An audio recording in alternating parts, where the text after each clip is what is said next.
We are Pro Cannabis Media.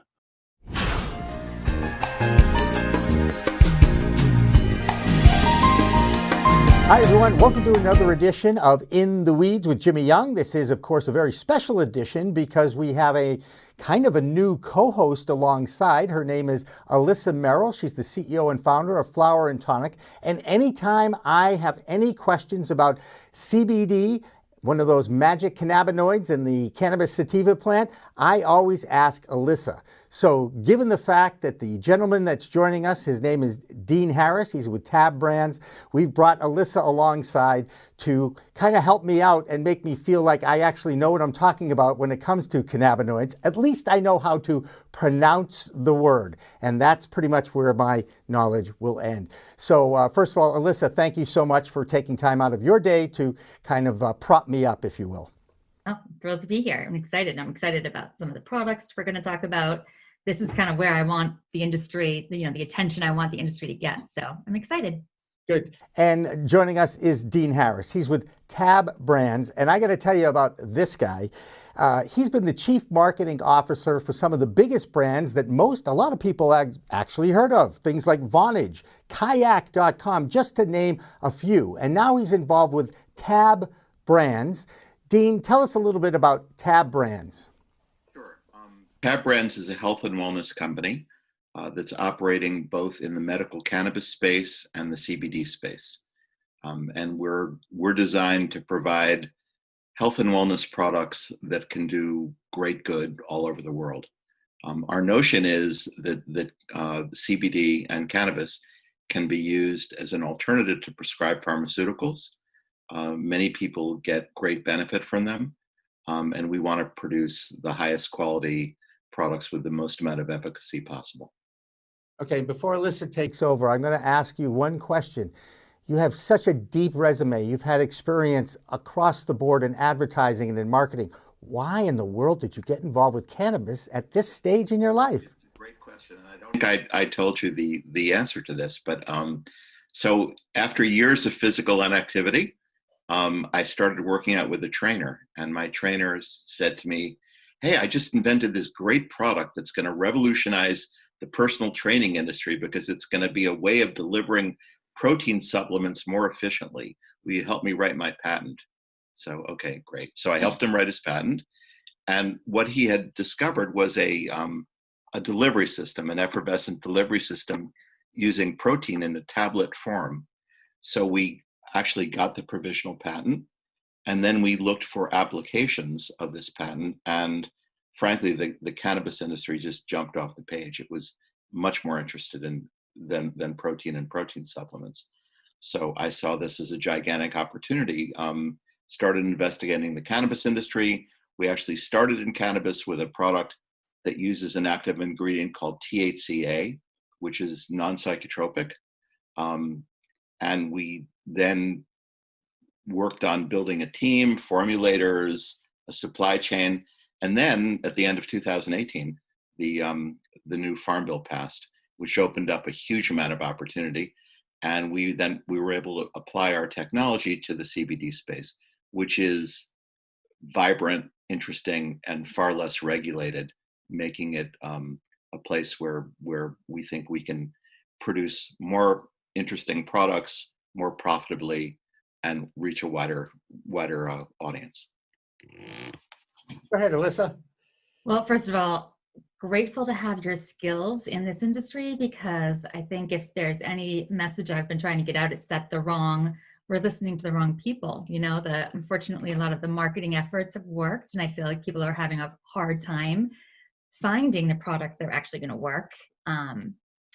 And just from like a minute of looking at your website and your profile, I knew that you guys were in that next generation of products, which I'm excited about. So thank you. Well, I mean, everything we're doing is science informed. I mean, we've had a team of 4 PhDs and an MD PhD working on the formulation, and that was easier said than done. And then, of course, just because something works in the lab doesn't necessarily mean it works at scale at the point of production. So everything that we've done certainly works in the lab, but also works once we get to the point of producing product. So we're thrilled that we actually have products that perform, that work. They're tested throughout the course of manufacture, and actually we're getting ready to launch a direct-to-consumer brand in a month or so. Yeah, tell us about that. I'm excited. Yeah, most of our efforts initially were in B2B, producing our product either as an ingredient or as white label, and it became increasingly frustrating because the time frame was just taking too long. So, I mean, I have had some experience in marketing direct to consumer. So we hired a New York branding agency, and in about a month or so, we're going to relaunch under our own new brand name. The first two products that we're going to provide are a CBD protein product and a CBD pet sprinkle product. And then after that, we'll have a CBD mix-in product and CBD tea. All of them use incredibly high quality ingredients. We're using broad spectrum, which means no THC, hemp-derived CBD powder, and all natural food grade ingredients. So we're actually really, really thrilled. We're starting off with relatively small batches, but once they sell, we'll be able to go back into production and produce much greater quantities. You mentioned the pet product. I'm going to start there, okay? Because while most people hear of CBD in the consumer space, that includes, your topicals and what have you, maybe some infused items as well. But the world of pets is a huge, huge market. And originally, when I started in this space about 2 years ago, there was dangers about letting your pets near any of the cannabis products that you might have brought home from a medical dispensary or an adult use dispensary. Now, because they've extracted that CBD chemical, how are you going to explain it to pet owners that this stuff is actually good for your pet? Sure. Well, I mean, as you know, CBD is psychoactive. In other words, a pet or a person is not going to get high from it. Mm-hmm. It's not intoxicating. Mm-hmm. And the health and wellness benefits of cannabis and CBD, but let's talk about CBD now, have been studied extensively. So even though the pets are not going to be able to talk about it or comment on it, their behavior does get affected. And CBD is certainly known to provide benefits for things like pain, inflammation, anxiety, things that pets have, just like people have. So our product, just to clarify, our products are consumable. Ours is an effervescent delivery system. You can mix it in any hot or cold liquid. And in the case of pets, it's a pet sprinkle product where you sprinkle the ingredient on the top of the pet's wet or dry food, based on the pet's weight, and the pet eats it and gets great benefit. And again, I only have anecdotal evidence, but if my son and daughter-in-law's rescue pit bull is a decent example, this stuff really works. I have a tea. If it works in a hyperactive pit bull from Brooklyn, it should work in pretty much any pet. I'm taking it for I didn't know dogs teeth until I got my coronavirus puppy, and it's teething like a child. It's horrible. But it's so innovative. There's a need for the products. There are so many products in the market right now, but like the delivery system, again, something I've been focusing on. I love the innovation in your products too. Yeah, I think part of the value of the delivery system is you want to make it easy for people or pets to consume. Yeah. You don't want the negatives of CBD or cannabis to overwhelm the benefits. The negatives can include things like a bad taste, a bad odor, a difficult way of taking it. So everything that we're doing, we'd like to incorporate into a pet or a person's daily life. So the delivery system we have encourages the ingredient to be mixed in the food or beverage that the consumer, pet consumer or people consumer are using, and it makes it a much easier and faster and more efficacious way to use the product. I mean, if you look at some alternatives like smoking or vaping, your pet's not going to smoke or vape, but people do.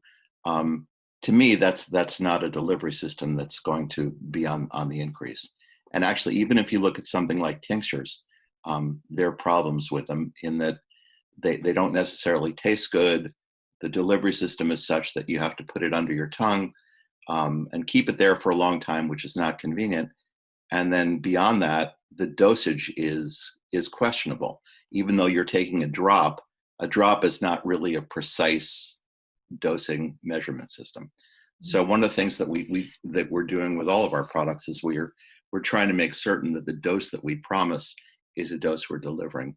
And the way we do that actually is we use an independent lab to test the dosage after the product is administered, just to make sure that what we're promising is what the user is getting. Huh.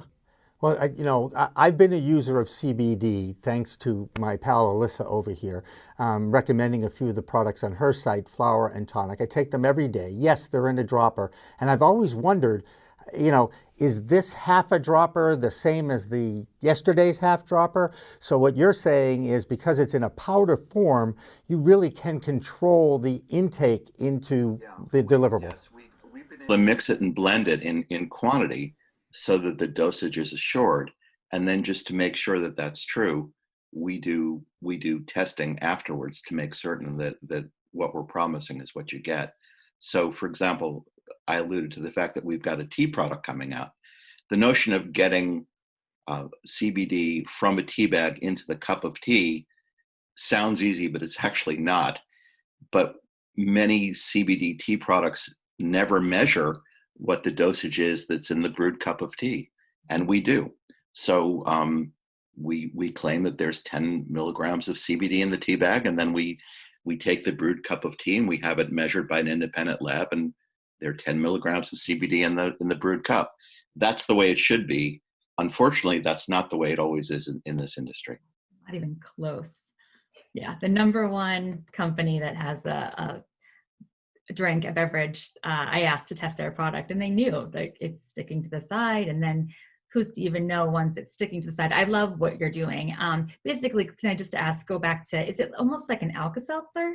Basically? Well, I mean, it's a good question. So it is an effervescent delivery system, and some of the same ingredients that are in Alka-Seltzer are in our proprietary formula. So, I mean, I guess we could actually say that it settles your stomach, but we're not focusing on that benefit. The effervescent delivery system is there to make certain that the CBD disperses properly, not to make sure that the food or beverage becomes fizzy. So if you were to put it in a cup of coffee, for example, you wouldn't have carbonated coffee. You'd have coffee that has the correct dose of CBD. And the way it works is we take a CBD in powdered form, we combine it with our proprietary powder ingredient, and it disperses the CBD actively in a hot liquid or cold liquid. In hot liquid, it actually takes about 8 seconds. In cold liquid, it takes about 15 seconds. But there are no residual particles. There's nothing on the side. You don't see stuff floating on the top or the bottom. This is major. Yeah, I mean, it works. I think I sent both of you guys a video of our demonstration, and I mean, it works. Now, what's also interesting about this is, I mean, there is science behind this.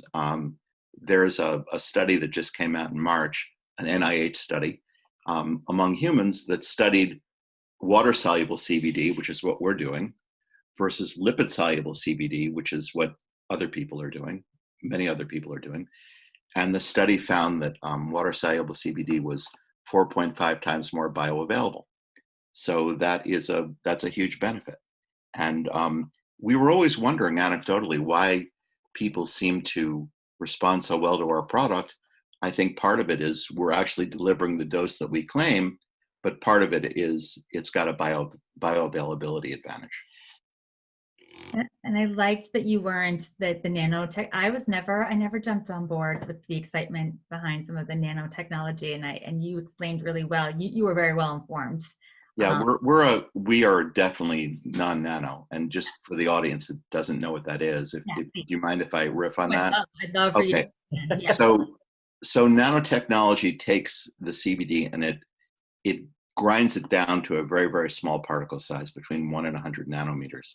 So when you place it in a liquid, it looks like it's dissolving, but it's actually not. It's just emulsifying in the liquid. But the particle size is too small to be seen by the naked eye, so it looks like it's dissolving.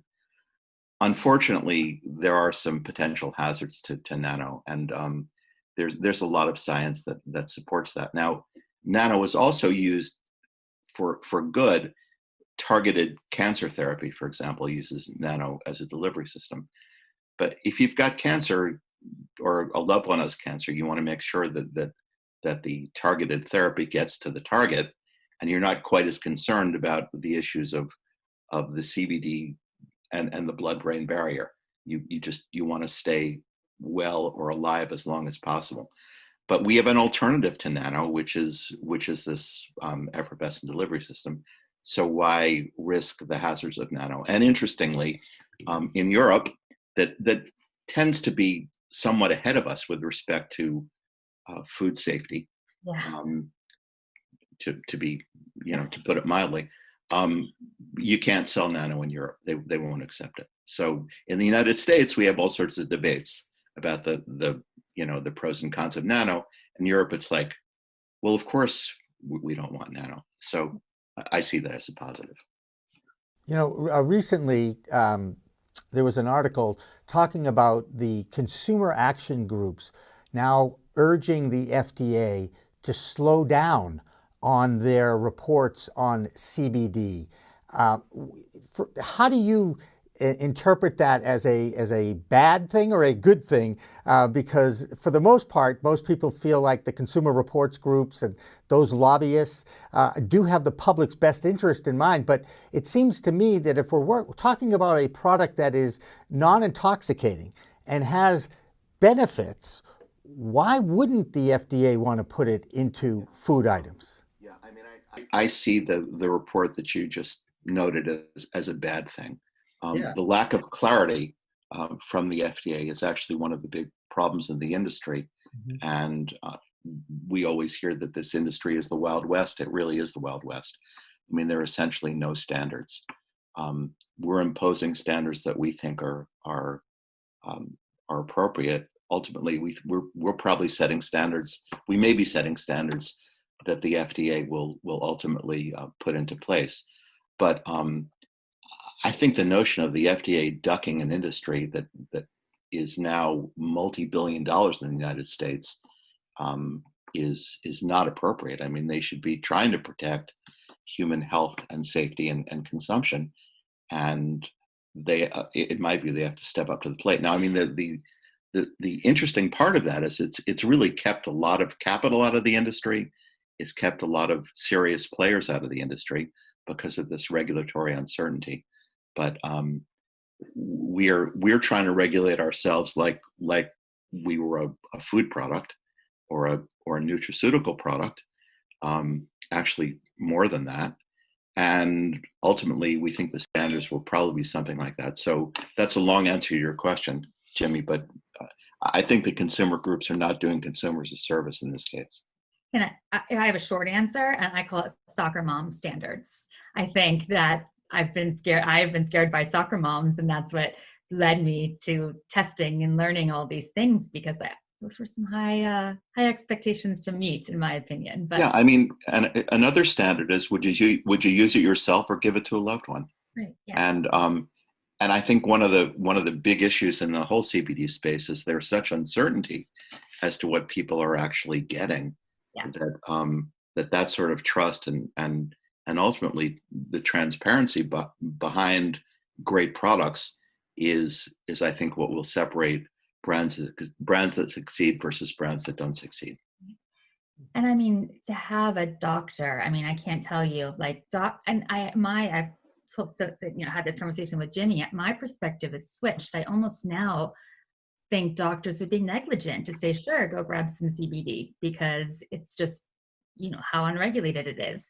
I think we have to start the conversation with clinicians. I still like to have my doctor's approval, especially,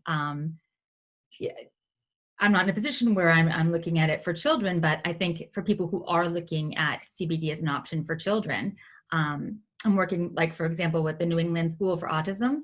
Mhm. And there are patient advocacy routes where a doctor can't, they just can't responsibly recommend these products, but there is opportunity through some of these patient advocacy departments and, finding brands and products that, such as yours.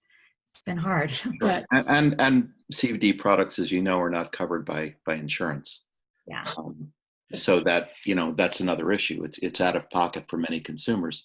But as you know, many consumers are choosing CBD as an alternative to prescribed medication because for one reason or another, the prescribed medication doesn't work or causes unwanted side effects. So, I mean, let just take perhaps the most extreme example of CBD versus prescribed opioids. Now, Mhm. I mean, prescribed opioids work to mitigate acute pain in the first couple days, but I mean, do you really want to be taking it for an extended period of time? Um, because frankly, I mean, it can be addictive, and there are many side effects. And let's say let's say we had a parent that was living in an assisted living facility, although nobody wants to live in an assisted living facility now, but assuming we had a parent that was suffering from pain and inflammation and perhaps loss of appetite or anxiety or insomnia, I mean, would you want to give your parent or have your parent prescribed opioids? I mean, I sure wouldn't. There's And nothing else. and this represents a fantastic alternative. So one of the doctors I met, last September, he was the guy who created methadone, Dr. Mhm. Goldman, and he has a CBD product. And we were joking because I used to sell Ritalin, and I was doing a good thing. Like, and I still think there were a lot of people who were helped by that, but I just saw the struggle that there were just not alternatives. So I think, you know what? I think that message doctors can resonate with, that we're not trying to play doctor, but maybe just offer an alternative that we think is safe as it can Yeah, possibly. and I mean, frankly, these plant-based medicines have existed in cultures all over the world for tens of thousands of years. So I think that suggests that this plant has some validity. Yeah. Yeah, that's the way I look at it. I mean, and for what it's worth, our products seem to work well with people. We get, although ironically, and we're not allowed to promote any testimonials, we can't say any of that stuff. But anecdotally, people love our products, and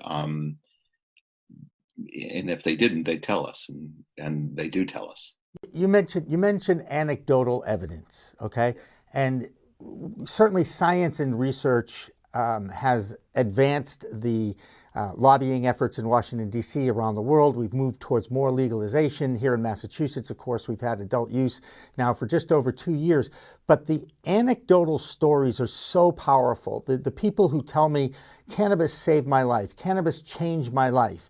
And I put cannabis as the umbrella because it's the same plant. It's that your product comes from the hemp version, the full spectrum hemp version of the plant. Right? Or the cousin, okay? Make it a cousin. We have a lot of cousins. Point being, how frustrating is it as a marketer that you can't tell those anecdotal stories about your product? I can't make any health wellness claims. I've just been going through this process of trying to get our brochures and labels in shape with our lawyers, and it's been far more of a struggle than I've ever had to go through. And I mean, I want to be absolutely compliant, but it's remarkable what you can't say. And now, of course, we're being very strict about this. Other people, there are many other people in the industry that aren't, but just what we have to do to promote our product without telling the health and wellness stories that we can tell, without providing the health and wellness benefits, without suggesting the health conditions that this will aid, is pretty interesting. And I mean, I'm used to much more formal marketing where you come up with a couple of key benefits and you just say them, and of course they have to be true, but it's not like I'm not telling any falsehoods, and in my story. I will say though, if I was to compare, it's just coming from the world of pharmaceuticals. I sold, a drug, this Ritalin LA, an extended version, and this to get the approval, like the amount of time, clinical study, and just marketing and the business behind launching a different delivery system was it was a $10 million. Yeah. Well, but frankly, I would love to be able to have my my products tested clinically. Yeah. But as you know, in many cases, the major research institutions won't touch it because they believe it would violate or harm many of the other federal grants that they're getting. So I mean, we've gone to just incredible extremes to try to get our products tested. We've talked about testing outside of the country. We've talked about testing on Native American lands because they're sovereign. We shouldn't have to go to these extremes to try to get these products tested. And we do have, I mean, our chief science officer he's basically a medical researcher. He's got an MD PhD. He's the head of a department at a major medical school in the Midwest. He's published 170 academic papers. He's like one of the world's leading experts on stress. I mean, this guy knows how to write a study, but to actually get a study has been far harder than it should be. Everything in this industry is far harder than it should be, Dean. I don't care if you're selling CBD or you're selling pre-rolls. It is the biggest challenge. I'm guessing the people that are owning dispensaries or having ancillary products involved with the cannabis industry get so frustrated with the regulations. And also, you have to battle that stigma too. People still are afraid of, oh my God, if I rub this on my hand, I might get high. I mean, at some point, people are going to realize that this is a helpful product, not a hurtful product. Yeah, and I think that's probably what drives a lot of folks in the industry. I mean, there is enthusiasm for these products because they do good, and that's why I'm doing it. I mean, I marketed tons of products throughout the years, and I haven't ever marketed anything I don't believe in, but I truly believe in this. But it's very different. On the other hand, there's sort of no leading CBD brands, and there's nobody that owns a CBD narrative. So the opportunity to do both of those things, I think, is great. And even a relatively small company like ours can punch way above our weight with respect to how we can promote ourselves in social media, in earned media, et cetera. Jimmy was at a large retailer yesterday and sent me, the video of the products on the shelf. And they're not the ones I would have recommended to my family and friends. Like, they're not the ones that, in my opinion, work for the same money. I typically would, I think maybe a couple of the products on there I thought were good. But for the most part, I'm like, as a marketer, do you have concerns that I see the bigger companies with the lesser products growing, and it makes me nervous. Yeah, I mean, I guess it depends on how you do it, how you want to do it. I mean, big doesn't necessarily mean better or more profitable. And I see many publicly held cannabis companies struggling both with sales and market capitalization. So we haven't taken the let's go out and raise $100 million route and become really big fast. We've taken the route of let's produce some really great products. Let's make sure they work. Let's test them. Let's develop a really robust supply chain. And now what's going to be, I think, a really exciting brand. And that's the way we're going to work into it. So let's put it this way. So I've done it the other way. I mean, when I was the chief marketing officer at Vonage, we raised $682 million before the IPO. I was spending $250 million a year in advertising. I'd go to these conferences. We were the largest online advertiser in the country. So I'd go to these conferences, and people would come up to me and say, "Thanks for your business. Thanks for your business. Thanks for your business." I didn't know who they were, but we were buying everything. And this is just the polar extreme of that. Yeah. But it's, it's equally challenging, and it's been fun. So far, let me ask a little bit, if you mind, how is your company structured? Is it all privately funded? Did you have any private equity money? How did you get this thing We're started? privately funded. We've taken very, very little in terms of capital. We're financing ourselves through revenue, sort of bootstrapping. Um, so we've given up. The two co-founders own the vast majority of the company. We've given up very little, and so there's no private equity behind it. No big private investors, which is not necessarily the model for fast growth, but it's sort of something I feel comfortable with because I really don't owe anything to anybody at this point, other than the consumer. Yeah.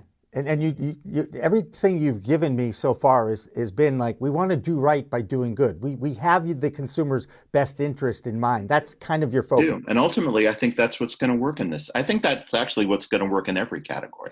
I mean, consumers pick products because they work for them. I mean, both physically and psychologically. But I mean, my initial training was on very, very, very formal packaged goods, and I'd love to build that kind of efficacy of brand. I guess the one difference here is that we hope that ultimately we're going to have a direct to consumer model, so that we can control the narrative and we don't have to in effect share a lot of the margins with retailers in the middle of the chain. Alyssa? I guess in terms of, like, I was naive to how marketing works, and again, I was kind of like, why are these better brands winning? And do you think, like, I could certainly share with you some horror stories about one of the most popular gummies on the market. And I mean, I'm trying to take the high road in terms of promoting products such as yours, because I kind of trying to remain in that the middle spot where I can evaluate. Do you think we have to identify some of these bad players and call out the people, or is that just bad business moving ahead in terms of, like? I mean, I think ultimately the FDA will, once they get their act together. But I think that the value of most consumer products is that they represent repeat purchase.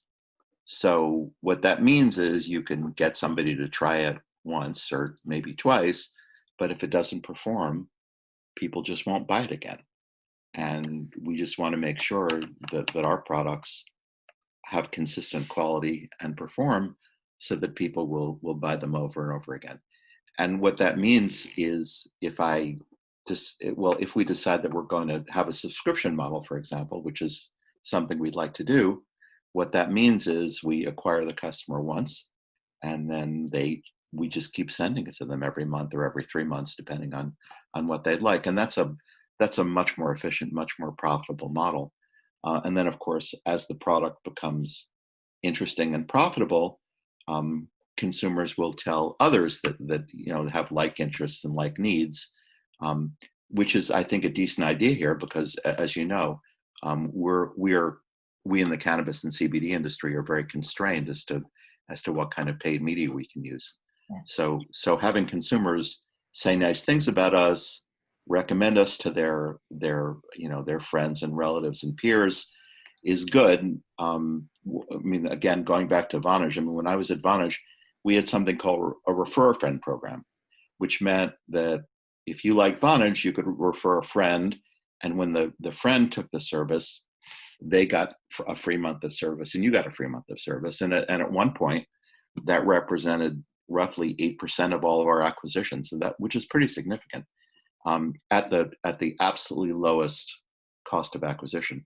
Now, you do need a little bit of scale to do that, but we have people that are very enthusiastic about our product, and we think that having those referrals in this segment is probably a decent idea. Leads me right up to my next question. There's a lot of former professional athletes that are getting involved in the CBD space. I think in fact, you could probably teach a class on using the athlete as a spokesperson for a product. Is that in your plans at all, or are you sticking with simple reward programs, kind of what you were talking about earlier? I mean, we are we are talking to a sports league about being their official CBD product. So we're not targeting individual athletes, but we are targeting a league. Do I get to play? Do I get to play journalist and ask? Well, yeah, I can't tell you, but it's multiple choice, Dean. It's multiple choice. I could probably take a wild guess. I'll tell you offline. Okay, fair enough. I don't want to screw up the deal before it happens or doesn't happen. But I think you'll find it amusing. That's a hint, Dean. Okay, I just want to say that's a bit of a hint. Amusing. Let's just leave it at that. Okay, so I think that aligning with a league is probably is a better idea than aligning with an individual athlete. And in many cases, aligning with a league doesn't necessarily mean the league. It could be the Players Association, right? Which I think is probably a better place to go because, I mean, truthfully, many professional athletes and non-professional athletes use cannabis and CBD as a way of relieving pain. I mean, again, if you were injured in sports or, injury is part of the daily life of sports, again, would you rather relieve your pain and inflammation with CBD? Would you rather take prescribed opioids? I mean, to me, it's a no-brainer. Right. It's a no-brainer for a lot of people now too. Now, interestingly, we've created a CBD protein product, which is interesting because that offers a dual benefits to athletes because it provides the protein that people use for muscle repair, but it also provides the CBD that's used for pain and inflammation and relaxation. And if I could just go into something else that we're doing, we've also created a water-soluble terpenes product. So but this has application for athletes as well. So terpenes are the smell and taste of fruits and vegetables and plants. And we have just created a terpenes protein product that is targeted to athletes. The type of protein terpenes we're using in this actually is a calming protein. So it's sort of designed for post-workout. And I think it's actually very exciting. What's kind of cool about terpenes is that they've been consumed by people for hundreds of years. So subsequently, they're not going to be subject to the same regulations that cannabis and CBD are. I mean, it's hard to argue that people haven't been eating grapes or orange peel, or because they have. So subsequently, the governing bodies, the FDA, in Europe, it's called Novel Foods. There will be no restrictions on this, and it's a way of offering health and wellness benefits without being hung up through the legislative challenges of CBD and cannabis. And interestingly, terpenes provide many of the same health and wellness benefits of cannabis and CBD. And when they are used with cannabis and CBD, they increase the entourage effect of the cannabinoids dramatically. Alyssa can tell you what the entourage effects are.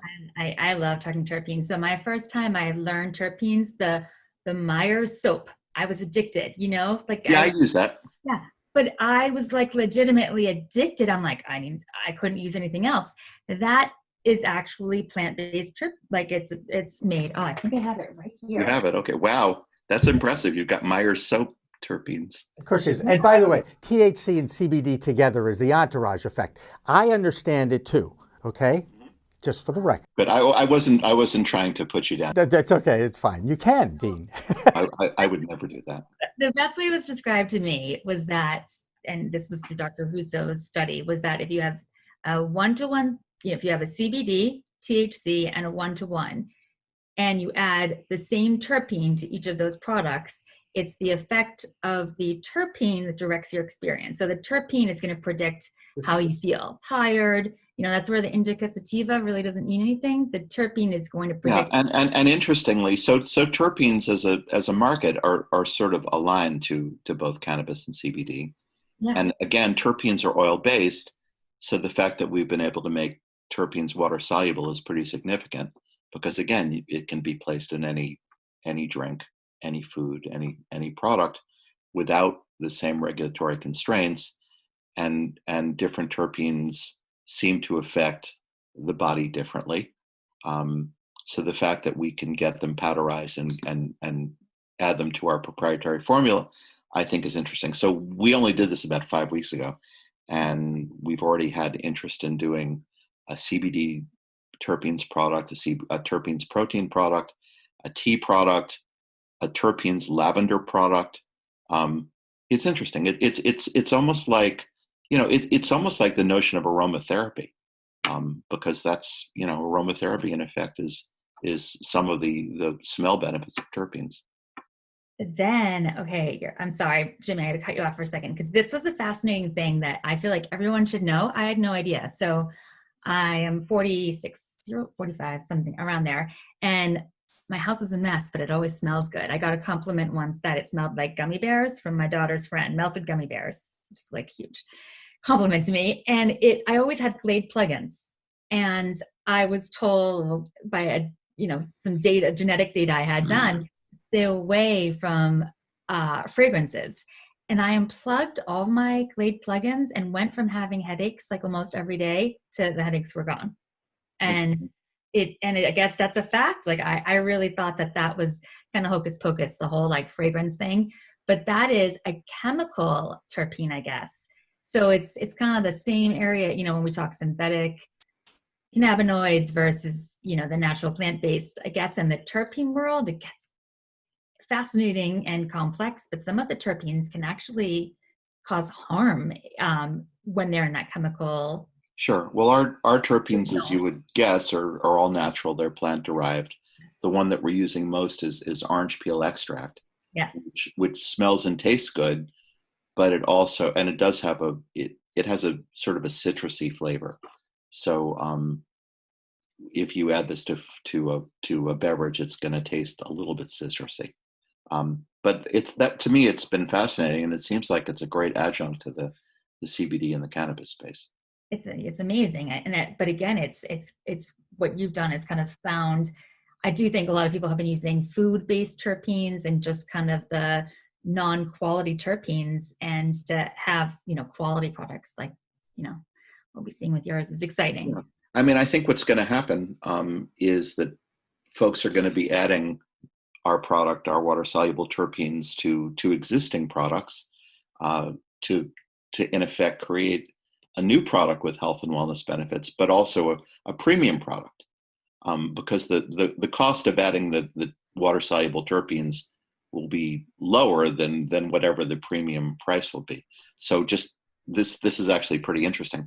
So I had a conversation on, I guess it was as far back as yesterday, with a guy from Italy that was interested in putting our water-soluble terpenes in Prosecco.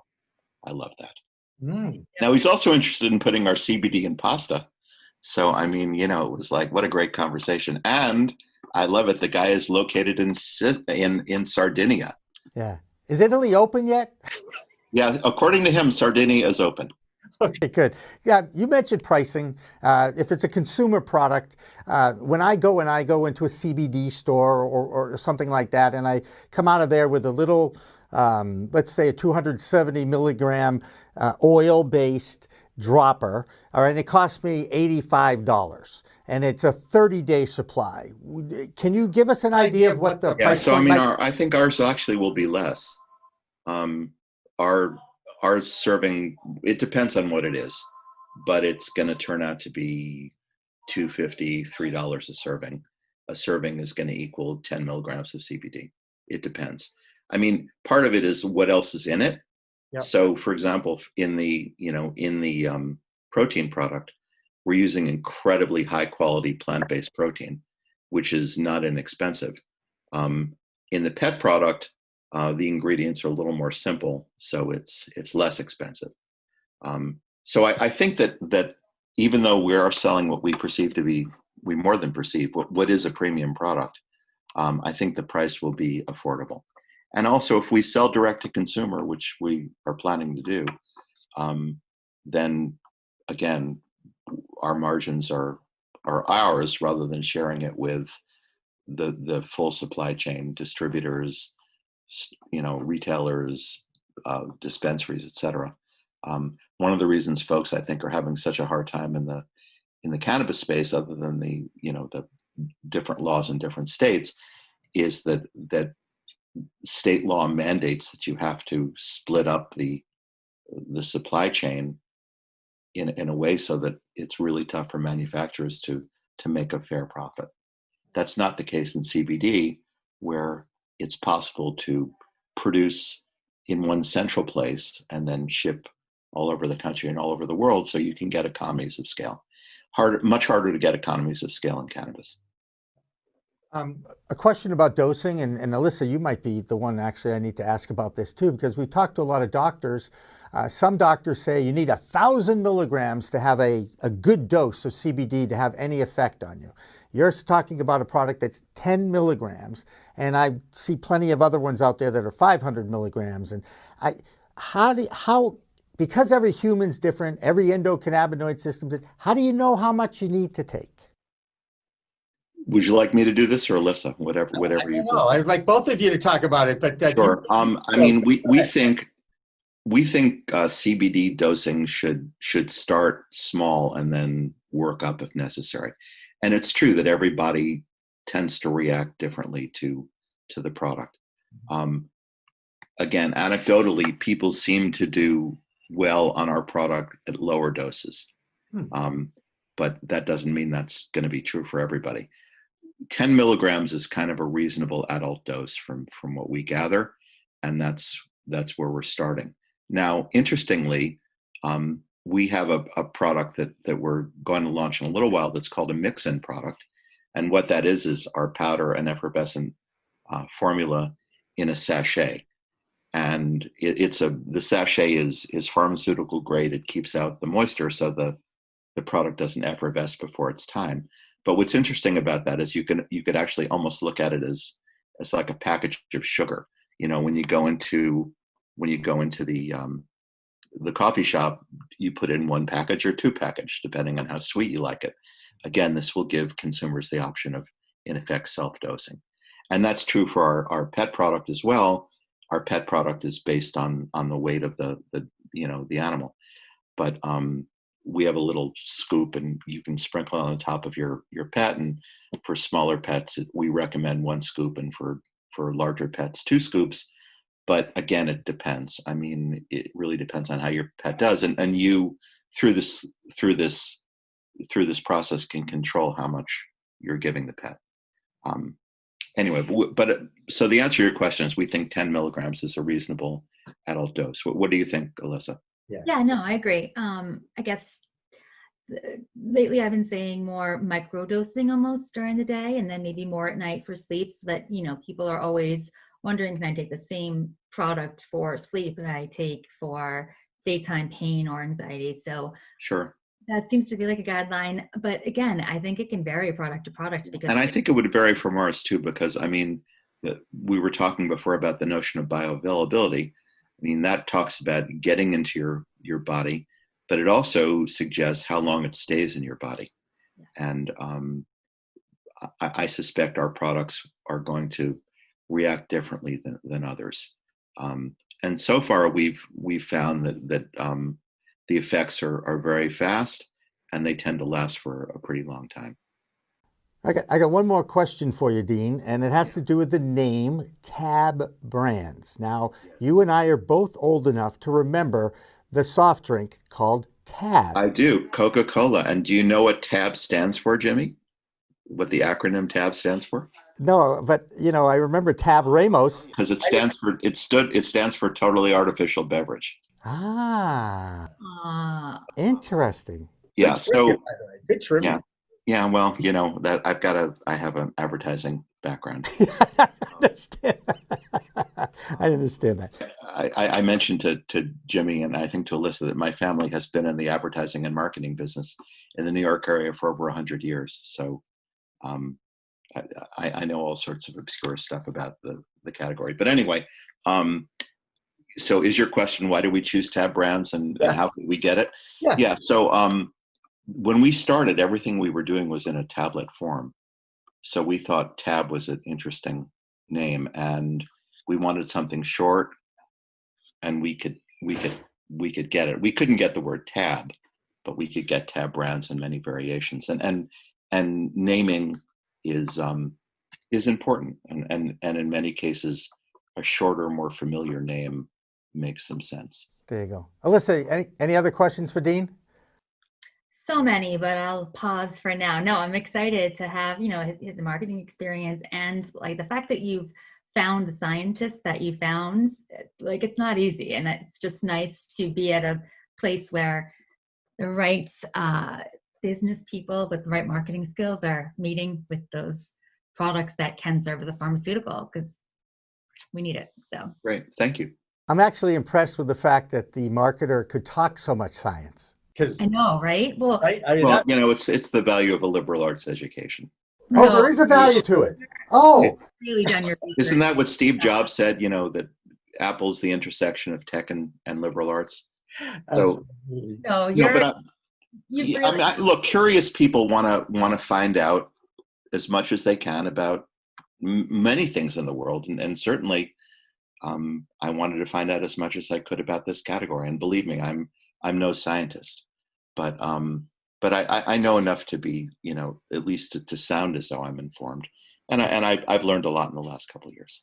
fantastic. All right. Well, Dean Harris, thank you so much for taking some time out here and joining myself and Alyssa Merrill on In the Weeds. And remember, everybody, this is another edition of In the Weeds with Jimmy Young. You subscribe, like, share, and it's a whole new world of weed out there. So make sure you use it responsibly. Thanks for watching. Thanks for listening. Weed Talk Now, Weed Talk News, and In the Weeds are all available on most major podcast distributors like iTunes, Spotify, Google Play, and our friends at clnsmedia.com and our flagship, cannabis.net. So subscribe, share, and like our videos on all the social media networks out there, including LinkedIn, Twitter, Instagram, Facebook, the WeedTube, and YouTube.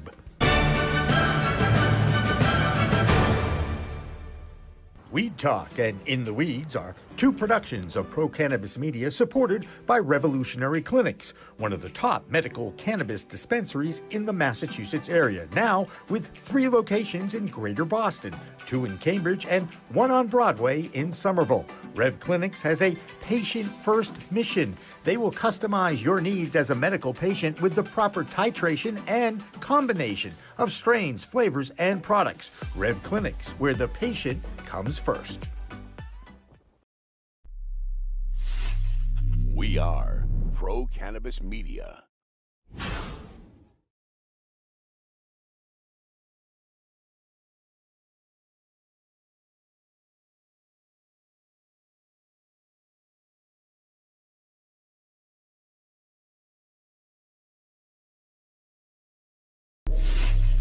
We are Pro Cannabis Media. Hi, I'm Jimmy Young, the founder of Pro Cannabis Media, a former Emmy Award-winning talk show host and sportscaster from New England. So we're going to interrupt the kind of promotion of a new cannabis channel to talk to you about the year of cannabis in 2020. That's right, it was quite a year for the green wave. It's why we have a saying here at Pro Cannabis Media, it's a whole new world of weed out there. So if I were to ask you, what are your top 5 stories of the year in cannabis? What would they be? Well, here's mine. We'll do it David Letterman style, kind of backwards. Number 5, Colorado. They've delivered close to $2 billion in cannabis sales this year alone, and now has passed $1 billion generated in state tax revenue since it legalized cannabis in 2014. Pretty amazing. Number 4, the World Health Organization has descheduled cannabis from the most restricted category to the least restricted category, and the UN then voted to remove it from its most restricted category. Now, of course, the door is open to recognize cannabis for its medicinal effects internationally. Number 3, just after the U.S. House of Representatives votes to open the doors for medical research of cannabis in legal states, the DEA finally issues its guidelines about research grants, and it denied that opportunity for scientists, spurning more and more research efforts that are out there. And what do you think happened? More lawsuits have followed. Meanwhile, number 2, back to the U.S. House of Representatives for passing of the MORE Act that legalized cannabis and expunged small cannabis sentences. But that bill will never see the floor of the Senate because, as you know, that is controlled by that other party. All eyes on Georgia's Senate runoff now for control of the Senate. However, considering that no House of Congress has even considered changing the law for 80 years, it was a pretty good year. What was the top story? Come on, Election Day. More people went to the vote, more people went to the polls, and more people voted in the United States of America. That meant 5 states had ballot questions. All 5 states passed those ballot questions, making 4 more adult use legal states: Arizona, Montana, South Dakota, and New Jersey. Mississippi, what did they do? They added a medicinal program. That means a majority of the states in the United States of America, over 33 now, have medicinal marijuana programs. So, what are your top 5 stories for 2020 in cannabis? Email us at info@ProCannabisMedia, and we might just read your list on one of our live cannabis chat shows that we live stream 3 days a week from 4 p.m. to 6 p.m. right out of this studio. That's right, on ProCannabisMedia.com, Pro Cannabis Media's Facebook page, and the YouTube channel. We go live 3 times a week, and right now we're live streaming the best of our 2020 shows on all of our social media pages. So like, share, subscribe, and follow us, because the only socialization we're doing now during this pandemic is social media. So for everyone here at Pro Cannabis Media, happy holidays. I'm Jimmy Young. We are Pro Cannabis Media. Take your Zoom call podcasts or webinars to a whole new level. Nurse Mark and the Hey. Green Nurse Podcast. We are here. That's right. PCM can animate your logo, add eye-catching full-screen graphics, and lower third identifying motion graphics. Look like the network. Act like the network.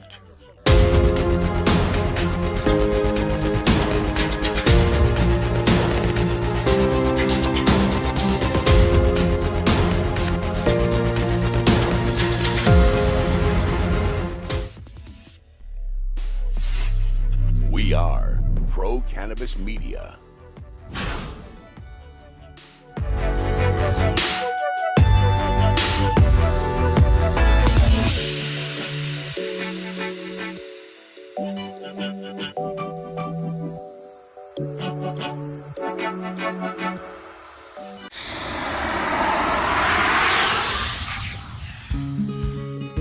Getting into accounting actually started when I was younger. It's a funny story. My grandparents used to watch us every summer, me and my sister, and my grandfather owned stock in the company that he worked for, the electric company they had worked for forever. And he retired, he would check that stock price every day. So it'd be something fun that I would do with them. We'd look at the newspaper, I'd check the stock price with them. And I think that's where my love of numbers came in. And it turns out that I didn't even realize this when I picked accounting as my major. My other grandfather, my father's father, was an accountant as well. He was much older when I knew him, so I didn't realize he was an accountant, but I guess it kind of runs in the family.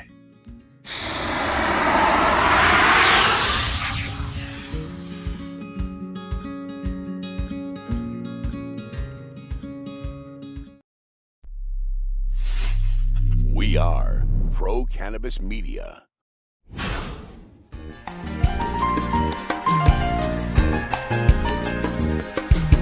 Hi, everyone. Welcome to a special edition of Weed Talk Now. I am the founder of Pro Cannabis Media. My name is Jimmy Young. And I am Kurt Dalton, the founder of Cannabis.net. And joining us is also the CEO of Revolutionary Clinics. His name is Keith Cooper. Keith, thank you so much for coming in tonight. Hey, Jimmy and Kurt. Nice to be here. How many Zoom meetings are you doing now? Well, it's funny. In our business, we run a cultivation facility, which is running 24/7, 365 days a year. We have 3 retail locations that are open 7 days a week. So probably less than most. So I still believe in showing up and walking the talk. So I'm in those facilities 4 or 5 days a week out of the 7. When you and I first met and talked, and that was a couple of years ago at this point. I was very impressed with your management style. You are definitely one who likes to go and talk directly to your employees. Is that an accurate description of your style?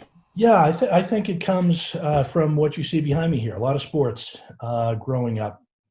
Certainly, an awesome family. But what I learned early in the sports arena is that you can be fabulous as an individual athlete, but if you're playing a team sport, you have to understand how to be a team member as well as a leader. And so I take that to the office with me every single day.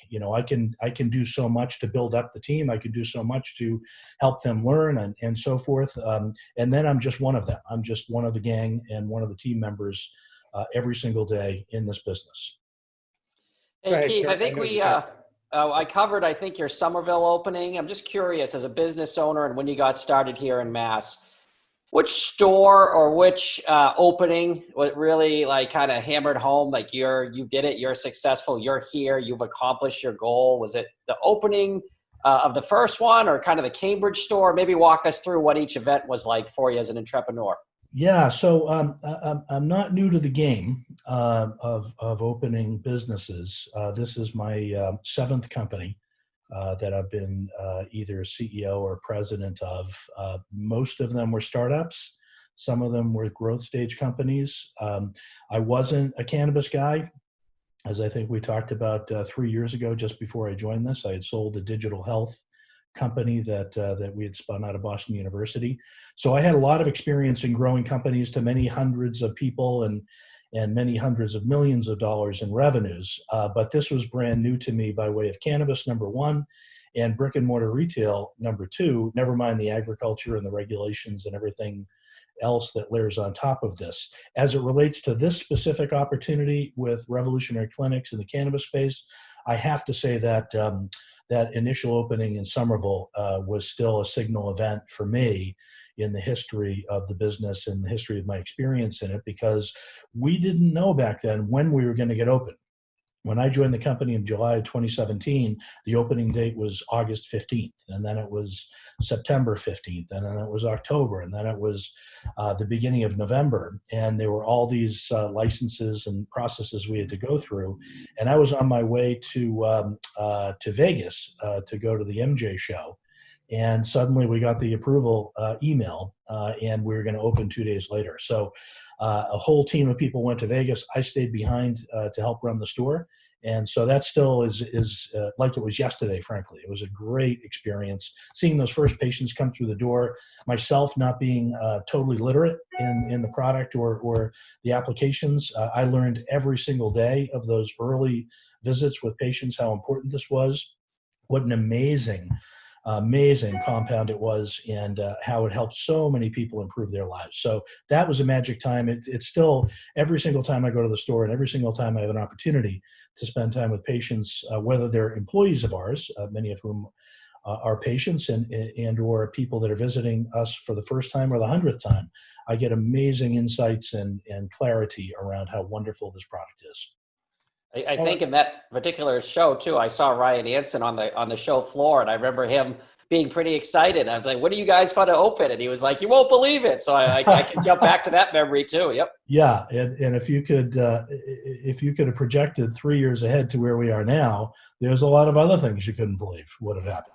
Yeah, like a pandemic, for instance. Let's just say, right? Pandemic, little licensing delays, little vape bans, little shutdown of the recreational industry. Yeah, lots has happened. You got to be very resilient in this business, and you've got to be very flexible so that you can adapt to the current circumstances. If you can't adapt, you're not going to do well in this business. Yeah. Adapt and improvise. It's a theme of mine when I get in front of young people and try to explain to them some of the lessons you might actually want to learn from me as you move forward in life. But I do, before we touch on the city of Cambridge, I really do want to ask you, and as a satisfied customer of Revolutionary Clinics, the transition to the curbside because of COVID-19 has been pretty seamless for me as a consumer or as a patient. I'm guessing that the impact on the bottom line, however, has not been something you are very happy about. Yeah, well, we have two different businesses. One is our medical dispensary business, where we have the 3 stores, 1 in Somerville and 2 now open in Cambridge. And the shift from having a wonderful space for people to come in and to socialize. We had educational events. We had stash bashes, Jimmy, that you've been to, outdoors in our parking lots. All of that personal interaction was wonderful as it related to the relationships as well as the business.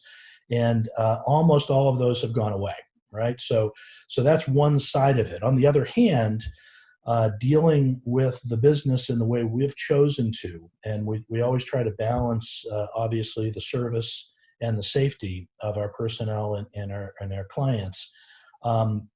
It's very different today than it was 3 months ago. We have chosen to do all of our sales in either our vestibule or in the curbside, if you will.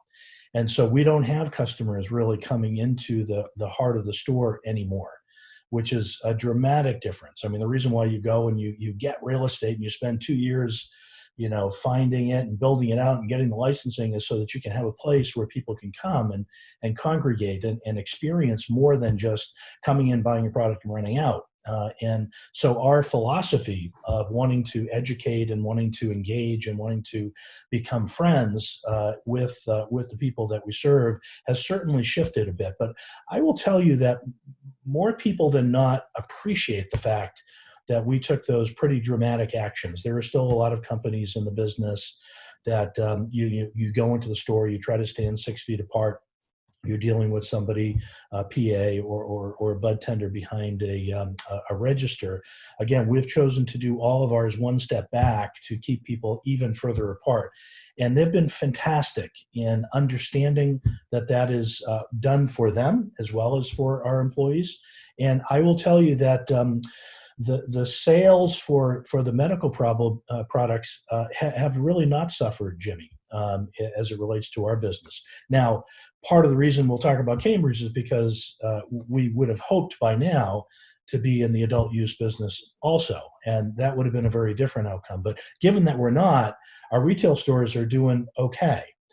It's our wholesale business, which we had to switch to because the recreational wasn't imminent in Somerville or Cambridge, where we're selling products to those recreational stores that don't necessarily have cultivation and processing. That business went south in a big way in a very short period of time. So that was a dramatic loss for us.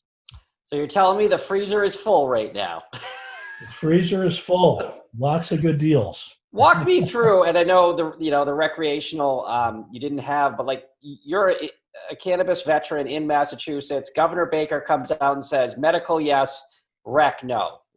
What's the next 45 seconds of your life like right there?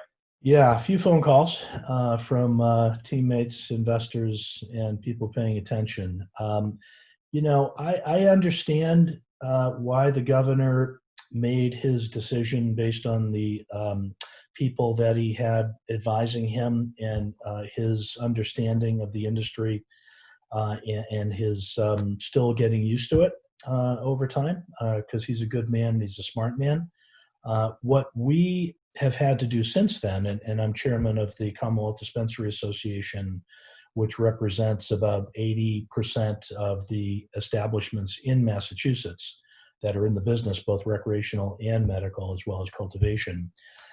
We wanted to make sure that we could come up with a plan that would help educate the governor, his staff, and the health experts that were advising him, that we could very easily actually open up again for adult use with a few limitations which would be obvious and are in place in many other establishments like retail stores and the like. I mean, we're serving customers today effectively and safely.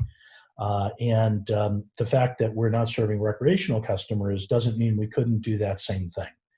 So we went to the governor and his team, especially this business advisory team that they established last week, to propose our plan for limiting the number of people in the stores, for expanding curbside pickup, for expanding delivery, keeping all of the obvious hygiene and social distancing in place with what we do today, and adding to that, limiting to zero the number of out-of-state customers we would serve for the foreseeable future until the proof that we can operate safely as an adult use store or an adult use industry is apparent. So, yes, we had some interesting and stressful times and calls in the hours and days after the governor made that decision. But I would say that since then, we've been really tight as an industry and as an association in trying to be helpful and to try to be as informative as possible to proactively get back open, which I think we will in the weeks to come. He said it's a non-starter on rec during his one of the most recent press conferences. Do you feel that might change? Do you think there's some hope there? Yeah, it will change, and everything's just a matter of timing.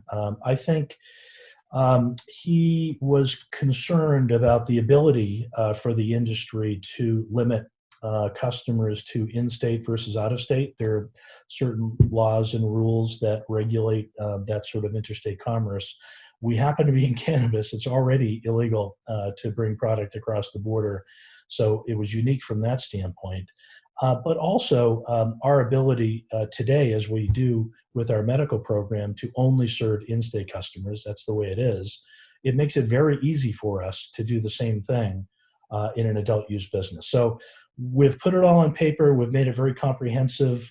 We've put a plan in front of his team that we think is a winning plan to get people back to work, to get the industry back open, and to get good and solid tax revenues into the coffers, which are so much needed. I understand there's also been a little bit of a movement on the state side. At least they're trying to create a fund to help out those that have been most impacted by this COVID-19. I'm talking about in the cannabis space.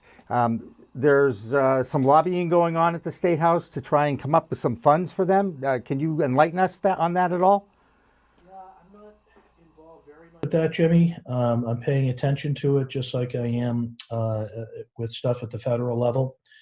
Right now, our biggest goal in all of our efforts are to show the governor and his team that we can reopen adult use cannabis in Massachusetts safely, securely, and with great service. So those things would be helpful. You know, we're one of the few companies, I think, that have not had big layoffs because number one, we're medical only on the retail side. And everyone in the factory in Fitchburg is adding a ton of value as it relates to building up inventory for what we believe will be a reopening in the not too distant future. That's now May 18th is what the target date is to kind of loosen up the strings. They're starting to get some downward trends on the results of COVID-19 testing and cases. Are you confident that on May 19th we'll see adult use recreation open? You know, from your lips to the ears of whomever would make that final decision. I don't know that May 19th is a realistic date, frankly, just a couple of weeks from now. You've seen that there's already been indications of certain industries and businesses that are going to be allowed to open, healthcare being at the top of the list for obvious reasons, with people staying away from healthcare facilities that really need to be there for surgeries or procedures. I think there's a bunch of other industries, you know, golf industry, for example, that feels like a relatively easy decision because it's easy to stay socially distant. We'll be in that first wave, I think, Jimmy, of businesses that have shown that they can open and have a plan to do that responsibly and productively. I don't know that the 19th is the right date. What we would like is a date so that we could plan. And that's really important because we're dealing with not just dollars and cents, but we're dealing with people. Our employees, our investors, the people that care about our patients and our company really would like to understand what the plan is for the future. And it's hard for us as executives in a business like this to give them assurances, to make decisions that are rational without understanding whether it's a week or a month or 2 months out there. So we'd love to have a date certain, even if it's a couple of weeks after that. But the sooner the better. You mentioned, Keith, the federal level you keep an eye on. And, the smartest guys in the room are telling me now that, based on a post-COVID recession, we're going to get a chance to legalize because we're going to need jobs and we're going to need tax revenue. Are you on that train? And my argument has always been, if you really want to see that, the worse it gets, the better chances get greater for cannabis legalization. Where are you on that? I'm not so optimistic about that in the near term. We're in an election year. Who knows what's going to happen this fall? That will determine a lot of what priorities are established, obviously, for that administration and for our industry. I think there are some really simple things they could do, including the States Act and taking care of banking and taking care of the tax problems and so forth. That's something that can be bipartisan and not change the world, but certainly help the industry quite dramatically. That I hope would be pressed forward in the next year to get passed. I think interstate commerce is much more complicated. Each state is at a different place in their maturity as an industry for cannabis, whether it's medical or recreational. And we saw in Massachusetts, even after interstate commerce was allowed for wine and liquor, Massachusetts held back for I think the better part of a couple of decades before I could get a box of wine delivered to me directly from Napa.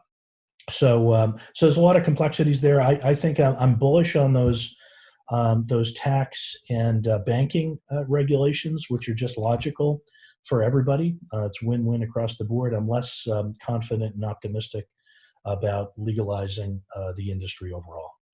Without asking your political beliefs and who you're going to vote for, is businessman Trump or Democrat Biden better just for cannabis in December of 2020? You got to imagine that Biden's probably better for that. It will depend on what happens in Congress, obviously, and the sway of balance there. There you go. Let's talk a little politics again, shall we? And let's talk about city politics. And, Keith, you have 2 dispensaries in Cambridge now, one in Central Square, one in Fresh Pond. You have gone and had some conflicts with the city of Cambridge, I think might be a good way to look at it. They want to give opportunities, they being the city of Cambridge councilors, want to give opportunities to those who have been most impacted by the war on drugs, the economic empowerment applicants for licenses. And you are just trying, from what I understand, and please correct me if I'm wrong, and I know you will, that you're just trying to do what the law has allowed you to do as a business in this new industry, in that medical dispensaries are more prepared to make that transition to adult use than somebody just coming into that particular arena, if you will. Where do you stand right now with the city of Cambridge? And if I am keeping score at home, I believe it is 1-1. Right. So it's complicated and multifaceted. Clearly, when we got into the business several years ago, there was a clear line of sight between investing in and standing up this industry, which was very, very risky, very hard, very expensive to build out cultivation facilities, processing labs before you even had any sales, and then to locate these medical dispensaries throughout the state. And part of that was done with the promise from the state and the statute that we would be able to convert to adult use cannabis as soon as it was available, as soon as the voters voted for it, and as soon as a reasonable time had passed for cities and towns to prepare. So there's really no dispute about that. That was the promise. That's what the statute said. That's what our rights are, legally in place. What happened in Cambridge was really unfortunate because the ability to create win-win situations, which my entire career has been built on creating win-win situations so that you create a bigger pie so that everybody can do better, quickly turned into an us versus them, and unnaturally and avoidably. So what we tried to do when there was a proposal for a 2-year moratorium in the ordinance, which basically would have totally taken away our rights to open, is to not just fight and go to court and make noise. We reached out to the folks that were in Cambridge and wanted to get open in the economic empowerment and social equity arena. And we met with them and we talked with them and we said, geez, what would it be like if we were to create a win-win solution together? And they were mostly enthusiastic. 4 out of 5 of the folks that were seriously interested in this business came together with us and helped us form an alternative amendment to a 2-year delay. And it meant putting a fund together to enable them to open more quickly and more successfully with capital, with operating guidelines, with standard operating procedures, which often take months and months and months to develop and are quite expensive to acquire, and to help everybody get into business more quickly. And that actually got a lot of traction. We had most of the city councilors, as well as most of the economic empowerment participants on board with wanting to make that happen. But 1 or 2 people weren't. And they were quite insistent and quite powerful, and it became a bit of a political situation where, voting in favor of the 2-year moratorium was somehow going to be voting in favor of the economic empowerment group, and voting against it would somehow be voting against them, and that was just simply not the case. It was a false narrative. The proposals that we had pulled together to help the industry and to lift all boats was far superior than putting a quash on the industry for 2 years. And we've seen that. It's been 9 months, 10 months since that vote happened, and there are no stores open. And it's because there's a lack of capital and a lack of support for those very people that the city council was trying to help. So we did go to court. It was the only thing we could have done at the time, frankly. The judge voted in our favor. An appeals judge voted against us. We're going to go at this again. What a waste of time. What a waste of money. Right now in Cambridge, we could have 4 or 5 stores open. 3 or 4 of those could be economic empowerment stores. If this fund had been established, it would have been a win-win situation. It would have been 100 new jobs that could have been created very quickly. And these are good jobs. These are high-paying jobs. These are jobs with benefits and that are full-time.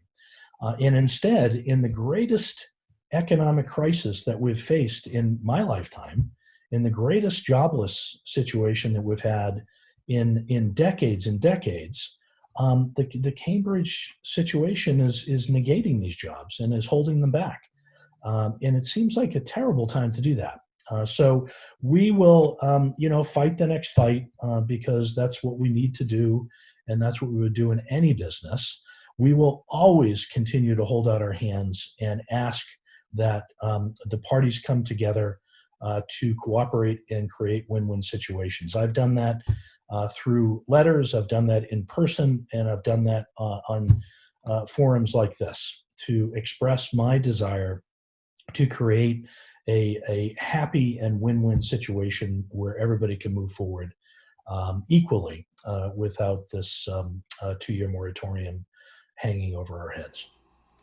Does the frustrations that I hear in your storytelling and your voice, Keith, I know it bothers you because the big picture is we're talking about a legal product now in a state that's really progressive, and yet you're still getting tied down by these city governments, town governments that seem to like, I don't know if ego is involved here or if it's that power thing, but a lot of the host agreements, a lot of the problems that have happened with rolling out this industry have been tied to these host agreements, giving the towns, cities and towns of Massachusetts more power than perhaps well, certainly more than they're used to.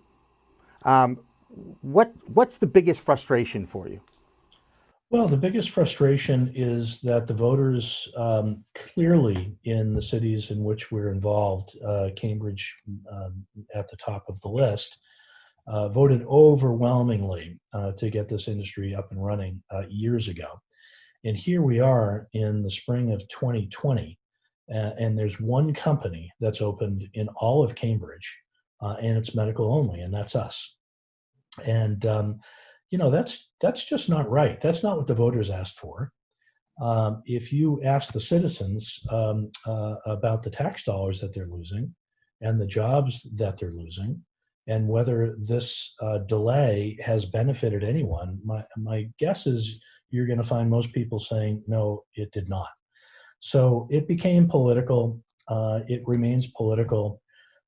However, we have a goal. We have a goal to stand up this industry. And as part of that goal, we have social responsibility to help those that have been disproportionately affected by the war on drugs to better their circumstances. Our staffing in Cambridge, just as an example, is over 70% minorities and female. We have over 40 employees already in Cambridge, just in the medical stores. That would easily double. And the city council already put in goals, which we've exceeded by way of hiring in those disenfranchised categories of people. So it's frustrating, Jimmy, not being able to move forward and not getting a lot of communication back and forth. I've never been through legal processes like this before in any of my other companies. This is the first time for me. So it is disappointing. It feels a bit shallow, frankly. It feels political, frankly. And I hope that cooler heads can prevail.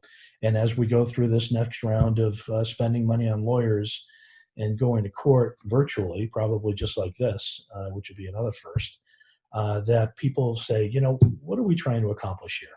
What is the real goal? And are there other ways to get to that goal versus having the lawyers make a lot of money and having people fight in public over things that they don't need to fight about?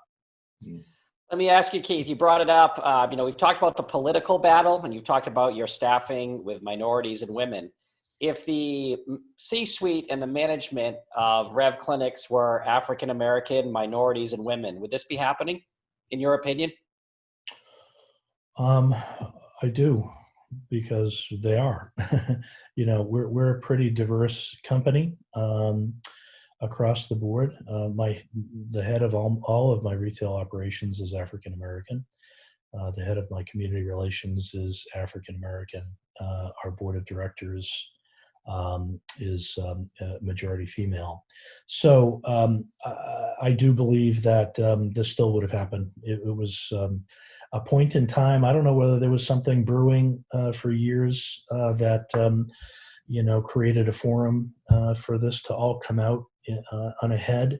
And it's too bad in an industry like this, cannabis, which is so meaningful and can be so much fun and so sociable, ends up in a place where people are taking sides and creating conflict. So again, if anybody's listening out there, I'm always open to a meeting in person or on Zoom or on a phone call to try to move this business forward in the way that the Cambridge voters desired. You're not the first to express frustration with the regulation and the host security agreements that are out there. You've run other companies, Keith. I'm guessing this is the most frustrating experience you've ever had with a startup? Yeah, the fact that I've been a 6 or 7 time startup CEO says that I'm kind of used to roller coasters. And as I often state, even to investors, the only thing I'm sure of in my business plan is that that's not going to happen. So I've been through 35 years of having to adapt and change and pivot and create solutions in times of crisis and change. I've never been in a political process like this where win-win solutions are put aside in favor of political benefit. Never have. It's very frustrating. Yeah. Go ahead, Kurt. Yeah, if we get to the other side and whatever this post-COVID society looks like, what's the Rev Clinics plan? How many locations? Can you share anything, let's say on the brighter side, what the future looks like you're excited about? Yeah, so we have, I think 130 or 140 employees now in Fitchburg that are cranking out awesome flower and hand sanitizer. And hand sanitizer, yeah. We've produced hundreds of gallons of hand sanitizer, which we've donated to the healthcare industry in Massachusetts as part of our efforts to participate in helping the state get back to a new normal. I think that, we have a limit, obviously, in what we can do at retail. We have 3 locations. I'd love for all 3 of them to be co-located, and that would be it for us as it relates to retail. I do believe there's a pretty big future in home delivery. We've seen a pretty good increase in that business in the last couple of months for obvious reasons. And we would love to support an economic empowerment candidate to get into the adult use home delivery business. And we're talking with several about that. So I think that's going to be a big opportunity for us. And I think by way of production and our factory, we have one of the larger facilities in the state and have the ability to expand that even further to provide unique products to those stores and licensees that are opening without their own capabilities to produce and supply their own products. So I see us growing pretty dramatically in our facility for wholesale. I see us all 3 stores being transitioned to co-location. And by the way, it's really important to us that they be co-located. We are not going to give up our medical license in order to profit from the adult use market. We are going to stay open medical. That's why we were formed as a company. That's what we're going to do and as part of our mission. And so I think the home delivery business, as well as the continued increase in our production capacity, will be a great future for us in Massachusetts. And I'll give you a shameless plug and then turn it over to Jimmy. When I see Ryan, I always tell him your products from, in Massachusetts can't cross a state line. Top notch, all the way from flour to edibles. You guys have great products, and I'm not getting paid to say that. So congratulations. I appreciate it, Kurt, very much. Good stuff. I'm getting paid to say it. No, I'm only kidding. It is good stuff. I do want to ask you a question as a CEO, someone who's had a lot of experience. Kurt and I had the opportunity to talk with Joe Lusardi and with Bruce Linton a couple of weeks ago.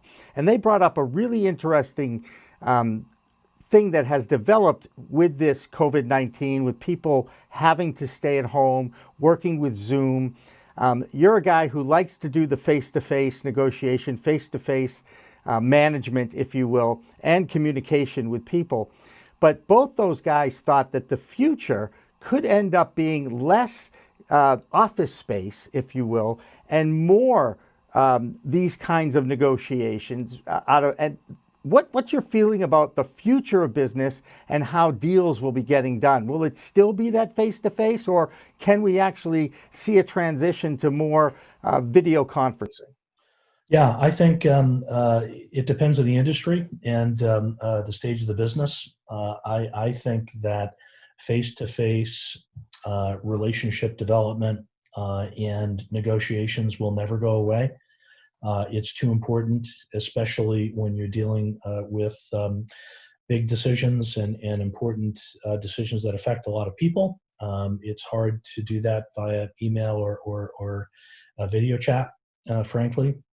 So I think that won't go away. However, there are entire industries. I was listening to some news on the Social Security industry today, and they're like cranking out just as much business as they ever did before and getting those checks out, and nobody's in the office. And so those are the type of businesses. Like, why spend all that money on office space? Why spend all that money commuting and parking and all of the hassle and wasted time that goes into that commute? I think those are going to change forever, and positively so, not just because we have to.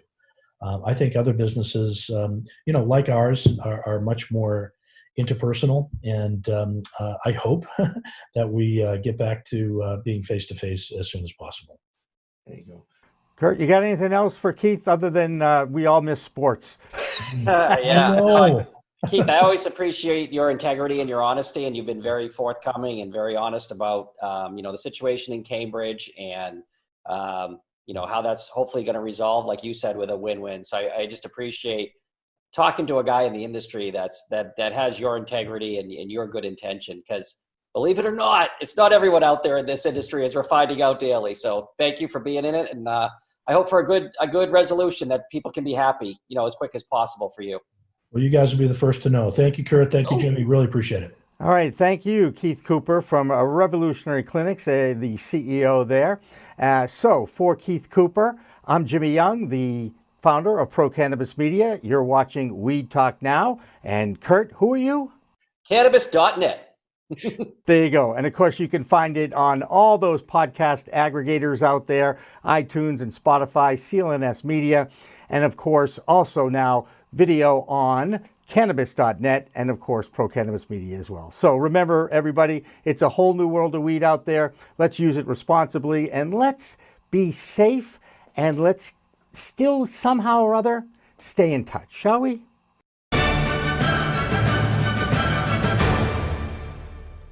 Weed Talk and In the Weeds are two productions of Pro Cannabis Media supported by Revolutionary Clinics, one of the top medical cannabis dispensaries in the Massachusetts area, now with 3 locations in Greater Boston, 2 in Cambridge and 1 on Broadway in Somerville. Rev Clinics has a patient-first mission. They will customize your needs as a medical patient with the proper titration and combination of strains, flavors, and products. Rev Clinics, where the patient comes first. We are Pro Cannabis Media.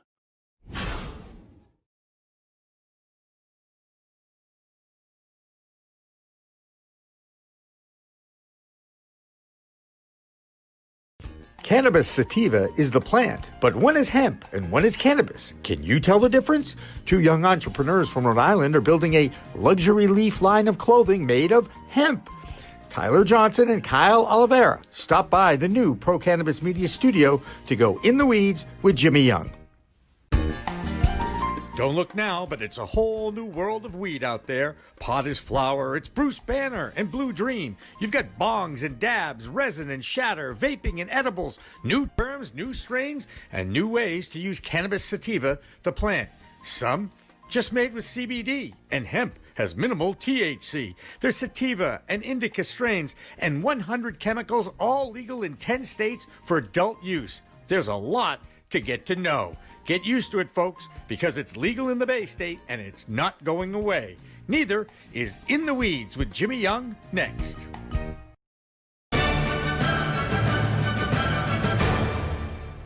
Revolutionary Clinics is just one of 49 medical cannabis dispensaries in Massachusetts, but there's a reason why it's one of the most popular. It's their patient-first philosophy.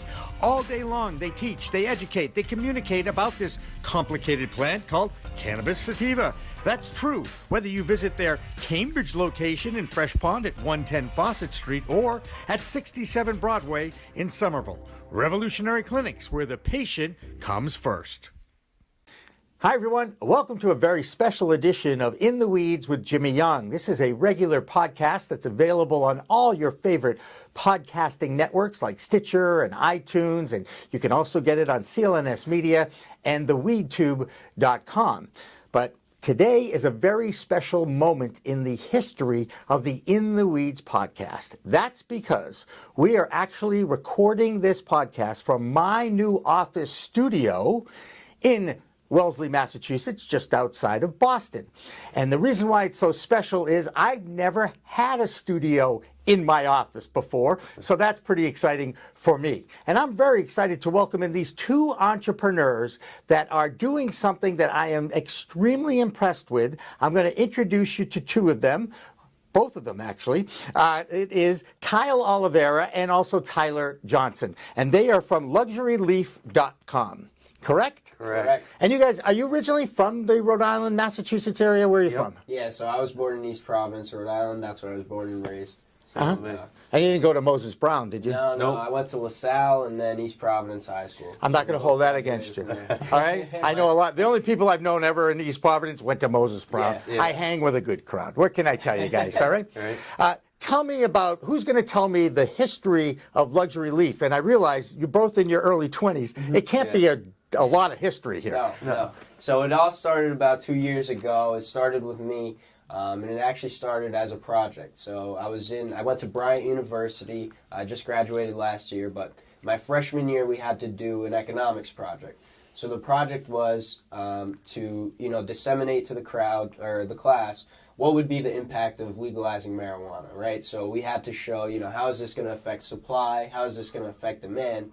But that's when I discovered what hemp was. Because for me, I didn't know that hemp was a cousin of the marijuana plant and that it contained no THC and that it had 50,000 uses. So once I discovered this, I was like, wow. I was always interested in fashion. I had all the shoes growing up, the Jordans, the Nikes. I always dressed well. You won best dress in high school, and I got second. Well, I was off by one vote. So we always were into fashion. Yep. And we kind of realized that the second biggest polluter was the fashion industry.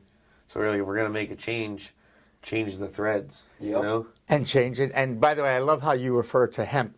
I call it impotent weed. Okay, because if you're going to smoke cannabis or use cannabis, you might as well get a little buzz, and we can get into the entourage effect and all that too. But we're not going to do that on this show because I want to talk manufacturing. I want to talk hemp. And more importantly, you guys are really historians about the hemp history, right? Yeah. So when we had started it off, my position in the company was Chief Knowledge Officer.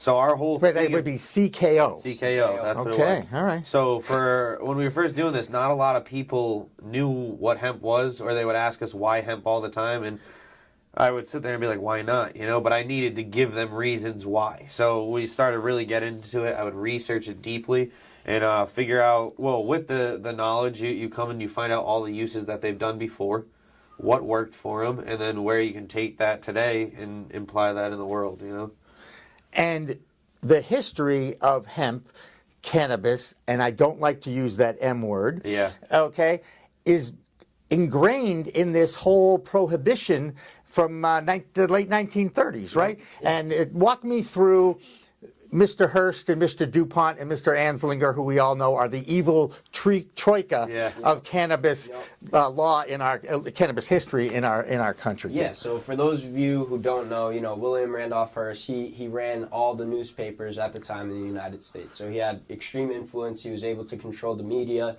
and really what the people were consuming in terms of information. He was doing brain hacking. Yeah. Before brain hack, we even knew what it was, right? Yep. I just thought I'd throw that in there. Yeah, no, absolutely. And Henry Anslinger was the commissioner of the Federal Bureau of Narcotics at the time, and he was tasked, to make marijuana outlawed because. It was because those Mexicans that he wanted to fight against in California, whatever, were users of it, as were the African Americans at the time that were. But if I believe, if I'm correct, he was also the nephew of someone that was the treasurer of state at the time, who had a ton of money invested into textiles. He said, you know what, if you can shut this down, do what you can. And they did exactly that. Right. And they made all the money off of it that they could. Right. And that's why one of my first blogs that I ever wrote for my Pro Cannabis Media website is in 1937, the wrong drug was made illegal. Exactly. Because we all recognize that alcohol is a far more potent component than the cannabis leaf, which is a natural herb. Yeah. Exactly. Right? We all know, anybody who's been in this space understands that, but it is amazing to me that we've had to undergo 80 years of undoing the propaganda that Reefer Madness was, and And here we are in 2020 in Massachusetts, my home state, where it's legal. I continue to pinch myself. Saying, did this really happen? And granted, guys, I'm a medical user. I really have been. I've had 4 surgeries since I was 40 years old, which was a long time ago, 22 years ago. And I'm just trying to keep it going. You know what I mean? I'm just trying to make a living. I just worry about every little thing you guys can understand. And now that I'm in my office, I feel like I can do that, right? Exactly.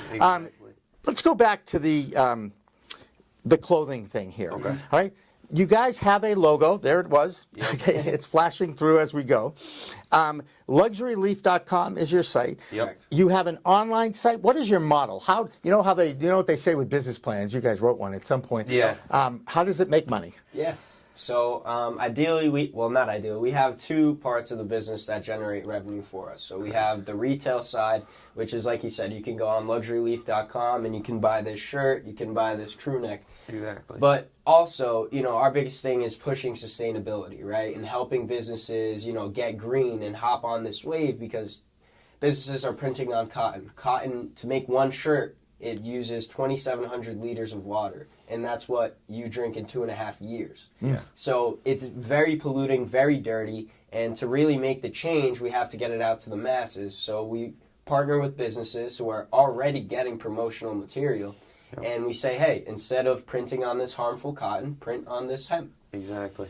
And I know the man with the mobile hemp museum, John Dvorak, will be very proud of you guys, because he really does believe that this product can change the world in so many ways. So we'll be doing something similar to him. We're going to be doing a mobile shop. So we're going to be renovating a whole RV into a store that you'll be able to come in and see our products and other products that we're paired with, and kind of get it. We want to go from basically university to university, start where the education is, and get it out to the people who want to be learning, and have them go make the big impact afterwards.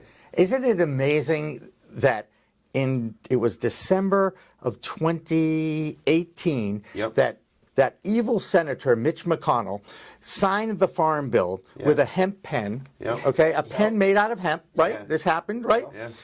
And he opened a Pandora's box with the CBD world, right? Didn't realize what he was doing. All he thought he was doing right by the Kentucky tobacco farmers who needed another cash crop. Exactly. Well, and what's crazy is it really is a cash crop, because like, for example, farmers right now, I believe corn is the best money producer, right?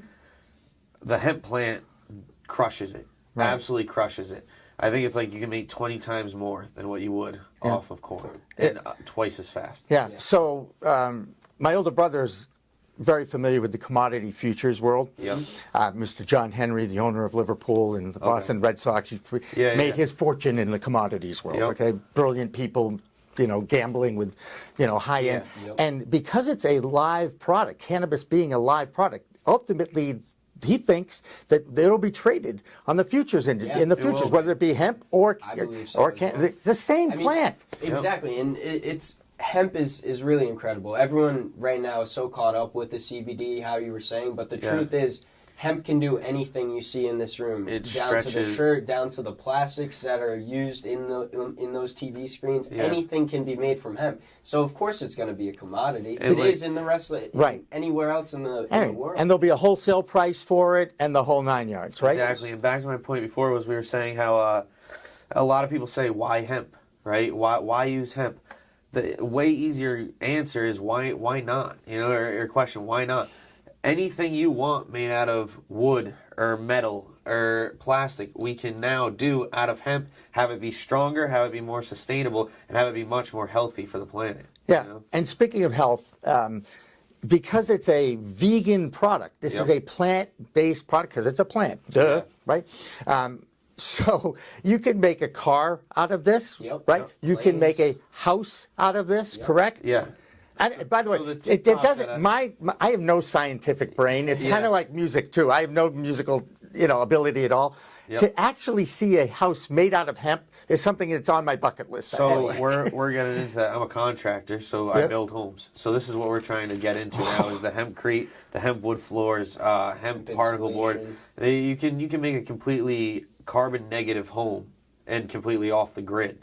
So, Will you see that? Look, I'm 40 years older than you guys. When you, by the time you're my age in your own office studio, who the heck knows, right?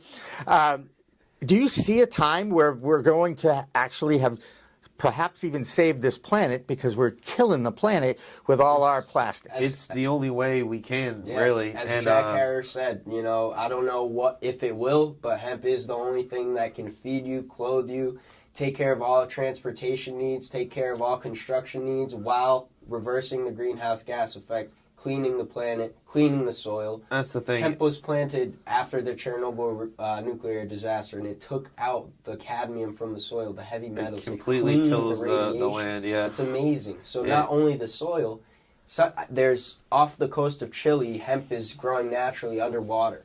So you can clean the soil, you can clean the air, and you can clean the water.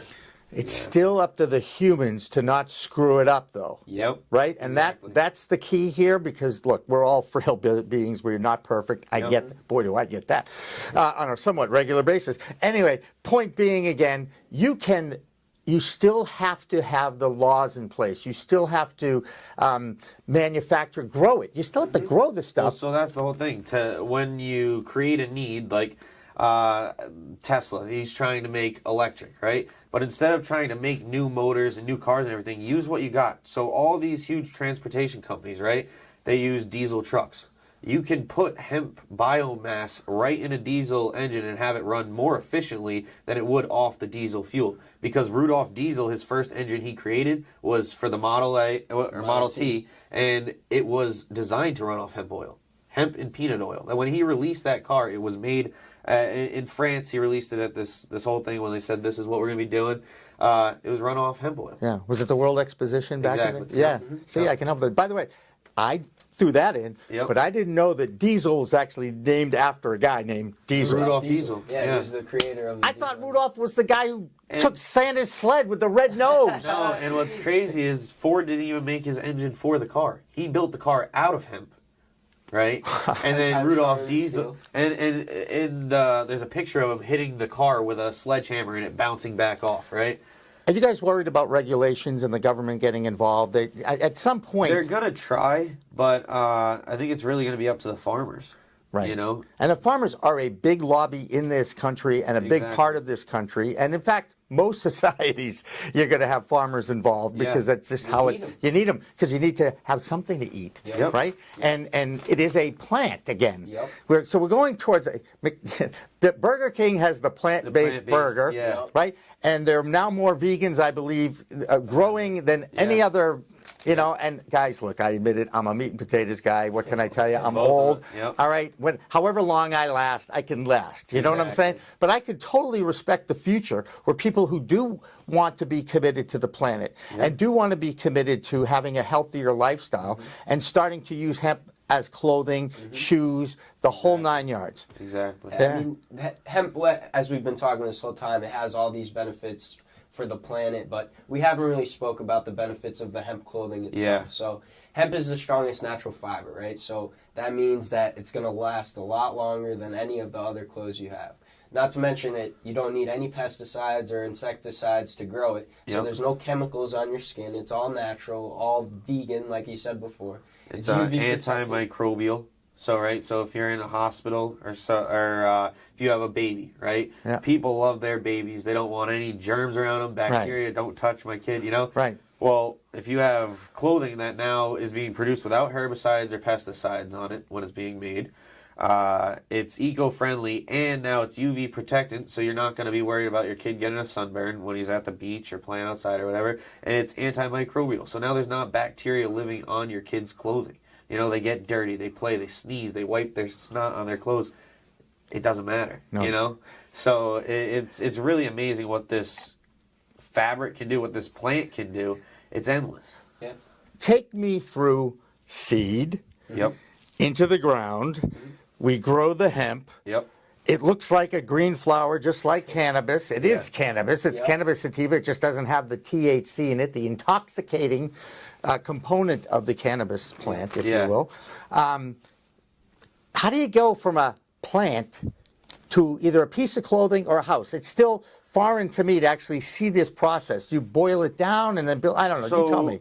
Actually, this is why hemp kind of got put on the back burner. Another reason was because they came out with the cotton gin, right? So then they came out Eli Whitney. Exactly. So then they came out with the decorticator, but not History major. Sorry, I couldn't resist. Go ahead. Right. So then they came out with the decorticator, which was later on, but it allowed them to break down this plant and shred the fibers and be able to sew it from there, or spin it from there, and turn it into multiple other uses, right? But now they have machines that separate it shakes the seeds out of the plant, separates the nugs from it, strips the plant down, and then you just have the stalk. So then it decorticates the stalk, breaks it down into fiber. There's so many different things. You know, you can make resins out of it. You can you can press the seeds for your oil. You can make ethanol and methanol, right? There's so many different things you can do with that plant. It's amazing, and I know even people I know will take the leaves and turn that into juice, and they're getting benefits from that. So we actually know a guy that does like infused meals. Yeah, of course. Right? We had a few of them on. We had one on our show a couple of weeks ago on Weed Talk, and Joe Nelson from Mass Cannabis Chefs has been in my old studio. That's awesome. So I totally understand that too. Yeah, and so they use the leaves there. You know, you can make a salad out of it, and that salad's going to be the most beneficial salad you've ever ate in your life. And the skeptics and the people that aren't enlightened to the science behind this now are still sitting there going, "Oh, they're just a couple of guys that like to get high and want it." No, there's so many different uses to this. And again, as Mr. John Dvorak taught me this, there's a mistake made in the media. They say CBD and hemp is not psychoactive. It's non-intoxicating. Exactly. It is. CBD is psychoactive because it's involved with the endocannabinoid system, right? Exactly. So he taught me that, and I hope it's we'll actually reiterate that now. I'd say it's actually probably more psychoactive than THC. Because it regulates a lot more throughout your body. Exactly right. And it does need, if you talk to some of these scientists, that entourage effect is very, very interesting. It does need a little THC, perhaps more than the 0.3% that by law, again, humans getting involved with this, telling you can't do this because we can't have them, being intoxicated. They're doing that to really make this hard for everyone. You know what I'm saying? Because you grow. No, hold it. Yes. Because they want to regulate it. Because they want everybody wants a piece of the pie or the piece of the leaf, if you will. Well, right? The thing is that at the end of the day, you still got to pay for the water. You got to still pay for all your guys to grow those plants and whatnot. And then they can come in at the end of the day and chop it down and say it was a 0.039 instead of a 0.03. And a lot of these farmers don't even it's out of their control. A lot of the times the percentage of THC depends on the climate or where it's being grown, the elevation, altitude, all that stuff. So these farmers are buying, certified seeds that are less than 0.3% THC, but they're growing it in an area where it forces the percentages to go up. So but that is why they're moving away from doing seeds and doing straight clones. So when you get a clone, right, you can guarantee the genetics. You can guarantee that this is going to be under a 0.03. It's going to be a little more expensive than buying seeds, but it's better to pay a little more and guarantee your crop's going to be there at the end of the year. Because it's a cash crop. Exactly, than paying a little less and having your whole plant desolated. Yeah. So... What a crazy place you guys are going to live through. Yeah. So much amazing change. In my day, it was technology, right? The video phone I saw in 1964 at the World's Fair in New York. I was 7 years old. Okay, do the math, all right? And now it's like, hey, you want to FaceTime? We're doing it at the table, and great grandpa's looking at the little baby, and the little baby's going, how did my daddy get in there, right? I mean, it's amazing what you've seen and what I've seen in my 62 years. You're going to see a heck of a lot more. And we want to be the people making that change, How do they find you? Again. Right on luxuryleaf.com. We're on Instagram, Twitter, Facebook. TikTok now. All social media. LuxuryLeaf.com. The social media handles are LuxuryLeaf LLC. Instagram, like you said, YouTube, Twitter, Facebook. Pretty much every social media platform we're out there. Go ahead and follow us and message us if you have any questions. We're willing to answer anything, and we want to just educate. That's what we're here for. Yeah, and it's beautiful that it is about education because either side of this plant, knows the importance of the science and the education that has to be followed. And once you start reading about it, and once you do the research, and once you take the time as a parent or as a legislator, You will be amazed Yeah. at the uses of this, and it's why the Rastafarians say, it's all about the plants, man. Well, so it's about the plants. Exactly. And when you start making this about another plant money, you can't. It's not going to go anywhere because you have ill intentions, And when you're all about the plant, that's what you're going to want to see grow, not your pockets. And like he works a full-time job. I own my other company that doing my own stuff. Yeah. And it's just this is what we do because we want to see this get out there. We want to see the knowledge be made. We want to see a difference be made. In doing so, we've been able to really not worry about a lot of the things. When you're running a business, worried about the money, all right, we have to get this amount of sales. We got to do it. You're going to cut corners. You're going to do it for something else, And when you're not pushing those sales, you're not really worried about that. You're more so willing to get into a conversation with someone and sit there for 15 minutes than worrying about the 5 other people that just walked by, Socially responsible capitalism. This is what you guys are practicing. I meet with a lot of people, talk with a lot of people who are doing the same thing. They just want to do right by the world. Exactly. And their fellow man, which is such a beautiful thing. And people and planet, it's the most important thing. And these are the stories that I like to tell. So I really appreciate you guys. Hey, you guys are my first 2 guests in my new studio. Thank you so much for coming in. It means the world to us. Thank you. There you go. That's Kyle Oliveira and Tyler Johnson. And this has been In the Weeds with Jimmy Young. Remember, it's a whole new world of weed out there. Use it responsibly. See you next time. Happy hemping. Happy hemping. And thanks for joining us today on a special episode of Vote Pro Podcast that we are devoting entirely to cannabis in sports. Now, those of us who are not active in professional or competitive sports know firsthand the pain and suffering that can be a part of not just the playing, but the preparing and the competitive nature of sports and how that can inflict on people's lives. Nobody understands this better than us, except actual athletes. and trainers and coaches and sports writers and people who are actually sports. Connected to athletics. And who but else, other than Phil? that, and maybe the fans. well, Probably. service members, they're probably in there too. But having said that, we've decided to bring in somebody who really understands sports and cannabis just about better than any other person I can think of.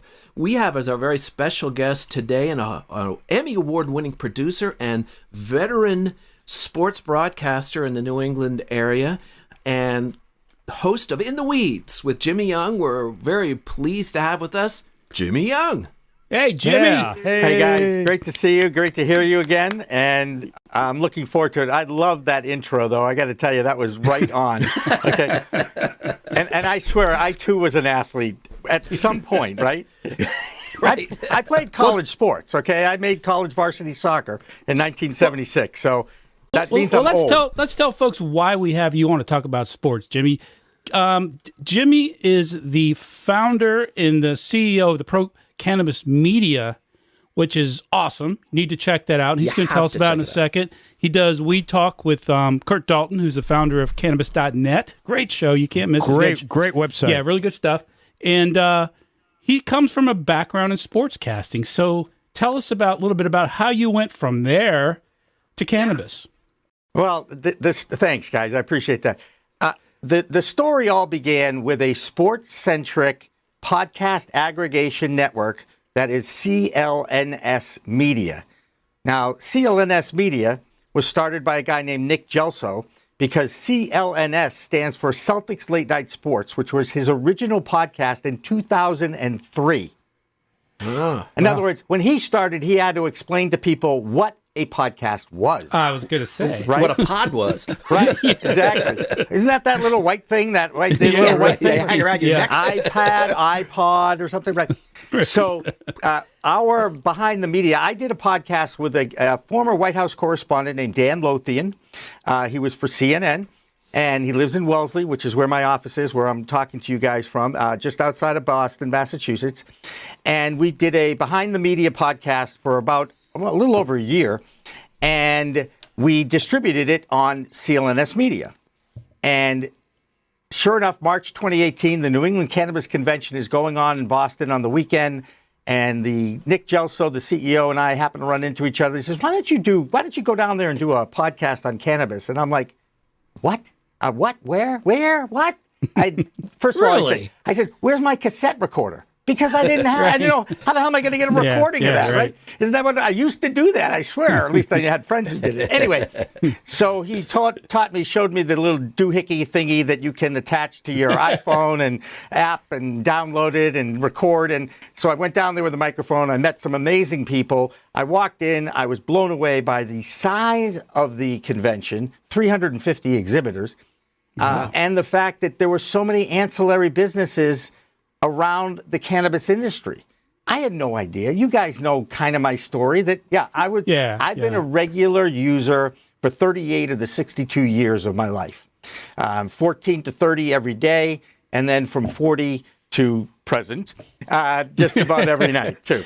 And I have a medical card in Massachusetts. I have horrific arthritis, and that's how I qualified for it. So doing that podcast happens in March of 2018. And then I find out that YouTube just purged their site of all the cannabis-related videos that were making money in April of 2018 for them. Those bastards. Right? So I had audio and I heard video. about that. Right. I had audio and video, and I didn't know what the hell to do with it. Who's going to watch it? How do you do it? What's this SoundCloud thing?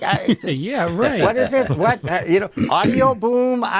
Anyway, so they walked me through it. I posted it on CLNS Media. I also found out about this new site called the Weed Tube, and they took my video versions of my podcast. So all of a sudden, April 2018, May 2018, I'm starting to do these once a week, and it's caught on. You know what? I can't believe that there are people out there actually that will download it and listen to me. Oh, it's great stuff. What's your long-term goal with? So there's a lot has gone on since March of 2018, as you guys have know some of my story. Heck yeah. But let's go to the present with Pro Cannabis Media. We are a group of like-minded internet sites that are pro-cannabis. I am disgusted with my former traditional media comrades and how they treat this business. They are looking for this business to fail so they can lead their news with it, okay? They are looking for the new industry to make mistakes so they can lead their news with it, okay? They are not balanced in their reporting. They are not telling the stories of the cannabis industry at all. They're telling the stories of the cannabis screw-ups is how they're approaching it.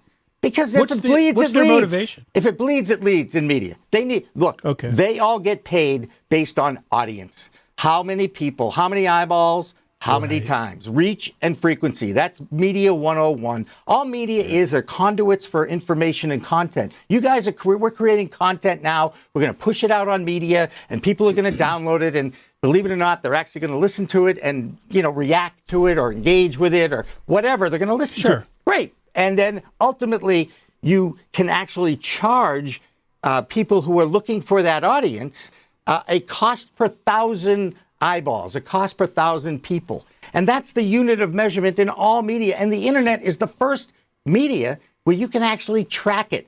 So it's the back-end data now that is so valuable to the marketers in the various advertising groups. So a group is bigger than one, correct? Absolutely. It's the professor in me. Okay, good. Thank you, class. What a bunch of dummies around. No. He liked my answer best. So Cannabis.net is our flagship. Our original distributor was CLNS Media. They're still with us. But Cannabis.net is the #3 most popular website in this cannabis space. Right behind we love it. Leafly and Weedmaps. It's a great site. And, well, it's everything. People spend 23 minutes on average on that site, reading and digging up information about just about anything you want to know. I know I do. Right? And it's entertaining. Right. And Kurt is a great writer. He's really good. He's a really good writer. He's a funny guy. Yeah. And he's 20 years younger than me, so he's much more hip. Okay? Much more hip. And we're all the same age, by the way. The four of us. Us. We are. Yes. That's what I'm saying. Yeah. So we remember the 60s and 70s. That's the best part, right? You don't have to read about those decades. Oddly, I remember the 60s better than I remember the 70s. Yeah, why is that, I wonder? I don't know. Well, let me just say something related to what you just said about the media. Yep. We interviewed just like 2 weeks ago Jen Michelle Padini, and she's the head of the Virginia chapter of Normal. Okay. And there's been some huge changes here in Virginia, in the last couple of months. Huge. Right. I have not seen any coverage of it on the television news, the radio, even on the local, even local newspapers. And we asked her that why, and she kind of said the same thing you did. Right. I mean, it doesn't bleed. Right. It doesn't bleed. That's right. It's not a story. But here's the thing, guys, and this is why I started my company. Everybody has a cannabis story. And how many times have you heard the following?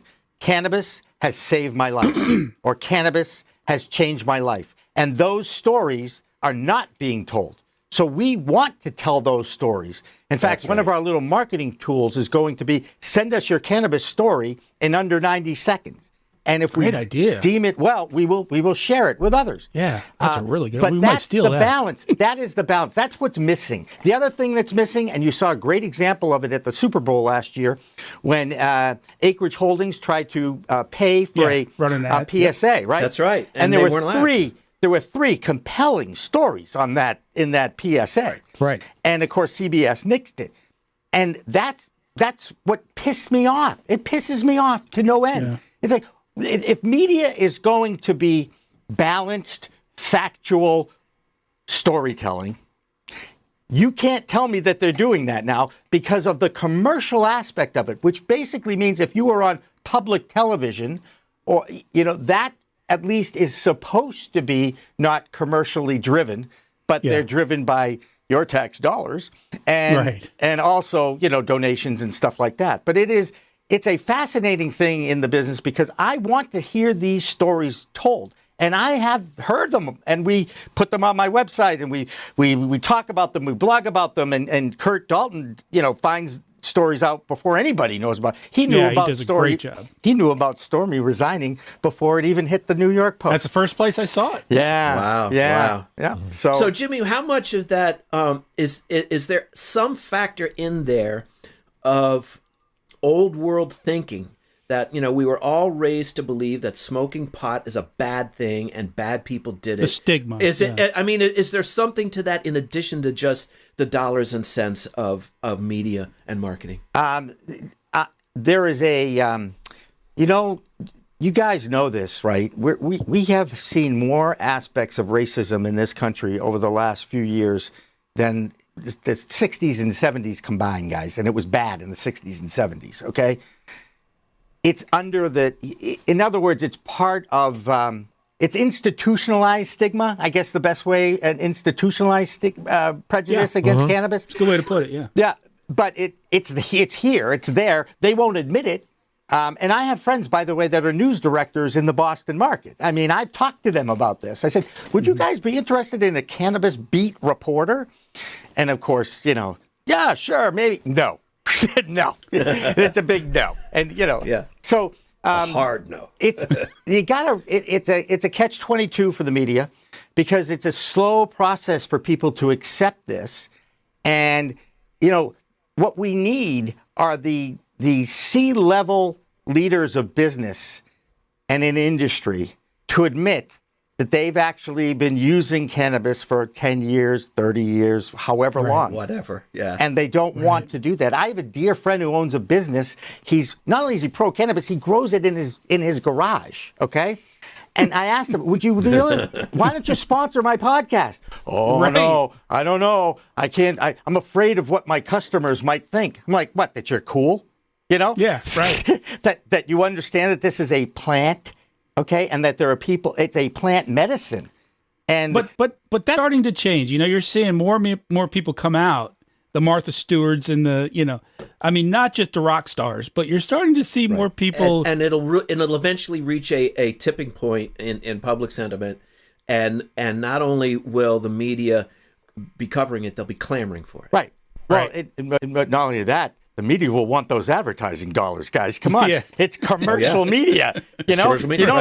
That's one of the reasons why our model of a group of like-minded internet sites has a really good chance of catching on. Because I just downloaded this document that was circulated on the internet today about all the ad policies. You know, every state has a different policy about advertising, and they don't want calls to action. So you have to do it similarly to public television or infomercial style. Let me tell you the story about Caroline's Cannabis, the first social equity applicant for adult use recreation who got a license in Massachusetts and then now is closed thanks to the governor.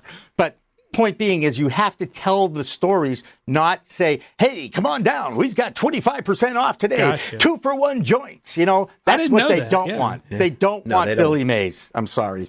May he rest in peace. Yeah. So want to talk about some sports? Let's talk about some sports. You know, it's so anyway, I want to ask you a question. So how did you celebrate Cinco de Mayo? That was like the other day, wasn't it? Yes. Yeah, I don't like Mexican food, so there's no reason to. And I don't drink beer. And I don't drink beer. I did know that the day exists. I did kind of celebrate 420 in quarantine. You know what I mean? Right. Yeah. Right. Worst 420 ever.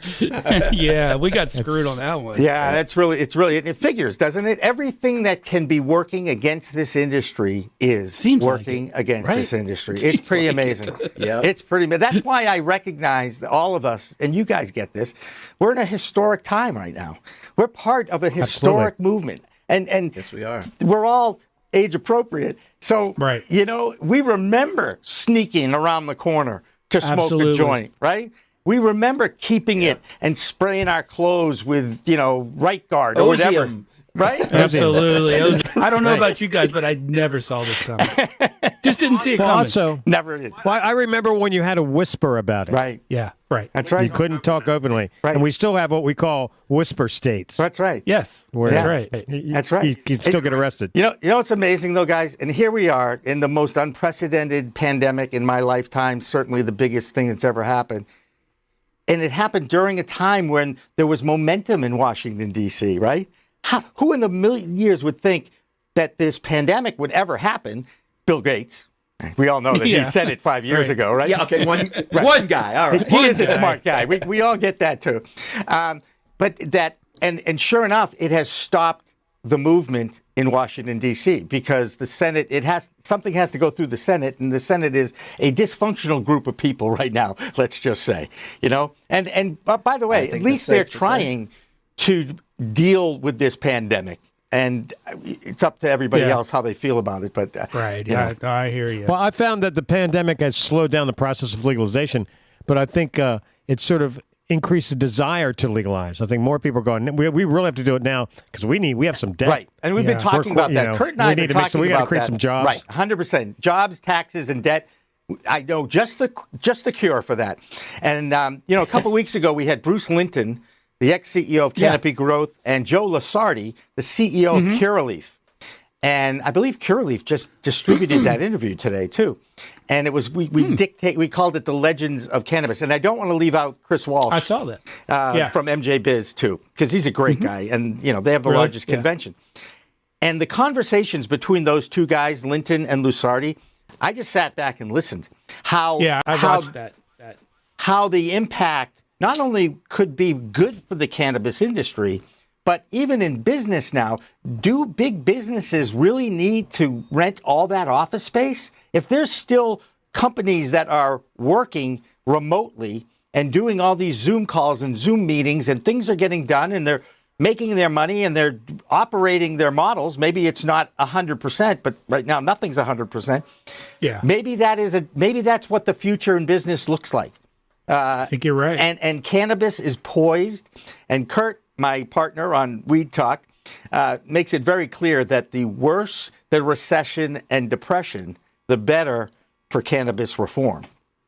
Because that means... Well, if it was anything like the 1930s... Yeah, right. You know? Absolutely. Right? And in 1937, the wrong drug got prohibited. And I wrote a blog about that on my website when I first started this. And I still maintain it, and I still talk about it. And doctors now are telling me that my theory of the fact that everybody's been looking for, when did cancer start?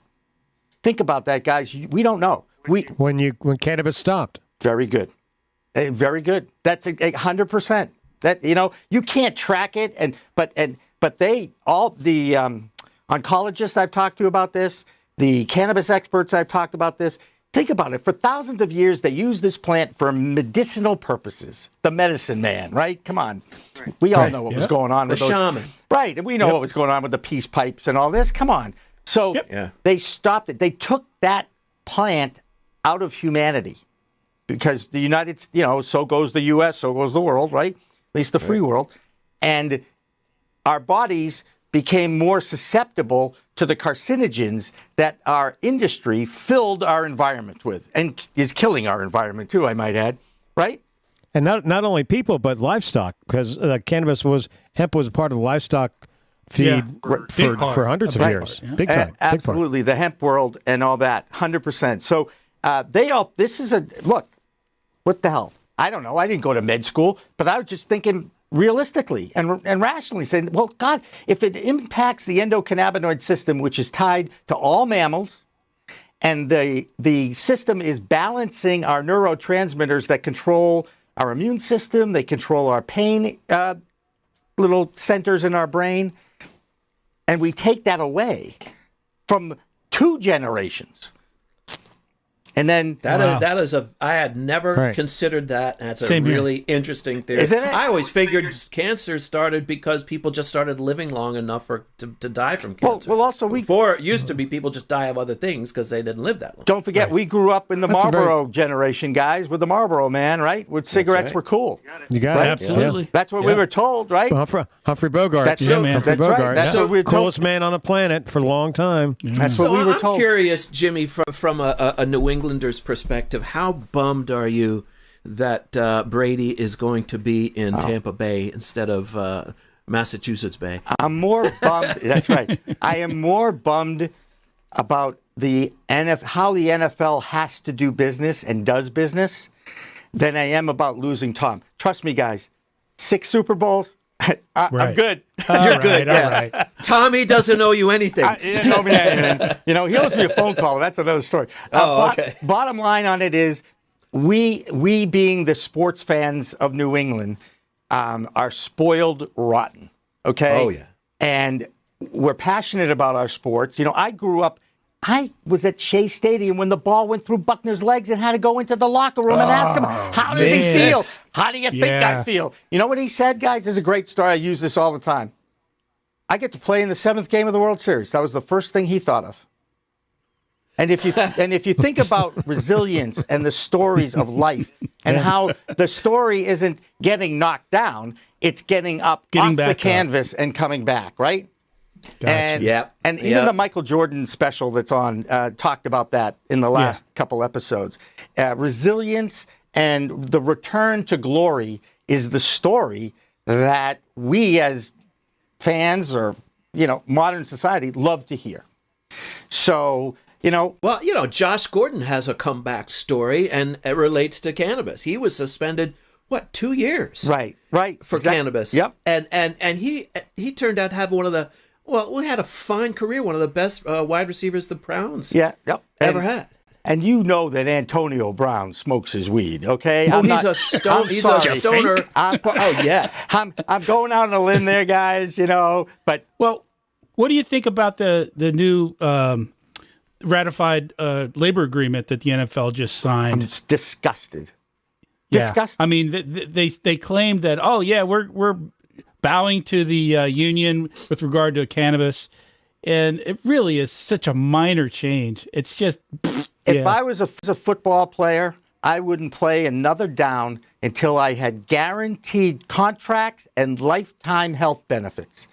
By the way, that's what unions are for. That's what they're for. Thank you very much. Exactly. Right? Yeah, exactly. And think about how big football is, and that the biggest football stars are making maybe 25 to 30 million, and there's only a handful of them, right?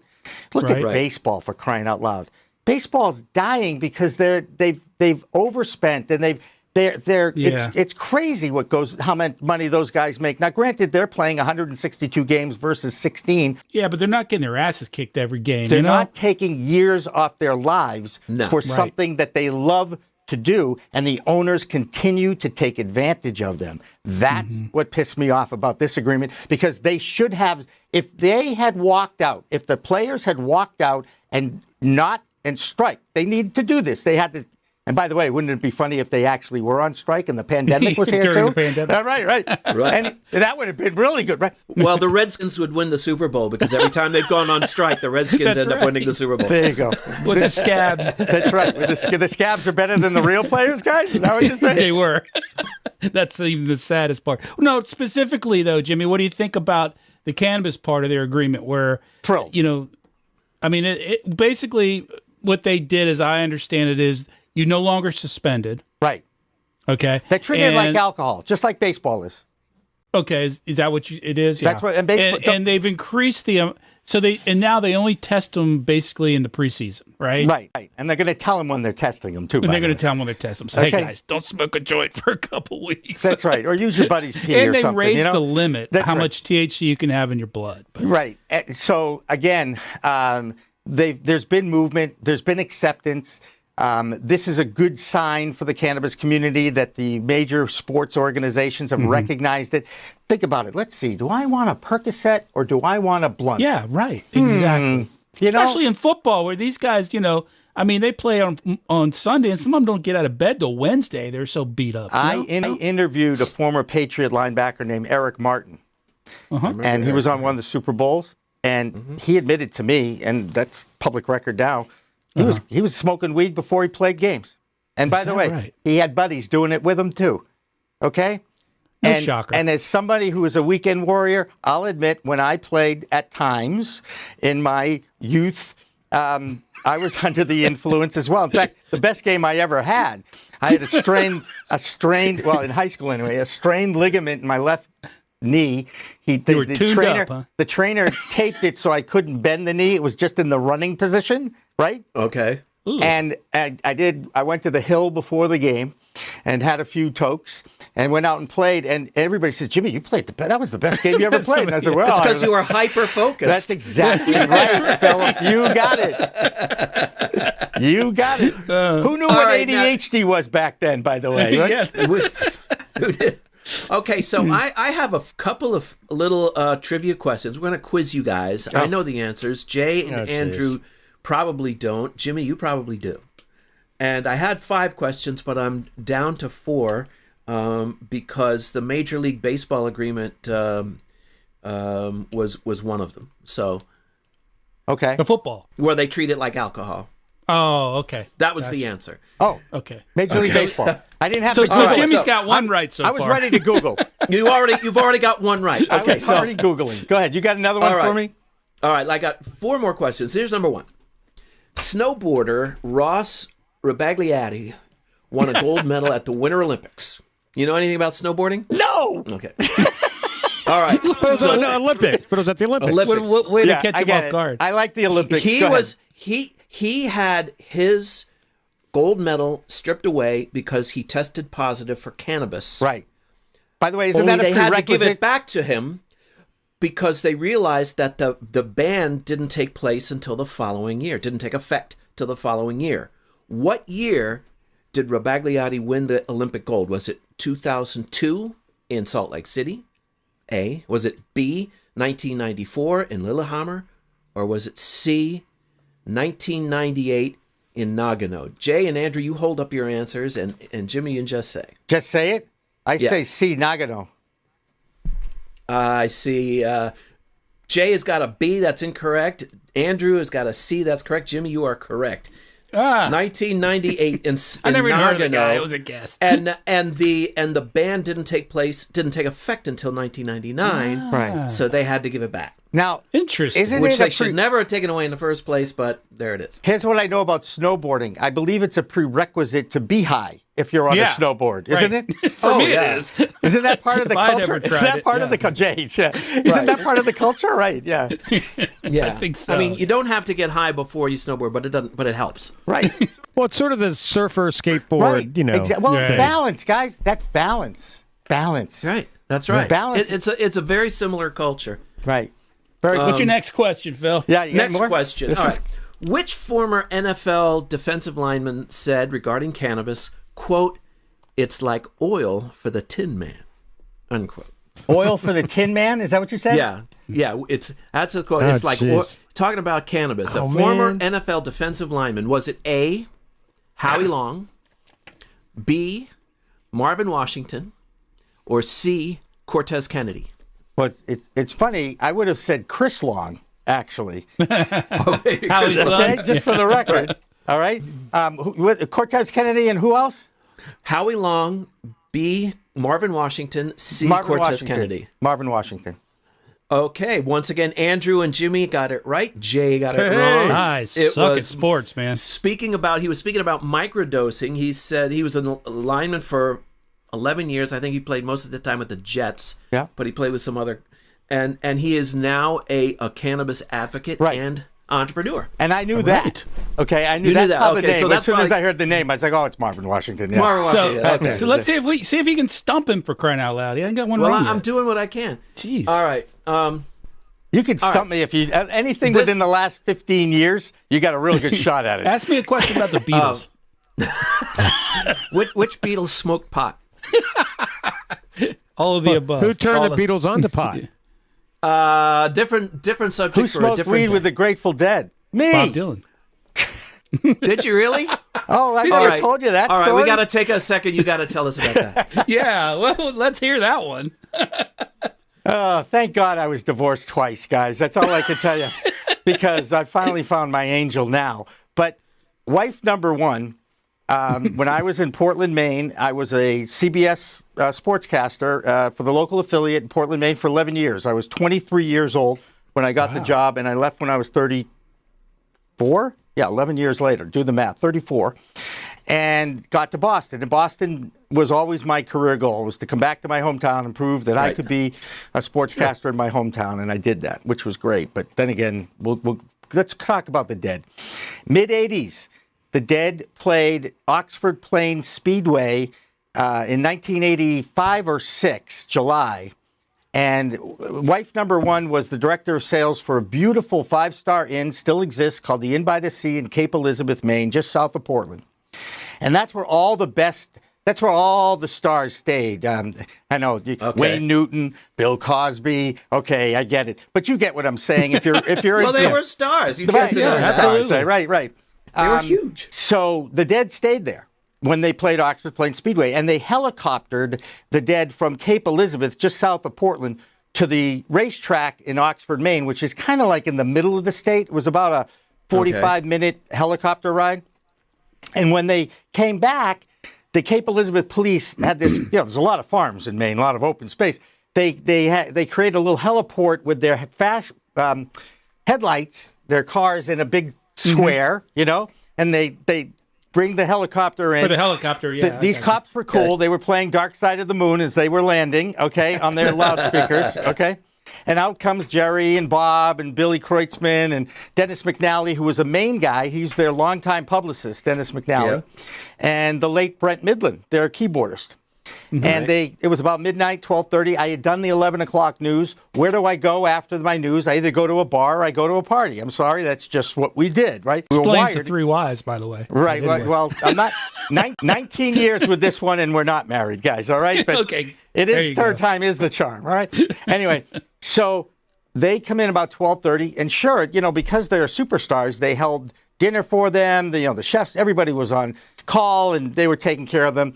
And so Brent Midland and Bill Kreutzmann and Dennis McNally and I had dinner together. We went up to the room, and for the next 3 hours, we discussed what was higher which was closer to the North Pole, Portland, Maine, or Portland, Oregon? There's your trivia question. Now, guys, 85, 86, we didn't have the internet. We didn't have Google, right? Couldn't look it up. So well, if you take it cross country, you got to go through Canada. And 3 hours of this, okay? Needless to say, we smoked plenty of weed, among other things that you did in the 80s, let's just say. Did the answer get resolved? Yes. Yeah. Portland, Maine. Which is it? Portland, Maine. Okay. Yep. Well, oddly enough, my next question takes us to Portland, Oregon. Okay. After Do you know how Portland, Oregon? Did you know that Portland, Oregon was either going to be named Portland or Boston, and they flipped a coin, and Portland won? No way. No kidding. Boston, That's Oregon. another thing that came out that night, all right? All right. Came out or was made up? No. That's far out, You man. can ask Google. Google knows. Google knows everything. All right. Go ahead. Hit it. That Google. Is there anything it doesn't know?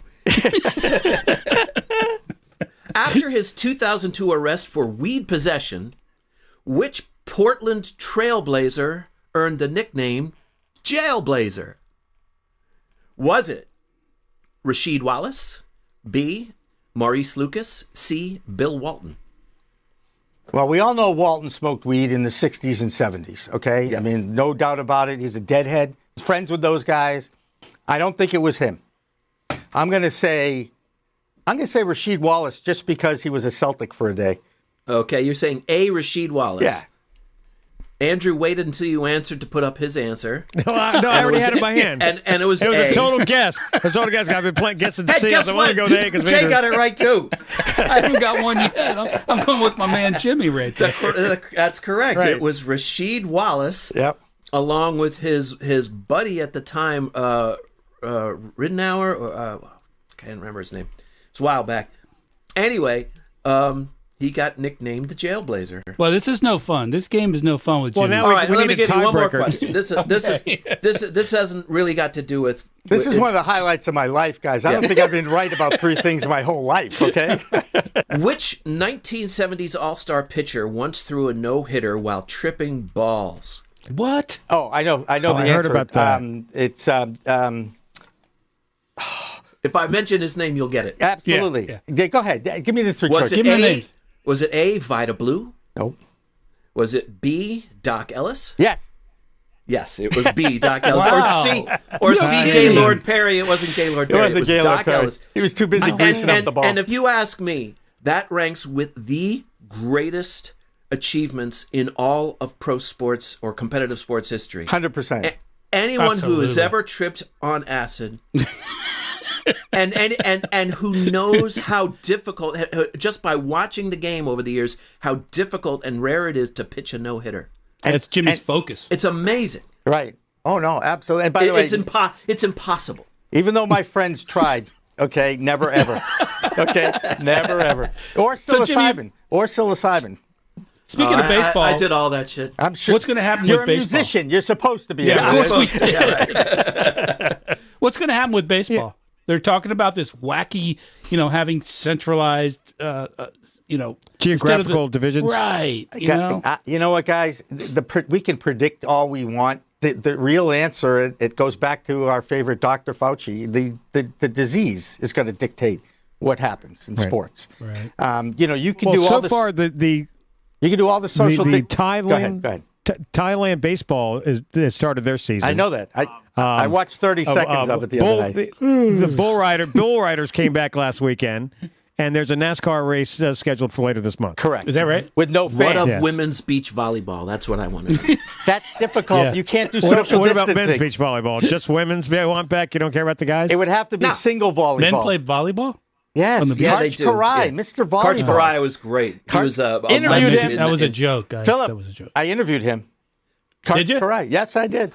I've interviewed some of the coolest I was at a freaking photo people. shoot where we photographed him. For I was doing advertising for a beachwear company back in the early 90s, and we photographed Karch Karai. Very cool So guy. you've interviewed a gazillion athletes. Yes, I have. And players, coaches, owners. Have you talked to them about cannabis much? No, in fact, no, because I haven't, since I've gone come out of the cannabis closet over the last couple of years. Sure. I have not, Chad. I have a few stories that I can't tell because they. Oh, come on! No, I can't be. I could say that he's a. I could say that he's a former hockey player who's in the media in Boston. That and the bar shut down one night, and we passed the joint to each other. But I can't. I'm not going to do it. I understand. I'm kidding. You would never do respect that. Respect that. But that's a symptom. There's another story that I've not shared ever on a recorded basis. So I'm going to not name the name, but everybody in the world knows his name. Okay, and it happened to be the name of his show. Okay. And he was a stand-up comic before he became a household name with his show. Okay? Jerry Seinfeld. I didn't name that name, but Carol Leifer, his good friend. I think we're getting somewhere. Grew up with wife number one, okay? Oh, wow. Okay. Right? And you guys remember there's another guy, I'm not going to name the name, but he was the clerk in Pretty Woman. He too is a stand-up comic. And you know, I'm with you. Sucking up, sir. That right? Okay. Yep. Yeah. Tim, I'm not naming his name, right? No. Oh, we excel at that, sir. They were in the back seat. So wife number one picked me up. After that, I was covering the Red Sox. It was probably the Red Sox ALCS, 1986. Coming back from Fenway Park on a Sunday night, about 10 o'clock at night, they limo liner, luxury bus, luxury Greyhound, back to Portland, Maine. And wife number one picked me up, and in the back seat are those three people. And I only named one. And I think I'll be okay with this. So, back then, LL Bean was a 24-hour destination in Maine. Yeah, they only had one store in the 80s. I've been there. Yeah, Freeport, is that right? And it was open 24 hours. So at 10:30, we smoked a joint. Let's go to LL Bean, of course. Sure. Doesn't everybody? Go to the hat section with two of the funniest guys on earth. Okay, trying on those different hunting hats. Who are high. Oh, that's hilarious. I mean, you've always, your sides have hurt when you've laughed, right? We've all gotten to the point where we laughed so hard. I was bruised. I bruised the insides of myself. I was laughing so hard listening to you guys. Of course, Carol goes on the PA. Carol Leifer goes on the PA and go, would Mr. S please come to the front? We found your child. Oops. Yeah, they got that big giant boot out front. Yeah. When I write my book, I'll use his name, but I'll probably talk to him before that. Yeah, make sure it's cool. Yeah. Please. And that's the thing about this now, guys, right? It's accepted as a medicine, okay? We have 33 states or whatever. Mm-hmm. 11, 12 states legalized this stuff. At some point, especially my kid's age group, 29-year-old, right? He's going to grow up. It's going to be legal in his, every state, and it's going to be a crop, and it's going to be traded on the commodities market, and there's going to be wholesale prices of this, and he's going to live to see that. I don't know if I'm going to live beyond tomorrow, so I live, every day. Yeah. I think you're right. Our kids Now, are the same age. I'm wondering, now we were talking about it on the last episode, the idea that, we were talking earlier about how working from home is becoming more prevalent in the days of coronavirus because it's just not that scary anymore. People didn't want to do it before because they don't know how. But now, having been forced into it, it becomes something, well, we can do this. I wonder if that same effect isn't going to play out with regard to legalizing cannabis. We're eventually going to have to bow to the logic that you're not stopping anyone. Anyone who wants to smoke weed can get their hands on it, whether it's legal or illegal. But, eventually you're going to realize all of this money is going untaxed. And all of these people are having their rights violated. And now that it's all kind of been in this pressure cooker of a lockdown, maybe we come out of this with people thinking, maybe it ain't such an evil weed. Right. Well, I don't use that M word because it's a plant. and the M word has racist connotations to it. And I know that a lot of people are using that word as a differentiator between the hemp version of the cannabis plant and the THC version of the plant. And I try not to use that word, and yet it's part of it's part of this whole growth process that we're going through. Yeah. Anyway, that's my thing. Yeah, we asked Steve D'Angelo about that when we had him on recently, and he, because we said, yeah, we've heard you use the word a couple times, and he said, I can't help it. That's what we called it, and that's how I am. And Phil and Andrew, I think we grew up with that word. That's what we called it. But I'm with you, Jimmy. I would prefer just to say cannabis or weed. I agree. I like part of the lexicon. I mean, weed. But we call ourselves Vote Pro Pot, and we use the term pot because we're on social networking, and it's a call to action, and there's only so many characters, and it's short and sweet. I like that. But we don't call it pot on our podcast. Right. We always would say cannabis, and if we're talking, The Beatles used to call it grass. right, or we're talking medicinal or political, we use cannabis. Yeah, but if we're sitting around talking, some guys, we might say marijuana or weed, but then you have the Marijuana Policy Project. Right. Yeah. I know. I get it, and I refer to it as herb.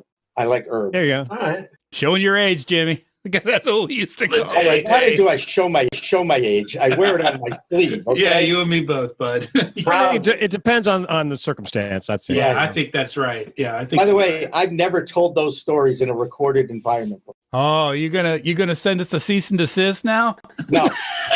No. Well, we're not going to release this for a while, and if you want to edit it out, all you have to do is say so. Those are two of my two of my best stories. That's great. So let me ask you this question. I have a story about Jay. I have a story about Jay and I. We played a band job. This is like we were probably 19 years old, 18 years old, down in Washington D.C. I forgot where it was, but we smoked some Thai stick. We drove from Washington to Rockville, which is normally, in traffic, maybe 45 minutes, half hour, something like that, maybe. In the middle of the night, it's a 20 minute drive. There's no lights. It took us an hour and a half, 2 o'clock in the morning, to drive from D.C. to Rockville because we were so friggin' stoned. And we had 40 minutes of that was just that one green light. Oh my God! Yeah. It was a stop sign. We were waiting for the light to change. At the stop waiting sign. for the stop sign to change to green. Right. It's 15 minutes after sitting there, Andrew's like, "Dude, are you gonna go?" I was like, "Waiting for the light to change." Stop sign. I never touched that shit again, man. That was scary. Oh gosh. Well, we're getting low on time here. We won't keep you too long, Jimmy. Let a couple more questions we might each have here. If you had to guess, what sport, major league sport, do you think would be the first to remove cannabis from the banned substances list? If you had to guess, hockey, basketball, baseball, football. Let's start there. Of the major sports. You didn't give me the sport that I would have picked. Which one would you pick? Soccer? Yeah, I could see that. FIFA was the first international group to take CBD off the test and not make it a banned substance. Right. And that was during the World Cup 2 years ago. Right. Remember that. What about the other four? What about THC in the World Cup? It's still banned, right? Yes. What about the other four? Change? I think that'll change. Yes. Basketball, football, That'd be baseball. one of the first things. You know what? Probably. I think it's hockey, maybe. I think baseball's already made it just like alcohol, and I see them all. Right. Nobody's going to get suspended from Major League Baseball for it now. Correct. And that should be the case in all of the other leagues too, guys. That makes sense. It just does. And of all the sports, I never thought baseball would be the first of the big four to do it. Really? No, I didn't either. And you know what? You know when it happened? It happened during MJ BizCon this year in December 2019. Oh, yeah. Because I was doing a podcast. I was like, oh my God, check this out. And we were doing a podcast. We started talking about it. It was like, all right. So yeah, that was a biggie when that happened. That was a biggie. And yeah, unexpected. That's why it came out of the blue. I was like, whoa. Yeah. Great. Baseball. Wow. Who would have thinking the sport's going to die? Who'd have thunk? That's right. So anyone got any other questions or anything? Not really. Let's let Jimmy tell us where people can find you in my office right here. Yeah, only in your office, at least currently. Yeah. No. I'm lucky to have an office, guys, because she who must be obeyed, who owns the house that I'm in, okay? I built an office in her house, right? And she who must be obeyed. She's a retired corporate America executive who's now doing coaching. Anyway, she basically said, I need a place to work. I'm going to be working in the office, which basically means you have to go find an office. Hey, good luck with that. That's right. No, it's a great 6 minutes from my house, guys. I mean, I could literally go home. I could go home and go to the bathroom if I had to. That's great. That's great. So procannabismedia.com is the website. Procannabismedia.com is the website. It's also our YouTube channel. We've got the Facebook page going. We've got we now have a social media person who's actually going to be putting out content on a daily basis on our Instagrams and our Twitters, and you'll never find me on them, guys, but I do know that the information They're there. I feed her, right, the information I feed her will be put up there. And of course, now featured on the homepage of cannabis.net, because Kurt Dalton and us we're partners on this Weed Talk adventure of ours. And the shows that we're doing now are all going to go under that Weed Talk umbrella, that Weed Talk moniker. So when we do it live, it'll be called Weed Talk Live. Gotcha. The recorded version. Oddly enough. Right. The recorded versions are We Talk Now, because you're watching it now. Right? And then, of course, on Fridays, we release We Talk News at 4:20 in the afternoon. And let me guess, you're gonna present news? Correct. Oh, okay. But that's pre-recorded and released. That Philip guy, he's a sharp dude. Is that going to be pre-recorded? That's Is right. that going to be Deborah, pre-recorded? by the way, Deborah Borchardt from Green Market Report is now our business reporter. She's contributing every week to our Weed Talk News, including tomorrow. I've already seen her report. I'll be putting it together tomorrow. And I'm going to, I'll put this out there to you guys too. I hope to live to see the day where I can produce a live news talk and roundup show on Fridays that will be at 4:20 in Eastern time, continue to 4:20 Central Mountain and West Coast time eventually, okay? And have 15-minute reports from each state. So we'll go to the Massachusetts report, to the Maine report, to the Maryland report, to the DC report. You get it? Yeah, that's great. Simple concept. Absolutely. And everybody, you know, and it's going to be called Cannabis Coast to Coast. And that's why we did the Weed Talk News show on Fridays at 4:20, because we think this is the precursor to that show. And I'm already shopping for sponsors. And I happen to think that Curaleaf's Cannabis Coast to Coast sounds really good. It sounds great. Got a ring to it. Definitely has a ring to it. Well, you are in the process of building an empire, and we are really glad to play any small part that comes our way with that. And we are very very glad to have you as our guest today. It's been some of the most lively conversation we've had, and that's saying something. A lot of fun. A lot of fun, Jimmy. Guys, thank you very, very much. And you know what? We're beyond just guests on each other's shows now. I'm going to come down and visit you sometime in the spring if we ever get a chance. Wear your mask, buddy, and gloves. All right, and we'll definitely get together when I'm down there. Yeah, man. I'll buy you a drink. Absolutely. Sounds great. And I know I'll be making a trip up to Boston in the near future. I did a Comic-Con not too long, a couple of years ago. I was selling a book. Sold out, which is nice. But I haven't been up to Boston in a couple of years. It's a great town. Went to college in Boston. And Berkeley College of Music. Oh, of course. Boylston and Mass Ave. Yeah, we saw Gato Barbieri there in 1979, I think, and it was awesome. I was there then. I wasn't at the concert, but I was at Berkeley. Right, and I know a lot of kids, really talented kids. I love the Berkeley kids. Yeah. Yeah, good school. So we definitely have to get some suds while I'm up there. Yeah, thanks for being on the show, Jimmy. I know we really wanted this to be wall-to-wall sports and cannabis, but I think we probably talked a little bit more about cannabis than we did sports. Well, it was a lot of Jimmy, which is even better. We'll do it again soon, buddy. Thank you for enlightening us. And appreciate it. And I went 3 for 3 on those questions, right? Yeah, That's shut up. right. Yeah, and these guys got them all right too. Once you got yours, so I got the goose egg. Yeah, once you got that's right. Jimmy, thanks for being here, and let's stay connected. And anything Vote Pro Pot can do for you, seriously, let us know. We plug you on the show, and we'll continue to.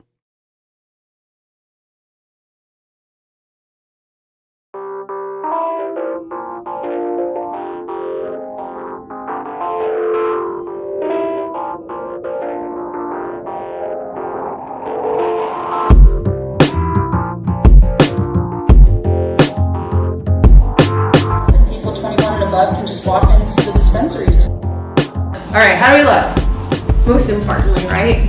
But first things first, we need to pop this bottle open because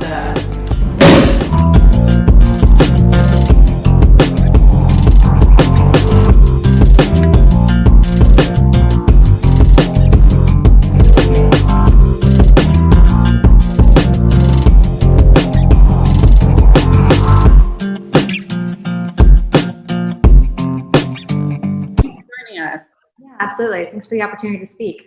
Absolutely. So we are speaking today with Lauren Glockley. Did I say that correctly? Gockley.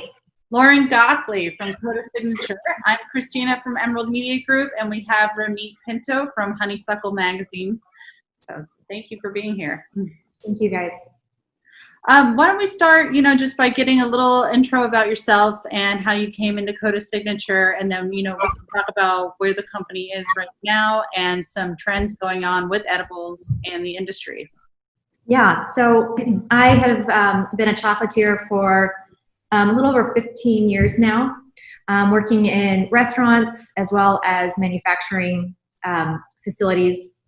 Spent a few years in New York at Thomas Keller's Per Se, and then transitioned into becoming a raw vegan chocolatier for about 4.5 years. And then really made the decision to try to branch out to start really my next journey in chocolate. And that's been the goal for me as it relates to my love, which is chocolate, to continue to find new and exciting ways to explore flavors, as well as explore the different ways to be able to provide people with that joy and nourishment that chocolate gives.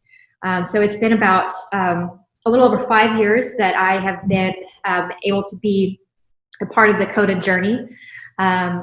Transitioned from New York out to Colorado to start the company there. We launched in Colorado in about 2016, and have been gaining momentum ever since. And then I transitioned out to Oakland about a year ago, and we've been in the California market coming up on about 8 months. So lots of achievement, lots of great milestones. We've built an amazing team here that have just achieved such great success. And cannabis, I joke around is really my gateway drug for sure, because it really has just opened up so many opportunities for creativity and learning, and to just be part of this amazing industry that is, really just scratching the surface on what it's capable of doing and impacting lives across the world.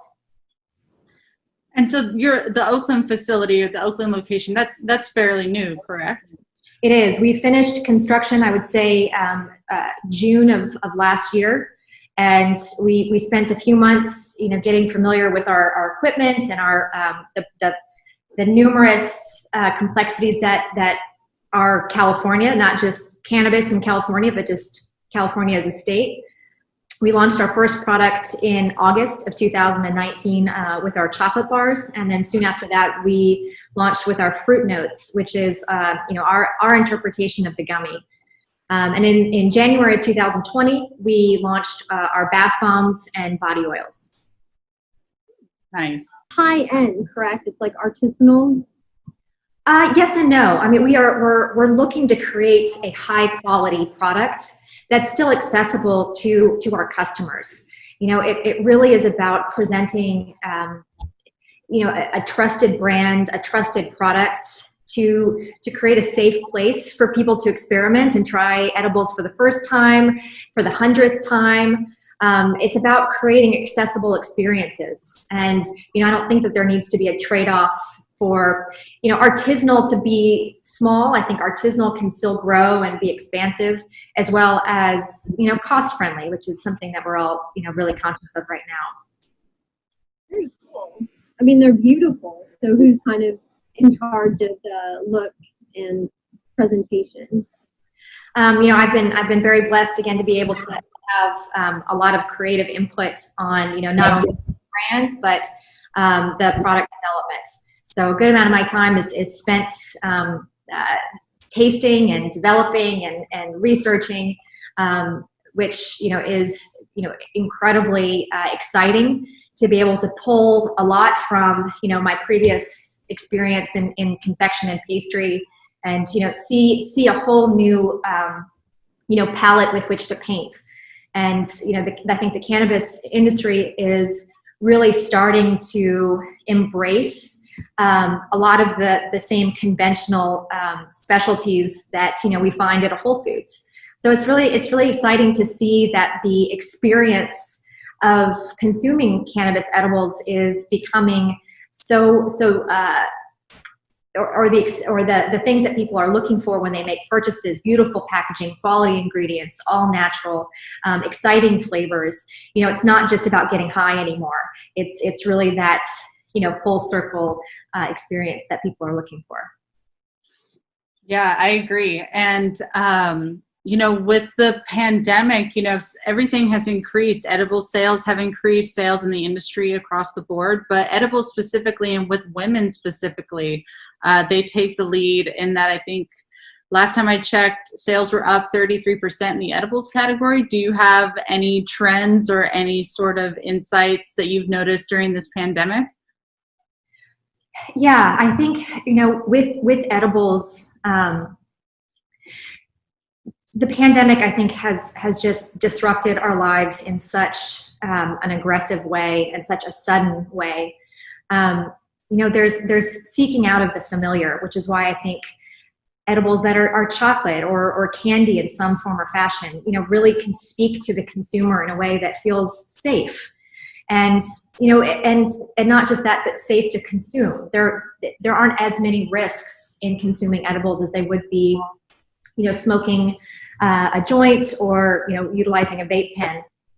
So I think it lends itself to, the consumer that is looking to have a really enjoyable treat, something special, as well as, creating a safe space with which to consume cannabis. Mm-hmm. And oh, sorry, Brittany, were you going to say something? You guys have overall?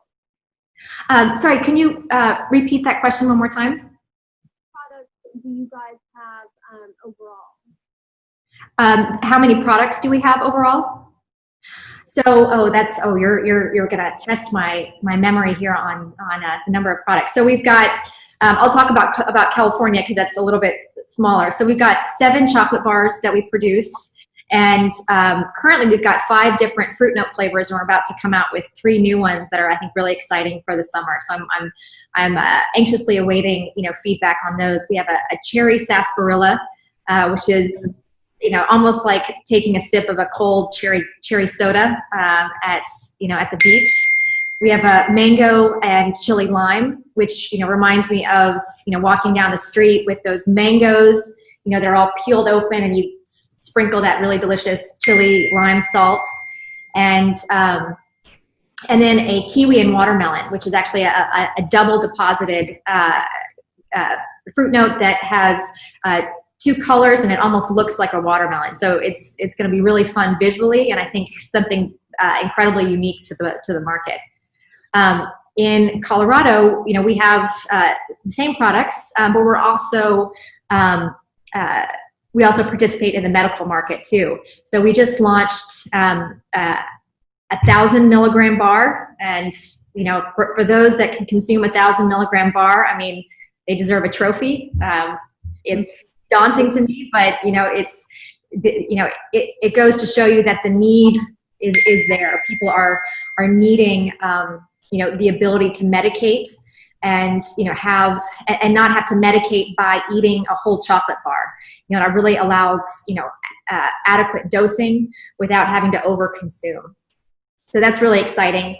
And then of course we have our amazing bath bombs that are just a wonderful treat for yourself. And when I kind of think about the way people are looking for retreat, for comfort, for peace and tranquility, a bath bomb is really, one of those affordable luxuries that people are going to be looking for.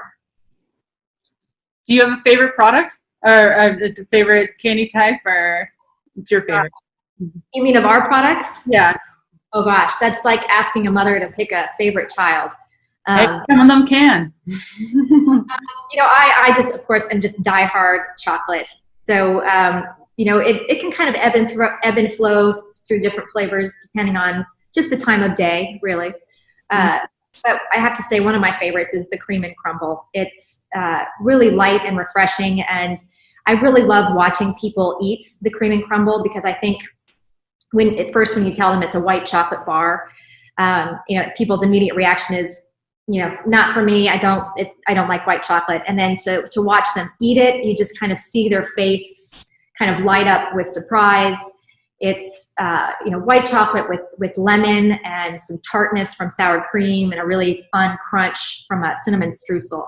So really inspired by, delicious lemon cheesecake.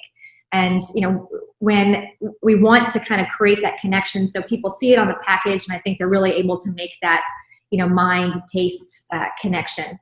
And our white chocolate is really, a phenomenal product. We purchased our chocolate from a company called República de Cacao, and they're based in South America. And this is the only single origin white chocolate out there, and it's single origin from Ecuador. And I had the opportunity to go and visit Ecuador, and we traveled up to the Andes and actually saw the cows that are being milked for this white chocolate roaming free on the mountaintop. And, when you really see the quality and care that these farmers take in their craft, you can really taste it in all of our chocolates. I've had that bar that you were mentioning, the white chocolate, and it is delicious. It is so divine. I enjoyed it thoroughly.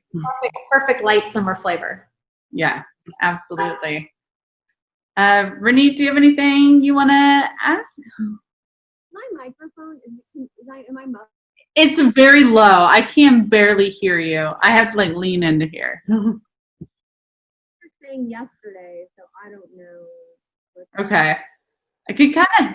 We could kind of hear you. If you want to ask a question, I can kind of repeat it, and then. My boyfriend was asking if you ship to NYC.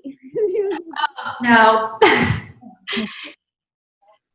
Yeah, sadly not. I think we're so close to being able to start shipping, and I was kind of thinking that, the pandemic has been a little bittersweet when you kind of think about, one major milestone that happened was that cannabis was deemed essential during a health crisis. And I mean, that is a monumental statement that, I say, well, you can't take it back. You can't say that we're not essential anymore. And I think it's going to become, essential to people as they're, looking to find those comforts, looking to find those moments of peace and happiness. Going back again to those affordable luxuries, being able to spend money on a quality edible, or to be able to treat yourself to those experiences, as well as seeing what cannabis has done to the economies of many states, and many states that are suffering right now. So not only benefits in tax revenue, but jobs. And I think we're going to see a pretty amazing shift in the attitude of states and the consumer during this. Really, I mean, our lives are never going to be the same again. I completely agree with you. I think that the whole landscape has changed, and it has gone to digital now. Now the industry go-to is somewhat morphing to shopping online than doing a pickup, and that's great for safety and health reasons. But what about the bud tenders? These are individuals who unfortunately might get phased out with this new transition, and they're really the front men and women that talk to patients and customers about these products. They make recommendations. They show you the packaging. They let you look or smell the product.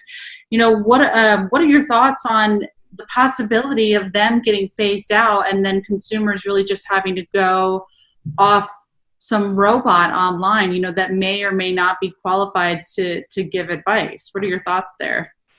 You know, my hope is, you know, to your point about turning to, you know, the digital media and how it is that the bud tender can still be represented, you know, on websites, you know, live situations like this. You know, how can the shopping experience happen over a Zoom call? Because so much of what is unique to shopping at a cannabis dispensary is the one-on-one attention that you get from the bud tenders. And the bud tenders often, you know, are self-educated or, you know, the dispensary has really invested in their education. And to rely on some sort of computerized, you know, answering service or however, I just don't think is going to be suitable for how new this market is. So imagine if you could make an appointment with a bud tender at a dispensary for a 15 to 30 minute question and answer, and they could be making recommendations of products as well as showing you the product. So it could become more of a personalized experience digitally or virtually versus, you know, the face-to-face interactions that we're so used to. Mm-hmm. Yeah, well, we'll see. I mean, it's interesting how quickly things have shifted and propelled with this pandemic. And, you know, I appreciate your personal protection equipment on right now. So yeah, I'm joking. It's like I'm having to smell my breath for 12 hours a day, which yeah, self-conscious, I'll be honest. Ronit and I are out in New York, and so you know, and every time I take the dog for a walk, I got to get a mask. And for a while, I was washing them over and over and over again. I have a couple now that I can cycle through, but in the beginning, it was wash and reuse, wash and reuse, wash and reuse. So. Well, thank you very much for this, for your time this afternoon. Is there anything else you'd like to tell our followers or listeners? You know, what can we look forward to next? And, you know, I think you've got some new products coming out, but is there anything else you'd like to include? Well, I mean, I really would just like to extend an immense amount of gratitude to, you know, to the bud tenders and the dispensaries, to our team, you know, that are coming in and, you know, putting themselves out there to continue producing, continue serving. You know, we couldn't do it without every single person, you know, recognizing the essentialness that that we are as cannabis business participants. And, you know, it's showing what is important in our lives. And the team that we have here in Oakland, the team that we have in Colorado, you know, they have been so amazing and flexible and patient and understanding during all of these changes, and just it's been a roller coaster. And then all of our dispensary partners and their employees, just thank you for your patience and getting to where we are now, which is, I think, is some level of stability. And then of course everyone on the front line, from the health workers, grocery store employees, everybody putting themselves at risk to keep us safe and comfortable. Absolutely. Race situation affecting you guys, like the protests and riots, the Black Lives Matter movement? How's that? It's impacted a number of cannabis companies in California. I think the dispensaries have been the hardest hit. I know down in LA, MedMen had to close their stores. One of their stores was hit. There was about 4 or 5 dispensaries here in Oakland. We have been blessed not to be directly affected, but it has definitely put us all on high alert. You know, the last night, I think, was one of the first nights where we're starting to see a decline in activity. But, you know, a huge shout out to our security team, Black Anchor, who is, you know, just keeping us safe every hour of the day. And, you know, they could not be more gracious, kind, and courageous. And we're blessed to have them. Yeah, that's amazing. Well, our thoughts go out, you know, with you guys during this time, and certainly, of course, with the rest of the community, and hopefully things will start to, you know, start to clear up a little bit. So I'm just looking for nothing to happen. Doesn't need to get better, just nothing more needs to happen. All right. Well, thank you so much for joining us again. And thank you guys so much. It's always fun. It's lovely to get to. I feel. Didn't we talk about a year ago? Is that? Yeah. So we were just getting started in California. So it's great to be sitting in the facility doing this versus I think I was at home. So. And I love Oakland. I lived in Temescal for a while, and I want to move. I want to come back. All right. Well, thank you again, and we'll talk again soon. All right, guys. Have a great one. Bye-bye. Hello and welcome to our 5th installment of Honey Talks. I am the publisher and founder of Honeysuckle and Honey Pot magazines, and today we speak with David Bronner, the Cosmic Engagement Officer of Dr. Bronner's. Dr. Bronner's is kind of the poster child for everything good in the corporate world. I know that good and corporate are not synonymous for the most part, but at Dr. Bronner's they truly are. They provide vegan options for their employees. They have closed the pay gap so that the highest paid employees cannot make over a certain amount than the lowest paid. Dr. Bronner's has donated funds to animal welfare. He's backed the regenerative movement for a long time. And most recently, they pledged $1 million to the Psilocybin Therapy and Drug Reform Act in Oregon. He wants to make plant medicine available to addicts and also just as use as part of therapy for depression and anxiety. And he really wants to see legal and be promoted as medicine in our country. First, we just wanted to ask about how you're doing with the virus and how that's affecting just overall business. I don't know. It's never been busier. It's just we've got business is really busy, and then the campaigns we're involved in, the psilocybin therapy campaign in Oregon. The Geek from Nature campaign in DC. It's just a real challenge right now with COVID and not being able to gather signatures on the street. So we're having to pivot to try to get the signatures you need to qualify through mail and online efforts. And why Oregon in particular? Are they just really advanced in terms of therapy and research? Yeah, they had a homegrown effort there that Thomas Schreckert, or the chief petitioners, husband-wife therapist team, that had the idea that to take the rigor of the studies coming out of Hopkins and NYU and UCLA, and basically have a model that replicates that therapeutic container. I think that's the way that you can really reach people and help people, and it can be a real opportunity to break through and set the example and blaze the path for the rest of the country. Now, Oregon also has, side by side with it, a broad-based decriminalization, Portugal-style, decriminalizing all drugs, and any mass incarceration and the systemic racism of the drug war that targets people of color. America has 4% of the world's population and 22% of the world's prison population. The drug war has always been, in many ways, a proxy to go after people of color. There's a book called The New Jim Crow that's really good. It talks about slavery, institutional slavery, more, where you get Thomas Jefferson not blinking an eye, saying all men are created equal, but, being a slaveholder himself. And just a deep systemic racism in our founding that then translated into Jim Crow after the Civil War. So after we ended the institution of slavery, then we had a new system of racial control. And then once that ended, that's when you saw the rise of mass incarceration in the drug war. So once you couldn't have systemic, segregation, this kind of new form of racial control emerged in society. And all this is like somewhat unconscious. It's like, how does this happen? And when we're supposed to be officially colorblind, but nonetheless, it's exactly what we're doing. So ending the drug war is or getting addicts the treatment they need without further ruining their lives. Being an addict is not it's not a crime, it's a health problem.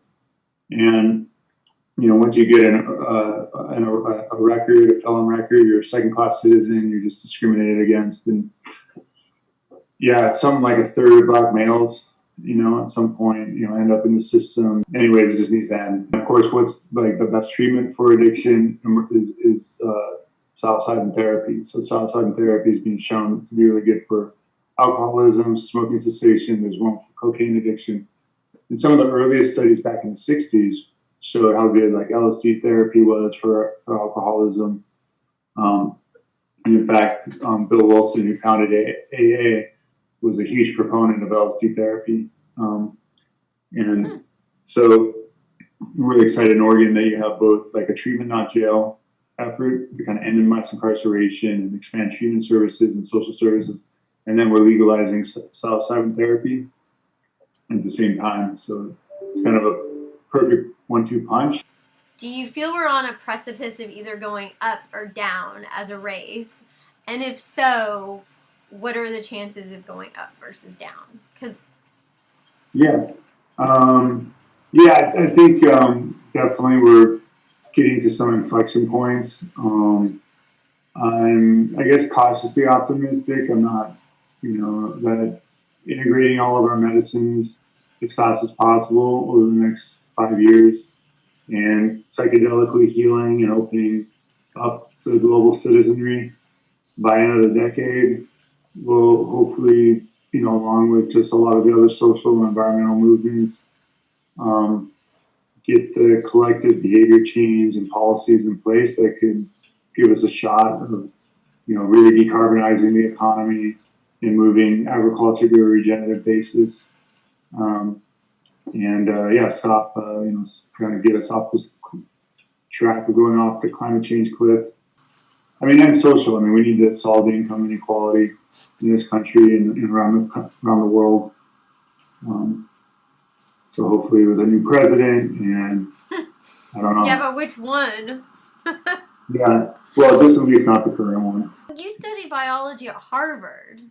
Yeah. Well, I didn't do that much studying, but yeah.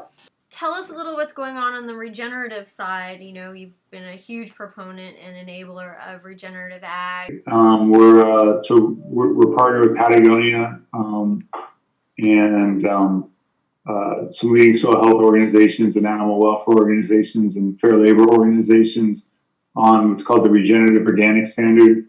So if you go to regenorganic.org, so they're web-based home, but the standard, we just completed a pilot and we had like 30 different farms and brands in it. So we should be launching this summer and launching the program and making it widely available. Wow. So you'll start to see regenerative organic certified products on the shelves. And then we've got the Sun and Earth certification in the cannabis space because the term organic is federally regulated and because of federal prohibition, cannabis farmers can't access the organic program. So we've got the Sun and Earth program to basically give cannabis farmers a third-party consumer-facing seal that cannabis consumers can look for to know that their medicine was grown outdoors in the soil under the sun, no chemicals, fair labor. We've got the Brother David's not-for-profit. So separate from Bronner's is a personal effort along with a couple other people to make a nonprofit brand platform to educate bud tenders and just cannabis consumers about Sun and Earth. I think it'll be a good decade for regenerative organic agriculture and psychedelic medicine.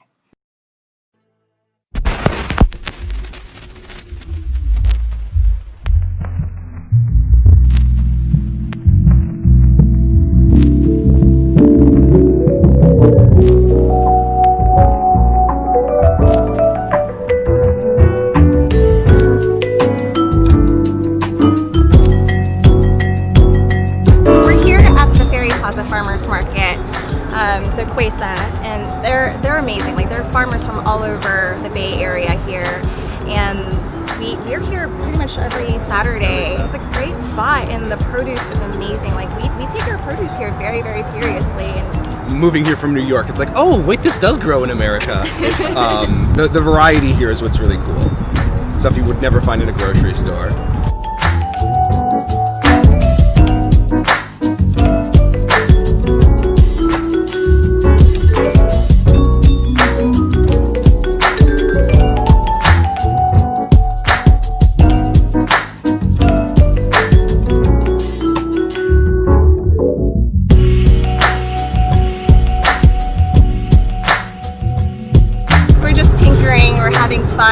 We're really curious about this plant. We're looking at it as an ingredient. Cannabis is a vegetable. it's an herb. We can do so much with it. The applications are endless. So right now we're just curious about it. The sort of premise that we thought of for this dinner, we don't just want to get people high or to medicate. We actually enjoy using the whole plant, and so that's the premise of our dinner is stem to seed, sort of the idea of nose to tail eating, but using the whole plant, because really the buds went into certain things. The stems, like she said, were used in cheese making. The roots, which are a pain in the ass to clean, were used to make an amaro, a digestive.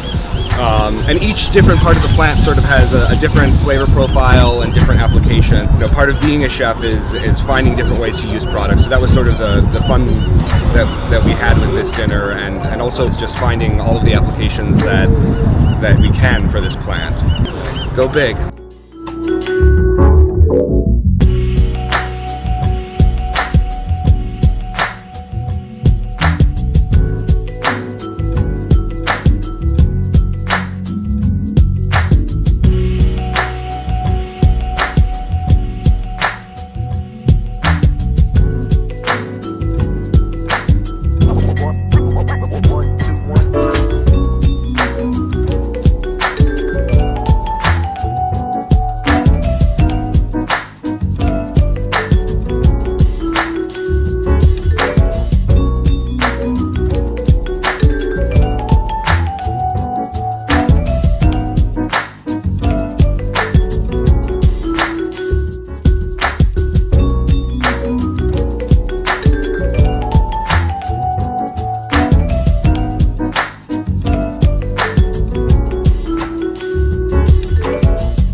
We're here with Rob Van Dam in Las Vegas at his home. Today we're going to be talking about Headstrong, his new documentary, which is now available on Amazon, and also his new product, RVD CBD. Yes. How are you doing, Rob? Awesome, dude. Welcome to my beautiful home. Oh, wait. Is that vain to say beautiful? I'm talking about my own home. Oh, you say it. It really is beautiful. We're having a great time here. I don't want to pan around, but there'll definitely be some footage of it soon. It's been 3 years now since you appeared on the cover of Edibles magazine, and a lot has happened in the industry since then. California's gone from medical to recreational. You've moved from California to Las Vegas. You've launched your own product, a new movie. What can you tell us about Headstrong? First of all, what it is, and then maybe how it came about. Okay, so once in a while I get up on stage and I do stand-up comedy. It's something I get something out of, otherwise I wouldn't do it, you know. As an artist, I enjoy writing. I enjoy expressing myself in that way, but I don't enjoy it more than being home, so it's not something I'm looking to pursue.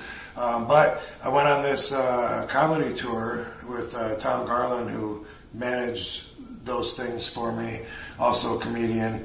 And he said, you know, my buddy Joe Clark, he can bring a camera, you know, and he's a movie maker. We can edit up footage from the whole trip, you know, and make something cool out of the footage, you know. At first it could have been really small. It could have been like maybe just something on YouTube with some behind the scenes stuff of what it was like being with RVD on tour. I don't know. But it ended up being much, much bigger because I showed up on day one for the tour with double vision from a headache. And or from a concussion. Sorry, not a headache, but I actually had a match 3 days before, and I've had hundreds of concussions, hundreds. the symptoms always go right away, like a few seconds. Sometimes maybe a few hours. Very rarely, though. And this one is the only one. I got it in a wrestling match in 2016. And 3 days later, I show up for the comedy tour because what are you going to do? I'm booked. Show must go on, right? I don't cancel. I don't know a show. I'm the whole effing show, you know? Very dependable. So I show up against some advice, but I think I'll just shake it off and then get on with the tour. And I kept thinking I'll wake up fine tomorrow. But the double vision stayed with me. And after the tour, the documentary follows me home, and now I got to include a lot of my life, you know, the background story to tell you how we got to this point and where I'm at in my life, and moving forward. Follow me as I'm learning what's going on with my brain. I got to get some scans, you know, first some CT scans, and then actual like MRI, and have to have the doctors look at it. And I'm wondering with the camera, you know, like, do I have CTE, you know? And if I do, what am I going to do? So it's very much, it's very, very personal to me, the movie, and you follow my journey. And I have heard from a lot of people that it's like a roller coaster because you're going through it with me. But what I always hear is that it's inspiring. So that's why it's important to me that people watch this, because, you know, at first I was just wanting to make like maybe a funny movie, and now I've had so many people tell me that they were inspired to see me go through some personal struggles because, you know, I'm genuine. I want to be known for that. So I lay it out there, you know, where I'm at in life, how I got there, as I've said before, but, you know, with the details. You know, I just recently gotten divorced, some deaths in the family, and I was in a bad spot right before the camera started rolling. So it's necessary to explain the momentum I had going into this, and I'm really happy with the way it turned out, and I'm so stoked that people tell me that they can relate to me in ways they didn't know they could, because either they've had concussions or they were afraid to talk about depression. But then after watching it, they felt like, you know, they could talk about it and open up, and it's just, it's helped so many people that it really motivated me to want a lot of people to see this, you know, like, so far it's been on. I got ripped off by the middleman called Distribber, and so they kept 100% of everything. But I really am glad that a lot of people got to see it. And now I just recently got the movie back from Distribber, and it's on Amazon now, just through me and Joe, and it was just he and I that did everything in this movie, like. Everything, you know, like frame by frame editing, and we worked really hard on it for a long time. So super stoked the way it turned out. I'm proud of the movie, and I'm also glad to know that you might just get some positive energy from us. Headstrong on Amazon, and I want the conversation about concussions to, you know, to move forward. Like, I didn't realize to the extent of what a bad word it is. You know, once I started doing this movie, I ran into a lot of pushback, and I realized people don't want to talk about it, but that's how we're going to learn about it. And I was learning that, you know, a lot of people have problems with their brains, a lot of my peers, my friends, and people use the word CTE too loosely. They say, oh, I know I got CTE because I see floaters. That doesn't mean you have CTE. You know, chronic traumatic encephalopathy is a wasting disease where you're degenerating. And if you have it, your brain will die and you'll die. I mean, hopefully you have something more like just concussion syndrome or long-term concussion symptoms, damage. Big difference between that and CTE. And so, hey, let's learn about it. I was learning that the NFL was talking about using CBG, which is a precursor to CBD and THC, and it helps regenerate dead brain tissue. And they're talking about ways they can put that in a formula to help football players, you know. And I just thought, I've had so many offers about making my own strains over the years and stuff, but I thought, you know, I'd really like to get behind some kind of neurological protectant that can, one, help all my friends, because my friends keep committing suicide. Wrestlers from my generation statistically die young either from opiate overdoses, which are accident, or from killing themselves. And I mean, I've had so many of my close friends kill themselves that, after losing a couple in a row, I thought, I want to get behind looking into what is it that can help with the damage that CTE has done, because it also could help with other areas of depression and Alzheimer's and things like that, because it's all very much related. And so, I through meetings and networking, got the right people, got together a team, and that's what RVD CBD is right now. That's the backbone that I'll be working on, is coming up with something for the brain, not only for my peers but for me. I don't want to go out that way either. Spoiler alert: the tests didn't show CTE, but how do I know that doesn't come later in life, like Alzheimer's or whatever? So. They're very much related, the movie Headstrong and RVD CBDs. If I can help people, I'm all for it. And, the industry seems to be welcoming me in with open arms in a good way, as I'm, bringing CBD and attainable products to not just my fans, but to the masses. Yeah, so you've seen some benefits from using CBD and THC both for the depression and the concussions? So I've seen what it can do as far as like getting feedback from people that tell me, that, hey, THC helps me with anxiety, or hey, the CBDs, help me with whatever, seizures, whatever. And there's, I believe, because all the reports and stuff, reports and accounts of firsthand information, that I'm with the science. So for me, I believe that I should have a level of CBD in my body to keep it in its best and homeostasis, I think it's called. Homeostasis. Homeostasis condition. So one of my products that I have, I came out originally with two products: RVD CBD tinctures and a pain cream. I use a lot of pain creams. This is the best, and here's why. One, it's got 3,000 milligrams, so that's a lot. Yeah. Can I actually feel the CBDs work good? No. Can I feel myself healing like a mutant, like Deadpool or something? No, I can't.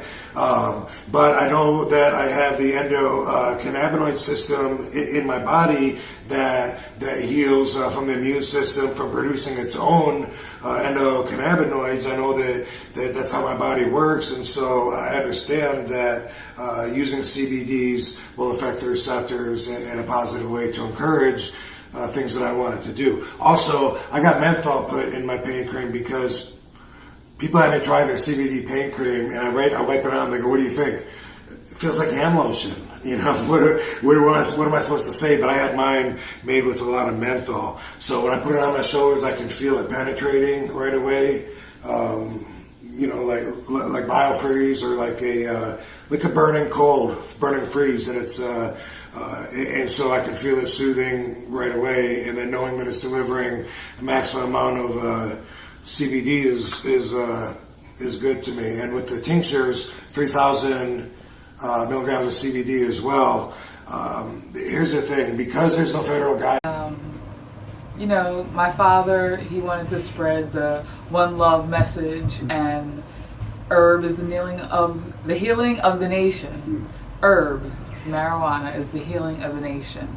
So we want to get that message out, and it's just refreshing that finally it's being recognized as for its medicinal uses, as well as in some states here in America for recreational purposes, so that we're no longer massively incarcerated for, a gift from Jah. Yeah. Definitely. And it seems like you've had both positive and negative experiences with this. Growing up, of course, with a family such as the Marleys, your father being at the forefront of an industry that's changing from a community-based to more of a capitalist kind of situation. You've gone through some experiences with cannabis recently that have been negative. Would you like to talk us a little bit about that? Well, yeah, when I started my grow in my home, in the privacy of my own home, I was pretty much ratted on by a person that wanted some recognition, wanted to try to bring me and, tarnish my family name, and was actually extorting me, trying to stay in my home without contributing to it. And so that's how I got arrested and charged and, have to serve years and years of probation because of it. And that was in Pennsylvania, yes? Yes. And it was just a home grow. You weren't doing it for commercial purposes, just something where you were growing plants for medicine for yourself and for your family. Yes. That's something that should not be criminalized, and it's very unfortunate that you've had to go through that. What are some of the biggest things that you've learned having to go through the system and having to actually fight the power in the system? What are things that you could suggest to others that are going through a similar situation to you? I would just suggest to stand up for your rights and stay strong, and don't try and let them, beat you down or intimidate you, because it's just kind of ironic how they charged me in 2010 with manufacturing a plant that grows, naturally. It's a plant, and they charged me with these charges, causing me to have felonies, causing me to, not be looked upon as an upstanding citizen. And then a couple years later, deciding, oh, well, now it's good for people. Now that we've ruined people's lives, torn people away from their families. And I have one friend, he just spent 6 years just for possession of the plant and just for, his own personal use. And it's just ridiculous how, they try to intimidate us. But, there's a lot of resources out there now that we don't have to be silent. We don't have to be in prison. We're allowed to be free now, finally. And I just wanted, I stood up and spoke up in Trenton, New Jersey. I've spoken in Harrisburg about the legalization, having it federally legalized and not just on the state level. And I'm just an advocate. Peyote and these different plant-based medicines that have been used in communities, including Rasta, that for so long. Do you have any experience with these or any ideas on what they should be going through? No, I don't. I don't get into all of that other things. You get high and that elevates you enough. I'm high on life. There we go. Right I appreciate now. That. I appreciate I'm that. just high on life, and I think that the CBD and the hemp, what they're doing with helping seizures and helping cancer patients and for pain and like the natural medicines and stuff like that, I think that that's going to be my main focus. I don't know enough about all the other. No worries. What are some ways that people who are out here being consumers can help focus themselves to support women in business and specifically women in color in the cannabis industry? Well, they could read Emerald Magazine and definitely, just stay in the loop, and Instagrams and Facebooks and Twitters and, just get involved in community, in media, on social media, I guess. Just stay, linked into what's going on with the different women. You can follow me on LinkedIn. I'm Akeda J. Marley. Okay. And the same with my all my pages are the same, Akeda J. Marley. Perfect. So, and then I try and keep people up to date. I have different pages like Dr. Mac Marley, which will touch on like the different things coming out in the field of medicine and natural cures and herbal cures and stuff like that. And with my what is it called? What's coming out, Rick? With all my products coming out in 2020. Ooh, that's exciting. Yeah, so we're doing a lot of good things. Okay, fantastic. And these are products that are going to be CBD based potentially. That's fantastic. And then flour. Okay. And CBD flour has actually been very beneficial to people to help them quit smoking cigarettes. And hemp is another thing that we haven't really discussed, but have you had any experience with it, or are you interested in hemp as well, or specifically cannabis side? Well, hemp for the states that it's not legal in yet. And for the general public, like nationwide, you can get CBD and hemp products in, your local grocery store or your local pharmacy. And so look for my products there too. For sure. You'll see those soon, and creams, and there's bands for pain, and it has CBD infused everything. CBD infused everything. I like that. Well, I truly appreciate you taking the time. Is there anything that you would like to talk to us about? Anything else that you want to let the people know? Just the Live Love experience. It's LIVLUV, and we're going to have lots of products and events coming in 2020 through Life Nation Networks, and that's it. And thank you for having me. I appreciate it. It's a pleasure. Thanks a lot. Live love. Live love.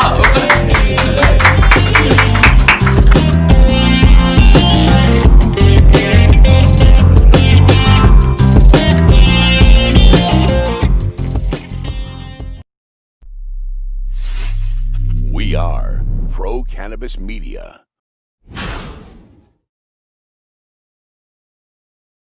Live from the Visual Radio TV studios in Quincy, Massachusetts, it's We Talk Live with Kurt Dalton from Cannabis.net and Jimmy Young from ProCannabisMedia.com. Yeah, I want to actually give you guys. Here we thought we were going to bring food to us. For crying out loud. Now we get T-shirts. So you said a few articles on Cannabis.net about margin compression and how I think when this 2 to 3 years out, we're going to see the price of this flower come down. Here we go. Here we go. Hi, everybody. Welcome to another edition of Weed Talk with Kurt Dalton and Jimmy Young. I am the founder of Pro Cannabis Media, Jimmy Young. And I'm Kurt Dalton from Cannabis.net. Tonight, we have a great show. We get the wrap up for those of you that listened last month and went to MJ BizCon. We have lots of stories to tell. Some we can't tell. Some we can't tell what's happened in Vegas. Well, we'll just leave it there. We also have a new member of our show this month premiering. Hillary King will be coming in and talking about some cannabis products and navigating the cannabis industry if you're looking for reliable information and good brands. And at the top of the hour, from now, one of the premier medical cannabis experts in the state. He specializes in integrative medicine. His name is Dr. Ryan Zachlin. He's from Salem.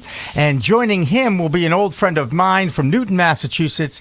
He's the Grand Poobah of Alternative Compassion Services, a dispensary in Bridgewater, Massachusetts. His name is Stephen Werther. He'll be joining us as well. And, of course, you can find ACScompassion.com, and you find out where they are right on Elm Street in Bridgewater. But first, once again, we get to talk about the supporters of our show, our friends at Legal Seafoods. Guests appearing in studio of this show will get gift cards courtesy of our friends at Legal Seafoods. Plus, of course, Caroline's of Uxbridge, an adult use and recreational store in Uxbridge, Massachusetts. The first family-owned and self-sufficient social equity licensee in the state. And, of course, the latest cool way to puff. It's a Weedjit. That's right, the Weedjit. It's a smoking system, and we'll talk a little bit more about Weedjits.com and that smoking system a little bit later. But, of course, we also want to thank our national sponsor this time around. It's the National Cannabis Risk Management Association, a group of like-minded businesses in the cannabis space offering great membership services. You can check them out at ncrma.net. But first, Kurt, has this been a crazy month over the last 4 weeks in the cannabis space? Am I correct? Yeah, I think the MJ BizCon show with 30 to 35,000 people. everyone from the world, if we'll say East Coast, West Coast, Canada, coming for Asia, Europe. You really had a lot of announcements, a lot of press releases, a lot of people unveiling new platforms, new products, new payment processing methods. So everybody kind of saved it all up, and just at MJ BizCon, they unloaded the bong. That's and hopefully there was no bong juice in there, bong water, right? You haven't had to deal with that in a long time, let's just say. Vaping is back in the state of Massachusetts. Yes. They opened up the concentrate world again, and I got a couple of texts real quick that I believe Sierra Naturals has one, and then there's another shop in Millis that also had their concentrates back. I think so, and that means go short the main vape suppliers right on Kittery. That would I would say, because they just lost that whole business that was there for a few weeks. And I think the biggest story since the Farm Bill passed a year ago is the fact that Major League Baseball and the announcement that Major League Baseball will now be treating cannabis like they treat alcohol, which basically means they're not going to test to see if you are using cannabis. And that is the first Major League professional sports organization to take cannabis off their controlled substances checkpoints, if you will. And I tell you what, Kurt, as a sports guy, I never thought in a million years that it would be Major League Baseball. I mean, this is the league that brought us the steroid era. They brought us greenies and amphetamines in the clubhouse. And now, of course, they're embracing the cannabis thing.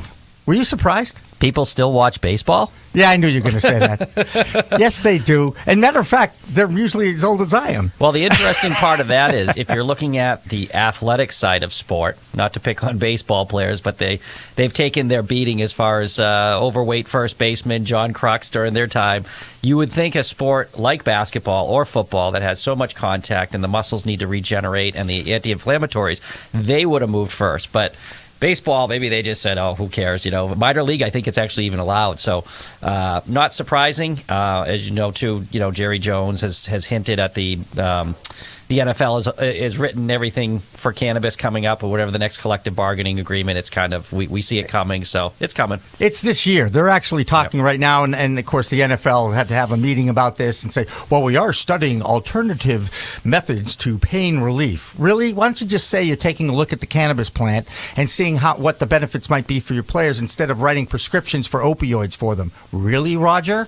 Anyway, don't get me started on sports. You know I'll go off. A lot of speakers, 1,300 vendors at this MJ BizCon, lots of speakers. I really like the ex-CEO of Netflix. I believe it. I got his last name wrong a million times. I must be losing my mind. I believe it's Mark Raymond. Mm-hmm. Am I right? Yeah. Tell about that show. That was one of the keynotes, and people were really moved by his speech. Well, I was moved by it, and I talked about it on my news video this past week, News Dabs, because I honestly thought he was talking to me. He was talking about as an entrepreneur, sometimes you have to take a risk and roll the dice. Well, what better place to roll the dice than Las Vegas, Nevada, if you will? And I really... He gave me confidence. He said to follow your dreams, believe in your dreams, go for it. Because you don't want to go to your grave and say, I wonder if that could have happened. I'll be honest with you, Kurt, back in the day, I dreamed about being a sportscaster in Boston. And I said, you know what, I'm just going to go for it now and see what happens. And 30 years later, I decided not to do it anymore. But still, it was my decision on that end. And now I'm working in the pro cannabis media space. And we are about to announce something very, very exciting. I don't know. Should I just blurt it out, or what do you think, If you Kurt? feel it, it's the time is now. I feel it, right? Well, I feel Mark Raymond now telling me, just do it, Jimmy. Just do it. Go for it. Go for it. So we are going to start a crowdfunding campaign to, I don't know if you know this, but traditional media sources, your newspapers, your televisions, your radios, are just not very cannabis friendly, let's just say. They look to sensationalize some of the most minuscule little stories that would never be covered in any other business if they happen to any other business, but because they're happening in the cannabis space, they make this into a big deal. Like the fact that they found inert cannabis in a dumpster, okay? And that became like a major deal. Now, it's like finding grass clippings in your dumpster, right? That you can't get high from grass clippings, right? I tried. Doesn't work. I tried it with glue, everything. Nothing. Anyway, so that being said, what we are doing now is, and we will be announcing this on the GoFundMe.com page in about, I think it'll probably be on Monday.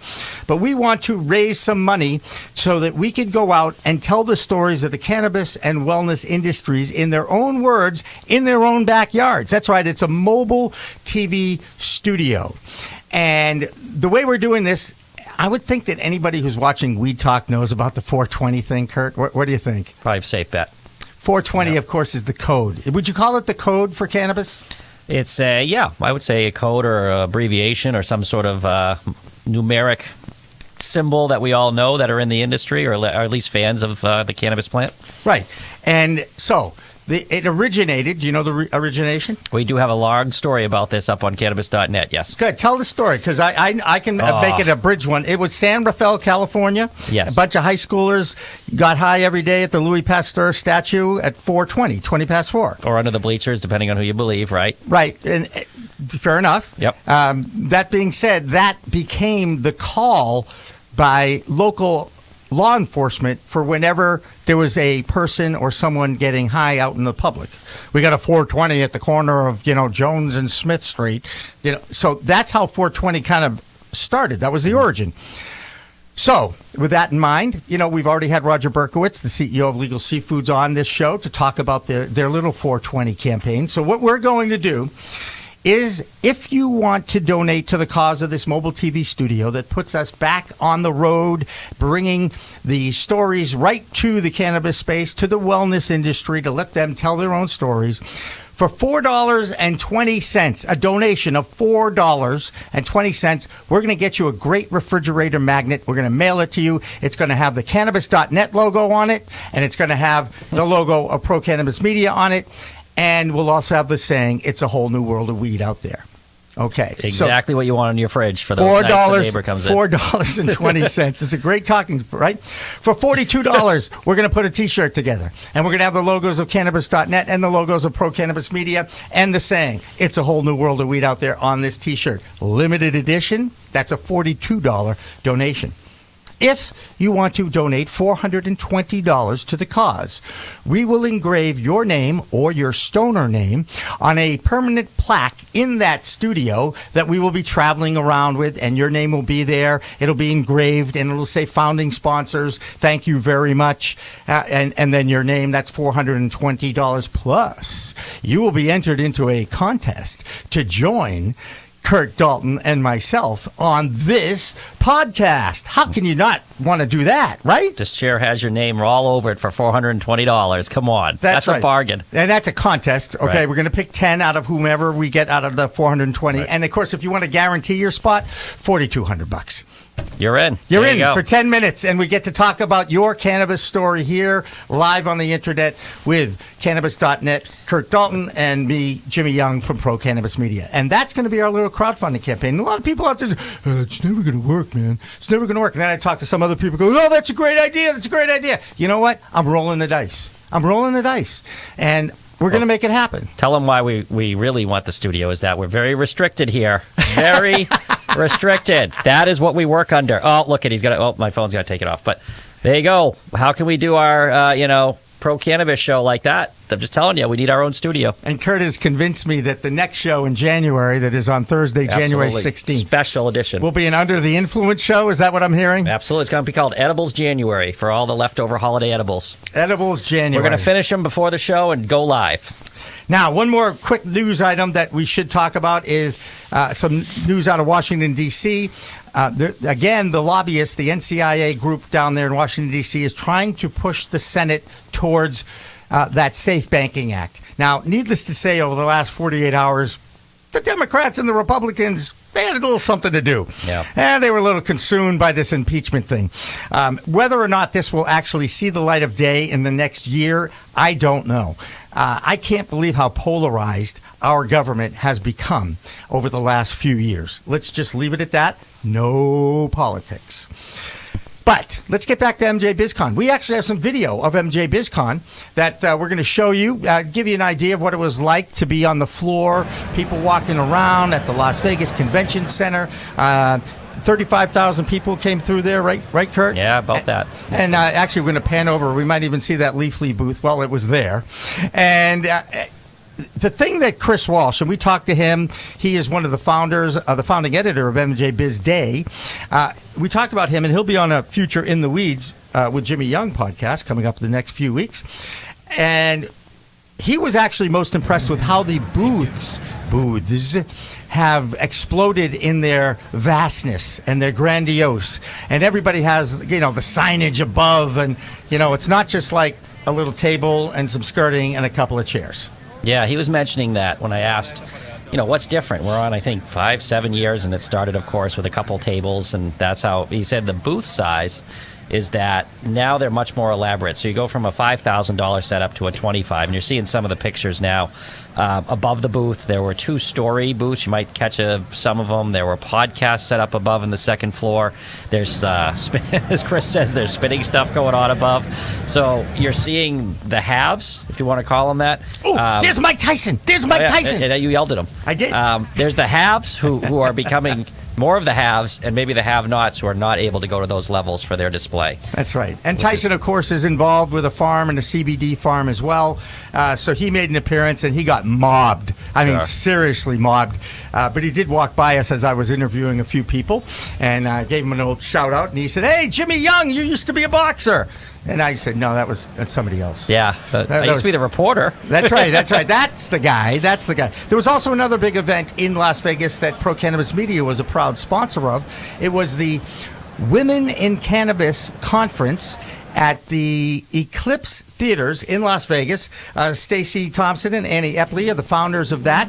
And there was a whole bunch of speakers there, very powerful, 350 women surrounding me and about a dozen other guys. That's a good, I like your odds. I like your odds, Jimmy. I like their odds. I appreciate that. It was actually very moving. There was a 14-year-old in there that told the story of how she is advocating and changing laws to get access for young people who need the medicine to deal with their medical problems. And she was amazing. We will have a full show with Stacey Thompson, Annie Epley, and their whole Women in Cannabis staff the day after Christmas. We'll be releasing that on our social media channels. So that's the Women in Media Conference there. And speaking of women in cannabis, how's that for a segue? Perfect. You want to introduce our in-studio guest? You can do that. She's made it in very quietly, so let's introduce her now. How are you? Welcome to the team. Welcome to the team. What's her name, Kurt? What does she do? Hillary. I've already given her introduction about being the navigator of the cannabis space here in Massachusetts, helping people because there are a lot of neophytes who don't understand what is a bong, what is a vape pen, is it safe, who has the tested and safe stuff. So, Hillary, welcome. Thank you. Thanks for having me. What have you been up to while we were at MJ BizCon in the last week or two? In the last week or two, well, MJ Biz was incredible. I couldn't believe how many booths there were. Like, you couldn't have even walked the whole floor in 3 days if you wanted to. Yeah, it was definitely crowded in the aisles. I think I mentioned that on one of the reports where it was literally, you're bobbing and weaving, and people are looking at their phones. But it was a big show. It's worth going to once to say you did. But anyway, go right ahead. Yeah. Sorry. So since I got back, it's just been all the follow-ups, all the business cards, and the literature you collect from stopping at these booths. Now the work comes of following up with these people and crystallizing those connections that you make when you're all finally in one place. Everybody from around the country. So just doing a lot of HubSpotting. So what have people said to you? Since you've been back and you got some products here, what is their response back to you when you say, "Hey, remember me?" What did you think of the show? What are other people saying? Well, I mean, I'm hearing the same thing, that year over year, people have just seen it grow so much. And I did hear some people kind of lamenting that, this year it was very clearly, more representative of the green rush that's happening as this industry gets legitimized more and more. Can you define that a little bit? Explain what the green rush is. The green rush. So, before cannabis was legalized and before we started building a regulated industry, there were a lot of people that would shy away from it, even shy away from just talking about it, let alone get involved in it as a business or as an investment. And now that we're seeing it grow and regulations are shifting, more businesses are opening, it's the hot area that everybody wants to be investing their money, investing their capital, starting businesses. So it's kind of compared to the gold rush that happened, early in the 1900s when, people started finding gold in California, and everybody would rush in.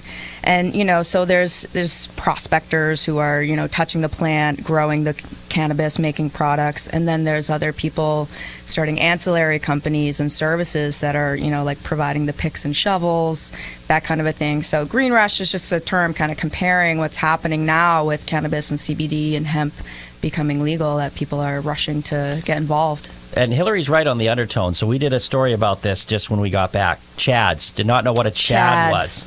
So I'm a little older than Hillary, and I didn't know what a Chad was. And I'm older than both of them. You can add it together. So we did a story, and there is a little bit of an undercurrent now in this industry. And for those, it's on cannabis.net of, are you a cannabis Chad, or are you, a sacred, an OG, like an old school, you're all about the plant, not about the money. And there is an influx, and people I won't say complaining, but murmuring about too many Chads walking around, which by definition in urban slang are white guys, 20 to 30-year-old, walking, and of course they've got checkbooks and they want to make money on the plant. And there's a group that's coming OG that's been here. It's more about the plant than making this massive profit. So cultures are colliding. It's on cannabis.net. You can just see it's a couple of articles down. Our cannabis Chads versus growers and I forget what the other person we put in there, but you're right. They're called Chads, as I found out, and some people wouldn't go to the show because they said it's just too many Chads now walking around. There is take it for what it is. I like to step back and look at the big picture and look at the positive side of things in this industry. But there are a lot of people who are looking to get in, make a quick buck, and get out. And there is some splintering going on in the pro-cannabis movement amongst the cannabis industry. Hillary, are you familiar with any of that? I know Kurt knows exactly what I'm talking about. Well, are you talking about what's going on locally in Massachusetts? Well, it's certainly a pretty good example, isn't it? Yeah, in Cambridge. Is that what you're talking about? Well, not specifically Cambridge, because you going to get me going on politics again. Mm-hmm. I think that these local politicians that are holding the industry hostage are on a power trip, and again, not serving their communities like they should. My opinion. Just saying. Yeah, I think there's a lot of, just inherent red tape when we're talking about state government. They have many different opinions that they're hearing about how the way things should go down. They're never going to make everybody happy. And there's a lot of, it takes a lot of time. We have what's called open meeting laws in Massachusetts, which means they can only do their business in a public forum. And there's mandatory waiting periods and comment periods, so things are slow. And, you never know what kind of influence is going on behind closed doors. Yeah, yes, you do. You're in Massachusetts. Rhode Island's the same way. Any way these guys can make a buck on the side is what they're trying to do. They are not serving their public. It is a joke at the local governments that are holding these companies hostage with host security agreements. David Rabinowitz is the only guy that we know that was able to get a host security agreement without a location first. Talked to him about an hour ago. The New Can Group. Yeah, I know it's really a shame that licensing isn't as accessible as people would like, and I think that might be the crux of this culture clash, is that the people who were around and fighting for legalization in the first place that enables anybody to be involved in this as an industry, they're looking around and not seeing those same faces are the ones getting licenses. I try to think of it like a rising tide will lift all ships, and there's really no fighting the tide of capitalism. Right? Except the Chads have the yachts; they go quicker up the tide. There's still a lot of haves and have-nots, and there's a big divide in this country. And a lot of the haves have a lot of money in this space, whether it is through multi-state operators or local operators. Each state has their own rules. Each state is trying to protect their local residents, but then again, they're also getting a lot of pressure to open stores. And Massachusetts has done a C as an average. Took them 2 years just to get a dispensary open. Okay, that's what bothered me the most. Took them a year to move the Department of Public Health over to the Cannabis Control Commission. I mean, look, you can drag your feet and make sure everything is proper, or you can just make decisions. Look at Nevada. Did you find it very refreshing that people were walking around and you smelled it everywhere. People were imbibing Fremont Street. They were, it's Las Vegas. I get it. But every cab has an ad for Planet 13 or Weed Maps or a dispensary. In the train stations and airports, there's advertisements. Their dispensaries are open 24 hours a day. I know. That's crazy. It's not a crazy. It's a whole different world. Awesome. It's a whole new world of weed. I keep saying that. And that's what's going on in Nevada, as you might expect. Did you like it? Did you like the atmosphere of Las Vegas? I mean, it's a big party. I mean, you're only supposed to last 3 nights there. I ended up with 4. Bad idea. 3-night max. That's the rule. Don't break the rules. The good news is I don't think I did anything too bad at night. I was a good boy at night. I really was, because I was so darn tired, Yeah, you walk the show, as you said. You literally walk 8 miles a day, and everyone has sore feet, even the people working at the booth. So you're pretty tired at the end of the day, and then when you use some cannabis, you're just relaxed. So yeah, and then you have to go somewhere. Right. I have to go somewhere. I have to go to this party and see somebody, and the good news is I went to a party, I saw who I needed to see, and I was out of there in 10 minutes. It worked out perfectly.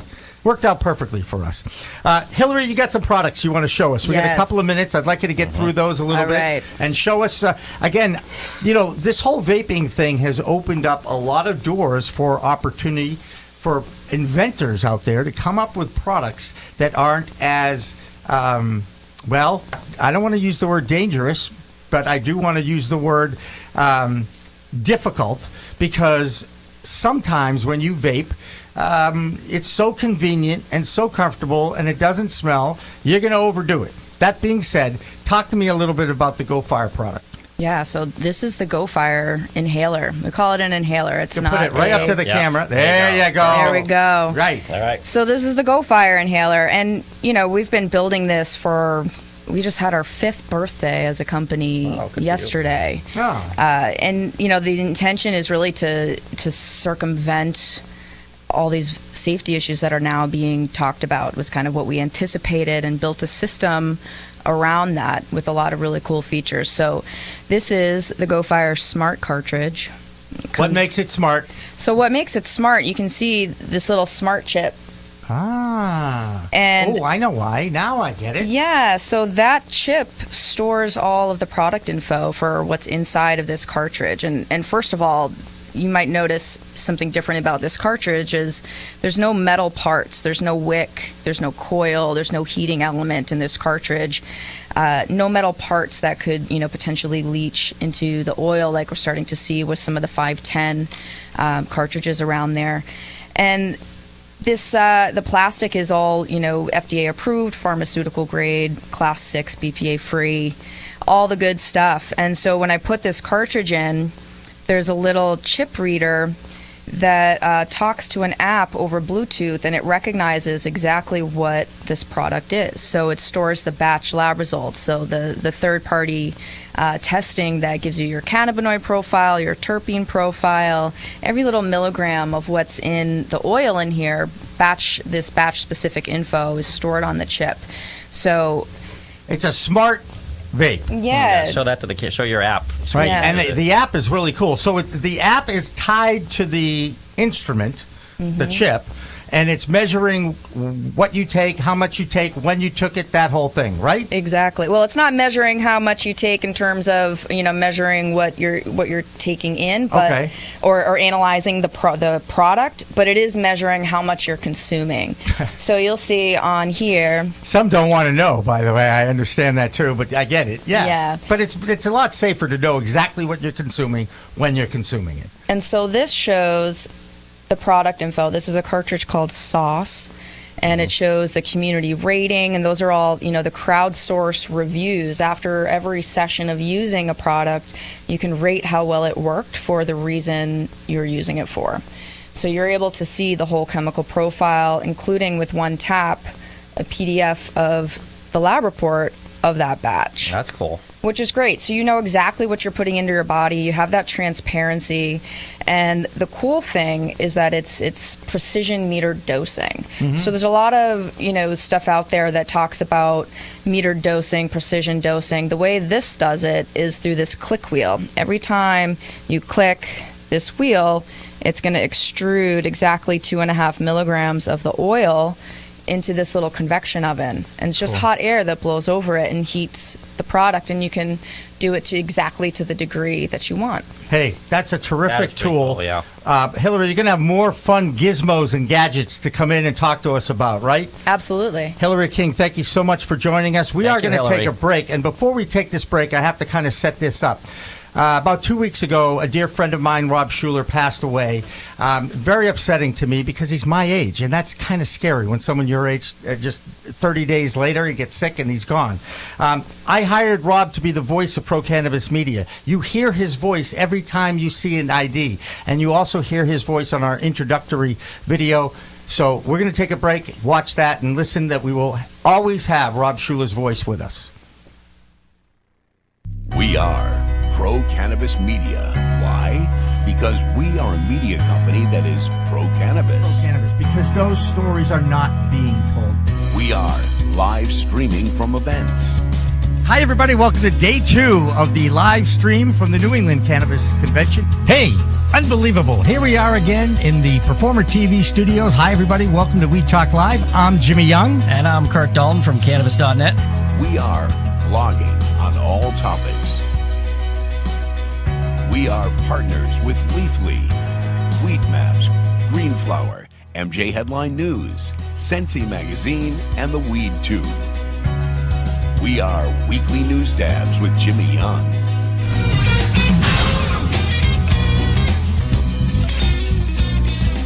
Hi, everyone. Welcome to another edition of News Dabs. I'm Jimmy Young reporting for the Pro Cannabis Media Group and ProCannabisMedia.com. From New Orleans, Liz Dameron, Pro Cannabis Media Network. We are interviewing cannabis experts on the podcast In the Weeds with Jimmy Young. You were one of the co-authors of Question 4, which paved the way. First of all, how did you get picked for that honor, if you will? We write laws and regulations, we advocate for them, and then we get licenses and we keep them compliant. But I do believe that Bruce is on the phone with us, so Kurt, you can take it away as I go into my Rasta mode here. Bruce, are you there? Can you hear us? I can hear you guys. I'm just being quiet because I'm afraid. Yeah, it's a rowdy show tonight, I got to tell you. So I have to lead off right now. You left Canopy Growth, as you said. No, I was fired. The entire cannabis stock market crashed. Did you cause that? Well, I didn't fire myself, so I don't think so. We are a digital media company for the cannabis industry, telling their stories in their words. There's nothing like having patients come back and say, I feel better. I am confident that Congress is, at the very least in this current Congress, by next year, going to make it legal make it clearly legal for banks to take marijuana accounts, which is a big step forward. I never thought I'd see the Red Sox win a World Series. Yeah. I never thought I'd see the Patriots win a Super Bowl, let alone 5. This is taped. Okay. It's a whole new world of weed out there. We are ProCannabisMedia.com. Subscribe today.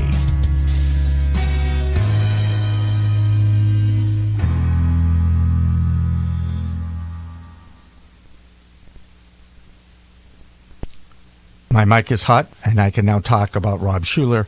He was also the voice at Gillette Stadium, not the main voice, but a regular voice at Patriots games. A father and a great guy. Never said no to anything I asked him to do for me, and I'll miss him.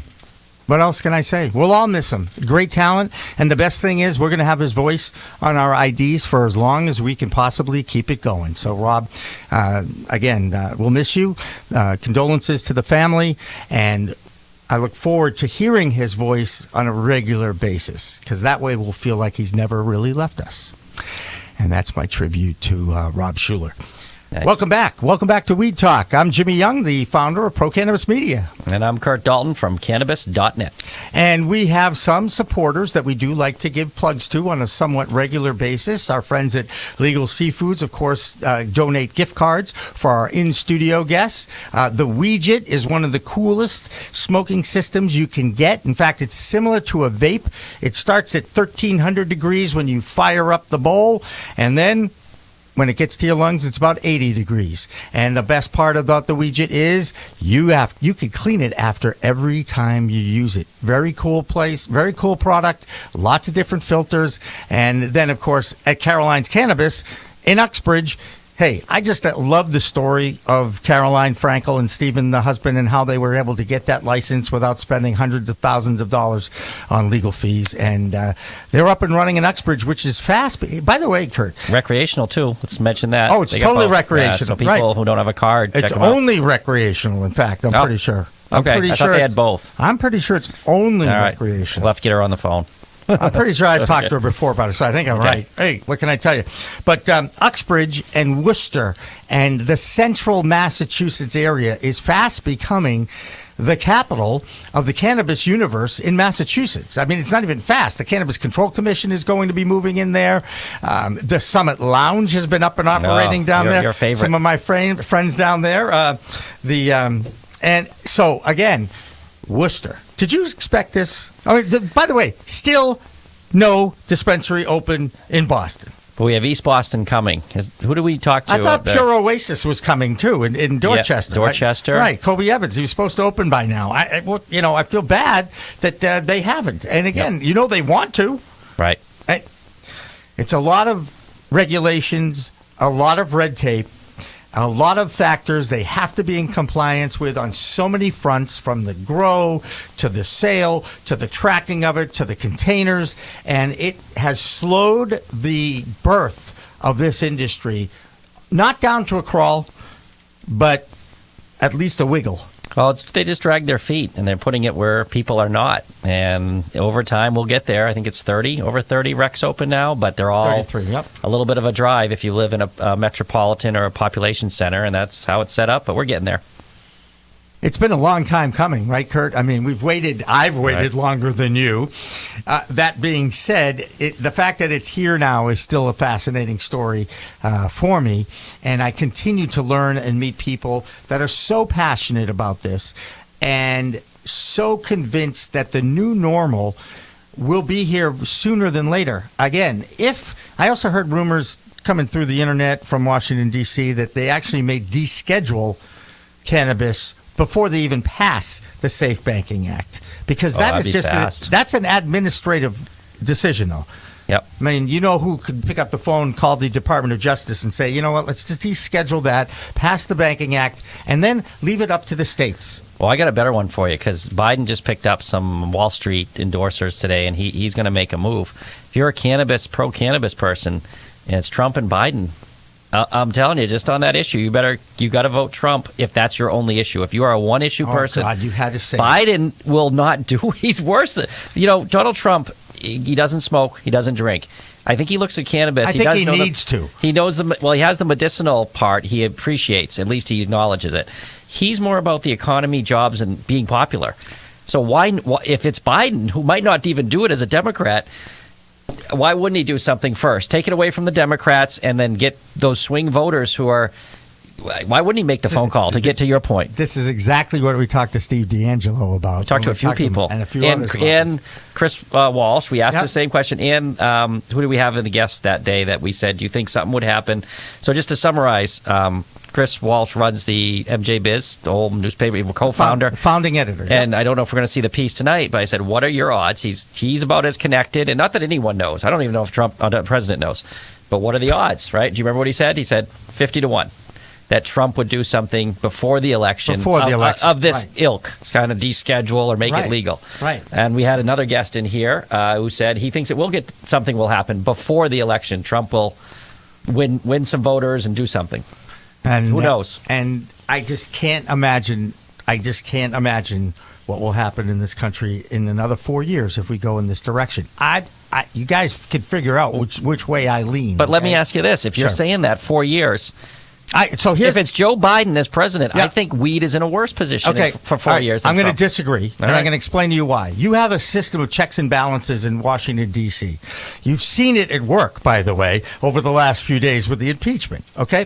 What has happened is, as a leader of a country, you have to be able to take both sides and get them to actually find common ground to move the government forward so the government actually works.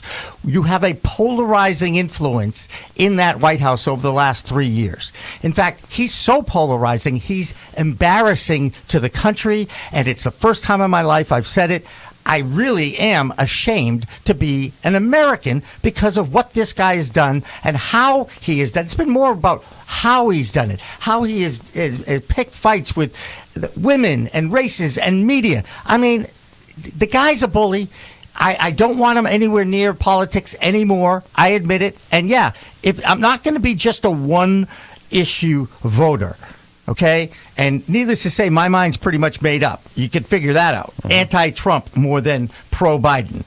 Okay? Mm-hmm. Yeah, I'm sure a lot of people are that. And I still think Biden has the opportunity to soften his stance. He has more of an opportunity to soften his stance and still get that. By the way, he's going to react. Wow. If Trump does something, you know somebody's got to react to it. His campaign manager is going to show him the numbers on legalization. He's already softened since his first couple guffaws out in public. But if he, all right, we'll leave it at this. Joe Biden is the worst Democratic candidate for pro-cannabis. We'll say that. I'll take anybody if we're just talking cannabis. And is Elizabeth Warren electable as a president? That's different now. We're talking other issues. I know. But every other Democrat is much more in favor of legalization than Joe Biden. We'll leave it at that. And I can say that seems to be the way it is trending too. I can't believe we're talking politics. I know. Well, we're talking. I'm trying to keep it on weed. You're talking politics. Yeah. Well, I mean, I'm sorry, but you're going bananas over there. I get upset. I can see that. Blood pressure pill. Come on. Yeah. Oh, actually, you wanted to do some edibles.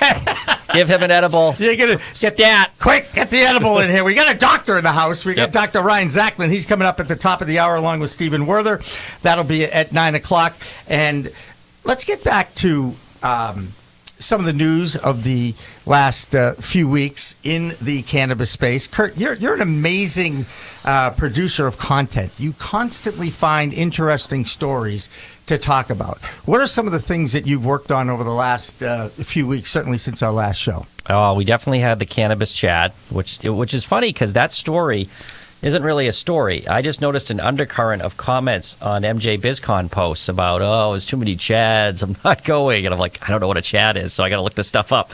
And then you kind of go down that rabbit hole of, it refers to rich, young white guys, single for some reason, walking the show and cutting checks and wanting to get rich. And that kind of, we said, why is this happening now? We're 4 or 5 years in. Why is nobody was complaining when Canopy Growth is at 52 and there's money flowing and there's easy debt deals getting done? So why are people angry at the Chads? Well, it's because we had quite a pullback in the stocks. Money has dried up, as you've seen with public companies like MedMen and people having to do things. Cannabis websites are going under. There's no more easy and free money in this space. You have to show your business plan. And so I think there's a little bit of that jostling now. Well, now we're going to kind of start poking each other, saying, I don't like you, you don't like me, that kind of thing. And again, you mentioned easy. Now you're talking about blame and pointing fingers. These are human traits. Yep. Okay? And when humans grab money, they're going to change their attitudes and their actions. It's just the nature of our humanity. Okay? Everybody's looking to make a quick buck or get rich quick schemes. You've heard of these things. They're all over the place in the cannabis space. People are getting taken advantage of. And I'm going to go back to why. The powers that be, those that were in power in cities, towns, states, and yes, even in our federal government, okay, are trying their best to retard the launch of this industry because they don't understand it. For 80 years, they've been told this is an evil product and you can get addicted on this stuff and it's going to lead to other drugs. And every single one of those arguments has been debunked now. Science and research is leading the way and has been leading the way now for the last dozen years. Now we're finally seeing it, and they have to deal with it. It's like the elected officials have to learn about this product now. And they put it off and put it off and put it off for as long as they can. It goes back to one of my statements about media, the fact that the traditional media continues to make mistakes about this product. Misinformation is out there because they're not doing their homework. talk to somebody. Talk to Dr. Ryan Zachlin. Talk to Dr. Jordan Tischler. Talk to Beth Dost. There are a million medical cannabis experts in the area. Maybe not a million, okay? But certainly a dozen that you can get to and learn something about this. Oh, how about my friends on Greenflower? You could take one of their certificate courses, right? Another one of our new partners that we're going to be announcing soon. So again, take the time to learn. Get yourself educated. And this is really what has always been powering my passion for this. The more knowledge I get about this subject, the more passionate I become on it. And more upset I get that we're still waiting around for people to make decisions because everybody's looking out for me, myself, and I. And that's humanity, Kurt, right? Blood pressure, buddy. Yep, I got you. You want to talk about the Celtics? Because I mean, we can go there. That'll make me very happy. Big win last night in Dallas. I was very happy about that. That's true. So the Chad. We talked about the Chad. We've talked about local governments. What are some of the other issues that you see rearing their ugly heads? There have been now a decrease in the vaping. Lung diseases caused by vaping over the last month or two. So it's like that crisis has peaked, and now we're bottoming out. They've identified the vitamin E acetate. They've identified some of the metals in the cheap illicit market cartridges that were out there. And this is a good thing because we don't want people having any issues with any kind of a product that they have the right to ingest. I prefer to get a medical card because I trust the medical community that they will only put the best into their products. Just the way I've always been. Yeah, I think it's going to be it'll be good for the industry. I almost compare it to what's going on with Boeing and the 37s, the Ys. 737s. So people died, but now they're going to basically get rid of the plane. It's going to be years till again. And they're going to fix that problem. They're going to make safety better for airlines overall in these planes. In the same sense, vaping, people died, got sick, will have different lives now. Their lungs are filled with metals and other things they're finding. But we've gotten through that, and now vaping will be much stricter. It may lead to legalization quicker so that the FDA can actually have a standard protocol. And even the black market, that game is up. So you're going to get better products going forward, safer products. And I don't think anyone's going to be falling for the old banana in the tailpipe on the vape thing anymore. So I feel my condolences to the people that did get sick and passed away. But there's a better future now as they clean that part up. We will never go backwards to that. No, I don't think so either. Learned lesson, and I feel sorry for the people who actually paid the ultimate price to learn that lesson. There was a double lung transplant of a guy in the Midwest that has now survived this. Yeah, and these lungs that are, not talk of the people that are going to have lives that are very different now. Their lungs are like 90-year-olds. They're filled with whether it's metals or chemicals. They're seeing these things, and they're alive, but their life's going to be very different. And what do you think motivated them to was it price? Yep. Was it the illicit market's price point that made them go to that side? Although I will tell you, some of the products look just like the regulation ones too. Yeah, so it was the guys on the other side who want to make a quick buck with fraudulent products, but it was also price and access. A lot of these people are in non-legal states. They can't get it through a medical or a correct place, so you get it online. You go to Craigslist, you find a friend, and you don't know where that came from, as we found out, and people were inhaling metals and things were happening and vitamin E's, and they were profit. I mean, basically, if you have a little cartridge, for people that don't know, and it's kind of like the old trick when you're selling weed where, hey, wait, this cartridge is half full. What if I take 2 cartridges, put half in each, and put some vitamin E and some other stuff? Now I make double the profit. Well, if you get away with that with weed, they'll weigh it if you're selling flour. But in the vape world, hey, I don't know the difference. It looks good. Right. And these people got sick. Yeah. Deadly decision. And I hope that they find who was responsible for those cartridges. I just, they're all going to come from China, and I don't think we'll ever get to the bottom. I mean, you know how much amphetamines and fentanyl's coming in? And they, I think the Chinese arrested 3 people as a symbol. Come on. One of the things that actually has been very surprising to me as I watch the emergence of this industry, with all the regulations, the illegal and illicit market is thriving. So, ideally, you want to regulate everybody. You want everybody to go legit. You want to be able to control this. And, people aren't making alcohol and stills in their backyards anymore. Yep. Right? But they did during Prohibition. Yep. So, as I've said many, many times, in 1937, I believe the wrong drug got prohibited. And I think we, as a society and as a humanity, would have been a lot healthier had we understood what this product did to the endocannabinoid system that is in every one of us. Every human now has an endocannabinoid system that is tied to the neurotransmitters in your brain and that measures your pain. And Dr. Ryan Zachlin is going to be here. He's an expert on this subject. He'll explain it even better than I am. That's a no-brainer, because after all, he's a doctor. But you say, again, this product is something that people can use to enhance their lives, to improve their immune system, to balance what goes on inside your body, to fight off outside viruses and outside germs. Yep. And I say, wait till you hear Dr. Zachlin. When I've thrown this out here many, many times about the fact that you take a medicine away from a humanity, a group of humans, us, from 1937 on, we're always looking for what happened. How did cancer start? Why? How come it got so rampant? How did everybody get it? And they can point their fingers at the carcinogens in our air, in our cigarettes, in various things like that. Some products that we might eat, for instance.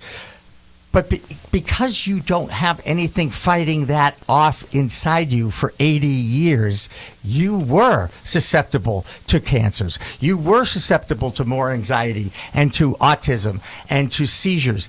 And it's like taking away red blood cells. Yeah, well, to play into your idea that we would have a lower cancer rate if cannabis had stayed legal, you got to remember when it was pulled off the shelves, it was sold in the local Woolworths and drugstores as an elixir for kind of everything. Like if you don't feel good, got a virus, you would take sativa oil. So if you take your theory and kind of go along the decades well, when we stop taking this, let's say they banned Tylenol today or whatever, what would happen 80 years from now? Right. And it's like, well, you took away the medicine that was sold at my drugstore. Maybe we certainly didn't understand it because we didn't have the testing like we did. What would we look like 90 years later if we're not allowed to have this natural medicine? And here we are. I can't say what causes cancer like anyone else, but there's something there. What would that cancer rate look like if everyone, maybe as a kid even, had done, their parents had given them a little tablespoon when they were sick? And we're not talking about people getting high here, people. We are talking about the chemicals, the active chemicals. There's hundreds of active chemicals in this plant. They are discovering more and more every day. Talk to some of the doctors that can explain this better than I can, and we will at the top of the hour. And, of course, Israel leads the world Major League. in science and research in this. And I've got to meet an Israeli who runs the ICANN, the Israeli Cannabis Convention. Joshua Berman was his name, and MJ BizCon interviewed him for a future In the Weeds episode as well. And, it's a different world. Israel is a different world. They're constantly under attack there, but that country is one of the most remarkable ones on earth because of the galvanization of the citizenry there. That's really what it is. And you bring up a good point about the medicine. It was a sativa. And you asked what was popular. One of our best articles this week was why are we afraid to feel good? The stigma that THC has in mainstream, where people are moving into the CBD part, the non-psychoactive, if you will, but they'll tell you, I don't want THC. I don't want to get high. I don't want to be stoned. But that they don't realize is THC is a stronger antiviral. THC is a better anti-inflammatory. There's things we don't understand about whole plant medicine where if you try to use an isolate, meaning you can actually take CBD out and make it just an isolate. That's all you get. No other cannabinoids. It's much less effective than having the whole plant. And the example I give is taking your vitamin C pill in the morning or drinking orange juice. And that's kind of the same thing. It's like, well, if I'm going to do whole plant orange juice, I'll rate from the old. There's probably more things in there than vitamin C that are good for me. Same thing with the plant. And why is THC under 0.3, which as someone told me in an interview this week, some guy in the government randomly made up, just, I don't know, 0.3 sounds good. Why is that the number that we're safe and it's cool? But if you go above it, then what's the fear? Oh, I don't want to get stuff. If you drink a glass of wine, are you buzzed? Are you drunk? THC doesn't work where if you go over 0.31, woo, it's Cheech and Chong time. It's not like that. No, and you actually test positive too on any kind of a test. Now, I want to not going to correct you, but I'm going to enlighten you a little. Sure, bit. I know you're going to get me on that one. Psychoactive part. The psychoactive part. You know exactly where I'm going. So John Dvorak, who is like the hemp guru, right? He's got the traveling hemp museum. I've met him a couple times. I've interviewed him. He's really a nice man. He explained to me when I use the term, well, CBD is non-psychoactive. He goes, I have to correct you. And I go, okay, correct me. He goes, it's non-intoxicating. It is psychoactive. It's just not going to get you intoxicated. And therein lies the difference between your hemp product. Right. He's a hemp guy. Right. Yeah, he's the hemp guy versus the cannabis sativa. High THC. I won't high THC. I'm not going to use the M word. I say impotent weed and potent weed. That's all. It's very simple. I don't think anybody wants to do impotent weed. That's bad marketing there. It's got a great idea. It's not going to catch on. I'm going to tell you that. Impotent weed. It's not going to catch on at all. But that would be what hemp is. All right. So speaking of investments, we did a piece on Cannabis.net about MJ BizCon saying the 3 best investment ideas. And I want you to pick Pro Cannabis Media. Oh, sorry. That might be coming. Well, that's the crowdfunding. That's the crowdfunding, yep. If you want to check it out, it's gotten some interesting comments from people in the industry, and here's what it was. And you got to tell me which one you'd do. Okay. Assuming you had $5 million to play with. There you go. I'd hire you, first of all. Okay, thank you. Sure. I don't get paid for this. So at this smallest level, walking around, I've always liked this idea, was the lab testing. Speaking of Hillary and picks and shovels, basically there are franchises like Dunkin' and McDonald's that will set you up with a lab and the equipment, send you a scientist for a while, teach you how to test cannabis. Idea being, look, every piece of a certain amount of percentage of every single bud sold in every single state is going to have to be tested for pesticides, heavy metals, the whole thing. Why not just not worry about the price of flower? You're obviously going to have enough supply to come in. Become a franchisee of whatever, let's call it Blackstone Labs. You become the franchisee, you open a couple in Massachusetts, you're just testing product every day. Doesn't matter, day or night. I love that. 2, going up the ladder, teaming up with social equity and economic empowerment candidates like Mr. Ravinovich is. The gate has been lowered to make it a level playing field, and they're getting some extreme advantages, not only in Cambridge with home delivery, but access, moving ahead of the line in certain things. That was the purpose of the law in Massachusetts, the first state as to do it. As it should be. I'm not saying that's wrong, but okay. I'm saying these people who are SC and EE applicants, they're called, need investors and they need business guidance. It's from the level of some don't know how to put together a business proposal and some don't know how to run a business. You can team up with them. They need your funds. A lot of them don't have $1 million to get it all up and going. That's a great idea because you're helping the group that's supposed to be helped, but you're also getting the benefits of whether being a shareholder or a consultant of the cut in line. It's like the Disney Pass when it first started. You cut in line access to all the rides. You get the first delivery. You get the first edible license. Nice. I mean, it's nice to have that artificial market in your favor. Third one kind of comes into us, cannabis websites. I personally have to say I'm involved with Cannabis.net, obviously, but right now with the shakeout in the stock market, funding has dried up.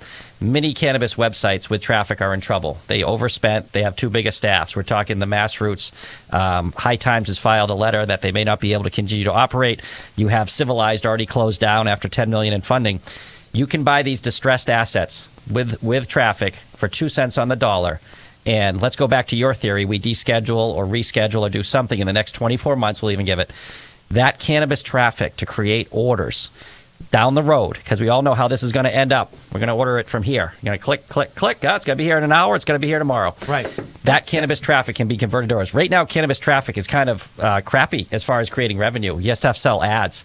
But the moment that changes and you can convert those eyeballs into an order form or into is going to be worth millions. Which is one of the reasons why you're. What are you doing? Yeah. So where are you in? Where are you putting your check? Are you going testing lab? Are you going SEEE? Or are you going website? So I think the best investment is the testing lab because you're always going to need safe. testing. It's the safest, and it's the lowest value, by the way. If anybody's interested in this, look it up. I think it's $25,000 to $50,000. I mean, I'm not saying that's nothing, but as far as getting a dispensary open for $1 million or buying a cannabis website for a couple million that has traffic, it's not bad, and you can get funding from some of these franchise people. Right. So again, testing, then social equity, then futures, because that's what you're banking. Yeah, on. you're banking on taking an order online, That's right. and that's the guys who get bought by Amazon. Absolutely. We're going to take a break, All and right. when we come back, we have a whole room of guests that are coming in here. It's gonna Ryan get crowded Zacklin's in here. here. Stephen Werther's coming in from ACS. Don't go away. We Talk with Kurt and Jimmy returns. What is the difference in doing the process that your machine has compared to everything else that's on the market right now? Why is this one standing out? So that's a good question. Our patents lie in our chilling technology. Most traditional systems, they all function you have to heat up the ethanol so that it evaporates. Once it evaporates, it travels towards a vacuum source and has to hit something cold where it'll turn back into a liquid so that way we can reuse it again for another extraction. Right. And all that heat and energy vapors, it's a lot of energy there, and when it hits something cold, it'll heat up the liquid that's cooling it down. And traditional chillers will sit. You'll cool down a media like propylene glycol, and that'll circulate out of a chiller through the glass coils. The thing cooling the propylene glycol is a refrigeration line, and we thought let's get rid of the propylene glycol and That's a just good idea. directly cool the refrigeration coils with the compressor. Okay. So our patents lie around that chiller. Once we solved that problem, that enabled us to scale from a smaller volume to much larger volumes. awesome. So traditional flask size go up to about 50 liters. Ours now go up to about 200 liters. Okay, we're on camera now. I can speak. All right. Did I learn my lesson, Mike? I did. Okay, good. I get to stay in for the rest of the show. Hi, everybody. Welcome back to Weed Talk with Kurt Dalton and Jimmy Young. I am Jimmy Young, the founder of Pro Cannabis Media. And I'm Kurt Dalton with Cannabis.net. And we want to welcome in two very special guests this half hour, actually this hour with us. They're going to spend an hour with us, whether they like it or not. They're not leaving until 10.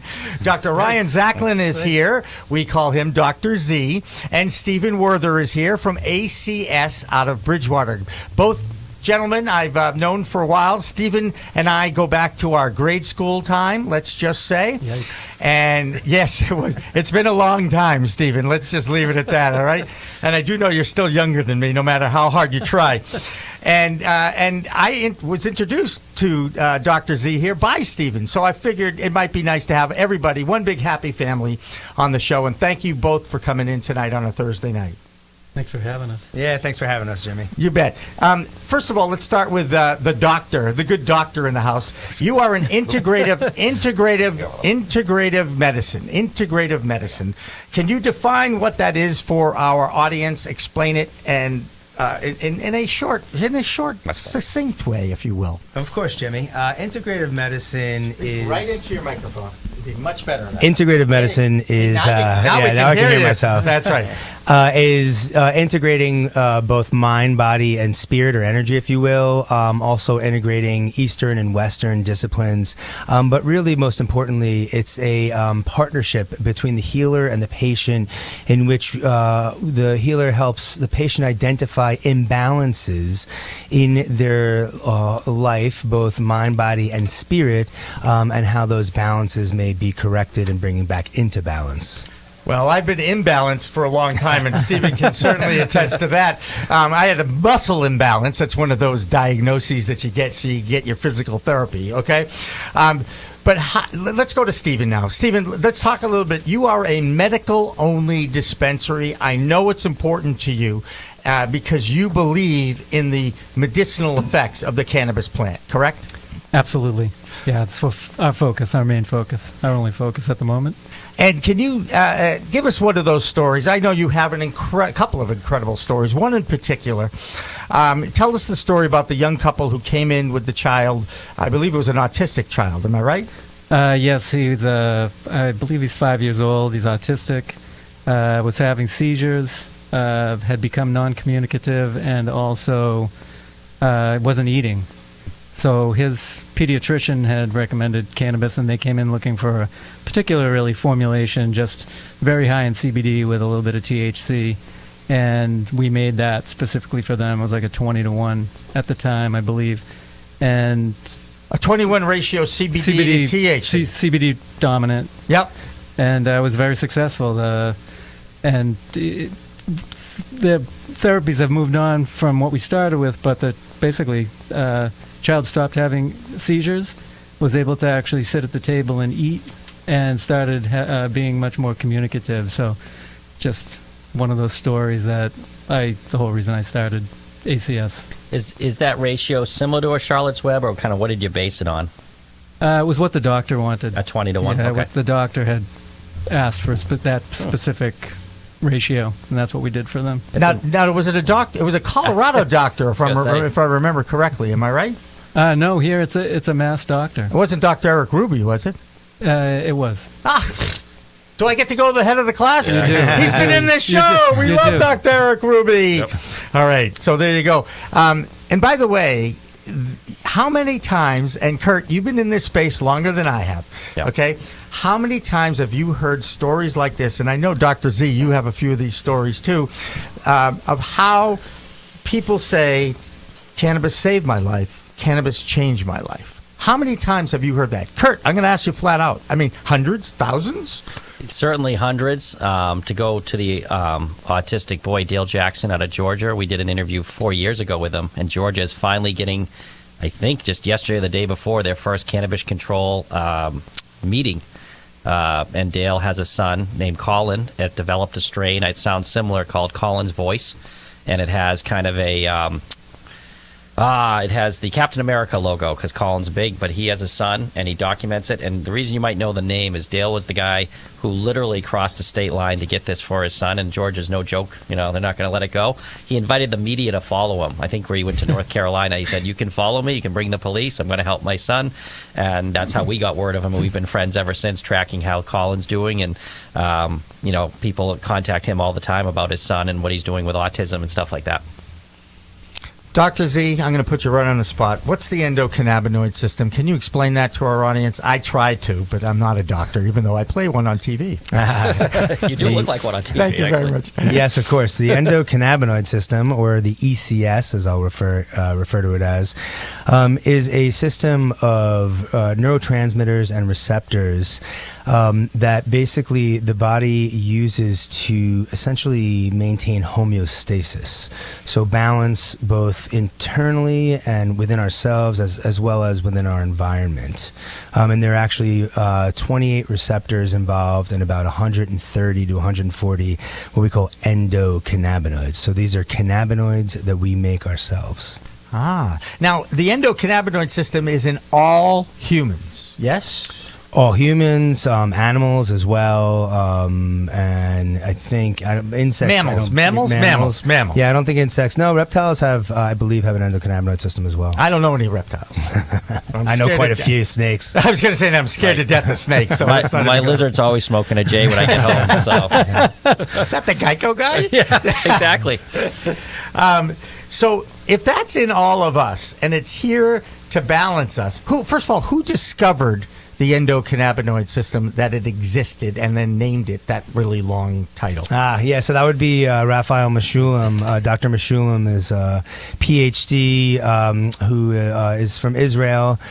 He's in his late 80s now, and he basically discovered in the 1960s, discovered THC, actually CBD, and then THC subsequently, and then identified a receptor, I think that was in the early 90s or so. It might have been sooner, and then they soon identified what we call a ligand for that receptor, and that ligand for that receptor he named anandamide after the Sanskrit word for bliss.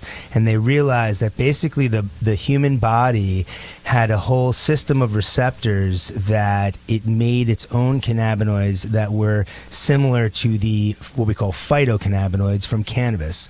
And it was Dr. Mechoulam's research in cannabis that led to this whole discovery.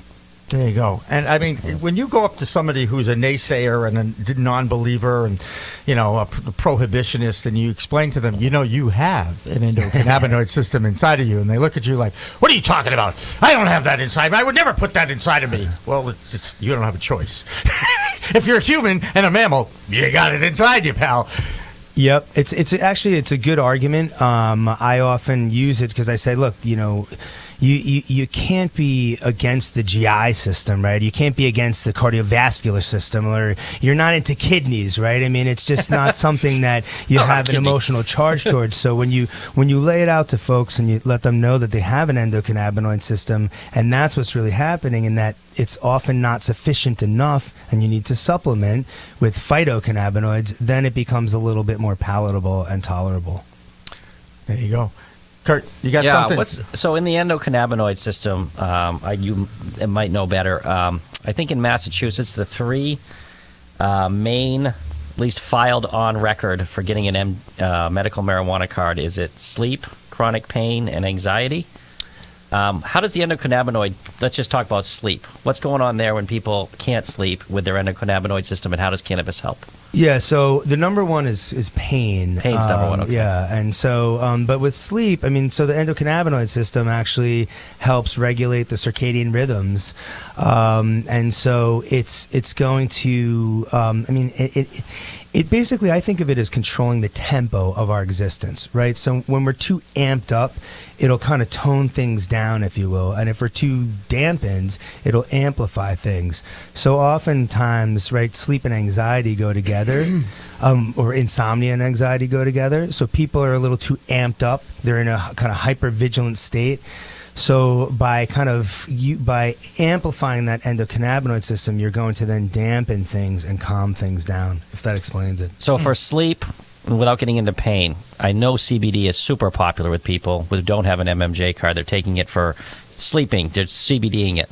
What role would THC play for these people if they went to a stronger THC version? Yeah, so CBD can either cause insomnia or help with insomnia. So, and you really, I always say, and it depends on the demographic, but I mean, I say THC and CBD are like Olivia Newton-John and John Travolta, right? So, I mean, they go together, right? And so, if it would almost be like, by not having THC, let's say Olivia Newton-John is THC, it'd be like watching Grease without Olivia Newton-John.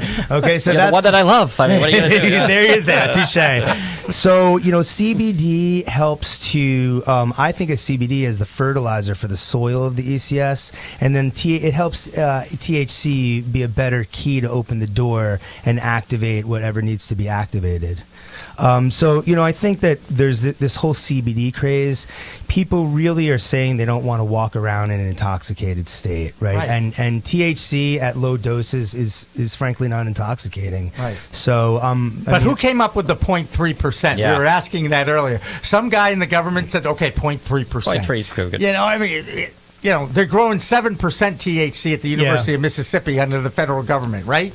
Anyway. Well, the 0.3%, and I just want to comment on that actually. So, a 10 milligram dose of full spectrum hemp then could have 300 micrograms of THC. If you take another plant derived medicine like digoxin, which is dosed at either 250 micrograms or 125 for a geriatric population, that can be quite effective for controlling an irregular heart rate or atrial fibrillation. Fentanyl is in micrograms, right? 300 micrograms would kill any one of us if we took it, of fentanyl, levothyroxine. And so there are medications that are quite effective in microgram dosing. And one last bit, there was a research article in the Journal of the American Medical Association that looked at CBD products online, and 20% of them had up to 6.43 milligrams of THC per milliliter. Yep. So if you were doing two droppers twice a day, you were taking 12 milligrams of THC twice a day.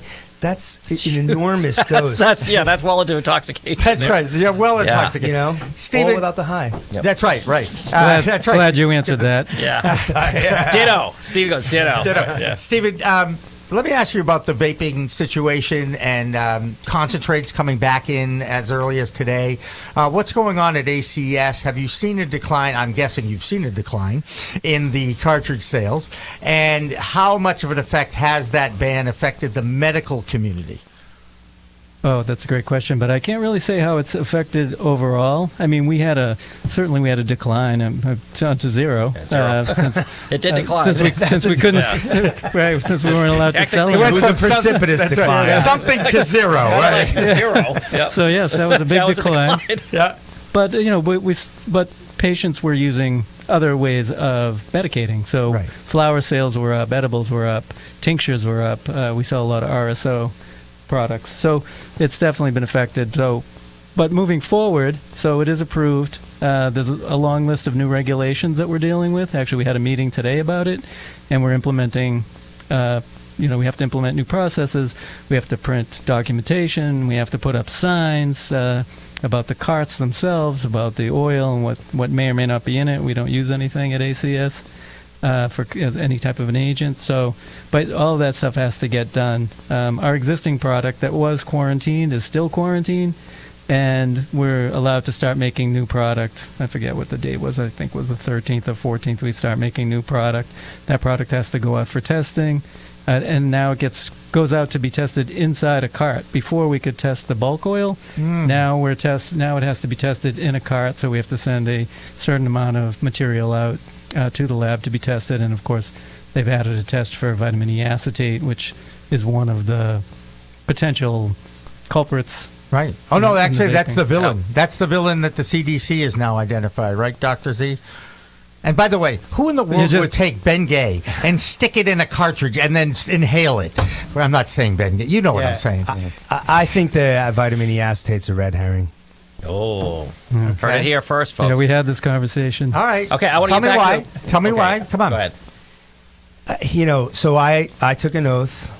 That's first, do no harm. That's the Hippocratic Oath. Okay, so I cannot. I have to abide by FDA standards as best I can.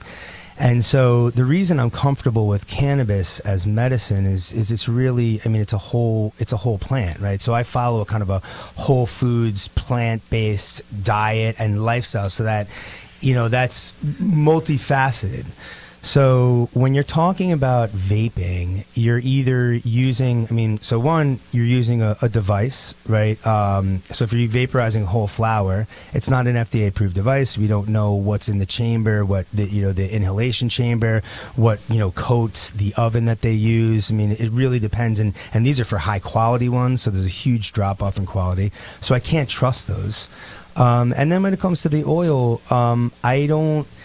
It's the vitamin E acetate, but it's also, there's, lead in some of these cartridges. There was cobalt lung that came out. Now we're looking at vaping nicotine, right? Those people that are vaping nicotine, it's now showing that it's 1.3 times the risk for pulmonary disease, and people never would have thought that. But we're much further ahead of the game in researching this than we are vaping THC products. It's inhaling high-dose vegetable oil. And so I think for vaping, the safest form might be using it for medicinal uses in very small amounts. But to use it to get high, you're messing with the ECS, and you're messing with your lungs. And I just think you're being a guinea pig. And I cannot let my patients take that risk. Oh, good for you. It's kind of sobering, to be honest. Yeah. I just want to say it's kind of a bummer now. So no. But, you want me to tell a joke? Thanks for that. Huh? So doctor walks into a room. All right, Stephen, back to you. These new things that you have to do, how will they affect your pricing? Because obviously this is more work and more things going in. What are patients expecting for the vape cart prices now? Well, I'm hopeful that it's not going to really affect it because we're so medically focused and trying to provide the most cost-effective medicine we can. We are focused on making sure the cost doesn't go up. So it's right. So there's more work involved, and that's okay because that's part of trying to do the right thing for patients. But so I don't have an answer to that yet because we're really just digging in, Kurt. But we'll know better as we get a little closer. It could become that it's the equipment that requires some additional cost. Small I think it'll be minimal. Minor. Okay. Yeah. Dollar or two. Dr. Z, is it safer now to smoke weed than vape it? People have been smoking cannabis for thousands of years, and Donald Tashkin set out to prove that it caused head, neck, and lung cancer, and feels that it does not. It can cause bronchial inflammation, but I think at the end of the day, what I've told my patients is if you feel like you need some inhaled therapy, combustion, a small amount of combustion is the way to go. But I will say though, if you are going to vaporize, right? So there's what I say ideally, and that I can't condone things, but if you're going to vaporize, then certainly use a high quality device. I would say make sure you're going to dispensaries that are like-minded to Stephen, who I've gotten to know, and honestly, I know that his head and heart are in the right place and is only interested in doing the right thing, and I haven't found that, unfortunately, to be ubiquitous. But I think be careful, be very intelligent how you shop. I think Hillary, who was just on the show, who has the Go Fire, I like that concept. I like the concept of you're not heating the whole chamber, and it's very metered dose. So I don't want to be a total kind of hard ass. There's a reality to it, and I think there are kind of lesser evils to choose from. Have you Stephen, you're one of them. Lesser evil. Lesser evil over here. Yeah. All right, that's all right. Thanks, buddy. He's comfortable. I think he's comfortable with that. Thank you. Have you, Dr. Z? Have you seen the Weegit system? It was actually at the summit that you were at in Newton. It's basically a 4-filter pipe that takes a lot of the heat away from the bowl and cools the smoke as it comes into your lungs. I believe it's 1,300 degrees down to 80. Beth Dost, a registered nurse, is the one who helped design that. Yep. Is that a good product? I'm not going to ask you to, obviously endorse it, but that's the kind of thing that we could use and feel better about. Yeah, I actually have one that I have not tried myself. I have. And so did it work? How was it? Was it smooth? It felt like a vape, to be honest with you. So it really was. I think they're definitely on the right track. I think some of these bongs that they make these days, which doesn't really filter everything out, but they make some pretty smooth ones that will cool the smoke down, right? There are ways, or, because that also, there's a way to, I think, as long as it's a little bit, right? Then I think I get you. It's okay. In small doses, it's okay. It's like anything else. It's likely okay. It's likely okay. Thank you very much for that. You're not an attorney either, are you? Of course I am. I'm a doctor. I have to be an attorney. That's right. That's right. By the way, I never played an attorney on TV. All right, let's just say. I lost my train of thought here because we were talking about bongs and everything, and got them all excited. And cooling. Wait, what?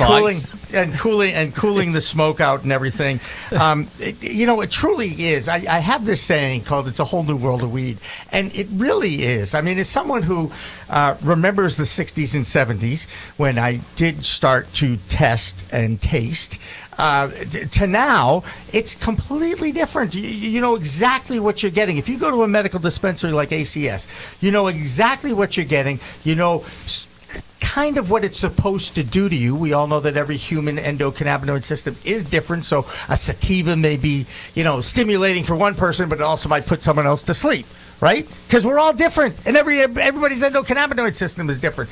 But I like going to a medical dispensary, and I believe that the CCC finally came up with that statement that none of the sicknesses that have been reported in Massachusetts have been bought at a medical dispensary in this state. That was the statement I was waiting for, and I got it over the weekend. As a patient, that made me feel really good. Almost comfortable enough to pick up my vape again, I'll be honest, but, If it came from lesser evil, I feel great. Thanks, Kurt. Let's do it. Yep. Oh, we're clear. We're clear. I have lost control. All right, Ryan, I have a doctor question for you. Yeah. We just put up an article, 8 crazy ways you can take cannabis into your body. What is the highest absorption way or two to consume cannabis if everything's on the board? Can I guess? Yeah, go ahead. It's a suppository, isn't it? Right up your butt? I believe that is the case. I'll let Ryan answer it. I think tongue is number 2, under the tongue, but go ahead. Yeah, What do you think? So I mean, I think actually inhalation is going to be the highest amount of absorbed, highest amount absorbed. That's a good question. Suppositories are a little strange. I mean, because they're not. That's a loaded statement. Wow, that's what she said. They're a little All right, so hold on. wiggly. Hold on. Haven't tried one of those. All right, so regarding suppositories, my understanding is that they're very localized, actually, and that there's not much absorption. And so, I mean, this is from a trusted colleague who said that that his patients they don't experience intoxication from the suppositories, and that you really use them for a localized effect. So, I mean, in theory, yes. I mean, sublingual, the idea is that you're bypassing the metabolism of the liver, and you're going more directly into the bloodstream. Yeah, so I'm not actually sure. I mean, I would probably guess that it would actually be in edibles. I know when you smoke, you inhale about 30 to 38%, and I would say with edibles, my guess would be around 50% or so. That explains a lot, actually, to me anyway. I'm not sure I love the effect of the edible because of the delayed reaction and the entire body sensation that you get from the edible. And yet I am finding I'm using them more just because I've been sick for like 4 weeks. Because you like them. Kurt, you like them. I don't really like them. I'm doing them every night for some reason. I don't know. Yeah. I can't stand them, but I can't stop eating them. Exactly right. I can't quit you. That's a suppository one. No, so it's that should be easy to quit. Yeah, that's right. Yeah, the suppositories he gave up after one night. That was no problem. Well, wait. It didn't do shit. Maybe a month later. I did one more a month later. Yeah, one more a month later, and then I really quit. I was done after twice. That was great. We're on the internet. We can pick the over 21 thing. You know what I mean? It's all right. And then there was that one time in Vegas. But other than that, I do not do suppositories. It's the easiest one to forget. All right, I can't stop those either. Right. Okay. No, I think that the issue with edibles, right? Yep. And this is so everybody has a story from Colorado. Well, I ate the quarter of the cookie and didn't feel anything. So then 15 minutes later, I ate another quarter of the cookie. You're stealing our material for next next anything. month. Yeah, exactly. And January 16th and then I didn't feel, and then 15 minutes later, I ate the other half. Then the first quarter kicked in, then the second quarter, and now you're in the emergency room with your spouse because you swear you're having a heart attack, right? And so, but you're not, But although if you're eating a high dose, you could be at risk. I mean, and so it could be very dangerous. And so what happens though is the THC, delta 9 THC, when it's eaten, is metabolized by the liver to 11-hydroxy-THC. And this is a longer-acting, more psychoactive metabolite. And I've actually had some patients that don't respond to smoking at all, and they eat a little bit, and they're just out of their mind, right? And or vice versa. So it's a different relationship between delta 9 THC and 11-hydroxy. And that, Jimmy, is what you're probably talking about. Is they do have a different effect, but again, we're talking about intoxication. So when you're talking about medicinal dosing, it doesn't really play the same role. And in fact, you want to utilize that longer acting metabolite. I was actually going to ask you to go into the Delta 9 stuff and explain why they're so powerful when they hit. Stephen, edibles in Bridgewater at your place, what dosages or what do you see that people enjoy, like, hot sellers? They like the brownies. I mean, how strong of a dose are the big sellers, or why? It's really all over the map. When we first started, I wanted all low dose edibles. 5 milligram, I'm guessing. 5, no more than 10. Oh yeah. So typically 5 and 10. Yep. But the patient base demanded higher quantities, so a lot of our edibles have 25 milligrams, and we have occasionally we've done some much higher dose edibles. But all our edibles are excellent, I have to say. I'm just going to ask you: is gummies, chocolate? What do people like? Hold that thought. Oh, we got to take a break. Okay. Taking a commercial break. We're going to take a break. Taking a break. We're going to take a break. But when we come back, we'll find out the answer to that question Yes, gummies and or more. chocolate? Don't go away. We Talk continues after this. Okay, so I'm so happy to be here. I think my favorite part of the conference has been mingling with you ladies, and the conference hasn't even started yet. So I just want to say how incredibly, through the course of the last 12 hours, inspired, I've sat with women I've admired for a while. And I just want to say thank you all for being here. And we all have stories, right? And I heard those last night of how we keep winding up in these same rooms, right? Our kind of stories. Where were we before? And today Stacey asked that I share mine. People like me that have been in the industry doing this to serve other individuals in a holistic health way, we're going through things that most people would think are unheard of. But the beauty of all of this is that it's given me the drive to look beyond what's going on around us and to look beyond what we think is really happening. Because yes, there's laws, yes, there's overregulation, but the more we point to what's wrong, the more we're missing what's right. And what's right is that we're evolving. What's right is that there's more access to this medicine to the people that really needs it. And the more that we stand in our power and we learn how to only focus on what we want to bring into this world is when the world's gonna shift. My mom took me to doctors and nobody could figure out what was going on. I failed breathing tests, so they gave me inhalers. My face was changing fast and it was getting worse. My mom felt that cannabis could help me heal and help me with this tumor. We were not comfortable with the treatment options available. After my post-surgical scan, I started cannabis without even knowing if it was working. We saw results in my pain and swelling right away. We also saw tumor shrinkage on my follow-up scan only a few months after starting cannabis. That was Riley from the Women in Cannabis Conference. Great story. And again, we'll have a complete wrap-up of the Women in Cannabis Conference with the founders, Stacey and Annie, on our In the Weeds special the day after Christmas, which I believe is next week. Right? I saw that on the calendar. I'm pretty sure I've heard about this, all the music and everything and all the decorations. No, I know that. Welcome back to Weed Talk, everybody. I'm one of the hosts here. I'm the founder of Pro Cannabis Media. My name's Jimmy Young. And I'm Kurt Dalton from Cannabis.net. And we are very happy to be talking with Dr. Ryan Zachlin and also with Stephen Werther. But before we get to any more talk with the doctor and the ACS guy, I want to thank some of our supporters. Legal Seafoods, guests appearing on this show, do receive gift cards from our friends at Legal Seafoods. I bet you guys didn't know that before you came in, so I appreciate it. There's the Weedjits.com. There's the little smoke system, if you will. Lots of filters. Go online, check it out. Pretty soon we'll actually have a code you'll be able to put in and maybe even get a discount. But in the meantime, just check it out. And, of course, Caroline's Cannabis out in Uxbridge. We love them. We love Caroline, and we're very happy that they support our cause to educate the public, because that's really what we're doing here. And one more shout-out to our national sponsor, the National Cannabis Risk Management Association, a group of like-minded businesses in the cannabis space offering great membership services, ncrma.net. All right.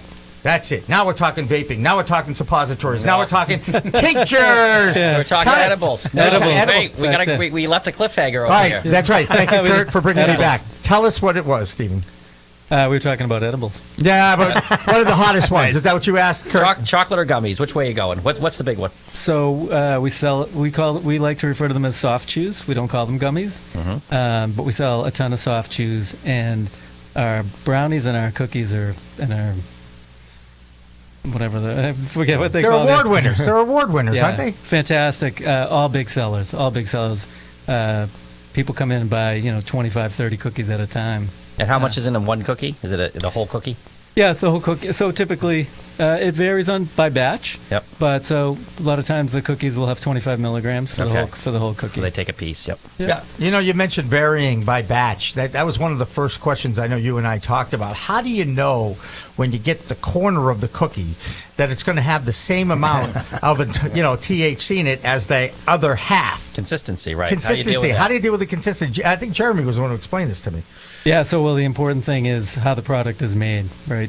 Making sure that it's properly produced allows you to get the an even mixture throughout the product. So, and we're now making edibles with RSO, but typically our edibles have been made with distillate, and it's very easy to make sure that it's evenly spread. You're going PhD on us here. Let RSO. Go ahead. Tell RSO what that means. What is RSO? Okay, so RSO, which some people may know, is Rick Simpson oil. It's just basically, I'm sure most people know about Rick Simpson, so I won't need to bother you with that part, but basically it's just typically a formulation. It's a very concentrated version of the product.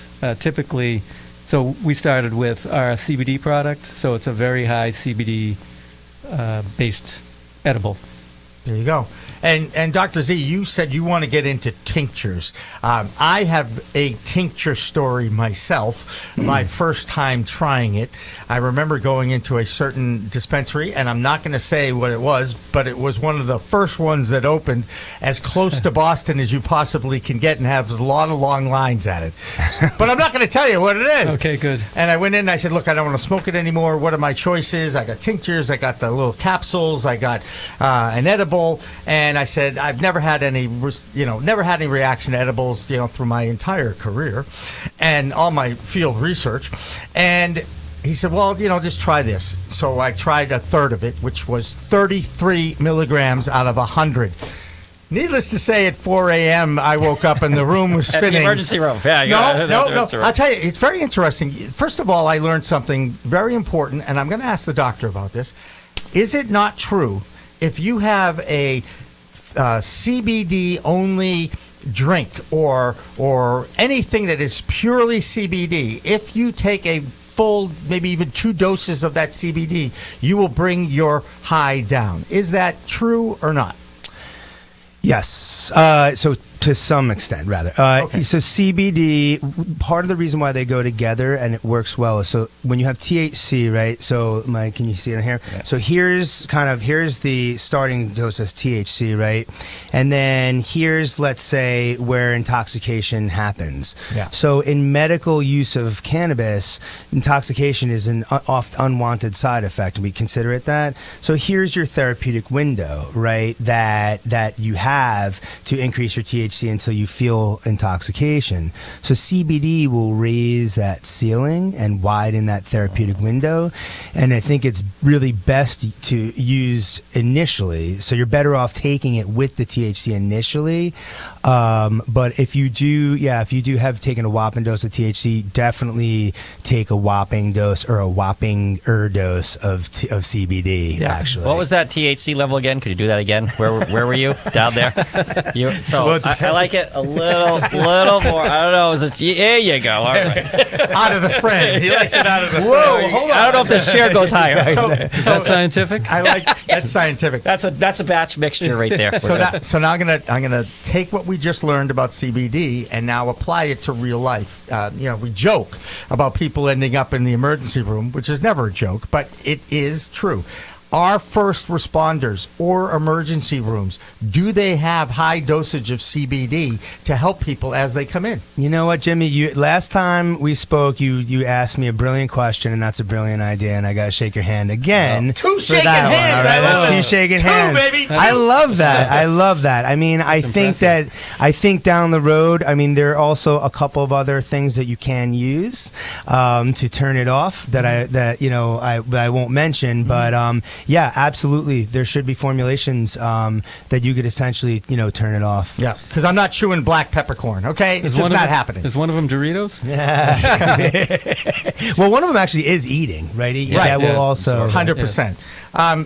Ativan helps in the emergency room. Ativan helps. Oh, my God. But our Colorado... How challenging... By the way, we laugh. We're having a great conversation here. We laugh. But what we're talking about is amateur self-medication with a medicine. This is so you've led up to the perfect segue. Okay, thank you. I have a tincture story that also incorporates the CBD concept. Okay. That also ties into Stephen. Okay. So I'm also going to tie it in to everyone. No, but so all right. So I have a patient, right? So basically, I've been very frustrated with the whole system of Massachusetts. I'm very frustrated with the Cannabis Control Commission.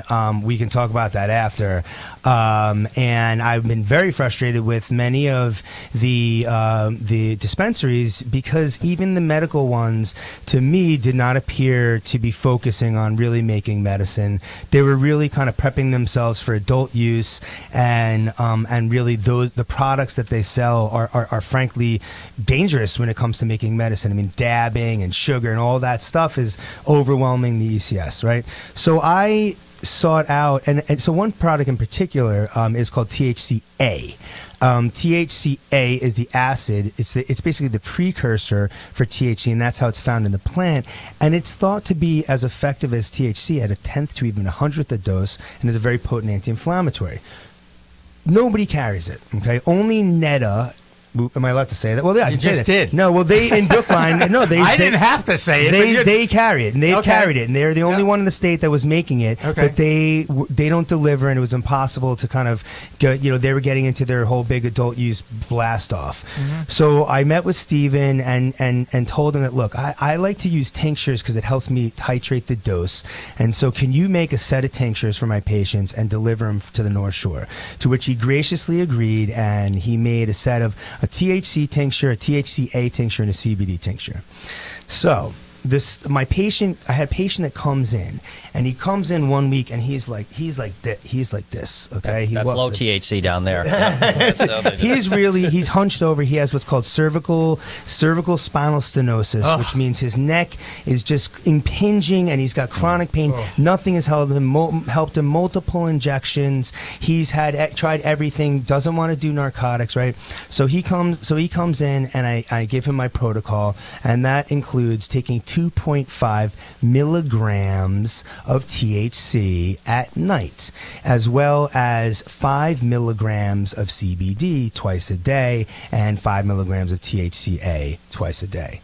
So his wife finds a different dropper after it's delivered, and she proceeds to give him 2.5 milliliters of high THC tincture, as well as 5 milliliters of CBD. So she basically gives him 55 milligrams of THC. Oh my God! And 80 milligrams of CBD. Okay.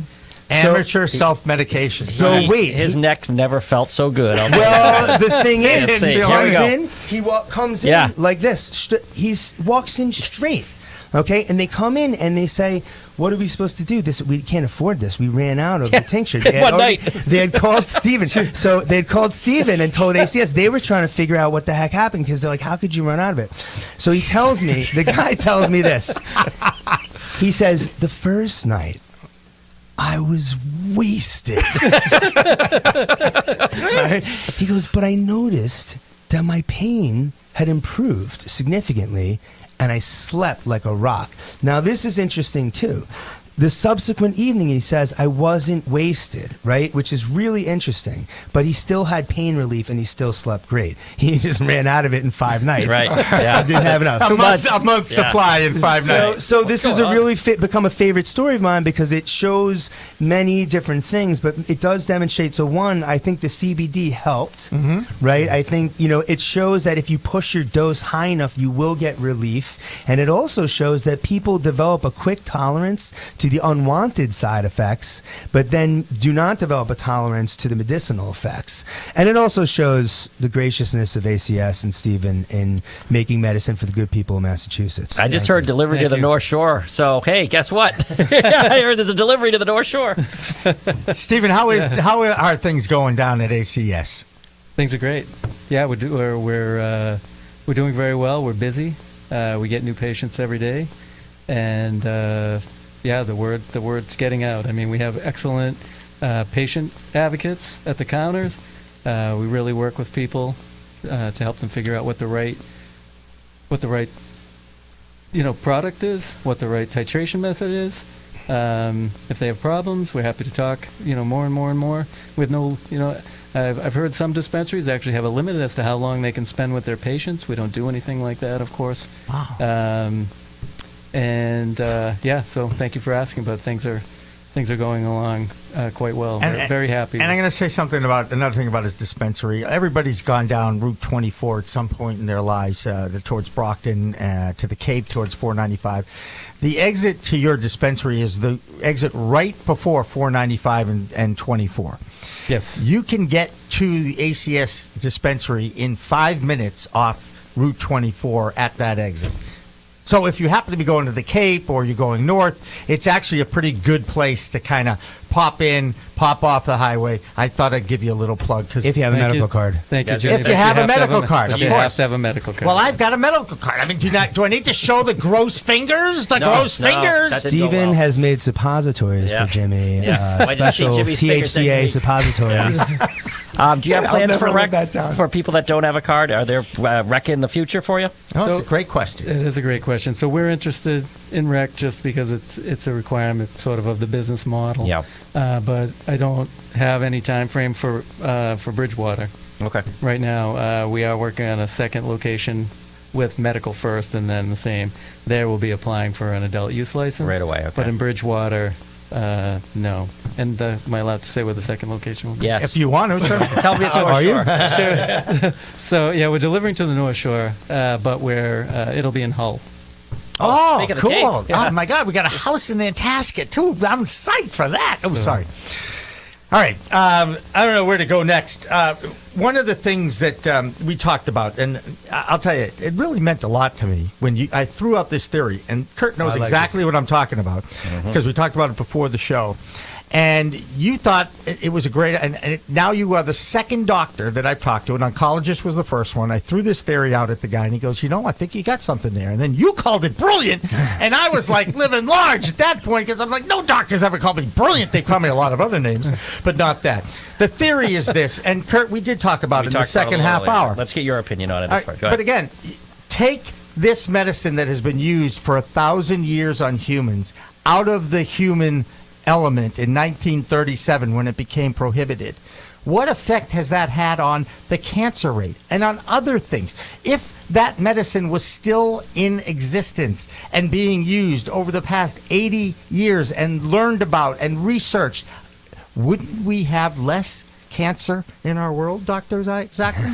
Yeah, I mean, like I said, I think it's a brilliant idea and a brilliant theory because it's based on the ECS, right? So you take the system that maintains balance and helps also regulate the immune system, for example. Right. So we all have, unregulated cell growth throughout our body at any given time, but you have these immune cells that come along and they kill the, unregulated cells and don't allow them to perpetuate and grow and turn into a tumor and then turn into full-blown cancer, right? And but there's so many other conditions too that touch upon the endocannabinoid system, and so it's actually a more eloquent way of saying, well, imagine if everybody in the world was taking some kind of cannabinoid therapy, not necessarily enough to get intoxicated, but you might want to, if it's okay if you have, Kurt wants it. If you want to. He walked in his office standing straight up saying, this is the greatest thing ever.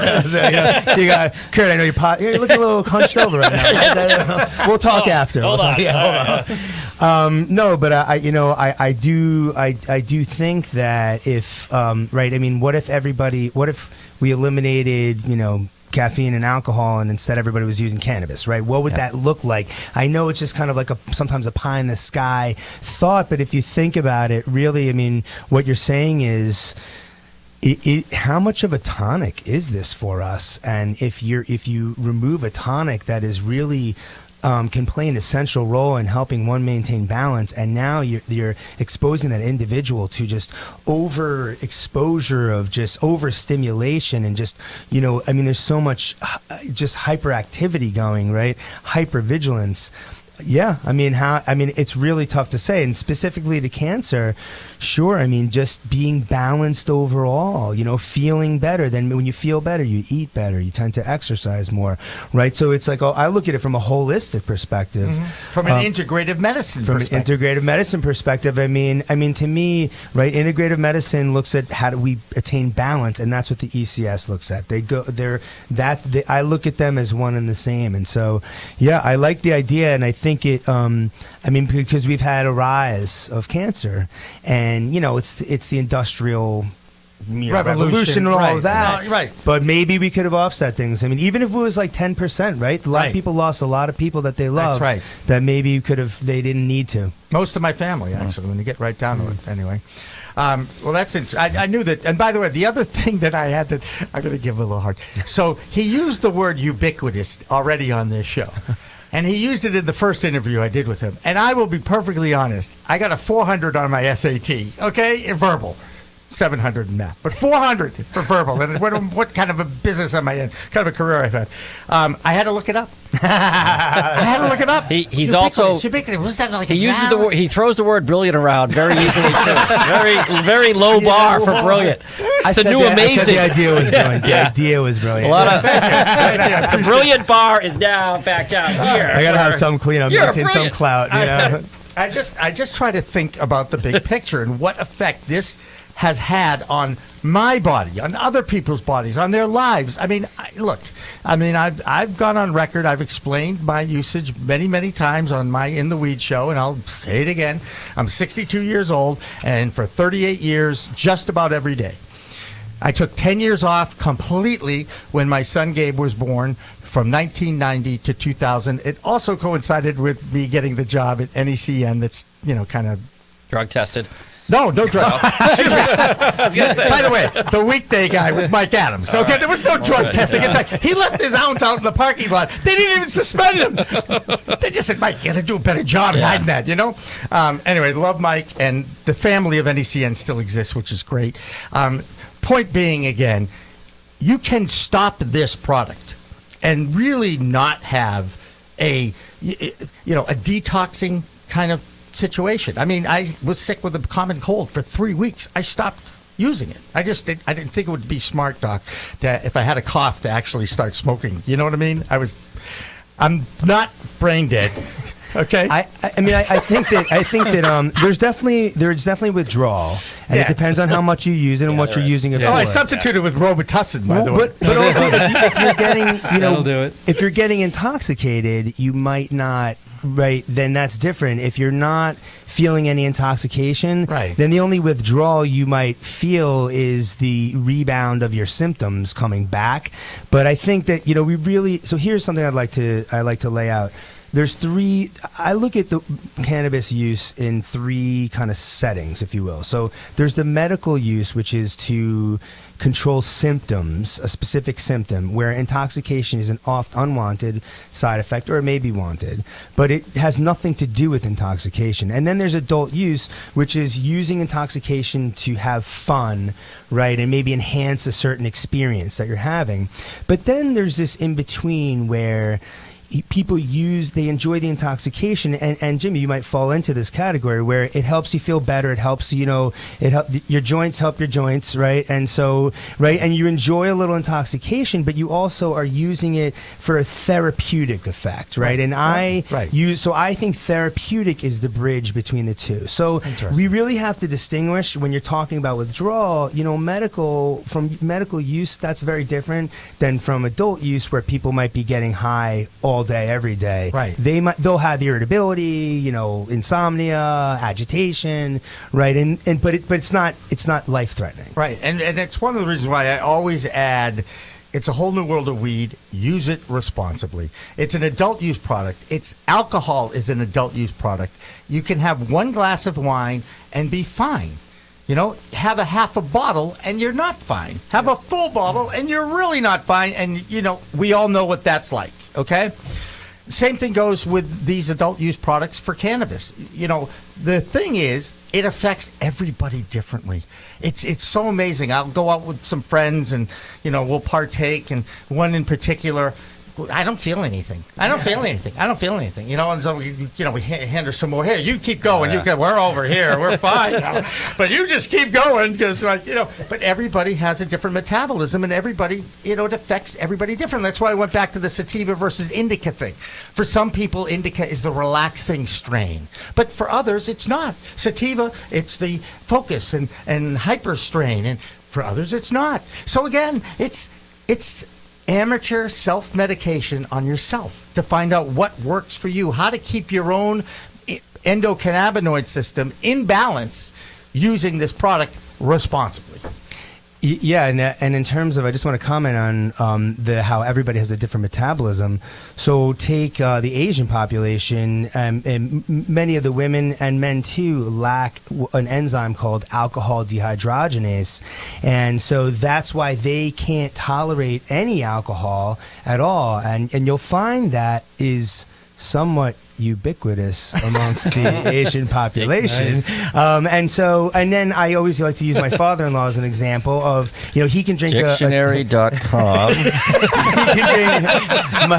my father-in-law can drink a triple espresso at 10 p.m. and go to sleep, and I'll be up for 6 weeks. Right. You know what I mean? So, why wouldn't it be any different with cannabis? Right. And if you take it a step further, Dedi Miri and Technion University in Israel says, if you take a product and you make a alcohol-based tincture, you make a glycerol-based tincture, you make a MCT-based tincture, you make an RS, a highly concentrated oil of it, they're all going to be different products. They're all going to have a completely different chemical profile. And then you look at the ingestion. So I think that while it is amateur medical use, and you always should start low and go slow, I got to put a plug in for myself and say, if you're looking to use it medically, come see myself or some of my trusted colleagues if I'm not in your area, because it's not easy to figure it out, and it does, professional guidance helps you do it safely, but it also helps you do it effectively. Yeah, I agree 100%. And why don't you give your website and how people can get you right now? Good. Yeah, my website is Zachlin.com. That's Zaklin.com.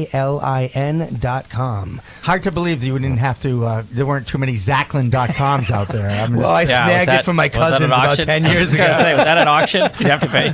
Speaking of medical, CHS, what causes it? Is it from the plant? Is it from the cartridges? Is it pesticides getting in there? Yeah, I don't think anybody knows. So he's talking about cannabis hyperemesis syndrome. I don't think anybody really knows the true cause of it. It is thought to have been metabolites. I think it's often overdiagnosed. It happens in heavy users, usually 16 years or more. It seems to happen in anybody. But I'll tell you a story about a patient of mine who went to the ER. He had a GI thing and he was vomiting, and they said he's got CHS. And he talked to me, and what it didn't sound like it, and I said, because cannabis also treats nausea, right. So I said, look, I'm not telling you what to do, okay? I'm like, but there's really only one way to find out if you have it or not. And he tried the cannabis because he had been feeling a little bit better, and he felt totally better. So I think that CHS is a real thing. I think it's probably.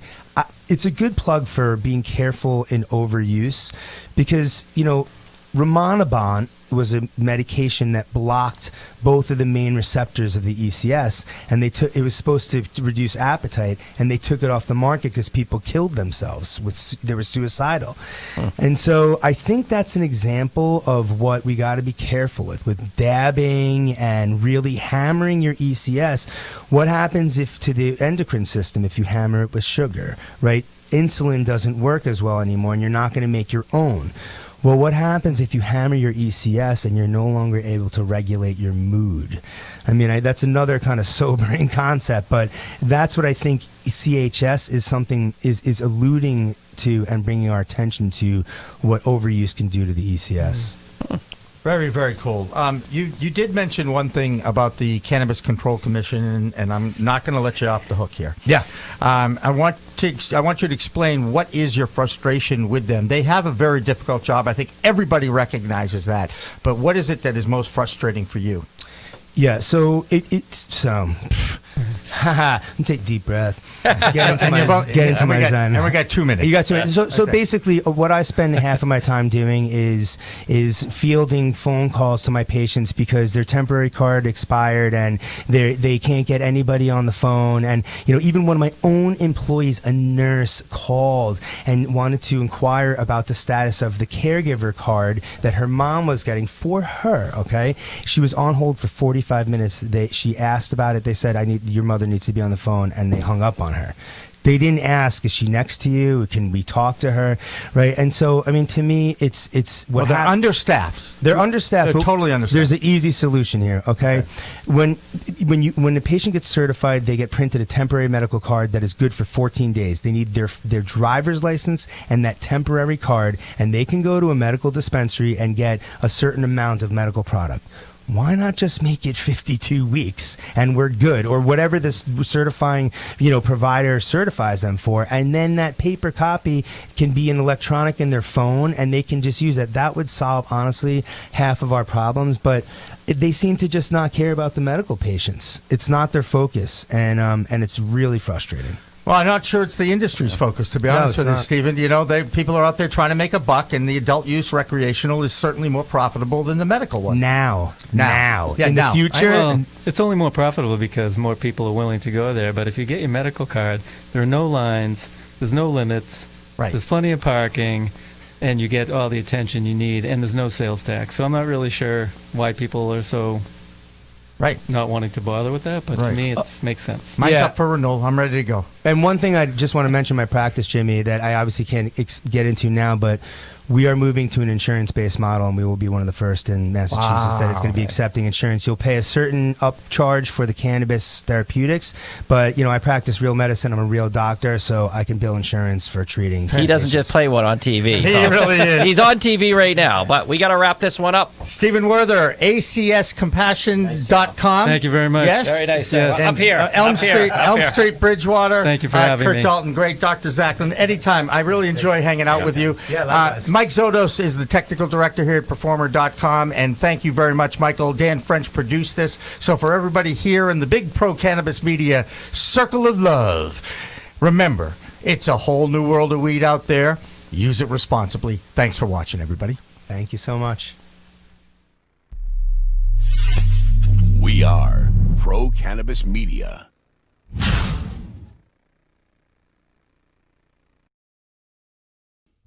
The NCRMA, making our members better.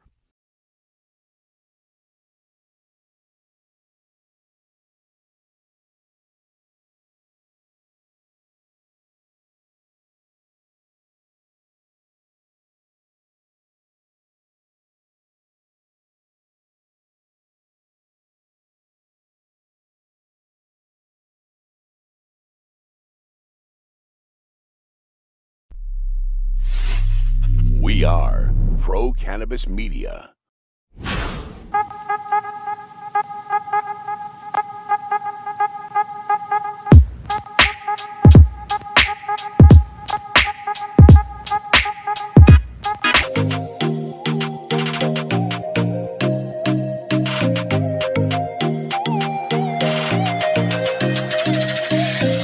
Well, hello there. Here we are again, another live stream from the new studio of Pro Cannabis Media. This is Cannabis Chat, and I'm Jimmy Young.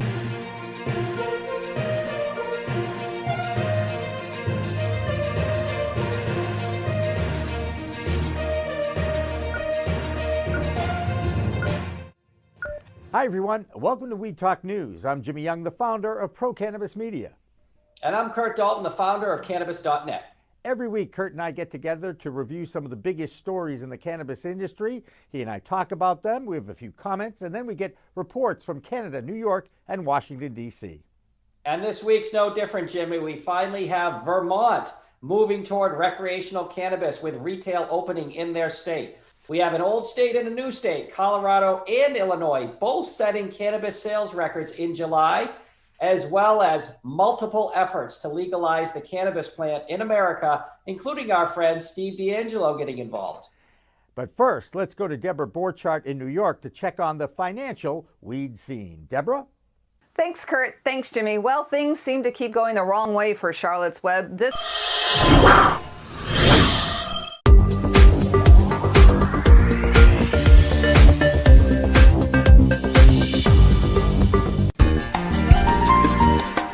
Whoa, Jimmy Young, in the weeds on the water this week. We've got the CEO of Kushco, Nick Kovacevic, with me. This guy has built his little company in 6 years from $2 billion in sales to $145 million in sales. we can get this thing to be fully legal here in the next few years.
Ready, go. Here we go. You know, I understand now why that saying of thank God it's Friday exists. Like every week in 2020, this has been a long week. Hi, everybody. Welcome to Cannabis Chat for a Friday afternoon. We call it the Green Rush with David Rabinovich. Thank you, Jimmy. Good to be here again. Good to see you as well. He is a Mascan guy. He's the treasurer there. He's a mover and shaker and trainer in the social equity community. People love you in that community. FODs, Friends of David. We've got a pretty jam-packed show for you. We have two people from Mascan that you've brought in. Talk a little bit about one's a veteran, Tom Rand, and the other one is Max. Yes. You want to talk about Max at all, or Max is one of the fellow board members at on Mascan. That's quite the intro, David. You did a lot of research on that, did you? It's all right. It's all right. We've also going to get to some news items. We actually have Dr. Marion McNabb coming up in about an hour. And then in about 90 minutes, the final half hour, James Winokur from Berkshire Roots, which is a dispensary in both East Boston, Massachusetts, and out in, I think they're in Pittsfield in the Berkshires. Berkshires is kind of a nice place in Western Mass, good place to visit. And I'm Jimmy Young, and I'm the founder of Pro Cannabis Media, and we are so proud that we are able to reach out to you to talk a little bit about cannabis, show this plant a little respect, and give you a few news items before we get into the actual conversation and the interviews that we do on a regular basis here. David, you were actually at the Cannabis Control Commission, or excuse me, you were observing it live streamed. Is that through our pal Grant? Oh, no, this was the direct live stream. Ooh, okay. So what's going on there? Just out of curiosity. Here's what's going on with the Cannabis Control Commission. This is a local Massachusetts issue, but the commission has for 3 years had in its back pocket home delivery. And they finally opened up the home delivery process. The home delivery, the social equity and economic empowerment applicants applied. Yeah. And the next step was they needed to go to the retailers and get a home delivery services agreement in place, whereupon many of the retailers decided it would be easy pickings. And rather than deal with the social equity delivery operators in what I think would be a fair manner, they said, you need us to sign a document so that you can go to the commission and get your license. We want 9.9% equity. We want you to be exclusive to us.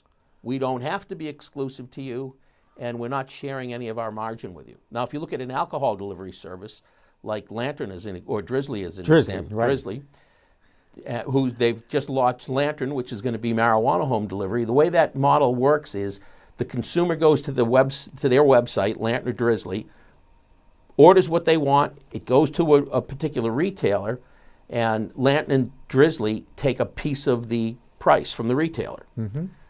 Well, the home delivery operators assumed that they would be paid a piece of the price. That's how most food delivery services work. They're not working on the $1 or $2 home delivery fee. They're working off the fact that the restaurant gives them a discount. So if the meal is $40, the restaurant may say, look, I'm giving $10 to you as the delivery agent, and plus this other little $1 fee or so. The marijuana retailers didn't approach it that way. They approached it that we're going to keep it all, and you guys are going to be a bunch of low-paid Uber drivers for us. The delivery operators went back to the commission, argued they should have a different license class. The commission developed that, which would allow them to run like miniature Amazon warehouses. So they would buy product at wholesale, take orders directly, fulfill the orders, and home deliver them. The retailers got upset about it, did a lot of politicking, got the Mass Municipal Association involved. The commission, because the retailers said we're going to sue, the commission decided they would reopen the public hearing session to just knock one of the legs out from that stool if they sued. Today was the day of the public hearing, and it was overwhelmingly people who were in favor. Overwhelmingly people who were in favor of social equity and this new delivery class. What was fascinating was some of the CEOs or leaders who are opposed to this, who said one thing when in fact their companies are doing something much different. Things like, oh, we support social equity, but I know some of these firms, when it came time to deal with social equity, were hard-nosed about it. We want equity, we want exclusivity, we won't be exclusive to you, and we're not paying you anything. So yeah, that's not a negotiation, I just want to say. And we'll talk to a dispensary owner a little bit later on this program too, and James Winokur is a really nice man. Graduated in the same BC class, the MBA class as Joe Lusardi of Curaleaf. And in fact, there's four others, James has told me, from that class that are all in the cannabis business, which is kind of funny when you think about it, right? Anyway, let me hold those thoughts. This is good. I'm glad you were there. Up to the minute stuff. It's live. That's what I love about this show is I love live. I've always loved live.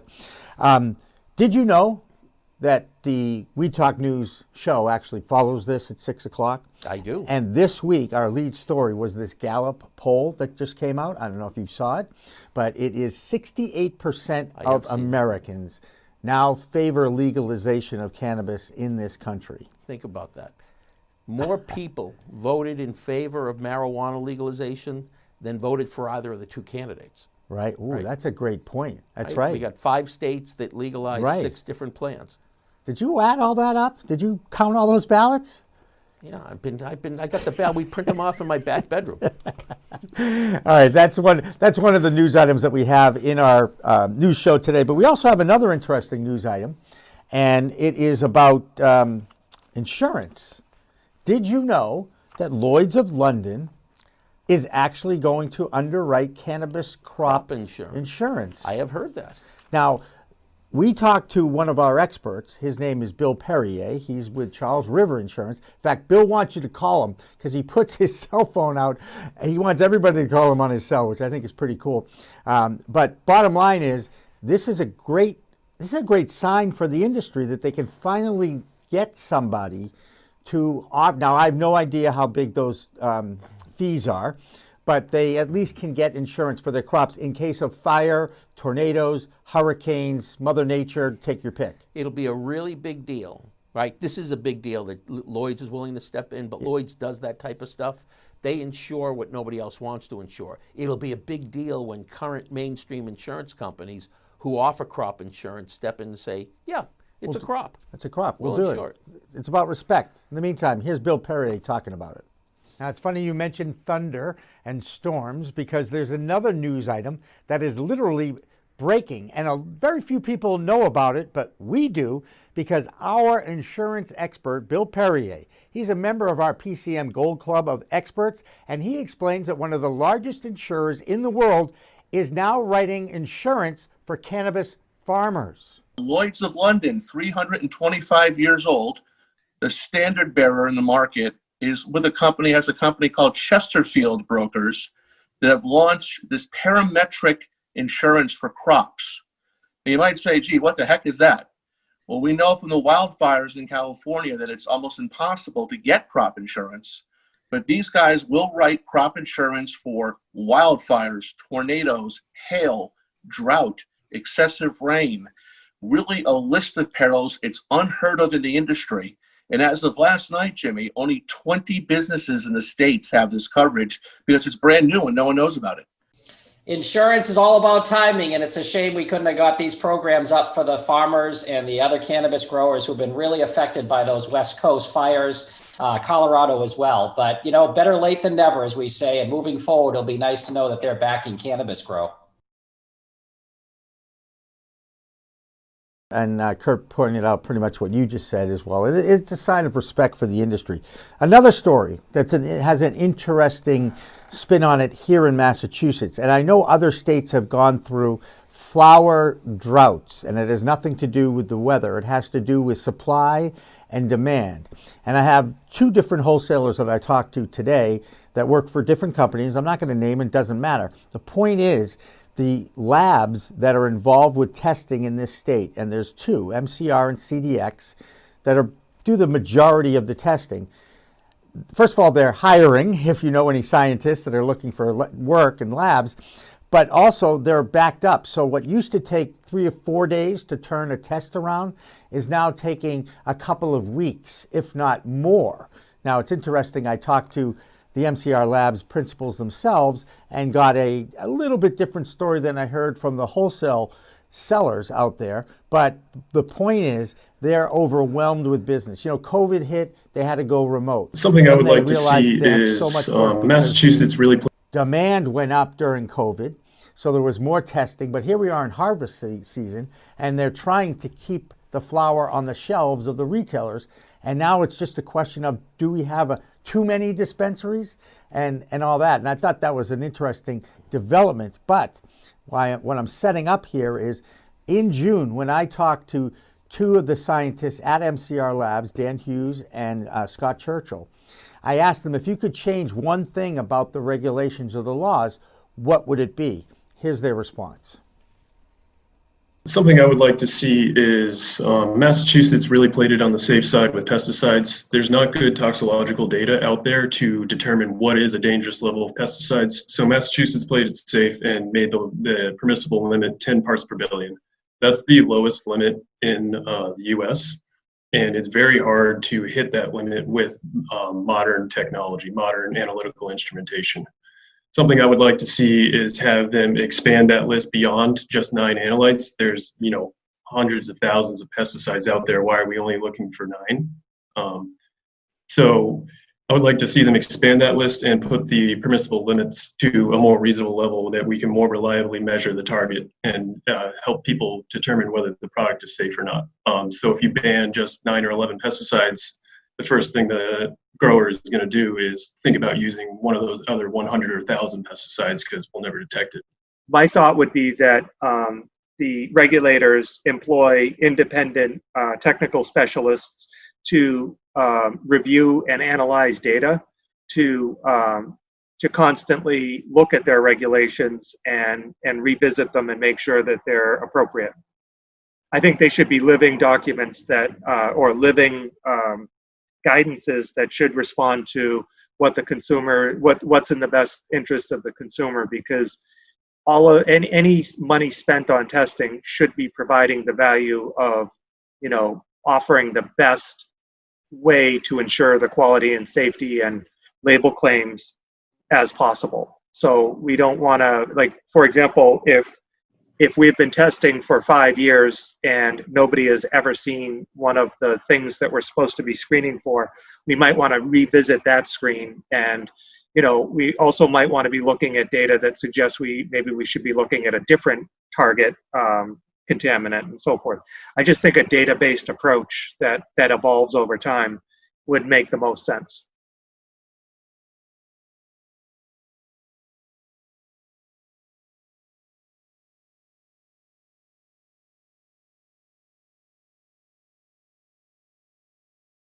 What that tells me is, once again, Massachusetts is erring on the side of caution. And David, that's been a theme in Massachusetts. I know you're checking our chat room, and feel free to chat on any one of our social media networks that are out there. Have a question, we'll talk about it.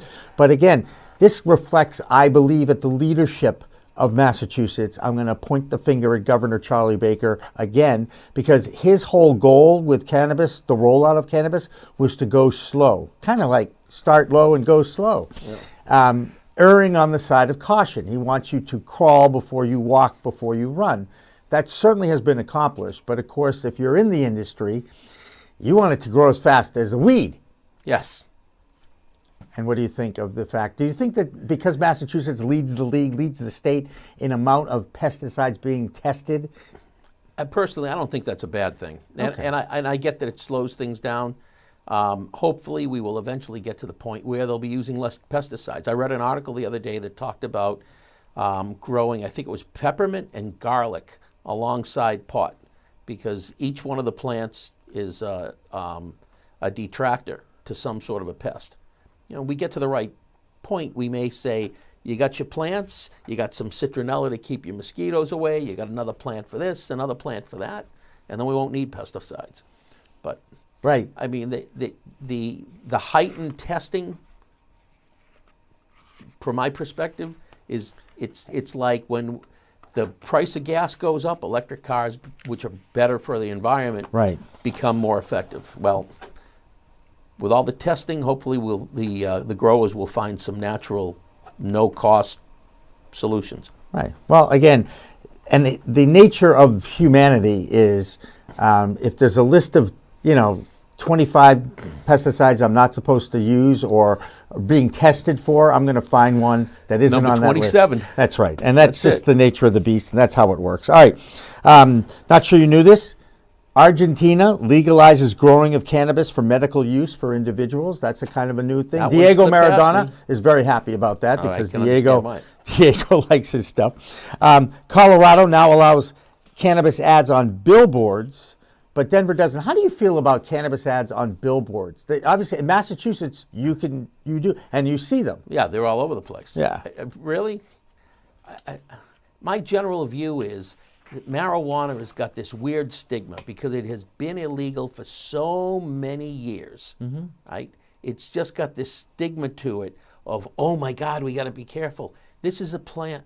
It's an agriculture product. It's not even a case where you're trying to, well, when you pull the oils out, you are, but when you're smoking it, you're smoking a raw plant. Right. Vaporizing it, you're vaporizing a raw plant. Right. It's a little bit of overkill, everything that we're doing. Yeah, and breaking the mold from, it's been treated like a drug for generations. And now the cannabis advocates are looking for it to be a plant, because that's what it is. Right. Treat it like a plant. It's far less damaging than alcohol. People don't die from it. Right. I mean, it's just, right. It's overkill. Yeah. But the flip side is all of that overkill. Now, if we were a finance show, we could talk about risk and how risk gets priced into securities and all that sort of thing. When something's illegal, the price goes up, and it goes up, it's commensurate with the risk level, right? Right. So now we've got something that was reasonably expensive. It could be way cheaper if we totally deregulated it, right? Right. It would be like tomatoes. You Right. grow it It would in be your like backyard. the illegal market, actually, because we know that the illegal market undercuts the legal market. Yeah, but it would be if it was totally legalized. Yep. And deregulated. Open market. Open market, people would grow it in their backyard, and we might have fewer jobs. Right. But look at all of the tax revenue we're generating. Right. Look at all the wages we're generating. Right. I mean, there is some value with this weird regulatory structure that we're seeing across the country. It does, especially now with jobs and that sort of thing. Well, So- we just need to educate those who are making the rules and the laws and the commissions. And by the way, there's now 15 legal states thanks to the ballot box. And it says here it could be legal to possess up to 6 ounces of weed in New Jersey. Well, I was about to say something about New Jersey. Now, I've followed it. I haven't read like I read in other areas, which I'm going to start to get more up to speed. But I read that. And it is 4:20, so I just want to get you to go quick. Oh, we got to go real quick. No, it's all right. Keep going. I got another 28 seconds. Go here. I read down that what did I read in New Jersey? About New Jersey. I tell you what, you hold that thought. And we're going to come back. We're going to take our 4:20 break, and if everybody doesn't understand 4:20. What are we going to do for 4:20 today, Jimmy? What we always do, we're going to explain who the Waldos are. A group of high school kids from San Rafael, California used to meet at 4:20 after school at the Louis Pasteur statue to catch a buzz until law enforcement picked up on it, and then 4:20 became the code for public consumption of cannabis amongst the law enforcement community. Well, I had a song called Shanty by Jonathan Edwards, and every time we heard Shanty on the radio, well, you know, we didn't have a Louis Pasteur statue to go to. We just went outside or around the corner or down the block. Anyway, it's 420. It's part of the culture of cannabis. We're going to take a break, and when we come back, we'll have more of Cannabis Chat and the Green Rush. Don't go away.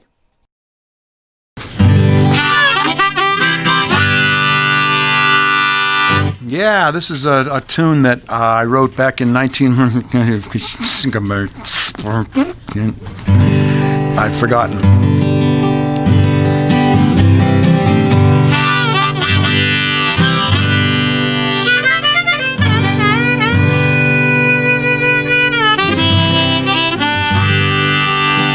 We had a saying in our old band, one of my first bands in 1966 or so. What are you going to do tonight? Oh, just, you know, like every other night, just going to lay around the shanty and put a good buzz on.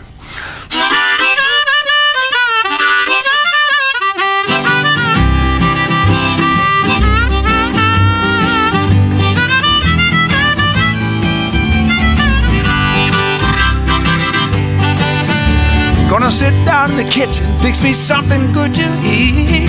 Make my head a little high, make the whole day complete. Gonna lay around the shanty, oh mama, and put a good buzz on.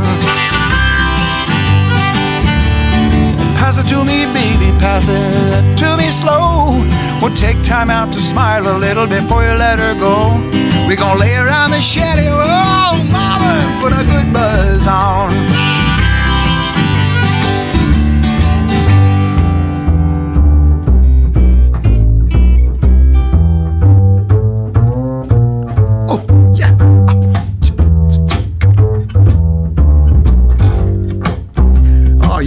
You're on something. Go ahead.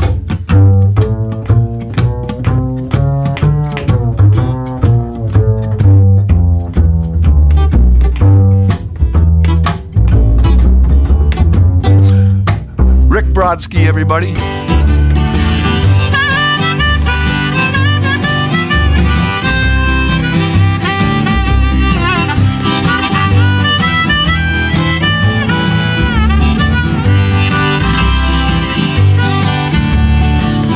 Nothing to do and there's always room for more. Fill it, light it, shut up and close that door, baby. We're gonna lay around the shanty, mama, and put a good buzz on. Take it, okay.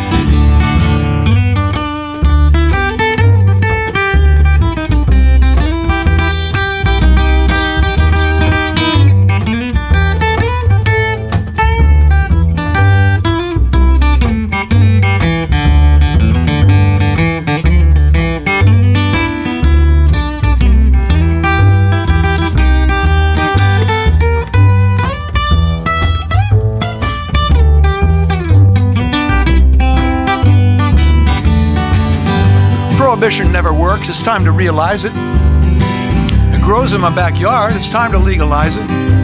We're gonna lay around the shanty, mama, and put a good buzz on.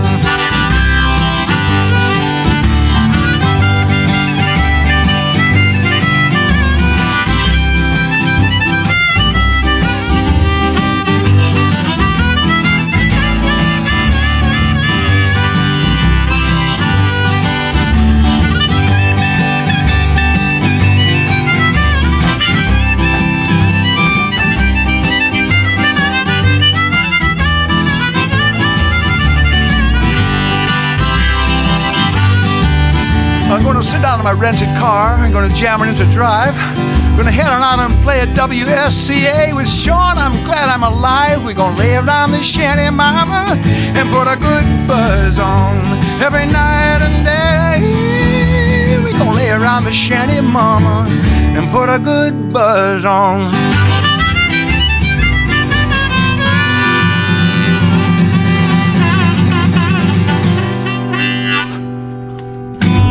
Nice. It's Friday.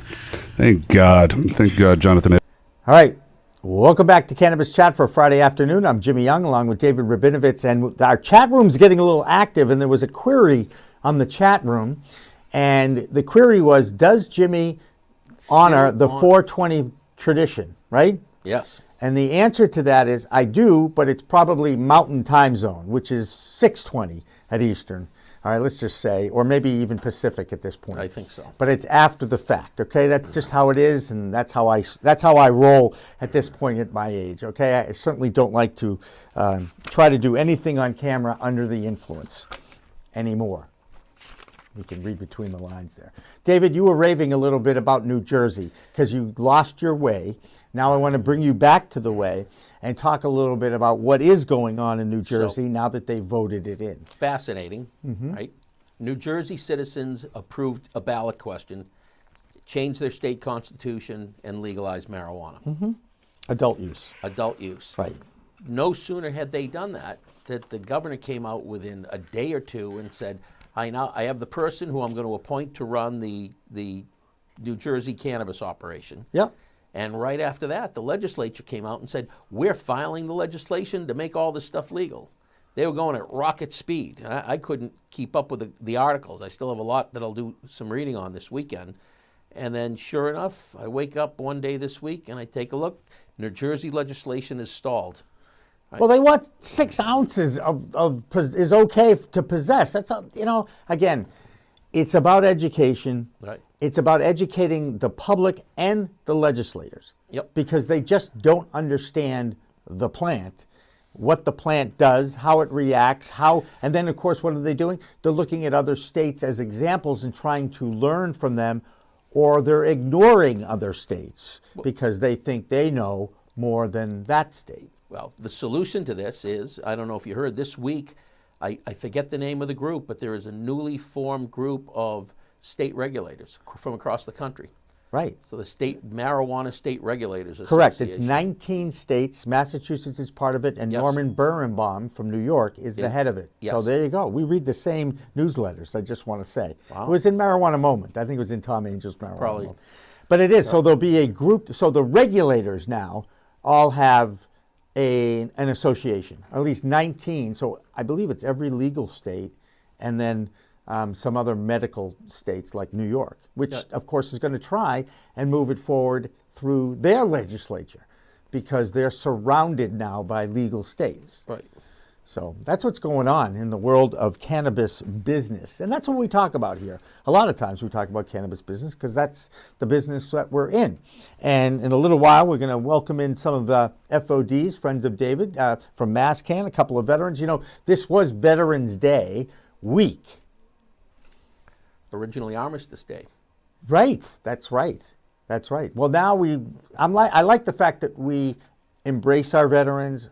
I grew up in the 60s, and at that time it was anti-everything, right? It was anti-everything. Anything establishment was anti. We were anti-establishment, and that included those who were serving. And I always have felt bad for the Vietnam veterans because I think they got a raw deal. They were doing what the politicians told them to do, right? And they came back and bore the brunt of it. Yeah, it was bad. Another ugly chapter in our existence. But at least now, they are getting some respect, and they are being embraced by their community. And by the way, what a great community! I don't know how many veterans you talked to on Veterans Day. We did a whole show on it. Ann Brum from a joint venture actually ran a webinar with veterans. And I believe we've got a copy of it, and we're going to be able to restream that for them as well. But we talked about Stephen Mandilli from Massachusetts. He was an advocate for many years. And again, the whole point of this is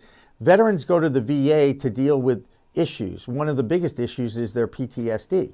Post-traumatic stress disorder, and they are handed opioids by the fistful. And needless to say, what happens when you get a fistful of opioids is you get addicted to those, and you're dependent on them, like your body needs them.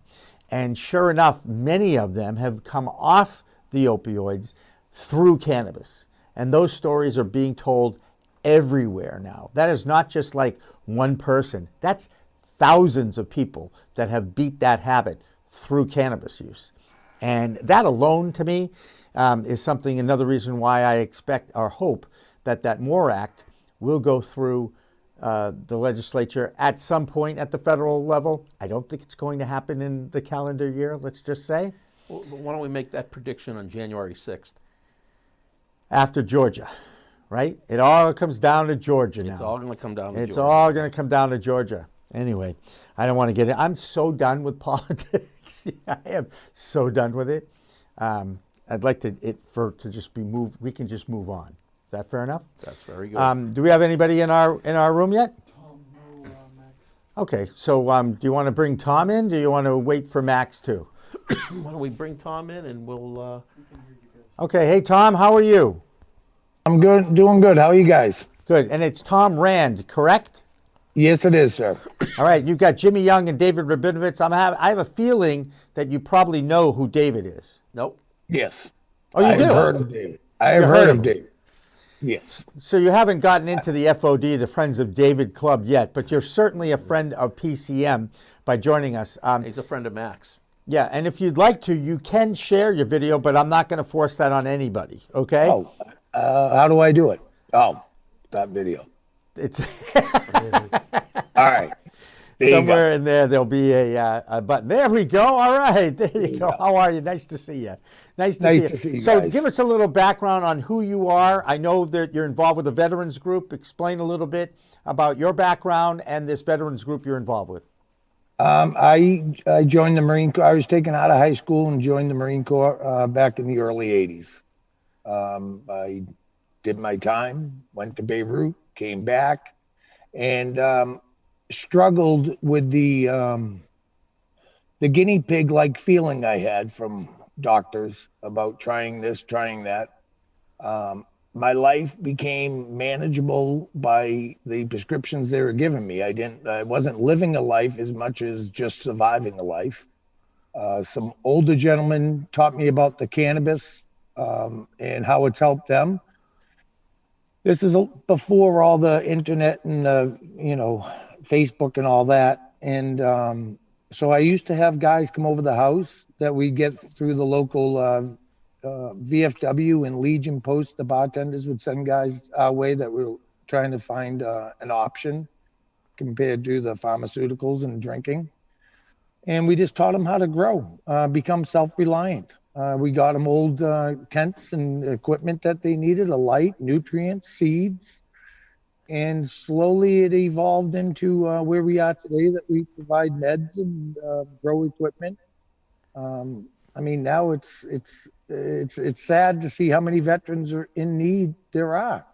I mean, obviously at this point, the higher ups in the government have to realize that cannabis has been a very good friend to veterans. Has helped them achieve things that no pharmaceutical will. They get you get guys that don't have really anything, and they're just collecting a check and staying in a room or apartment or whatever, and they're not socializing. If you can get that guy to start growing plants again, and actually they start caring about the plants, and a lot of times it's the first thing they've cared about in a long time is a little plant. Next thing you know, they're coming out, they're meeting us at social events and joining grow groups, and it's almost like a way back for a lot of veterans.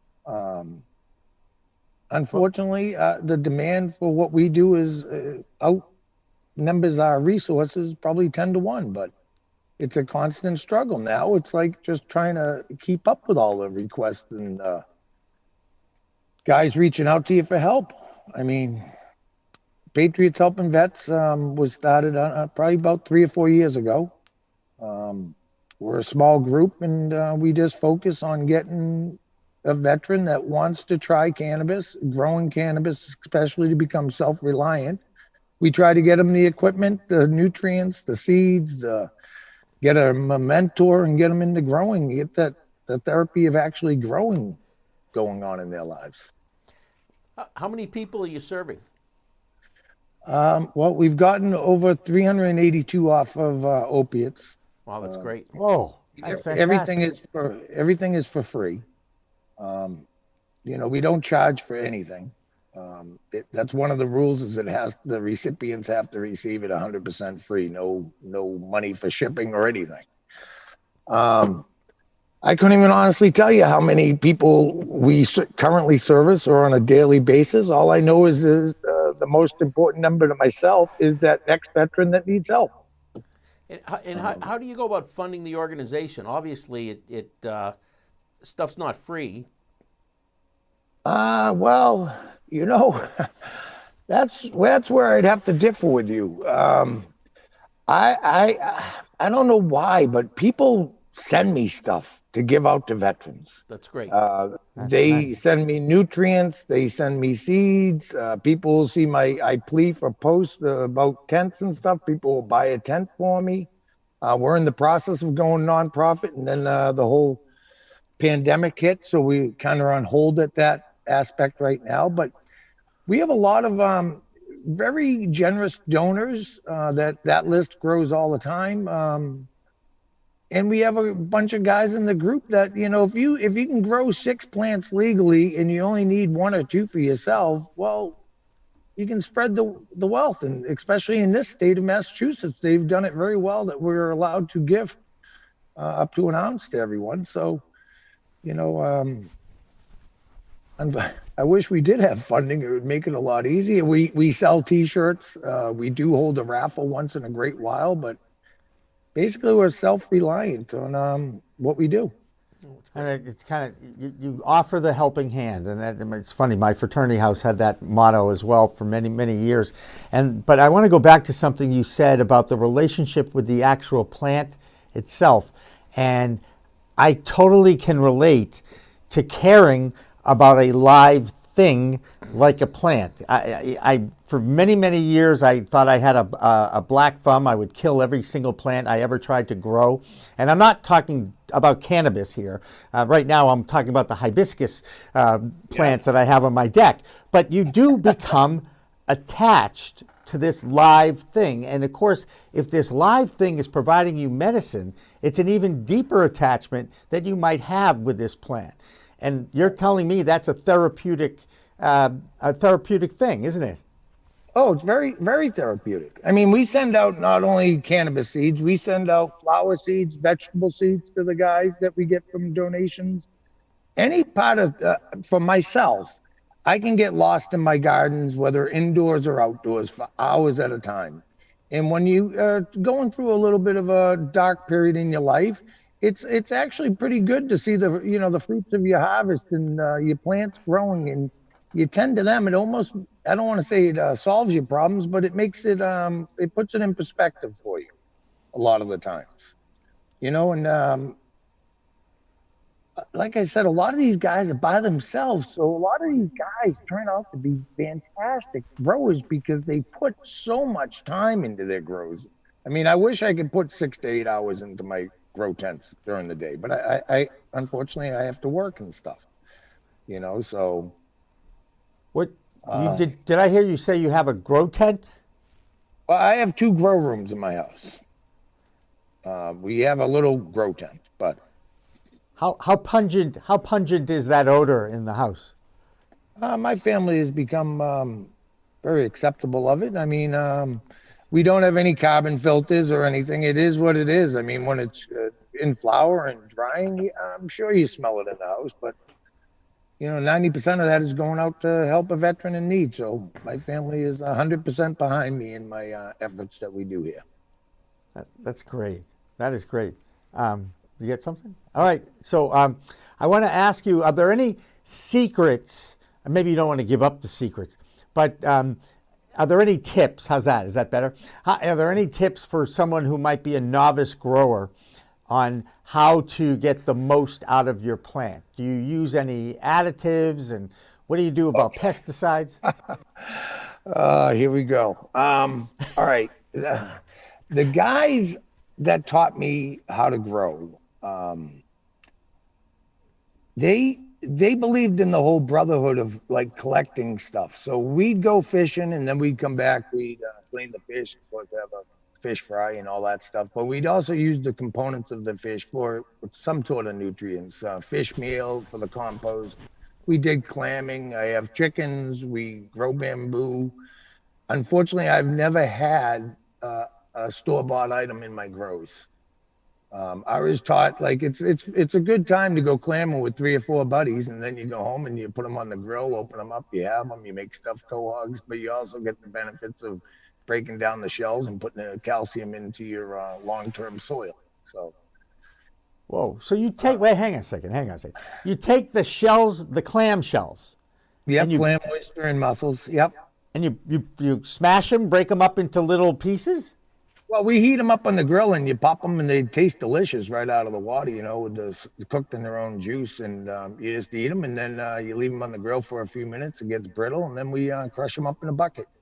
Crush them up in a bucket, like a mortar, pestle, mortar and pestle. Is that what it's called? Right, Yeah.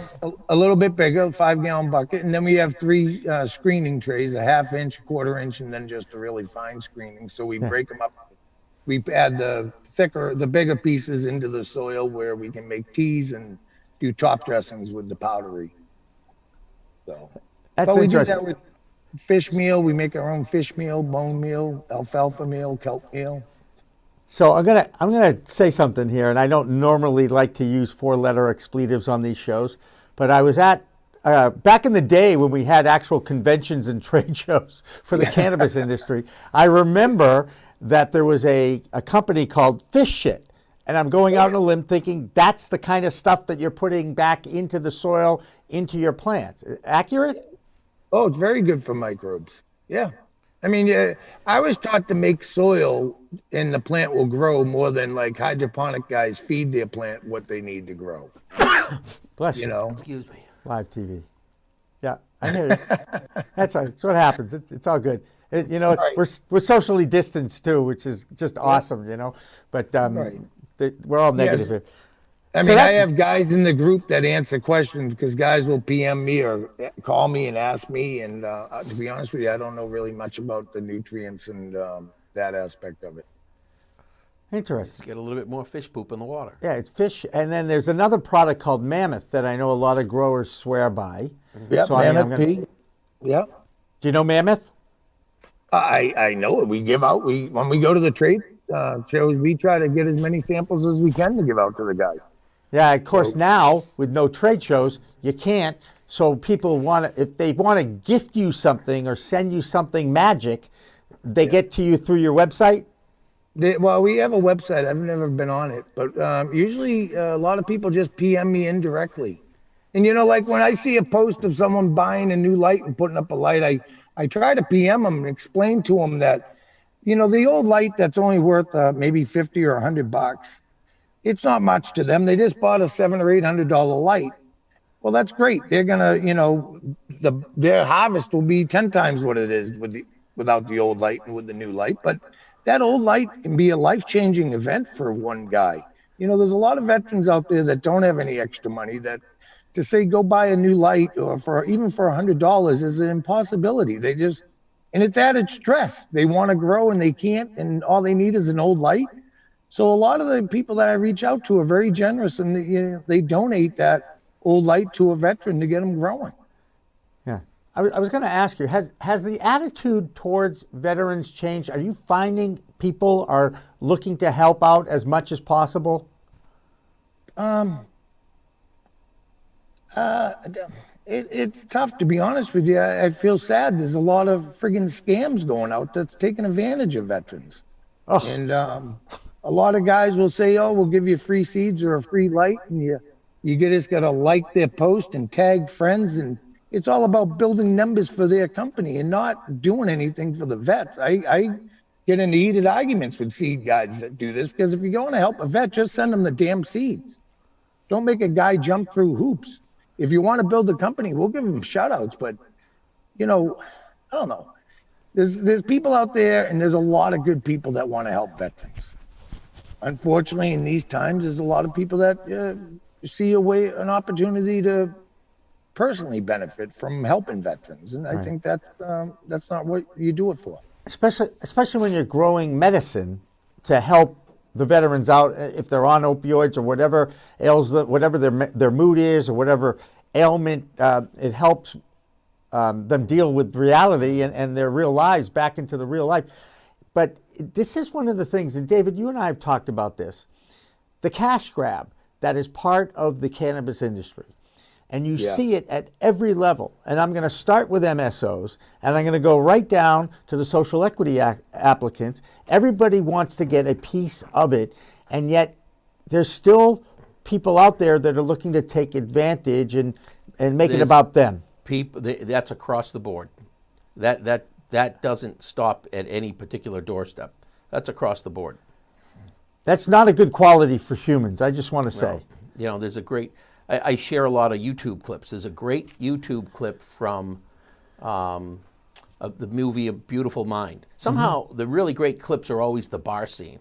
But there's a bar scene in the movie A Beautiful Mind that they talk about economics. And one of the theories is if everybody does what's best for themselves, that's what's best for the market.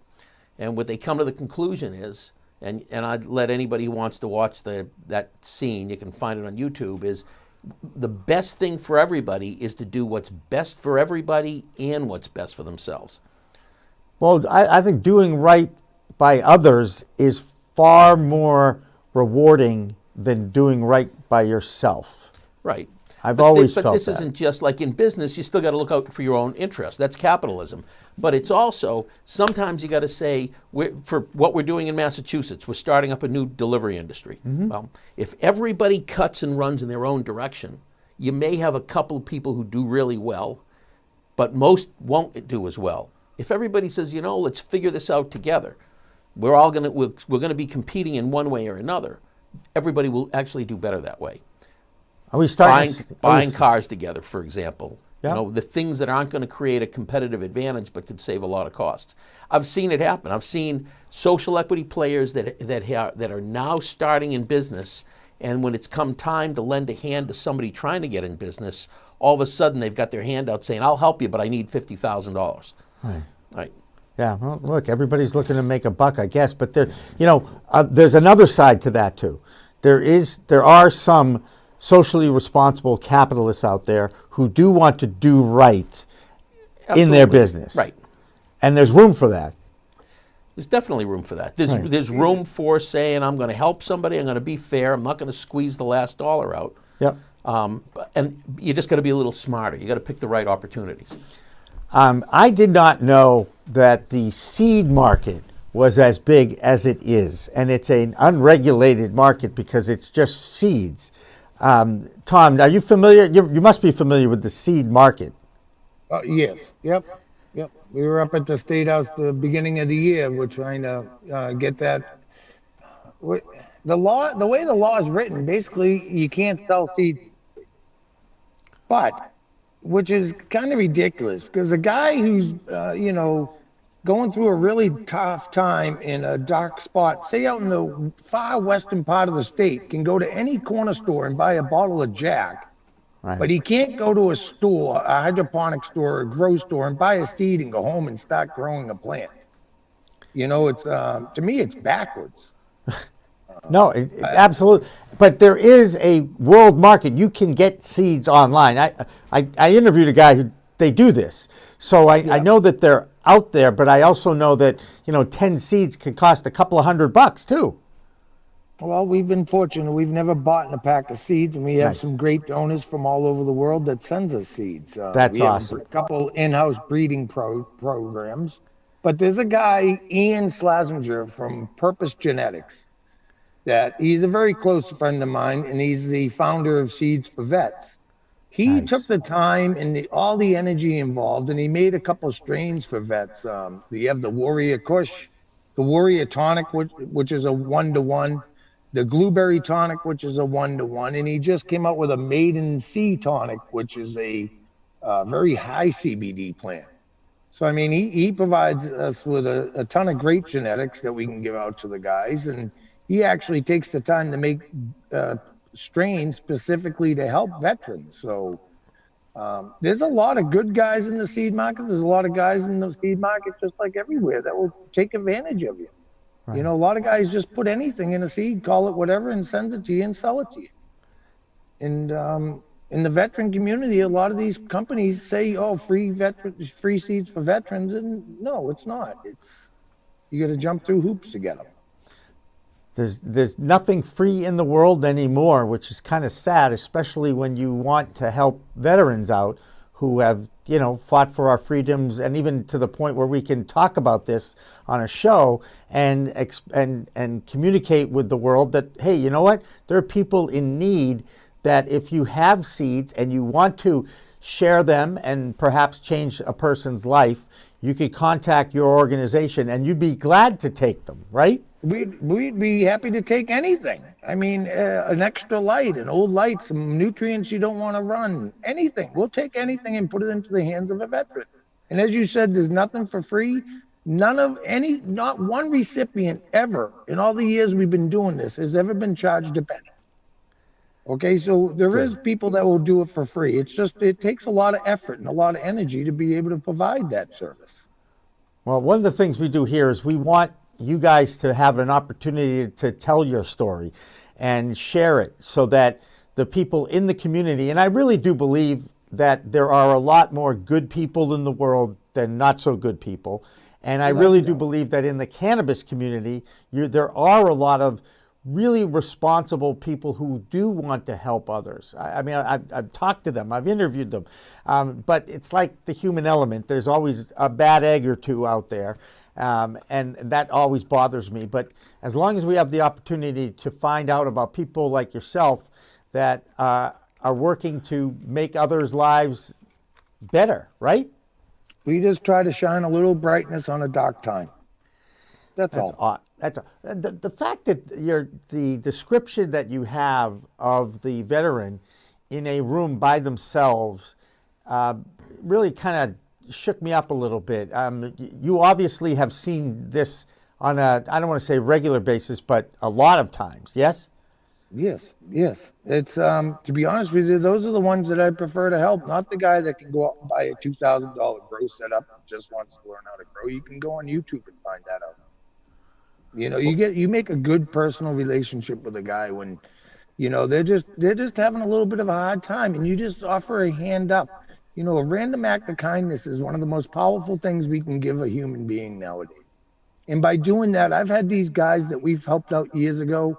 Their donations to our cause right now is mind blowing. It is the gratitude they show us by their donations, because they've really realized how much their lives has changed. They got their lives back, a lot of these guys. A lot of these guys were just surviving, and now they're actually living. They have jobs. They're buying things. They buy houses. They're getting engaged and married. And my God, it's like one of the greatest things to watch is some guy that you saw and met during a really dark, lonely time is friggin' blossoming into better than any plant or tree you could ever describe. And It's nice to watch. That's great. Sorry, I get passionate about what we do, but it's life-changing. Yeah. Hey, Tom Rand, terrific. How do people get in touch with you? Give out the website again, or give out your whatever you need to give out to others so they can find you. We have a website, patriotshelpingvet.org. We have email, patriotshelpingvets@gmail.com. We have an Instagram account, Patriots Helping Vets, and we have a Facebook group. Now, I got to ask the question, are you a Patriots fan, the football team? No, the reason I chose Patriots is there's guys in our group that were here when we founded it, like Adam and Anthony and Steve Davenport and those guys. They're not veterans. There's a lot of veterans helping veterans grow group, but for me, it's about the whole community. We wouldn't be able to do what we do without all the great civilians that I consider patriots of our cause. I can't say enough about these guys. Yeah. It takes a whole community. Like, we can move mountains together. It's amazing. It is amazing. And you're amazing, Tom Rand. I really appreciate hearing your story and joining us and telling us. And I hope your phone and your email starts blowing up and people start wanting to help out your organization. We'd love that. Thank you guys for having us on there. All right, there you go. There's Tom Rand from Patriots Helping Veterans. And that's a good call, David. Great organization. A great organization. I love that. And a nice guy and doing right by others. There's something to be said about the military training that is offered. And here they are back in the community giving back to their fellow man. And that's a beautiful thing. That is a beautiful thing. All right, speaking of beautiful things, we're going to take a little break. And then when we come back on the other side, we'll talk to one of my favorite people in the cannabis industry. Her name's Dr. Marion McNabb. Matter of fact, I know she's in demand pretty much everywhere in the state because of the dedication that she has to this cause as well. So we'll be back with more of Cannabis Chat with David Rabinovitz and myself after this break. Don't go away. We are Pro Cannabis Media.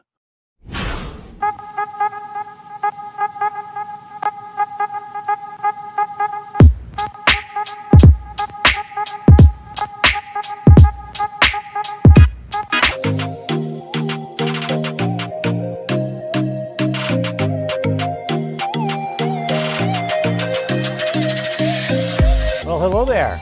Here we are again, another live stream from the new studio of Pro Cannabis Media. This is Cannabis Chat, and I'm Jimmy Young.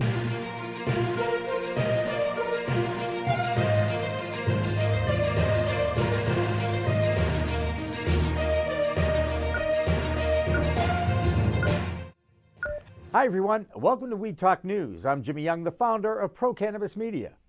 And I'm Kurt Dalton, the founder of Cannabis.net. Every week, Kurt and I get together to review some of the biggest stories in the cannabis industry. He and I talk about them. We have a few comments, and then we get reports from Canada, New York, and Washington, D.C. And this week's no different, Jimmy. We finally have Vermont moving toward recreational cannabis with retail opening in their state. We have an old state and a new state, Colorado and Illinois, both setting cannabis sales records in July, as well as multiple efforts to legalize the cannabis plant in America, including our friend Steve D'Angelo getting involved. But first, let's go to Deborah Borchardt in New York to check on the financial weed scene. Deborah? Thanks, Kurt. Thanks, Jimmy. Well, things seem to keep going the wrong way for Charlotte's Web.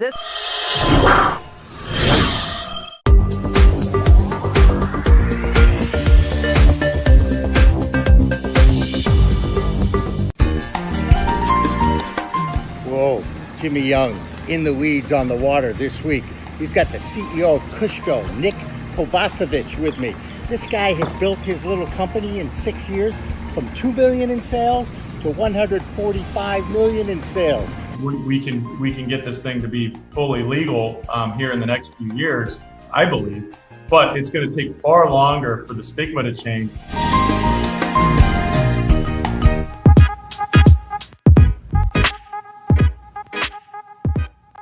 I think you guys are the pro cannabis story. And I love Pro Cannabis Media.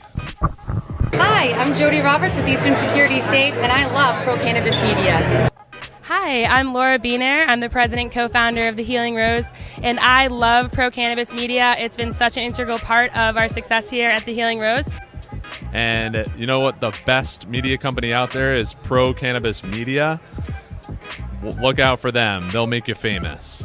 Hi, I'm George, and I love Pro Cannabis Media. I also love Western Mass Hydroponics, where we've got everything you need from seed to bloom to bud, and then to smoke it afterwards.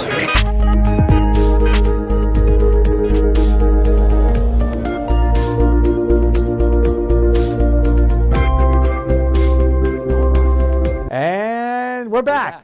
Hey, we're back live here on Cannabis Chat for a Friday afternoon. A reminder that Mondays, Wednesdays, and Fridays, 4 p.m. to 6 p.m. Eastern Standard Time, we're live in this studio. I give an opportunity for the cannabis industry to have a friendly place to tell their stories and share their stories about this amazing plant that has saved and changed so many lives. David Rabinovitz is joining us in studio every Friday. We call it the Green Rush. We do focus on the business of cannabis, and one of the greatest businesses of cannabis is in the research world. And when it comes to research and it comes to cannabis, there's only one person I think about. It's Dr. Marion McNabb.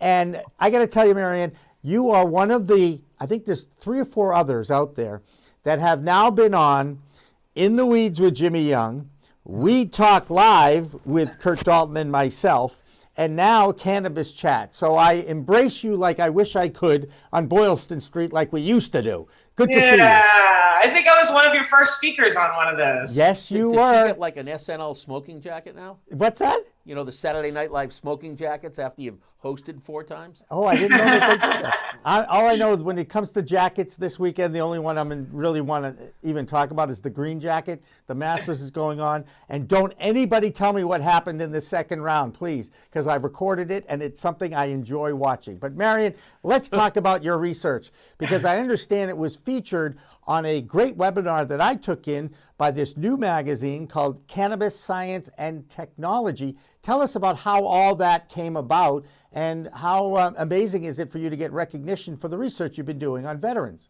Yeah, thank you. And thanks for having me on today, Jimmy and David. Yeah, I'm very excited this week. So last year we conducted, together with Stephen Mandile and Ann Brum of Joint Venture & Co., alongside UMass Dartmouth, the 2019 Veterans Health and Medical Cannabis Study.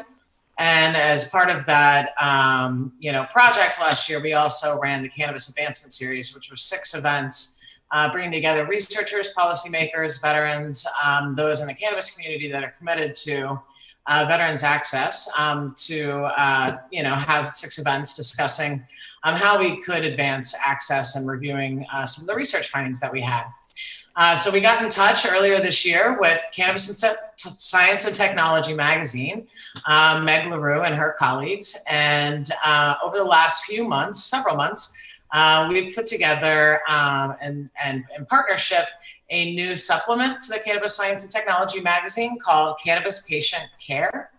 And the 2019 Veterans Health and Medical Cannabis Study, I'm very grateful that it's highlighted in this issue alongside really well-written stories and articles about, from a variety of perspectives around veterans' access to medical cannabis. So Stephen Mandile and some of the advocacy work that's been done, and veterans' perspectives from a caregiver's perspective, for example. So very thrilled and very grateful to some of the key sponsors from the study and the event where we launched this publication.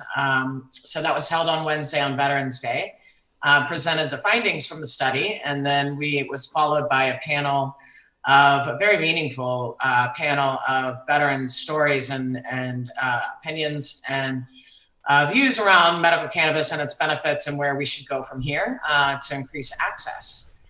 So yeah, I'm just very honored to have worked with these colleagues who have been supported by the Thorn Law Group and others, our study sponsors, to actually make this possible.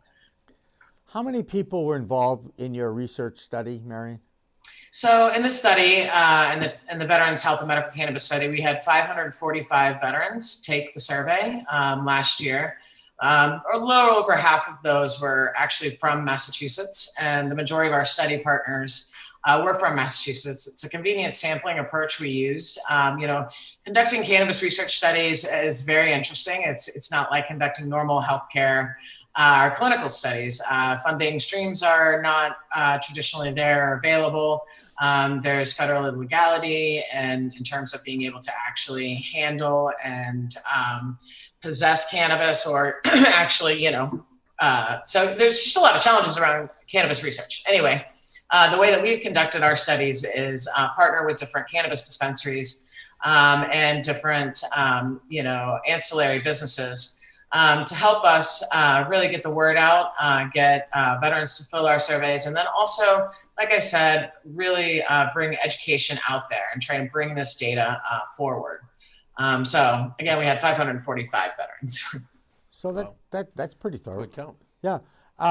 Conclusions, Marion? We know that our veterans perhaps get taken advantage of way too much by those who want to take advantage of others rather than help them. But then on the other side, there's a lot of people who go out of their way to support and help the cause.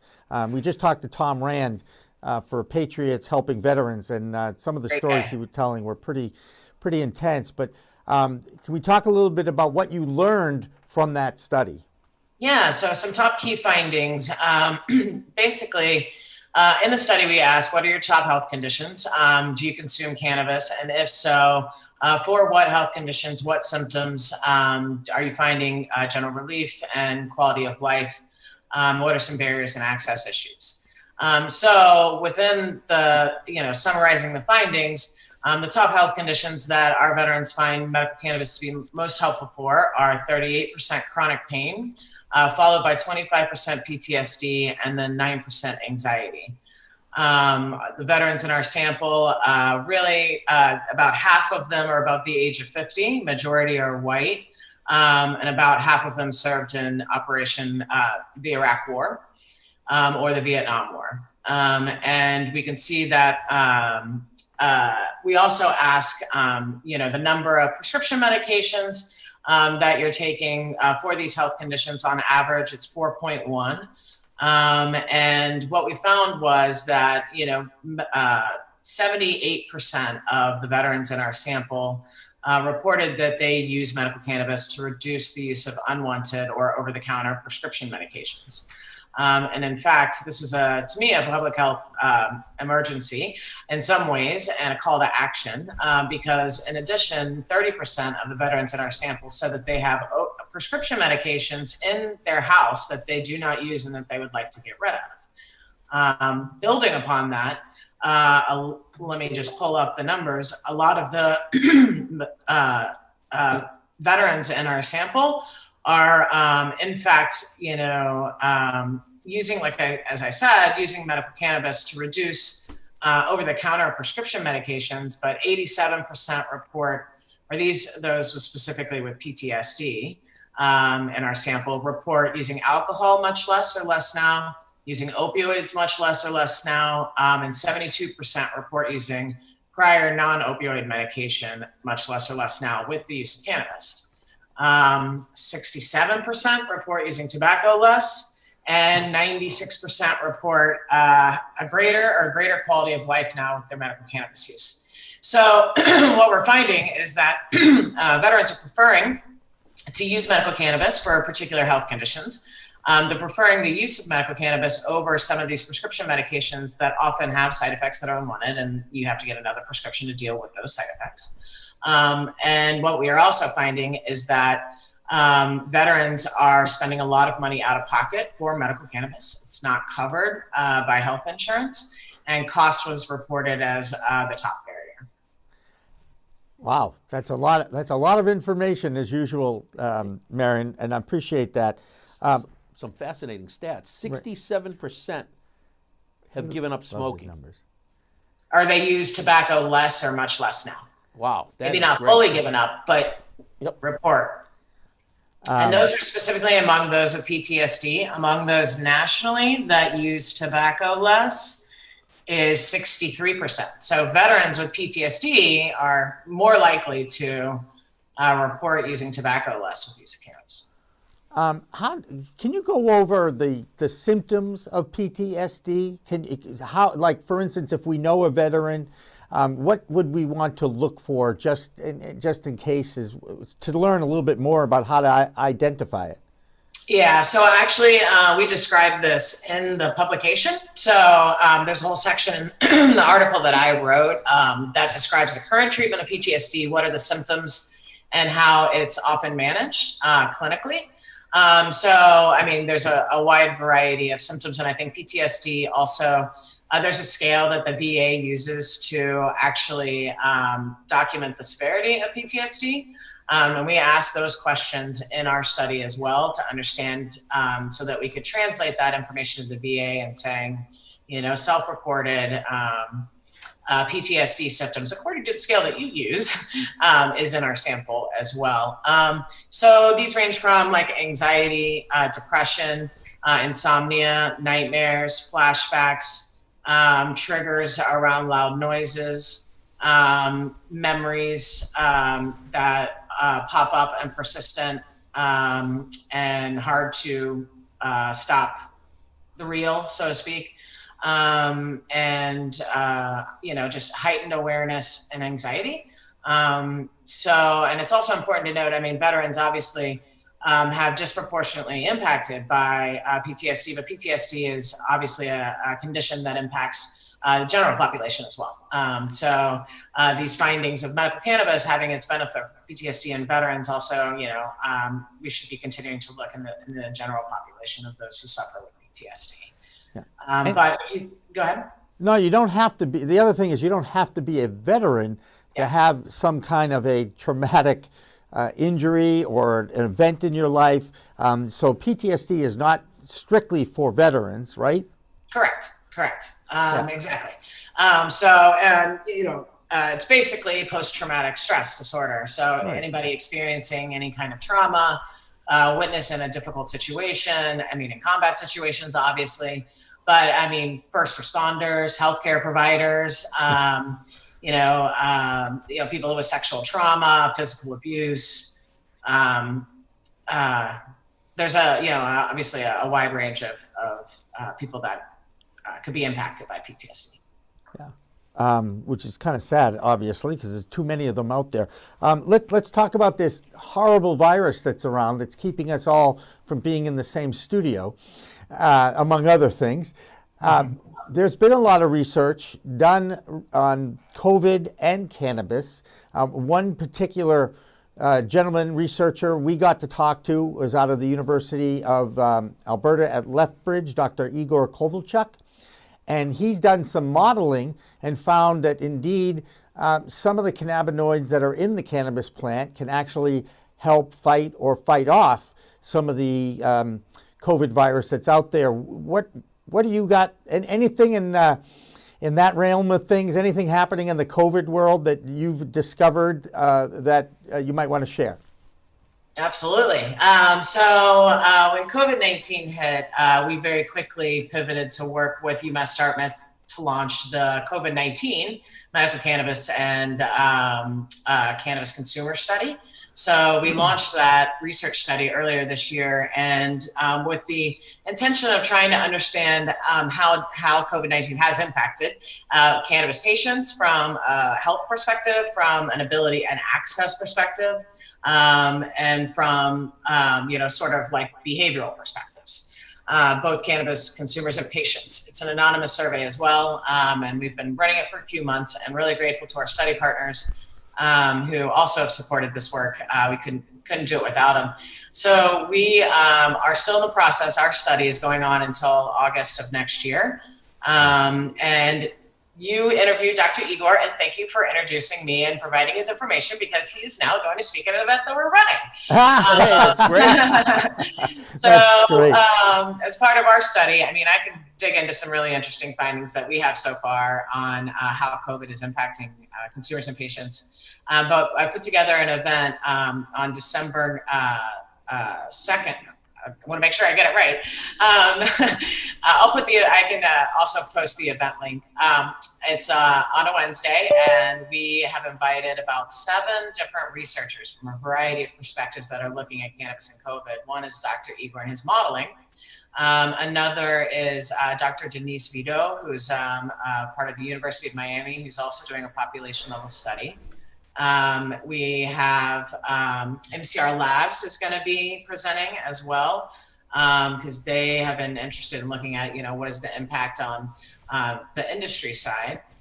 We have another preclinical researcher, Dr. Mahesh, who will be joining in from Texas, who's also finding some really interesting interactions of cannabinoids in terms of either the cytokine storm, what happens during infection, and then looking at Igor's work, which is almost at like a preventive level.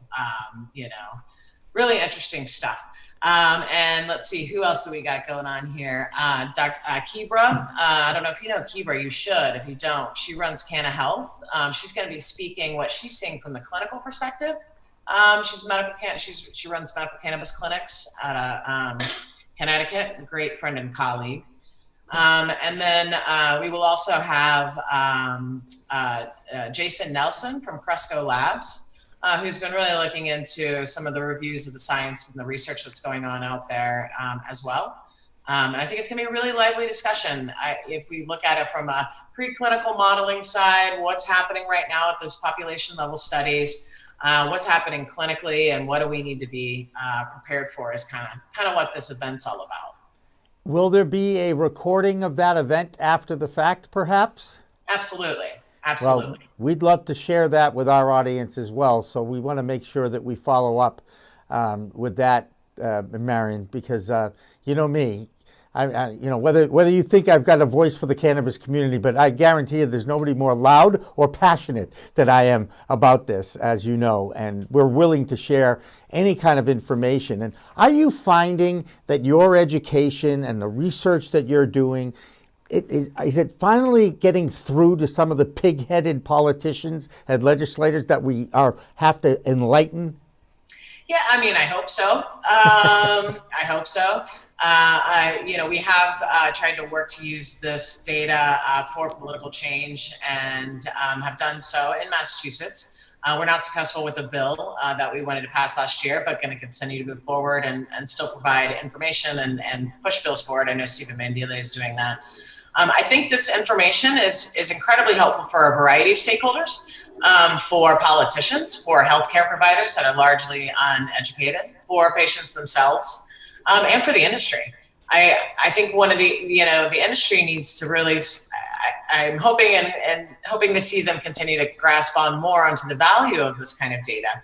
Understanding how your patients are consuming and how much and what they're consuming for can really help make sure that you provide the right products for the right patient profiles. And I think the medical cannabis industry still has work to do in Massachusetts. I know that it's really easy to mass produce similar types of strains or products to maximize profits, but I still think there's room for medical product innovation in our markets in Massachusetts and in the United States. And it's important to understand, from that perspective, because somebody with chronic pain or somebody with anxiety, they might need very different things. And, I think there's room for more. Right. And of course, we all know that it affects people differently, no matter where you are and what you're all about. So, well, Dr. Marion McNabb, as always, I enjoy seeing you. I wish we could see each other face to face again. Hopefully that day will come sooner rather than later. I wish you the best of luck. How do people get in touch with you, the Center for Cannabis Excellence? Yeah, thank you. Thank you so much for having me on today, guys. So you can reach out on www.cannabiscenterofexcellence.org is our website. Yep. We're on Instagram. We're also on Twitter and Facebook and do a lot of that. We're on LinkedIn as well. So stay tuned. Our next event is, like I said, December 9th at noon Eastern Standard Time. It's a free event, COVID and cannabis, where we are in the state of the evidence and where do we need to go. Look forward to hoping to see you in person very soon, Jimmy. We'll meet on Boylston Street. Yes, David, ma'am. also hope to see you soon too. And I want to catch up, David, about all the social equity work and all the good stuff you're working on. Marion, if you send me a link with a quick blurb, I can get that out in my weekly communique to the SCs and EEs. Oh, cool. Great. Thank you. Appreciate it. And I'll just keep talking about you. All right, Dr. Marion McNabb, thank you again. Great to see you. And we look forward to a continued relationship and always am fascinated by your research and your hard work on the cause. So thank you. Yeah, thank you. Y'all have a great evening and great weekend. Thank you so much. I'll tell you, I forgot. I forgot that I had introduced Dr. Marion to Dr. Igor. And that was a funny reminder. It's nice. Thank you, Isabel. Isabel booked Dr. Igor, so I want to do a shout out to her as well. And I think now we've got a few FODs. Do we have one? We have FODs?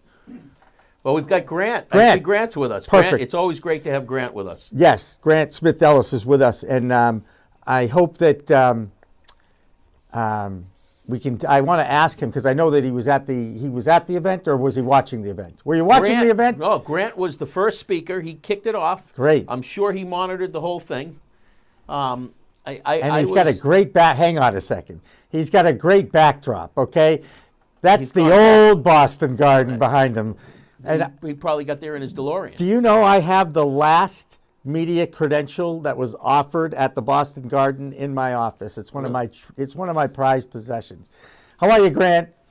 I'm not bad, gentlemen. How are you this evening? Good, good, good. We just wrapped up with Dr. Marion McNabb. I guess that they didn't find her way on to her to the Cannabis Commission today. I guess she got bumped or something. No, she had another call that came in. Gotcha. And that happened to a number of people. I mean, I was surprised. Hey, Grant, were you surprised how many people didn't show up? I mean, they really got deep into the wait list. They did. It was very interesting. There was obviously a litany of impassioned testimony in favor of the equity delivery proposals. But even going into the wait list, something I noticed that was really interesting, 17 or 18 names came off the wait list, all of them in favor of delivery equity and the proposed delivery operator model. So it shows you not only were people coming out to testify for this, they were willing to sit there for 6 hours on the wait list and then speak at the end in favor of it. So truly very impressive. Right. So with Max, who we were hoping was going to be on when we were talking with Tom, Max was one of the people on that wait list. Gotcha. So, Grant, give us an overview as to what the controversy was. Jimmy had me give a really quick, 20-second before we started, but what was the controversy today? How did it unfold? What are your impressions? I suppose there was maybe a small amount of the 100 or so comments, 10 or so might have objected to the delivery operator model. But really what this is this goes back to 3 years or so when the cannabis delivery, adult use delivery was first brought up by the Cannabis Control Commission in 2017, early 2018. The commission was asked by the governor and the attorney general at that time, take a little more time, be a little more methodical, and be a little more intentional about your proposal. So over the past 2 years, they did that. And in the spring, they came out with their initial model, which was called the courier model. At the time, it was called the delivery only model. This model would have basically had equity delivery companies working as an Uber Eats courier for brick and mortar stores. They could go to the brick and mortar store, pick up an order at retail price, and then deliver it to a customer for a delivery fee. That model, a lot of applicants began to say was problematic. In particular, the folks, as you all know well, at the Massachusetts Cannabis Association for Delivery, Aaron Goins, Janelle Goins, Christopher Fervray, they started noticing what was happening when that model, the courier model as it's known, was rolled out. What was happening was that dispensaries were not only telling these equity delivery companies, we're going to take all of the profits on the retail sale, when the delivery happens, they were then saying to them, and if you want to do courier deliveries for us, we want 9.9% of your delivery company. So that is what caused the commission to say, I think, hold on, that's a problem. And so the commission said, to remedy this, let's create a second type of delivery license called the delivery operator model, which allows delivery companies to purchase product at wholesale, store it in a vault, deliver it directly to consumers. The controversy, to get to your question, was that dispensaries feel that the delivery companies, the equity companies, should only be able to be Uber Eats couriers, and they tried to sabotage the rollout of the delivery operator model by telling towns, of all things, that the delivery operators would be able to deliver to towns with a retail ban, even though that was completely false. Right. So there you go. This is really, Grant, tell me if I'm far off the mark here. This was like Reefer Madness 2020. It was play on fear, play on lies, right? Feed lies, play on fear, and then and really hype up the fear by saying, and you're going to lose all your marijuana tax revenue when these folks do this. What's the end game here, Grant? What is a fair plan that everybody can live with? I think what the commission has done, which is a 3-year equity exclusivity period, which only social equity and economic empowerment applicants can get delivery licenses, and then both the courier model and the delivery operator model. What this allows is those dispensaries who are non-equity and want to do delivery over the next 3 years, they're going to have to give a pretty good deal to equity delivery companies now if they want to compete in the delivery marketplace. So that's how it's fair. Yes, the dispensaries are not going to get all the profit on every sale anymore, but everyone has an in, and then in 3 years, those delivery dispensaries can run their own delivery companies. All right. Now, we have James Winokur, who's one of the principals at Berkshire Roots. He's going to join us in just a minute. Grant, can you hang out and you can join in the fun? Yeah, let's. Do you mind? Grant Is that with us. cool? Yeah, sure. All right, terrific. We're going to take a quick break. And then when we come back, we'll talk with James Winokur from Berkshire Roots, and Grant Smith Ellis will hang out with us, and we'll have a good discussion. And I think it's great that we've got James willing to come on and talk to us about this. We'll be back with more after. We are Pro Cannabis Media.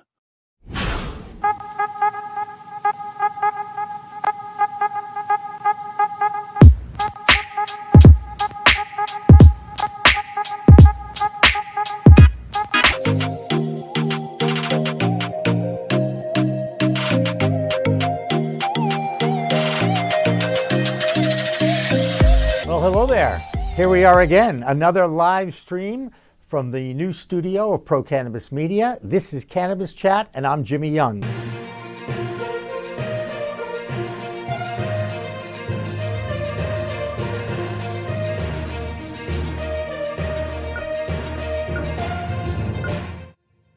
Hi, everyone. Welcome to Weed Talk News. I'm Jimmy Young, the founder of Pro Cannabis Media. And I'm Kurt Dalton, the founder of Cannabis.net.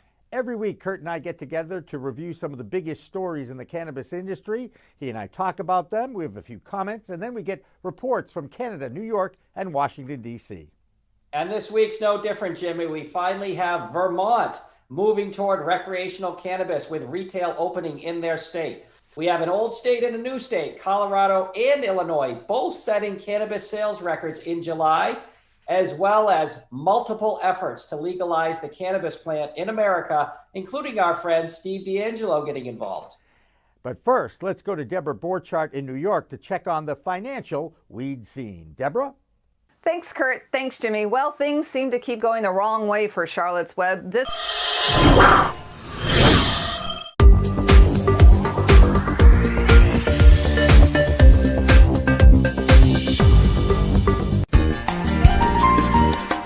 Whoa, Jimmy Young, in the weeds on the water this week. We've got the CEO of Kushco, Nick Kovacevic, with me. This guy has built his little company in 6 years from $2 billion in sales to $145 million in sales. We can get this thing to be fully legal here in the next few years, I believe, but it's going to take far longer for the stigma to change.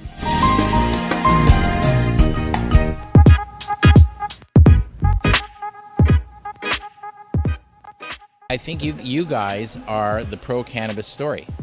And I love Pro Cannabis Media. Hi, I'm Jody Roberts with Eastern Security Safe, and I love Pro Cannabis Media. Hi, I'm Laura Beener. I'm the president co-founder of The Healing Rose, and I love Pro Cannabis Media. It's been such an integral part of our success here at The Healing Rose.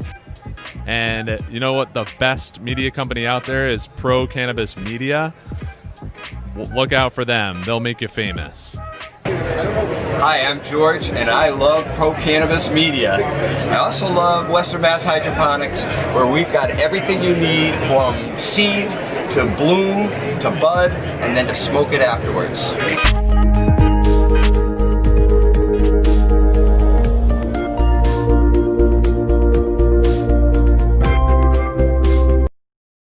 All right, we're back. Welcome back to the final half hour of Cannabis Chat for a Friday afternoon. I'm Jimmy Young. I'm joined by David Rabinovitz every Friday. And a reminder once again that from 4 to 6 p.m. on Mondays, Wednesdays, and Fridays, I'm in this chair. On Mondays, we talk about cannabinoid medicine with our friend Alyssa Merrill from flowerandtonic.com. Wednesdays, we call it Professor Weed Wednesdays, but I'm getting some pushback on that. I'm hearing that maybe it's Cannabis Universe or Cannabis University Wednesdays. We'll float that out there. And of course, on Friday, it's the Business of Cannabis, the Green Rush, with David and myself. Now we're joined still by Grant Smith Ellis and also one of the principals at Berkshire Roots, a dispensary with locations in the Berkshires and in East Boston. James Winokur is with us. James, thank you so much for joining us today. Thank you for inviting me. I appreciate it.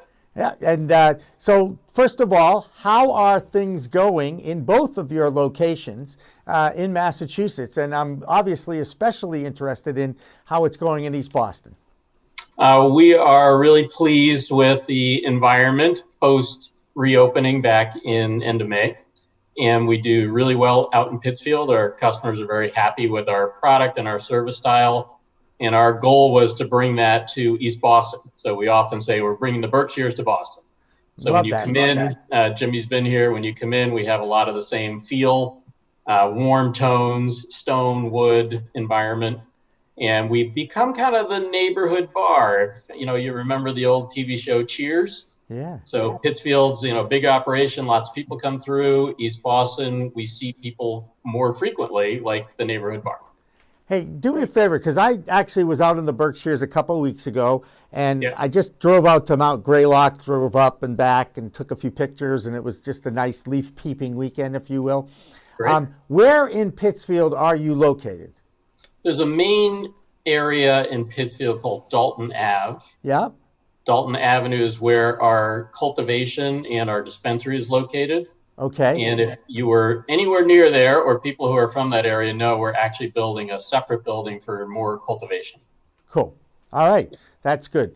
One of the things that we did talk about in our brief call before was I did get a couple of calls from some wholesalers who are out there wholesaling cannabis for different organizations, and they're fearful that because of the backlog of testing in the two testing facilities, CDX and MCR, that there may be a drought of flower. Now, you are a vertical, you're not going to have that issue, right?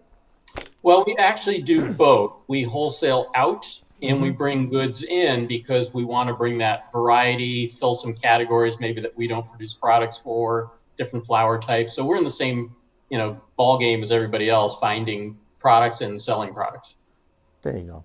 Okay, there you go. And you're not fearful that we're looking at a drought because of the demand during the COVID pandemic and the fact that we may actually be going back indoors again.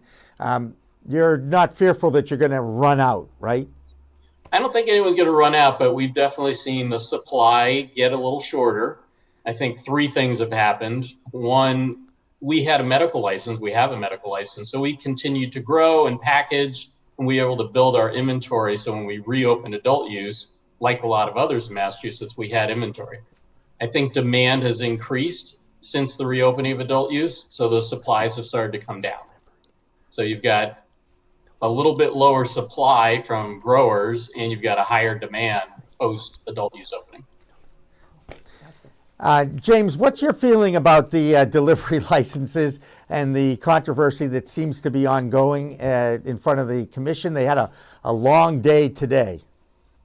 It's a really interesting topic. At another company, I was very involved in looking at delivery out in California to bring our brands out there. So I got very well versed in how they do it in California.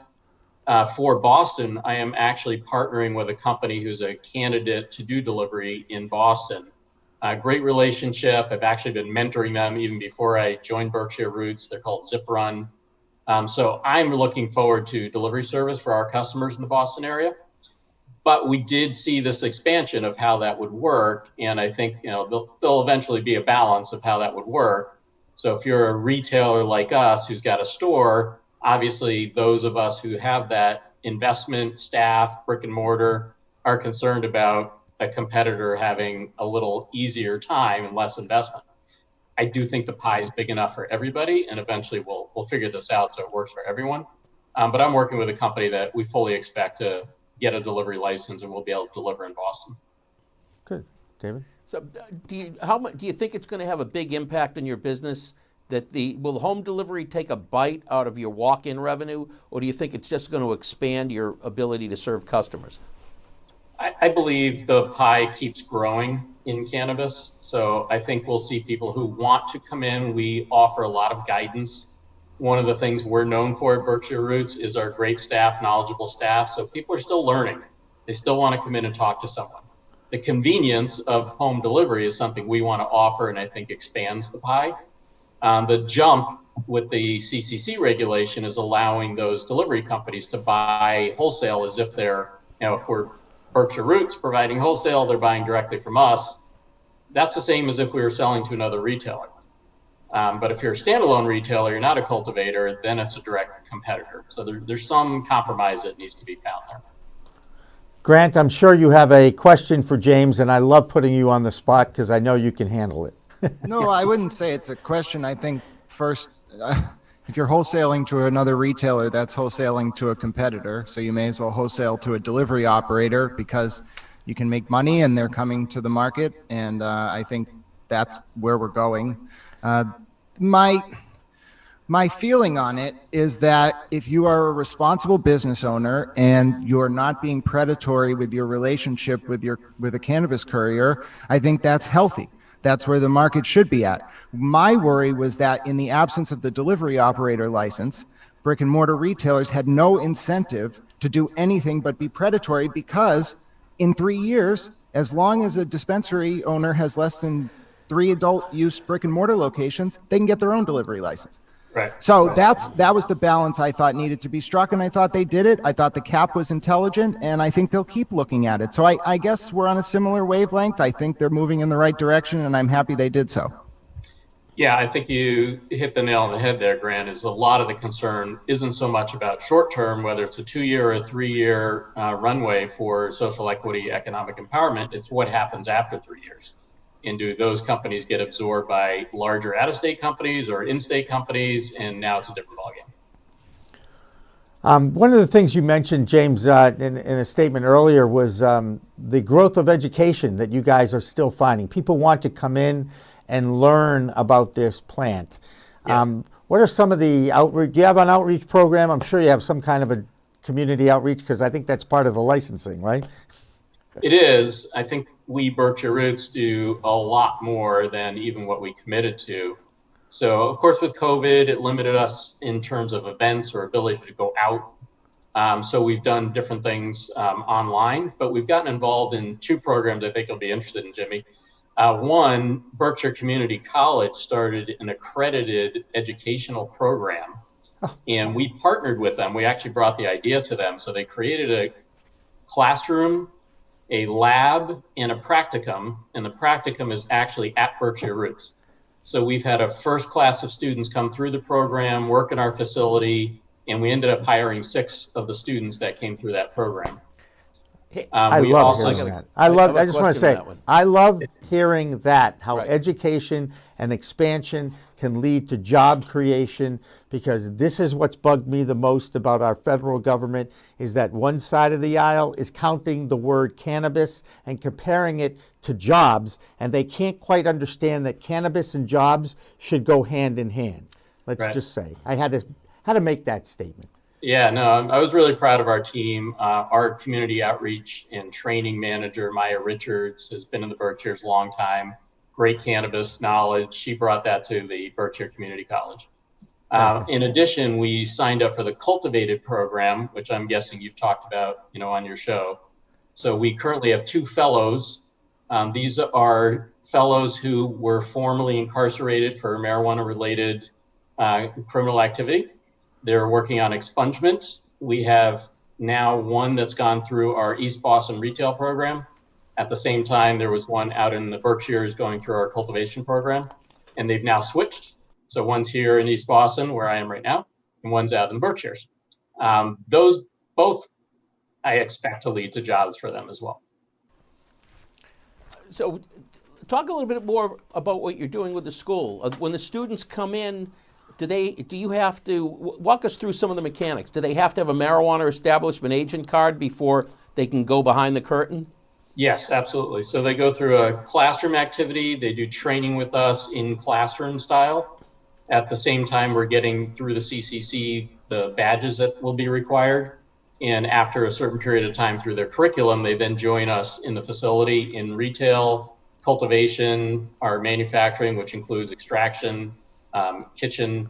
So they get to see it all. They get a feel for it. They see what they gravitate towards. In our case, it was obviously the first time this has ever been done. We had some of our managers, little tug of war of who wanted who in which department. So it was kind of fun because we ended up with an exceptional group of people. And how many do you typically take through at a time? There were 12 people in the curriculum, and we ended up with 6 that wanted to join us. And how often are they running the courses at the school? It's, I believe, going to be run every. I don't know what their system is, trimesters or semesters, but I believe it's twice a year. So when you bring these folks in as employees, how long are they staying with you? Just until their course is over, or until the next course starts, or? Yeah, it's a 6-week program as part of the curriculum. Got it. And then in that time they spend inside our facility, we get a real good feel for what they like to do, what they're good at, and in this case, it resulted in those hires. That's interesting. So, obviously, you're probably familiar with the social equity training program. Yes. And I'm with one of the training firms. So we have the folks who are trying to get into the entrepreneurial track, but there's also the people who just want to get into the industry. Right. Are you doing anything with the social equity program this way? We didn't formally. I just mentioned that I happened to have this relationship when I came across someone who wanted to get in the delivery business. So Zip Run CEO and I started forming a friendship relationship. So kind of on my own, not through that program, started helping him understand the business, the CCC regulatory environment in Boston, because we just went through that here. So we've developed a really good relationship parallel to what you're discussing. Oh, that's great.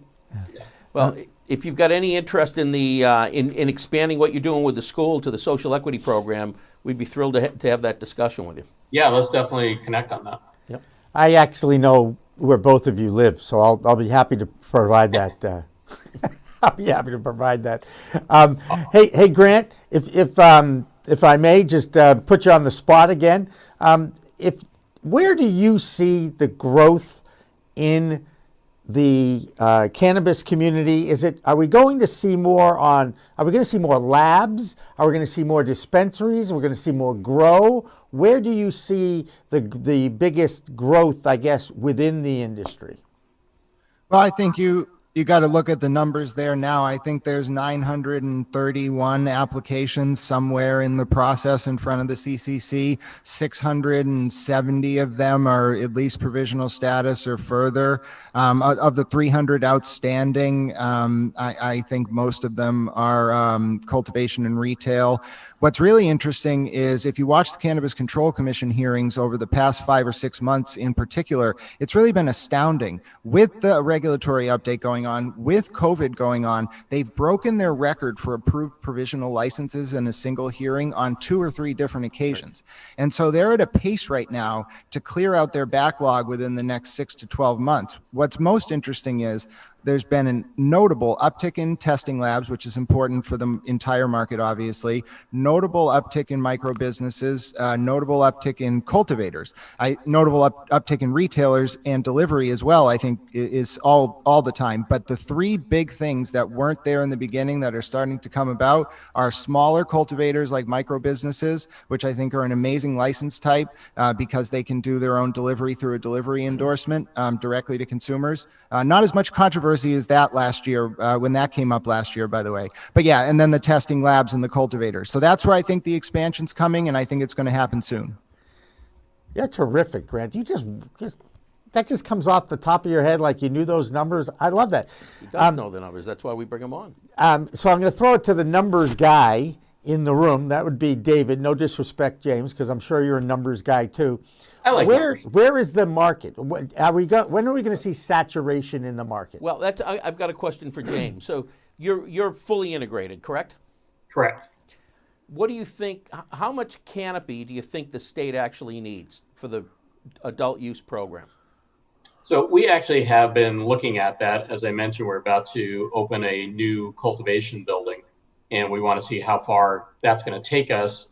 Grant just mentioned all the new standalone retailers that are coming online. I won't give you a number. I think we have a long way to go in terms of canopy. But some of the things that are happening will drive costs down, which we have to be very conscious of. Hybrid greenhouses drive costs down, and outdoor grow drives costs down. Right. We'll want that outdoor grow to feed our extraction lab, and others, are doing the same thing. So there is a little bit of a twist on the canopy relative to cost as well. So I've heard numbers anywhere from 8 million to 11 million square feet for canopy. Yeah. You think that's right, low, high? Yeah, I think, that's in the ballpark, because when you look at a state like Colorado, we know that's much more mature than we are and where the population is. They have a lot of tourism, so that drove their early business. We have a lot of tourism in the Boston area, in Massachusetts, and Berkshire County, we have a lot of tourism. So those things contribute to the need for a canopy as opposed to just looking at our citizens. Yep. I know you're in the Berkshires. I know it's very close to a great big state next door. That would be your Empire State, your New York. You hear the Governor, Andrew Cuomo, talking about making it a budget item in 2021. Yes. As someone who's on the other side of the border, are we fearful? Are we looking forward to it? How do you view what might happen in 2021 in New York? Yeah, we have eyes on that as well, what that means for Berkshire Roots in terms of how we strategize to meet a changing environment. We know from Massachusetts experience how long it takes to actually get the first retail store established. So while they may go through the process, year and a half, it'll be a while before they're actually selling in the adult use market. So we have eyes on it. It's not an immediate thing, but it will be an impact on border dispensaries like ours. What percentage of your business is coming from Go ahead. across state lines, do you think? We don't actually reveal that, Okay. but it's a heavy portion. It's a big percentage. It is a big percentage. So I remember reading, I forget who it was, but that better than half their business was coming over the border. Right. Well, one of his competitors, I don't know, and James, you're of the opinion that we're all in this together, right? It's a happy community. There you go. So I can mention Canna Provisions, right? Canna Provisions right off the exit Right. 2. Yep. And you talk about easy on, easy off. I'm going out on a limb thinking that there's quite a few New York plates in that parking lot on a somewhat regular basis, especially when I was there a couple of weeks ago. I'm amazed by that, but I do think that, like everything, I think that the market is going to be big enough that everyone is going to be able to sustain their business. You agree, James? Yeah, I mean, the other thing, as I mentioned with Berkshire County and especially the Pittsfield area where we are, it's a big tourist area. When we're back to normal events like Tanglewood events, et cetera, people have second homes there. Because of COVID, a lot of people have now bought homes there and moved from New York altogether. Mm-hmm. So it's a slightly different environment over the last, 9 months that may continue. And when events are opened again, we're going to see that tourism again. It is so important to have tourism, not just but I will say this about the Berkshires. You don't have to get on a plane to get to the Berkshires if you're on the eastern part of the state. You really just could get on the Pike and go west. And there's still a lot of people that are discovering the Berkshires as a destination for an escape from the city, not just New York, but also Boston. Absolutely. 2.5 hours, depending where you live in the Boston area and you're in Pittsfield. I've made it an hour and 50 coming from Lee, I just want to say.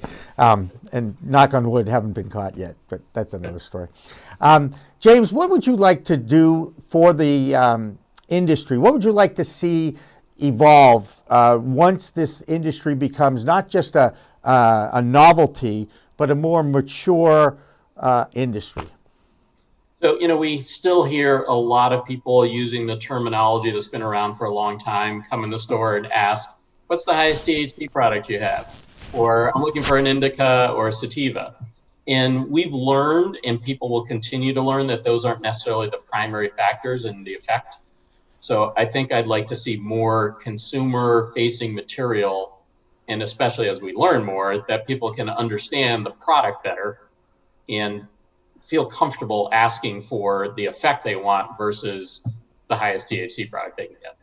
Yeah, that's interesting. Well, a friend of mine who does own a medical dispensary down in Bridgewater, ACS, he actually has, the focus product, the relaxing sleep product, the uplifting product, rather than the sativa and indica.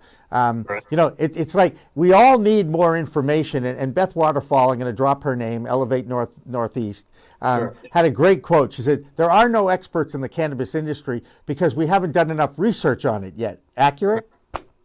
Yeah, I think there's so much more to come. I think we've all talked about for a long time, different parts of the industry, more pharma focused, where we really dial it in, more recreational focused, back to that, how do I want to feel? And then somewhere in the wellness area, somewhere in the middle of, I do understand this, I know how it makes me feel, I don't need a high level prescription.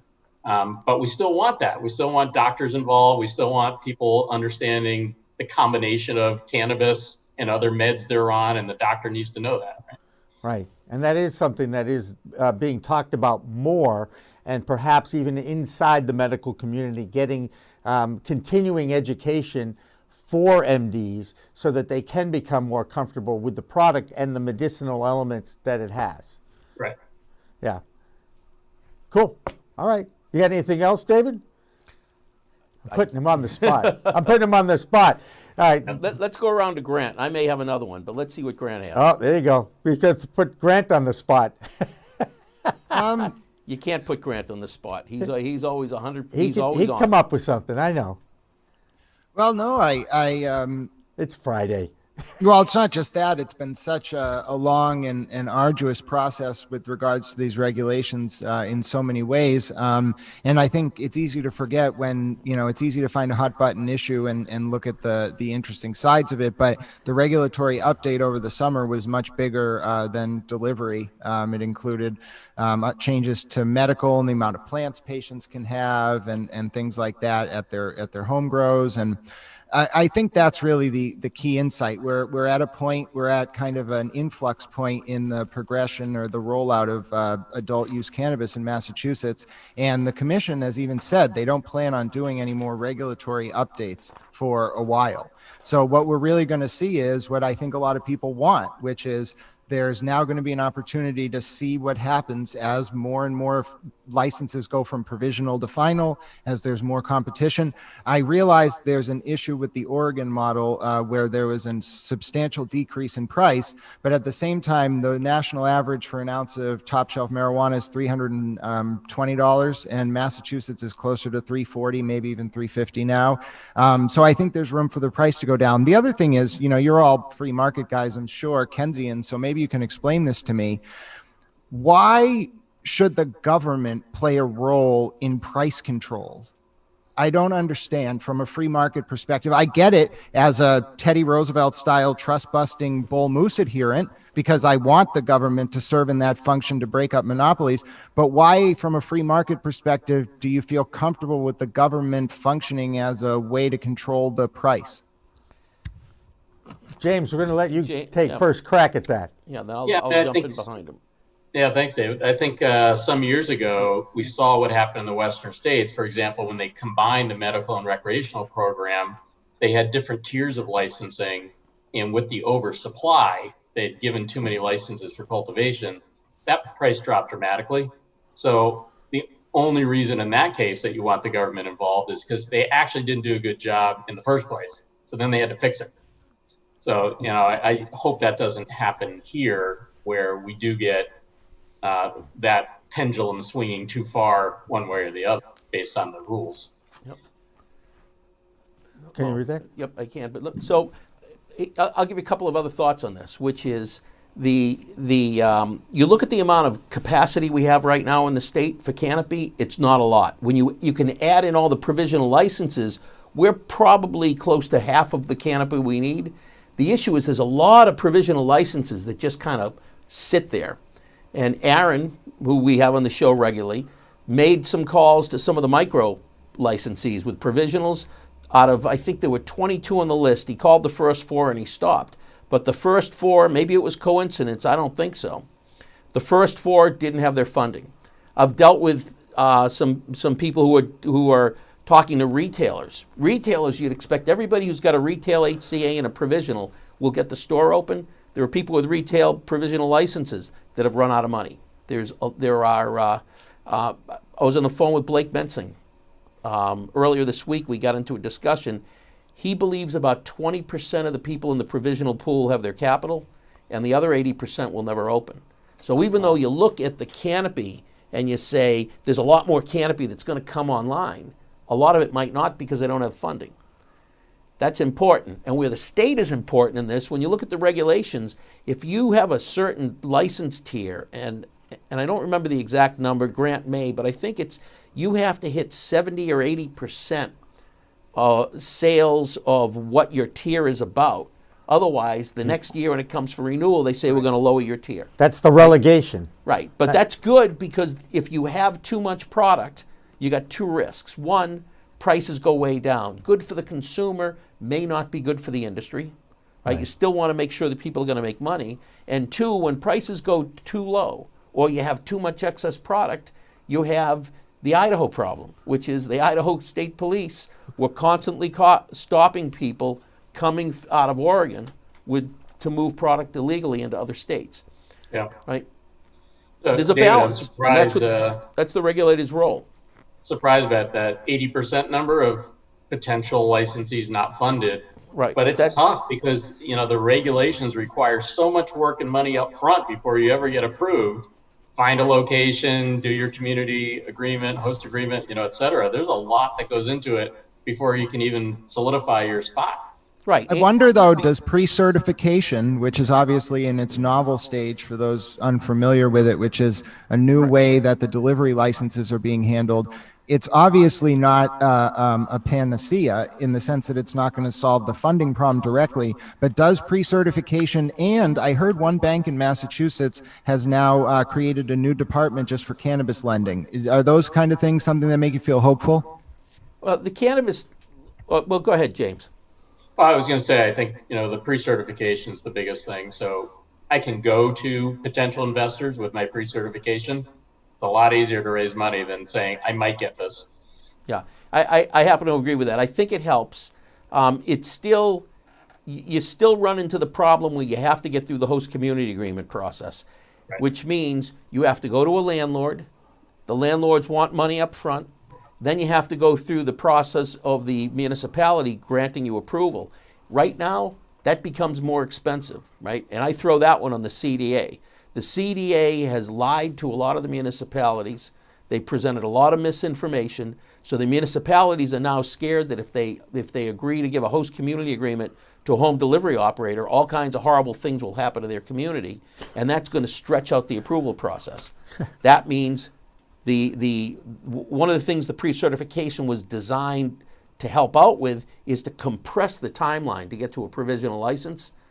Now this is going to stretch it back out a bit. And well, hold on, David. Go ahead. As we know, there were two provisional delivery provisional delivery only or courier licenses approved just a month ago. Right. And I was very intrigued by this, and obviously it's not going to be the norm for everyone. The time from the time from application to pre-certification was 32 days. The time from pre-certification to getting on the schedule and getting a provisional for both of those applicants was 120 days. That, I think, is a good sign. Oh, absolutely. I agree with you on that, Grant. I think it's going to move through a lot faster because when the applicant puts in for their provisional license, there's a lot less the state has to look at. And everybody I've talked to or assisted who's going through the program has been surprised at how quickly they've gotten responses. But some of that is also, you go back a year, the Cannabis Control Commission, the application queue was upside down. There were way more applications than there were licenses. Now there's way more licenses than applications. There's probably only a couple of hundred applications sitting in the application bin that haven't gotten to provisional. And you don't know how many of those have gotten RFIs, requests for information, so that it's not really on the commission that's holding it up. I think they're doing a great job clearing the queue. I don't think they've had 6 more months to get how many licenses a month do you say they're approving? 30 to 50? Well, at one point it was 72, but the average is probably 40 to 50, yeah. So at 40 to 50 a month, when you have 200 in there, it's cleared within 4 months. But not all of them are going to clear right away. You got a lot that have RFIs. I think by the end of this year, they will have cleared everything that they're going to clear quickly. James, final comments? Yeah, I just want to go back to, the idea of getting a new license type like delivery. I happen, as you know, been involved with one of the companies trying to do that. And it was a long period of time where they were told the application's coming. So they couldn't even apply for a long time.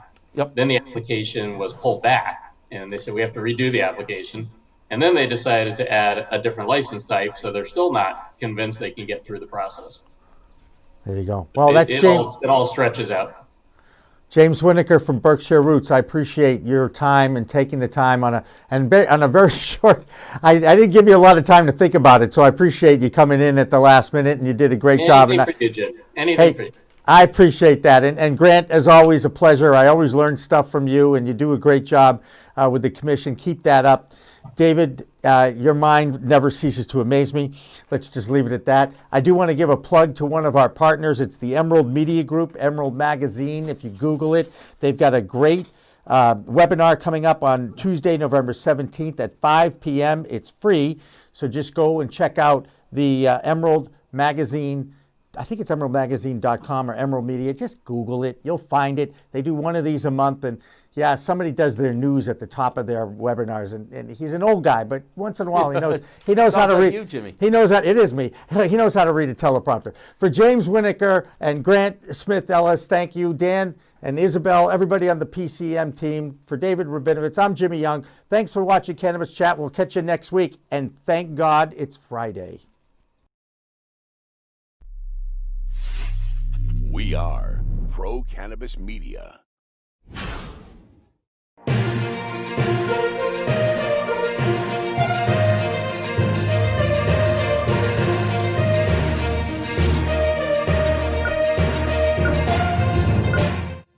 Hi, everyone. Welcome to Weed Talk News. I'm Jimmy Young from Pro Cannabis Media. And I'm Kurt Dalton from Cannabis.net. Every week, Kurt and I get together to talk about the biggest stories in the cannabis industry, give a few comments here and there. Kurt, and I got one for you. Even though pollsters have been taking a beating lately, a new Gallup poll shows more people in the United States want legalized cannabis than any other time in history. 68%. Surprised? Not really, because the job growth, the tax revenue, and once we hit 70%, what politician is going to look at that and say, nope, I'm keeping that off the ballot. I don't want that approved. So I am on the kind of the opposite side, as a lot of the figureheads have said they think it will be a slow transition to legalization. Biden's history, Kamala Harris's history. I think the opposite. This vote in December coming up, once he gets into office in January, and the need for funds and tax revenue, I think it's actually going to happen really fast now, especially if the Senate ties or goes to the Democrats.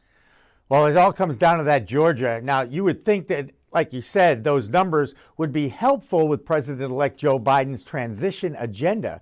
But despite outlining social justice reform in his plan released this week, it did not mention cannabis reform or expungement of records of those incarcerated with minor cannabis possession crimes. Now, Kurt, you don't think a politician would change his mind now that he's in office, would you? Well, yes, they do. But because his vice president is one of the main co-sponsors of the MORE Act, I don't think he's going to be able to backpedal on this one. And I still think that the decriminalization was just to get the moderate voters. I think there's full legalization. And the MORE Act removes cannabis from the Controlled Substance Act, removes it. Descheduled. That is game over right there. So even if the MORE Act went through, that is the big one. That'd be great. Yeah. However, even if the House does vote on that during this lame duck Congress, it still has to go to Mitch McConnell and his boys in the Senate. And I don't see any reason in the world for them to even think about doing anything until after January. Absolutely. And we've talked about why do it now? What's the motivation, whether it's the 2 seats in Georgia or whether it's to show, really put the pressure on the Republicans who are staying in the Senate. But there must be a method to the madness to kind of get it out there so quickly and on the table. So let's see what happens. Never a dull moment in Washington, D.C., right? And never a dull moment in the markets of New York, where a major merger took place this week in the cannabis industry. Who better to bring it to us than Deborah Borchardt from the Green Market Report. Deborah? Thanks, guys. It was a huge week in the cannabis industry. This week, Verano Holdings announced that they were buying and merging with AltMed to create the largest privately owned cannabis company. Now, the value of the deal was not disclosed, but you may recall earlier this year, Harvest Health was going to buy Verano in a deal that was valued at $850 million, but that was way at the beginning of this year. It was a big week for earnings, but a mixed bag on results. Green Thumb Industries, or GTI, had another tremendous quarter with revenue rising 131% to $157 million. That revenue growth was driven primarily by the increased scale in the company's consumer packaged good and retail businesses. Canopy Growth reported their net revenue of $135 million for the second fiscal quarter. That caused the stock to jump. It was a 77% increase over last year's revenue of $76 million. Still, they had a net loss of $96 million. Aurora Cannabis reported a slight increase in total and net revenue. They hit $67.8 million, but then they announced a $125 million offering that was not well received by shareholders who are concerned about the company's cash burn rate. And that's it for this week. I'm Deborah Borchardt with the Green Market Report for Weed Talk News. Yeah, Deb's absolutely right. You're seeing that consolidation at the top. You're seeing players make their moves in anticipation of something like the MORE Act. And you're going to see that consolidation all the way down, probably to the ancillary and even at the state level. It's starting to happen. The thunder and the whirlwind is happening of cannabis legalization. Now, it's funny you mentioned thunder and storms because there's another news item that is literally breaking, and very few people know about it, but we do because our insurance expert, Bill Perrier, he's a member of our PCM Gold Club of experts, and he explains that one of the largest insurers in the world is now writing insurance for cannabis farmers. Lloyd's of London, 325 years old, the standard bearer in the market, is with a company called Chesterfield Brokers that have launched this parametric insurance for crops. And you might say, gee, what the heck is that? Well, we know from the wildfires in California that it's almost impossible to get crop insurance, but these guys will write crop insurance for wildfires, tornadoes, hail, drought, excessive rain, really a list of perils. It's unheard of in the industry. And as of last night, Jimmy, only 20 businesses in the States have this coverage because it's brand new and no one knows about it. Insurance is all about timing, and it's a shame we couldn't have got these programs up for the farmers and the other cannabis growers who've been really affected by those West Coast fires, Colorado as well. But, better late than never, as we say, and moving forward, it'll be nice to know that they're backing cannabis grow. That's right. And climate change isn't going to be affected that fast either. So there's always that danger of fires returning next year. Yeesh. Anyway, our Maine man, Ry Russell, is happy, however, because sure enough, the Maine farmers now have an opportunity to insure their crops. Now, even though Maine doesn't have a long outdoor grow season, the water of Maine does amazing things for growing cannabis in Maine. Right, Ry? Exhibit A here. Ry Russell, your Maine man, drinking Maine water since the day I was born. And I'm here with your Maine Cannabis Report for Weed Talk News. I want to kick us off with the numbers this week. As more and more cannapreneurs enter the market, it is exciting to see licenses being granted. In Maine, currently we have 12 adult use cultivation facilities already approved, with 6 manufacturing licenses and 9 retail stores. Yet there is still only 1 adult use cannabis testing facility for the entire state. Finally, we have 1 that has reached conditional approval and another cannabis testing lab with pending approval requiring jurisdiction approval. Today, Maine's Office of Marijuana Policy released in a statement that they will be founding members of a new association for cannabis regulators. In the statement, it reads that cannabis regulators from 19 states have formed a nonpartisan organization called CANRA, or the Cannabis Regulators Association, an effort to assist federal, state, and local jurisdictions that have approved or weighing legalization of cannabis. Director of Maine's Office of Marijuana Policy, Eric Gunderson, said in the release that as they developed regulatory framework for Maine's adult use marijuana program, they relied heavily on the expertise of the states that came before them. He goes on to say that the office is looking forward to sharing best practices, lessons learned, and high standards with other regulating jurisdictions through the creation of this association. Hopefully, this will lead to a lot less friction for emerging markets and more consistency across all legal states. That will wrap us up here for this week's Maine Cannabis Report. I'm Rye Russell from Weed Buds Radio, reporting for Weed Talk News. Our Canadian reporter Solomon Israel from MJ Biz Daily International will be rejoining us soon, but we have a note from Canada and even in Mexico. First, we'll start in Mexico. That country will vote on legalization over the next few days.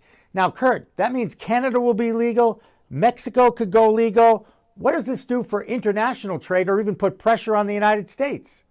Well, that's it. Very similar to how the states, when one legalizes, the next one feels the pressure to legalize because the citizens of that state will go get it and they won't get the tax revenue. You're seeing the squeeze, Canada and Mexico putting the squeeze on the U.S., trying to get a foothold in that international market. And again, with this presidency and the Democrats coming in, I'm betting that they're not going to let this slip away. They're going to actually do something to get exports and get that UN drug treaty changed. There you go. Now, as far as Canada is concerned, not only were their sales up during COVID in the dispensaries, but sales were up in the homegrown market as well. BC Northern Lights, not to be confused with Boston College, but British Columbia has seen their sales of grow lights explode over the last few months. Health Canada reports that seed sales rose 8 times between February and June, and now that it's harvest time, Kurt, did you know that in most Canadian provinces you are allowed to grow 4 plants in a household? I was aware of that. You're going to see the exact same thing happen with the U.S. If the MORE Act comes in and removes the federal penalty for basically getting caught. You're going to see home grows, family grows, back doors. You're going to see garages, guest rooms. Because again, there's going to be taxation. And in some states, it's probably going to be over 30% if they put a federal tax on it. So there's obviously going to be incentive for someone to start growing a few plants and watch some YouTube videos. There you go. And that's what's been going on not only in Canada, but also here in the United States during COVID. And sure enough, we've got another home grow story for you. It's about a young man from Massachusetts who was a local bartender for a restaurant that closed. Obviously, a lot of local bartenders are looking for something to do. And rather than sit around and wait for that industry to rebound, he decided to try his craft at home grow. Here's that story from videographer Ron Marshalsea the third from Emerson College. I guess it was in my head before it was really a legal option. And, the laws changed. I got my medical card. Getting my medical card really changed my parents' outlook on things. Once it became fully legal, they became a lot more understanding about it. And I'd say that's when it kind of became a reality. When I first brought it up, my dad's first reaction was, oh, we should build a greenhouse in the backyard. And I was like, you what? Like, I didn't think you'd be okay with me tilling the dirt. So they ended up being way more into it than I thought they would be. Funny enough, I ordered the seeds a week before my restaurant closed. So I was planning on doing this, while I was working. I was working as the head bartender at a restaurant in Norwood. And obviously we had to close when all the restaurants did in late March. And once it got to late June, the owner of the restaurant decided to sell the building. So, yeah, that was that for Olivati. Jimmy, this story is going to repeat itself over and over with COVID, shrinking finances and people needing extra money, especially in poorer states. Home grow, lights, systems. Some of our articles on cannabis.net about how to grow at home on a budget are booming right now and doing really well in Google because people want to know, if you look at Google searches, how do I grow weed? How do I grow marijuana? Are skyrocketing right now. And I'm sure they're all just using it themselves. They're not selling it or gifting it to anybody else, right? Never. All right. Hey, Washington, D.C., there's always something brewing in the nation's capital, even after the election. Who better to tell us what's going on down there than our own Phil Adams from Vote Pro Podcast. Phil? Hi, Phil Adams from Vote Pro Podcast, here with this week's Weed Talk News DC report. Conspicuously absent from Joe Biden's newly released racial equity plan is any mention of cannabis legal reform. Reform advocates were hoping, at a minimum, to see cannabis decriminalization and expungement included in the plan, which the Biden transition team put forward over the weekend, though both were omitted. They also noted that Biden has shown no inclination to date towards supporting the MORE Act, which was championed in the Senate by his running mate, Kamala Harris. During the campaign, Biden pledged to decriminalize cannabis and expunge prior cannabis convictions. A Biden spokesman said this week that nothing had changed and that the omissions should not be interpreted as deprioritizing the issue. The Senate Appropriations Committee has issued a new report critical of proposed Department of Agriculture rules regarding marijuana and hemp. One such rule forces hemp growers to destroy their crops if they exceed 0.5% THC. Senate appropriators called that threshold arbitrary and urged the USDA to reconsider. The Senate report also calls out another provision, which they say, quote, creates roadblocks for farmers by requiring an unrealistic time frame for testing.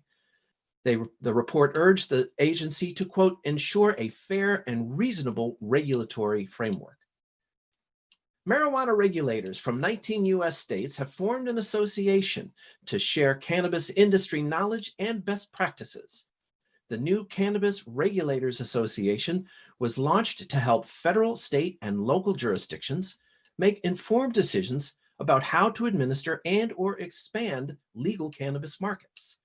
Regulators emphasize that since the association is not an advocacy group, they will not take any formal positions for or against cannabis legalization. That's the Weed Talk News DC report for this week. I'm Phil Adams from Vote Pro Podcast. Finally, tonight we salute our veterans because, after all, this is the week that we recognize some of the sacrifices of those brave men and women that they've endured while serving this country in the military. Now, Kurt, do you know any veterans who have battled PTSD or even having to deal with opioids? Not on a personal level, but certainly plenty of stories out there and on our website about the success rate of cannabis in order to help not only with PTSD, but getting off opioids, which is what the government would like to give these veterans. And Jimmy, did you know an interesting fact about the MORE Act coming up? It allows doctors in the VA to prescribe cannabis finally to veterans for PTSD and other reasons. So that's a little side part of the MORE Act, that if it gets approved, veterans would have legal access without losing their benefits from the U.S. government to get cannabis. So if you are out there and you happen to be represented by a Republican senator, tell them to pass the MORE Act. I don't know if it'll fall on deaf ears or not, but at least give it a shot. It's a really important piece of legislation that will be positive for the economy and the country. Now, there's a new publication out there called Cannabis Science and Technology, and on Veterans Day, Ann Brum from a joint venture company joined me on our Cannabis Chat live show, and she partnered with old friend Dr. Marion McNabb from the Cannabis Center of Excellence, Uxbridge Selectman Stephen Mandilli, a veteran of his own, and Wayne Smith, another veteran, and of course many more. And the 90-minute webinar focused on the treatment and experiences of PTSD and how cannabis has played a huge role in getting some of these heroes off opioids. We'll have a few of those guests on our live Green Rush show later on the PCM social media networks. Hey, Kurt, any final thoughts about this? I think it's going to be another exciting week. There'll be a lot of cannabis talk, and I hope that the MORE Act gains that momentum, not only for veterans, but for everybody else in the country. Let's get that lame duck Congress moving. All right, that'll do it for our Weed Talk News. For this week, I'm Jimmy Young from Pro Cannabis Media. And I'm Kurt Dalton from Cannabis.net. It's a whole new world of weed out there. Use it responsibly. Thanks for watching. Thanks for listening. Weed Talk Now, Weed Talk News, and In the Weeds are all available on most major podcast distributors like iTunes, Spotify, Google Play, and our friends at clnsmedia.com and our flagship, Cannabis.net. So subscribe, share, and like our videos on all the social media networks out there, including LinkedIn, Twitter, Instagram, Facebook, the WeedTube, and YouTube.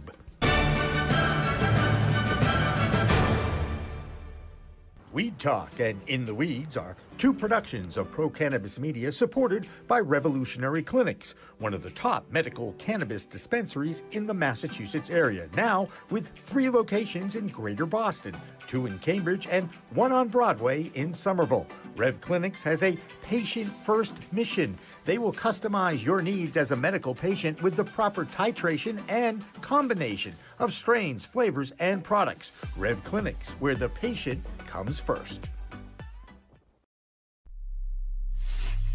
We are Pro Cannabis Media.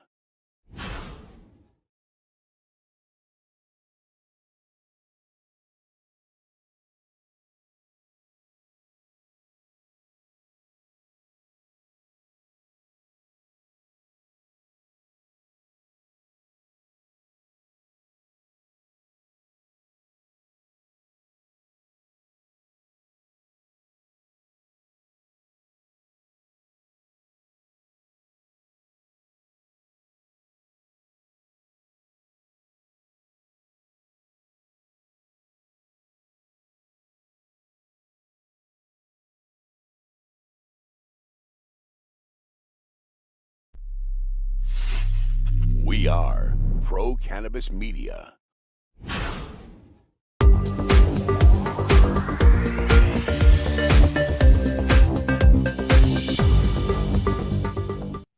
Hi, everyone. Welcome to another edition of In the Weeds with Jimmy Young. And today we have a very special guest. I guess you could almost say this is a coast-to-coast interview because I'm on the East Coast outside of Boston, Mass. And Emma Chasen, and by the way, I'm hoping that is how you pronounce your last name. Yes, that's perfect. Phew. Emma Chasen is out in Portland, Oregon on the left coast or the Pacific coast, if you will. So Emma, thank you so much for joining us today on In the Weeds. And I look forward to talking with you because you are all about online education about the cannabis sativa plant, correct? Yes. Yes, I am. And thank you so much for having me. I'm really excited to be here today. Cool. Well, you actually did spend some time on the East Coast at Brown University, I believe in Providence, Rhode Island. Am I right? You are right. And I am a born and raised New Yorker. So I was born and raised East Coast, but I did move out to Portland about 5 years ago. Well, I certainly won't hold the fact that you're from New York because I'm from Boston, and you know that whole New York-Boston sports rivalry thing. But since the Boston teams have won so many championships in the 21st century, I don't even get into that anymore. Oh, get out of here. Tell me a little bit. First of all, your major at Brown actually had something to do with plants, correct? Correct. Yes. So I was very fortunate to study undergrad at Brown, where there is no core curriculum. So really they empower students to design whatever coursework resonates with them. And I was able to create a specialized track within the biology department where I looked at specifically medicinal plant research, pre-medical sciences, as well as ethnobotany. So the way in which indigenous peoples have used medicinal plants throughout history. Wow. And you practiced that line because that was a great elevator pitch about your education and how special that was for you. How in the world did you get interested in learning about plant medicine? So I grew up in quite a loud and robust Italian family full of very loud Italian women that actually had roots in plant medicine. So we are from an island in Italy called Ischia, and my great-great-grandmother actually practiced a lot of the Italian folk tradition there, brought that over with her to New York City when she immigrated. And my family has kind of kept that tradition. And so growing up, we absolutely integrated different plant medicine as well as different spiritual modalities from that Italian folk tradition since I can remember. So it's always been a part of my life. And then coming into Brown, I took a freshman year seminar titled Botanical Roots of Modern Medicine. And that's when it kind of clicked for me that, oh, I could study this more formally and actually try to devise a career path from it. And lo and behold, here we are in 2020. And cannabis has been legalized by 11 states and the Washington, D.C. area as well.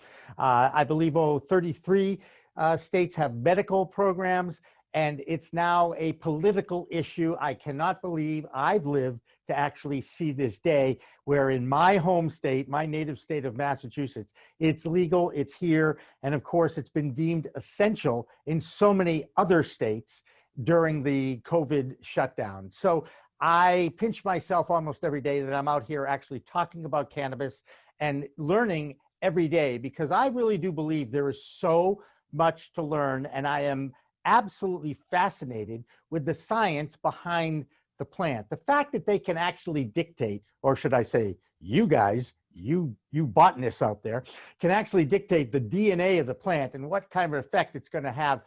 I just can't believe we've gotten to this point, and I actually think we're still just scratching the surface. Am I right?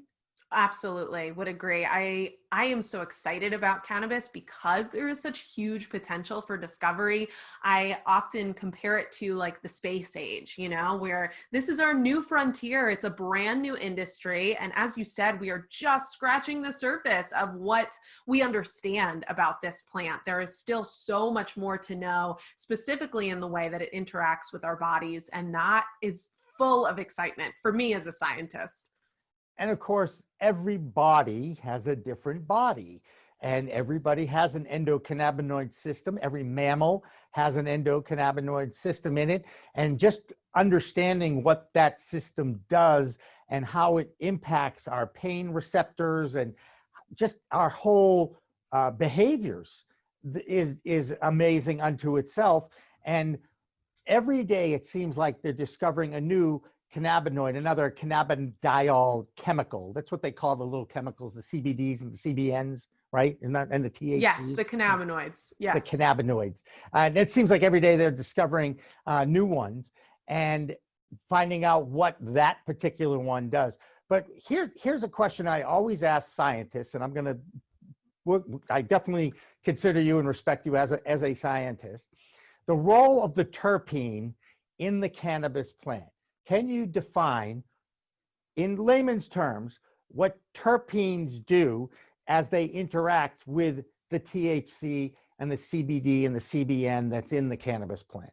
Yes. So terpenes are our aromatic compounds, and that means that they give plants their smell. They are found abundantly in most plants in nature, even some insects. However, they are highly concentrated in the cannabis plant. And from the plant's perspective, they're really, really good at fending off any kinds of pests, pathogens, or predators. So they have a lot of insecticidal properties, and they also have quite a pungent smell and taste. So for animals who would come and munch on the plant, they really deter those munchers from attacking the plant. So they help the plant's survival. However, when we as humans consume them, they also have therapeutic applications within our own body. And actually, they're able to work together synergistically, as we call it, with the cannabinoids to amplify the therapeutic potential of the experience. And they do this by interacting with many different receptor families and physiological factors and targets in our body. A really common one is the serotonin system, which most people know serotonin is kind of our happy molecule. It's our mood stabilizer, and there are a lot of terpenes that can actually influence this system to promote anxiety relief and mood elevation and euphoria. You know, you mentioned the odor of the cannabis plant and the role that the terpene plays in it. As you probably know, there's a pungent odor to cannabis sativa. A lot of people either really like it or find it abhorrent. You know what I'm saying? Yes. Will it ever exist that we will have a odor-free cannabis sativa plant? You absolutely can breed a plant to have zero terpenes. And so if you do that, then yes, the odor is actually really vegetal. It just smells kind of like a vegetable. And there are some varieties that definitely teeter towards that end of the spectrum. However, I would definitely encourage people, if they say that they hate the smell, maybe they just haven't smelled the right terpene yet. There are some really bright citrusy notes. There are some really sweet kind of lavender notes to it. There are some spicy notes. I truly believe that there might be a smell for everybody out there. And everybody has a smell, so there you go. So one of them, I think, is it myrcene and limacine? Myrcene and limonene, so close. Yeah, right. That's I've always been close, but unfortunately only in horseshoes does that help me. So back to this combination, the terpene interaction with the THC and the CBD, and you know, everybody knows CBD because of how that particular chemical, I believe, has been abused by the business community because, as you know, Mitch McConnell, who we really don't like in the cannabis space, let's just say, he did help pass the Farm Bill in December of 2018. And I always point the finger at him because he's anti-cannabis, but he doesn't realize that by passing the Farm Bill, he opened up the Pandora's box for CBD to be considered a legal substance. And now, of course, the DEA and the FDA are pointing fingers at each other and saying, no, it's your responsibility. No, it's your responsibility. Oh, but it's only our responsibility if it's over 0.3% THC. And then it's your responsibility. And it makes my brain hurt just to sit here and try to understand all that. The CBD phenomenon, what's your feeling about that and your opinions about where you think we might end up going using CBD and having it more accepted, if you will, in our products, whether that's drinking or food products? Sure. Yeah. I really think that CBD can be considered kind of a gateway, not only to cannabis, but also to plant medicine as a whole. So part of what I hope that the cannabis industry can really teach people is that there are a lot of varieties of plant medicine that we can use for preventative medicine in regards to just elevated health and wellness. And understandably so, there's a lot of trepidation around cannabis and THC in particular. The war on drugs did a number to people as far as their fear around cannabis. And what CBD is doing now, since it's nationally legal, it's allowing people to get a little bit more comfortable with plant medicine, with cannabis. I think that it is incredibly important that the CBD industry especially moves forward with some really smart regulations so that we can make sure that consumers are receiving transparency as far as what's going into these products, how they're being tested, how the plant material is being grown, so that when people do choose to kind of take that leap and purchase that CBD oil, they can be assured that there is an accurate concentration of CBD, that there is no pesticides in that formula, and that it has been formulated and extracted for maximum therapeutic potential for the experience that the consumer is looking for. So I hope that from a regulatory perspective, that's the path that we go down. Otherwise, currently what's happening is that there is a lot of snake oil on the market. And so people who are interested in CBD, they're really excited about it. They go and purchase some CBD oil, but maybe it's not manufactured ethically, or it's not tested properly, or it's just hemp seed oil that doesn't even have any CBD in there. And then what you get is a really frustrated consumer base who kind of loses any hope in plant medicine, right? So I think that there is the definitely optimistic option that this national CBD industry could, if regulated properly, really help people feel more comfortable with plant medicine, specifically cannabis. Yeah. How confident are you that our regulatory agencies will be doing that? We'll see what happens in November with the change around. I'll tell you what, there's going to be a lot of people heading north of the border if a certain thing doesn't happen, let's just say. I always try to avoid politics, but you know, it's amazing that the cannabis word is part of the divide between Republicans and Democrats in Washington, D.C. I mean, I smile because I'm so frustrated by the whole political system right now. But that's, again, a story for another day. Do you find, is the CBD industry, at least the cannabis industry has the NCIA, the National Cannabis Industry Association. It has lobbyists in Washington looking out for the cannabis industry. But CBD is just an offshoot of that. Do you find that the CBD world is being properly represented as far as lobbyists go? Or is it, again, just kind of a, let's throw it up against the wall and see what sticks?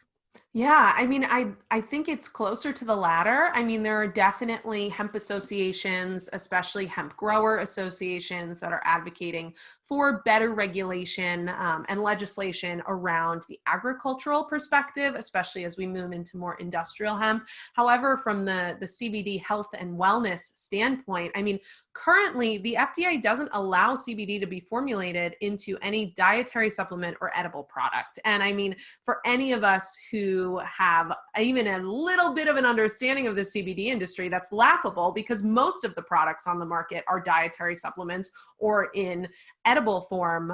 And so it's kind of the wild, wild west out here, where people are interpreting the rules as they do, and kind of just, like you said, throwing it up on the wall, seeing what sticks, and kind of just crossing their fingers that the FDA doesn't take notice of them. Now, Oregon, one of the early adapters, if you will, maybe not the earliest, but I believe they followed Washington State, since California and Washington State had both, I think, were a little bit further advanced than Oregon. But now Oregon had a glut of supply, and I believe they weren't able to do much with it. What's your current review and kind of opinion about the cannabis businesses in Oregon? So the market has definitely stabilized since that 2017 crash where we just had huge supply and very little demand. And I think that this can kind of launch into a conversation around the lack of consumer adoption and education. So Oregon is a state of around 4 million people, only 14% of the market at the beginning of legalization were consuming cannabis. And that number stayed pretty steady. So there was no like large rate of consumer adoption. Whereas on the other side, the industry side, there was quite huge growth in the amount of companies that were coming onto the scene with this kind of false mindset, unfortunately, that it was the green rush. They were going to make a ton of money and just kill it because it's legal weed. Who doesn't love legal weed? Everybody's going to want to come by. And that's just not what happened. And even more sadly in Oregon, because we have such a black market legacy, there were a lot of outdoor family farms in Southern Oregon that joined the legal market, again, with the hope of going legal, making more money, and they just unfortunately did not have that experience. I mean, a lot of businesses shut down and there was a lot of consolidation of the market. Canadian companies came in, other companies from California came in and kind of bought up a lot of the landscape. I will say that craft still prevails in Oregon. Portland prides itself on craft beer, craft wine, craft food, and craft cannabis. And so there are a few mom and pop kind of craft boutique strongholds left. However, because of that glut, we saw a huge percentage of consolidation. Gotcha. And I don't know, did you get to see that Discovery Channel show that starred Jim Belushi this past week, Growing Belushi? Because it's about an Oregon farm. That's where he has his farm. Yes, you know, I haven't seen the first episode, but I actually was lucky enough to interview Jim Belushi for a radio show that I was on, and he has a really cool operation going down in Southern Oregon. Yes, he does. And I recommend the show because now I've watched it twice, obviously for educational purposes and entertainment purposes as well. I've always been a big fan of his and, of course, you know, idolized his late brother. And it was on this past show where Jim said basically that, look, if medical marijuana had been around during the time of the early days, the pioneering days of Saturday Night Live in the 70s, he believes his brother would still be alive. Mm-hmm. Yeah, which is kind of sad, but that is how he feels. And of course, now he has embraced the industry. And I did really enjoy the program on many different fronts. And the character development is going to be fascinating. I believe it is Captain Jack is the herb that he was so excited about being able to grow. And the character of the grower. Now, I'm going out on a limb thinking you at one point, I believe I looked at your bio, you were a bud tender of the year at some point out in Oregon, yes? Yes, that is correct. How honored were you to be known as the bud tender of the year? I was quite honored to be Portland's best bud tender of 2016. It was just when I started my career in cannabis was 2015. So it was nice to be recognized by the people in that sense. So speaking of people, the character of the grower, how many interesting characters have you met who are just growers? Oh, I mean, so many. That's a great thing about being a bud tender is that you get to really see all sides of the industry. You get to meet people from all walks of life who are participating. And I would say that the role of the grower, they definitely have the craziest stories. I mean, a lot of them had grown through prohibition. And so kind of the novel approaches that they took to just survive during that time, and also the deep love and reverence of the cannabis plant was something that was always so stunning to me. Oh, and for many people who have enjoyed it, perhaps even as long as I've enjoyed it, there's always something new to learn, which kind of leads me into the next wave of questions about your online educational offerings. I've always said that you get to a point sometime in your age where you really do believe you have something to teach everyone. And it comes from experience, life experience, whether you have book knowledge about a specific subject or not. But I really do believe that everybody has something to teach everybody else. And in the cannabis universe, it's it's huge, and it's always growing. So how do you, as an educator, kind of narrow down to the basics of Cannabis 101? So I really pull on my academic experience as well as my experience working in oncology research to be able to digest down this kind of white paper information. So this scientific evidence, which is often laden with scientific jargon, and it's very hard to understand for somebody who does not have that kind of academic experience or training. When I started as a bud tender, I just noticed a huge vacuum of accessible education, where kind of we had the extremes of these scientific research papers that have been published. THC is highly researched, so the information is there, but it's really hard to understand for the lay individual. Whereas on the other side, we had a lot of blogs and kind of media websites that would publish content, but it was really hard to verify the scientific legitimacy of that information. And then you have the industry professionals who really have no kind of standardized education or training in the workplace, especially this was over 5 years ago. And it was kind of like, oh, you love to smoke weed? Great, you're behind the counter, get ready to sell. And to me, that was just such a disservice to the patient community who was asking questions that their doctors couldn't even answer. And it was also a liability on the side of the business. And so I set about to create this curriculum that really nailed down the fundamentals of cannabis science so that bud tenders, as well as other industry professionals, could best predict experience for patients and consumers alike. And because I did work in the role of bud tender, and I also was a general manager of the shop, and then I eventually carved out a role as director of education for myself, I was really able to do the market research to take this curriculum through many iterations to kind of piece it down until I found the exact kind of recipe for what I believe that any bud tender should know before they go out there and they make their first sale. And of course, I had a bad experience with the first time I dealt with a bud tender with my medical card in 2013. I was trying to, I think the first words I said to him, I said, look, I don't want to smoke it anymore. There's got to be a million different ways to ingest it and get the same kind of buzz, if you will.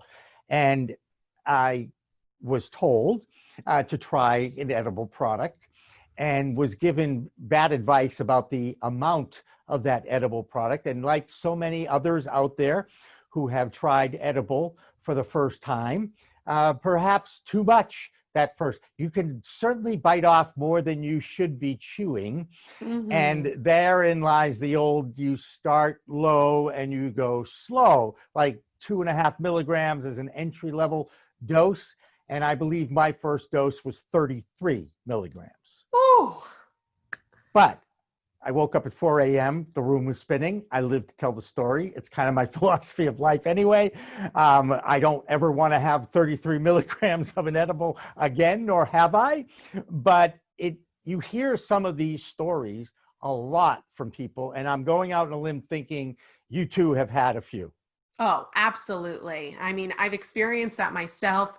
I also had a friend who went into a dispensary here in Oregon, and this was just a year ago. So at this point, I mean, comparatively, we're a relatively mature market. And he was actually looking for something for his dad who doesn't consume a lot of cannabis, but was in a lot of pain, just looking for some pain relief, again, in an edible form.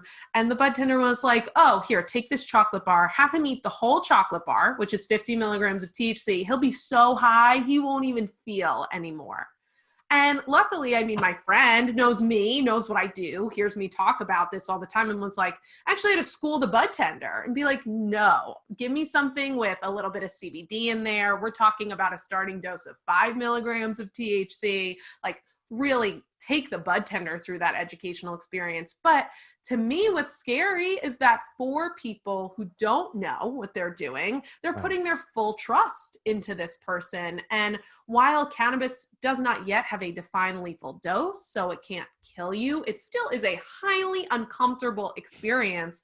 And as I mentioned earlier in our conversation, I mean, in order to increase the rate at which the consumer market is adopting cannabis, we need to make sure that people who are interested are having at least not a bad experience right off the bat. Right. Because people who do have that scary experience, often what happens is they say, oh, no, not for me, not for me. I don't want to go through that again. That's for sure. Exactly. Whereas like really it could have been for you if you were given proper guidance and instruction on how to microdose and safely and effectively experiment with this plant until you find out what works for you. Right. And that is so important. You know, one of the things that is lost in the translation throughout this whole thing is it's truly plant medicine. You know, sure, there's some fun to it. There's definitely adult use recreation that gets involved with this. Okay. Everything in small doses is important. We preach responsible use of cannabis and to educate yourself about this medicine, because we are all our own doctors and we're self-medicating with this plant. And you know, what works for me may not work for you, and especially in the doses that I might take versus you. And that could have a lot to do with your experience with the plant. It could also have a lot to do with metabolism. And also, are you awakening your endocannabinoid system for the very first time? And therein lies another challenge to people, because they'll try it, nothing happened, I don't get it. So an hour later, 2 hours later, I'm going to take it again. Next thing I know, the room's spinning again. So how obviously education, to me, drives the bus here. All of us who are in this industry have an obligation to the public to educate the public. You agree? I could not agree more. And I think that it really has to start with this shift from the allopathic model, meaning the Western medicine approach of you take a pill, you take a standardized dose of that pill, you will get a subset of effects, whether they be positive or negative, but they're predictable. And we need to move it into a more nutraceutical approach where botanical medicine lives, where there is no standardized dose for people, where 4 milligrams of THC could give me the same effect that 40 milligrams of THC could give somebody else. And so it's important, again, to really ground in the reality of it's going to take a little bit of experimentation to find what works for you. But our job as industry professionals and guides is to make sure that we are mitigating any of the uncomfortable side effects by adopting and encouraging strategies such as microdosing, keeping a consumption journal, making sure that people feel really safe and empowered to experiment with themselves in a way that's not going to hurt them. A consumption journal. That's a great term. I'm going to remember that. In fact, I actually think I read something recently that there's either an app in development or it already exists that you can download for free and keep track of your intake and what was in it as far as the combinations. Have you heard of anything like that?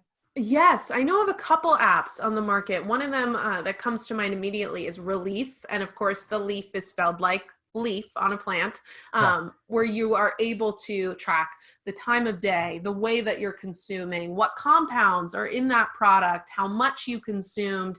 And for me, it's also really important to take note of kind of set and setting. So how much water did you drink? Did you get in a fight with your partner? Are you really stressed out? I mean, what's going on with you apart from what you're consuming, as that will have influence on the experience.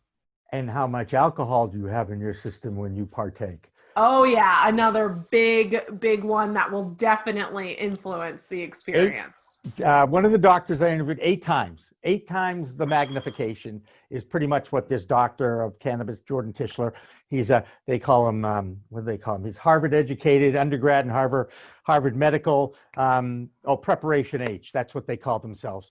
And he is the one who came out with the 8 times of a catalyst. And I'll be perfectly honest, again, if you are taking an edible and then you go out and drink on top of that, you are playing with your brain in many ways. right? Oh, absolutely. I definitely do not encourage the combining of the substances. I mean, being crossfaded, as we call it, is an intense experience that often ends in a spinning head and you in front of a toilet bowl. That's right. And Lord knows I'm human. I'll admit it's not something I ever want to do again. I'll be honest. Mhm. I try to avoid that. And let's talk about that experience just for a second, because I love getting advice from people, educated people like yourself, scientists, educators. Okay, you know you've had too much.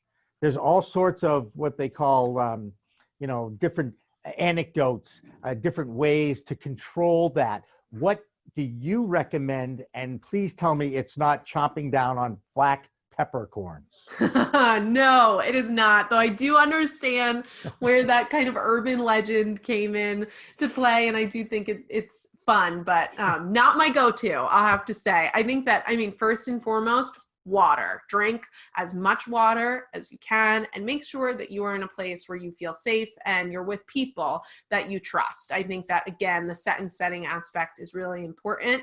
Then to kind of bring you down, there are products on the market right now specifically designed for this. Undo is an example of a capsule that you can take and it undoes your high. There is also CBD, which is available, and that will help to really bring down the intoxicating effects of THC. Now, I will say that it is important to note that CBD is most effective in doing that when you have consumed THC in a relatively low dose. So if you took, 200 milligrams of THC, then it may not help at that point, But if you consumed maybe 10 milligrams of THC and had some alcohol on top of that and are just feeling really kind of out of your mind, then consuming some CBD may help to bring you back down a little bit, help to mitigate the more uncomfortable side effects like anxiety, paranoia, elevated heart rate, etc. So if you have a bottle in the cupboard that has 270 milligrams of CBD, straight CBD in an oil dropper, like I have, do you take the whole dropper? Do you chug the whole bottle? How do you know how much CBD to counter the high you've gotten from your THC?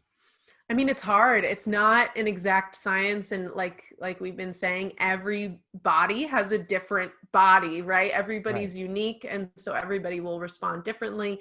And it will also depend on how much THC you've taken initially. I'll say that the most important thing, if you have CBD oil, is to make sure that you keep it under your tongue for as long as possible. So that will allow it to go directly into the bloodstream and it'll activate a lot quicker rather than having to go through your digestive system and through your liver. That'll just take a little bit longer.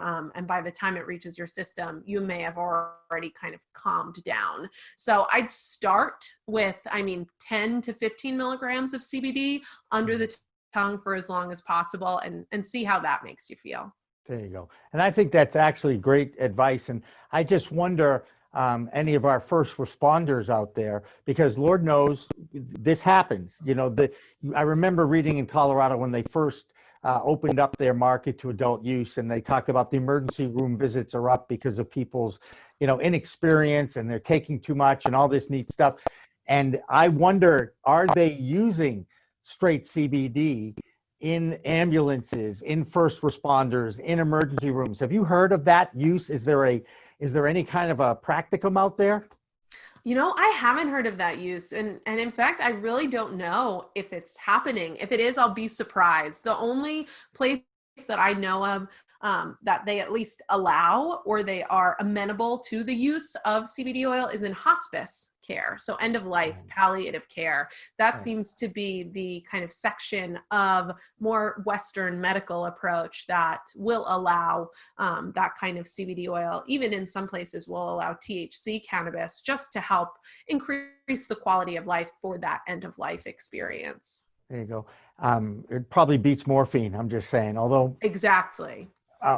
I'll never forget when I had my emergency back surgery, having that morphine drip in that little plunger thing, that little button. That was pretty cool. Of course, they limit the amount you can touch that button, let's just say. But that was another story for another day. I want to ask you about plant-based diets. How familiar are you with them? Do you see the superiority of them? A lot of people are moving towards that.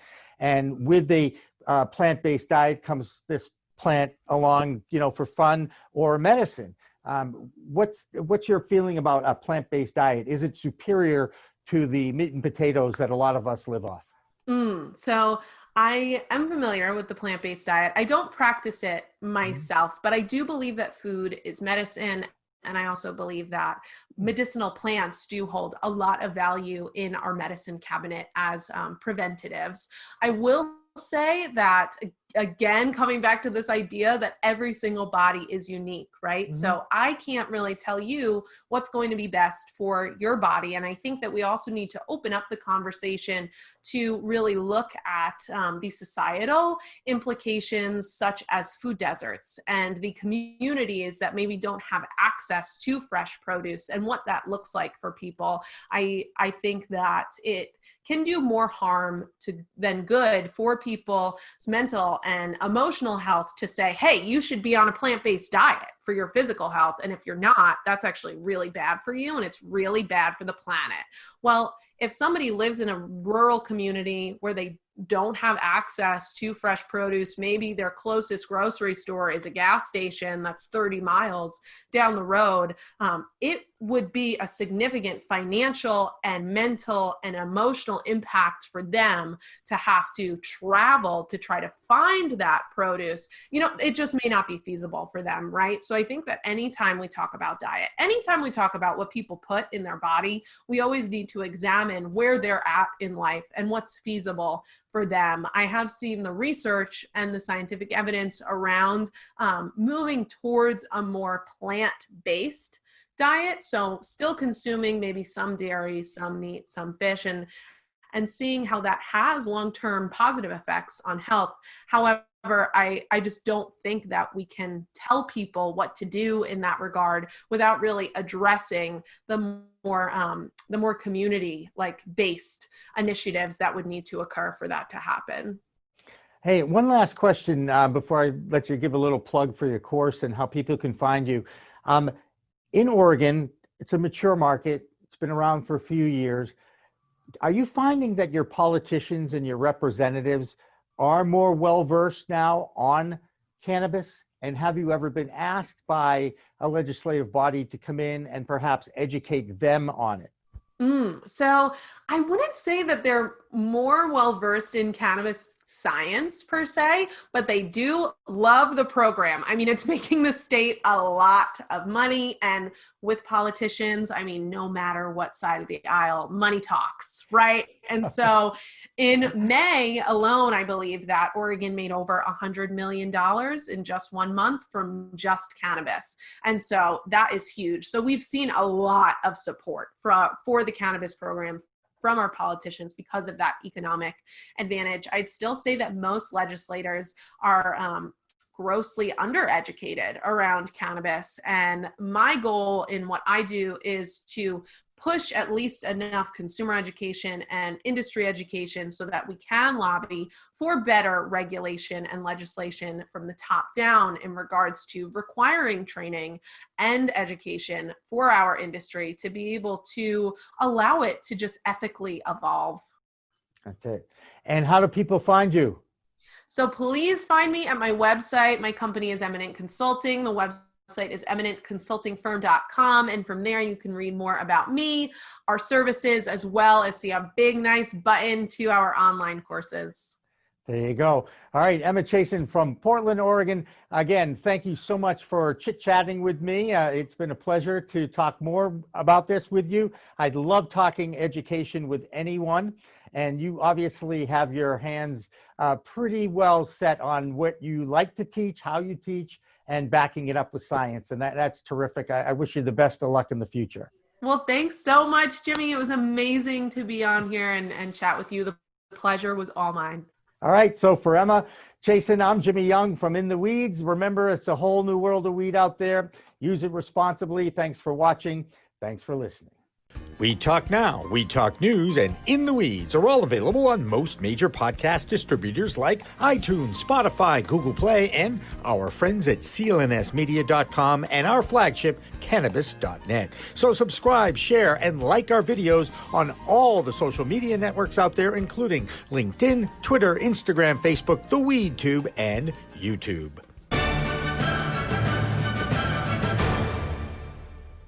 Weed Talk and In the Weeds are two productions of Pro Cannabis Media supported by Revolutionary Clinics, one of the top medical cannabis dispensaries in the Massachusetts area, now with 3 locations in Greater Boston, 2 in Cambridge and 1 on Broadway in Somerville. Rev Clinics has a patient-first mission. They will customize your needs as a medical patient with the proper titration and combination of strains, flavors, and products. Rev Clinics, where the patient comes first.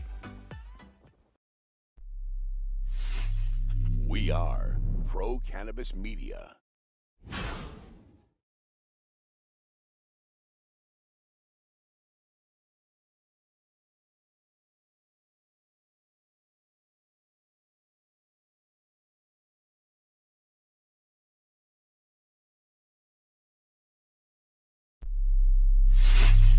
We are Pro Cannabis Media.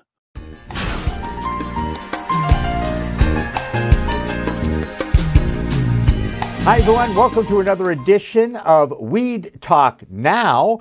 I'm the founder of Pro Cannabis Media, Jimmy Young. And I'm Kurt Dalton, the founder of Cannabis.net. And joining us is Peter Vogel, the CEO of LeafWire. Peter, thank you so much for joining us, and always a pleasure to run into an old comrade, I guess, right? Yeah, for sure. Thanks a lot for having me on, Jimmy. Well, I want to cut right to the chase because literally about, I want to say now 14 months ago, you and I met in Boston at the NCIA Seed to Sale show. LeafWire had just started. I think you had 6,000 people signed up in February of 2019. What's your number now, Peter? You get to gloat a little bit. It's okay. Yeah, no, I guess that's right. Time goes pretty fast. We're up now. We're close to about 35,000 almost right now. That's fantastic. So, yeah, we've seen a ton of growth, and I think we've been up and running for about 18, 19 months. So when you and I first met, we were only probably 4 or 5 months into it. Right, exactly right. And God, I had another name of my company back then, and now we're moving forward, and now we piggybacked on with Cannabis.net and Kurt Dalton, who has done many, many interviews and has been in the cannabis space now for 4 years. And Kurt, I'm going to turn it right over to you because I know you're chomping at the bit to ask Peter a question. Go ahead. Yeah, Peter, we wrote an article where we mentioned you guys and that you had done a really good job generating traffic in a short amount of time, which for those that aren't in the industry know there is no, paid advertising directly to Google or Facebook or Instagram. Kind of tell us for LeafWire, the LinkedIn of weed, if you will, what was it like trying to get traffic? What were the responses you got? And you kind of what are some of your secret sauces for the traffic growth you've seen online? Yeah. So I guess our approach was a little different. Whoa. That's whoa. Somebody didn't like that question. I have a dog who likes to participate in all the interviews and podcasts that I do. Well, that's all right. What's the dog's name and what kind of dog? It's okay. We call it a Colorado brown dog.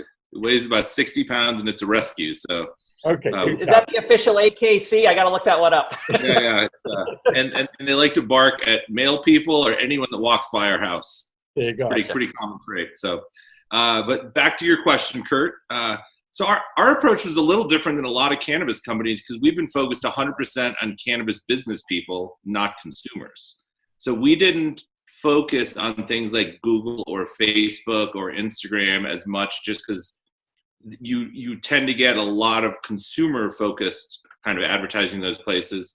We've really focused on the B2B kind of online periodicals, things like Marijuana Business Daily, Cannabis Business Executive, Cannabis Business Times, Ganjapreneur, and a handful of other. I'm sure you guys get all these, but you can't throw a rock and not hit a cannabis newsletter these days with 15 news stories every day. And it looks like, go ahead, Kurt. Go ahead.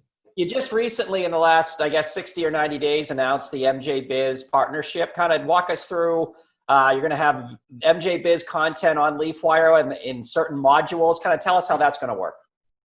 Yeah, for sure. So MJ Biz, as we all know, is very focused on in-person events. So times are a little different right now for them. They're used to having a big buzz around their events the month before, during, the month afterwards, and that's how they engage and stay connected. So they realized that in these times, they need a way to do that online. So they looked around kind of the environment and they saw us as kind of the most universal business platform for cannabis. And they chose us to host essentially industry groups. So they want to publish content. So we're starting off with 2 groups, and I think this is actually going live tomorrow. So good timing. The first 2 groups, one is called Hemp Industry Group, and the other one is called International Cannabis News Group. And then we will be adding on the next couple groups. I think will be cultivation and growing, legal and regulation, and investment and finance. So the idea of the groups is very much like the traditional LinkedIn style groups, is for people, for both MJ Biz to be able to post all of their news every day. So they're going to be posting multiple articles a day. And then other people to come on, also post information, ask questions very specifically related just to those groups, just to that news topic. And MJ Biz is also going to be, they're going to have a moderator who's going to be reading the questions. And in case someone asks a question that takes some expertise, they're going to actually get the article of each of the articles to actually come back on and answer questions for people. So that there'll be a subject matter expert available if anyone wants to dig much deeper into what's already there. One of the most moderator. So good for you. Go ahead, Jimmy. Yeah, one of the most fascinating things and developments in this space, Peter, has been driven, a lot of this movement has been driven by science and research. And I noticed some of your categories there. And I wonder if ultimately there may be availability of science and the latest in research out there. Yeah, that's a great idea. And you're right. People post on LeafWire, they post a ton of stuff about the latest science, the latest discovery on terpenes or CPG or CBD or whatnot, or treatment of very specific conditions. We'll see how it progresses. Those first 5 I mentioned are just the first 5 they wanted to start with, but I'm sure we'll be adding a lot more groups, and I think that's a great one. Yeah. I hope we get a chance to get involved with your news operation too, since that's something Kurt and I keep an eye on a daily basis up here in the Northeast. And things are, have ground to a stop in Massachusetts on the adult use recreation side thanks to COVID-19. But hopefully in the next week or 2, they'll come up with some kind of a plan that at least will get it moving again. This has been as the word is unprecedented. It's been used so many times in news reports about COVID-19. What effect has that had at all, or if any, on your business and your business model? So a couple different kind of ways to look at that. One that we didn't expect at all. So we typically were getting traffic about 50-50 from desktop and mobile.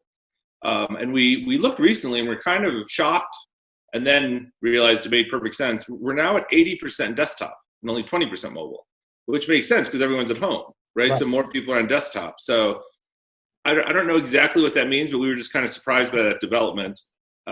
We've also seen higher levels of traffic, which also makes sense. I mean, more people are at home using online tools like Zoom, social networks, business networks, things like LeafWire. We're seeing now close to, it's about 2,000 unique people every single day on the platform. And that represents about 3,000 sessions. So people that are coming are typically coming 1.5 times each. So they come back to check. People get comments on their posts, people get messages, so people are communicating, and it kind of leads to that network effect. Gotcha. That's a real sticky platform, and it's doing great. Take me back to the beginning as an entrepreneur. I'm a lean startup guy. You want to get in this industry. You want to be on, the tech side. How did the idea come out for, hey, I need a LinkedIn, but just for cannabis? Walk me through the idea in the beginning. Yeah, so I got brought on by some kind of veterans in the space. I had been a co-founder, entrepreneur in more of the tech marketing advertising space.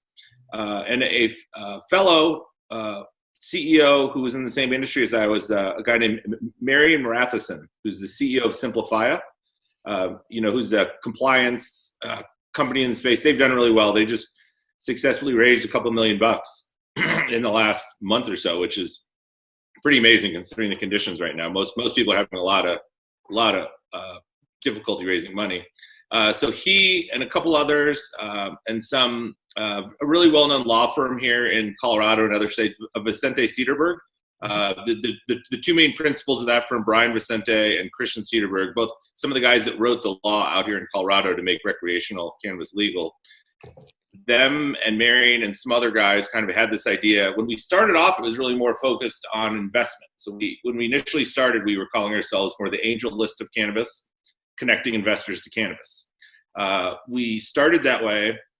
After about 6 months, we realized it's really hard to raise money from companies that are fundraising because they're broke, they're super cheap, and they don't want to spend any money on anything. And we weren't a broker dealer, so it was difficult to generate revenue from the deal happening.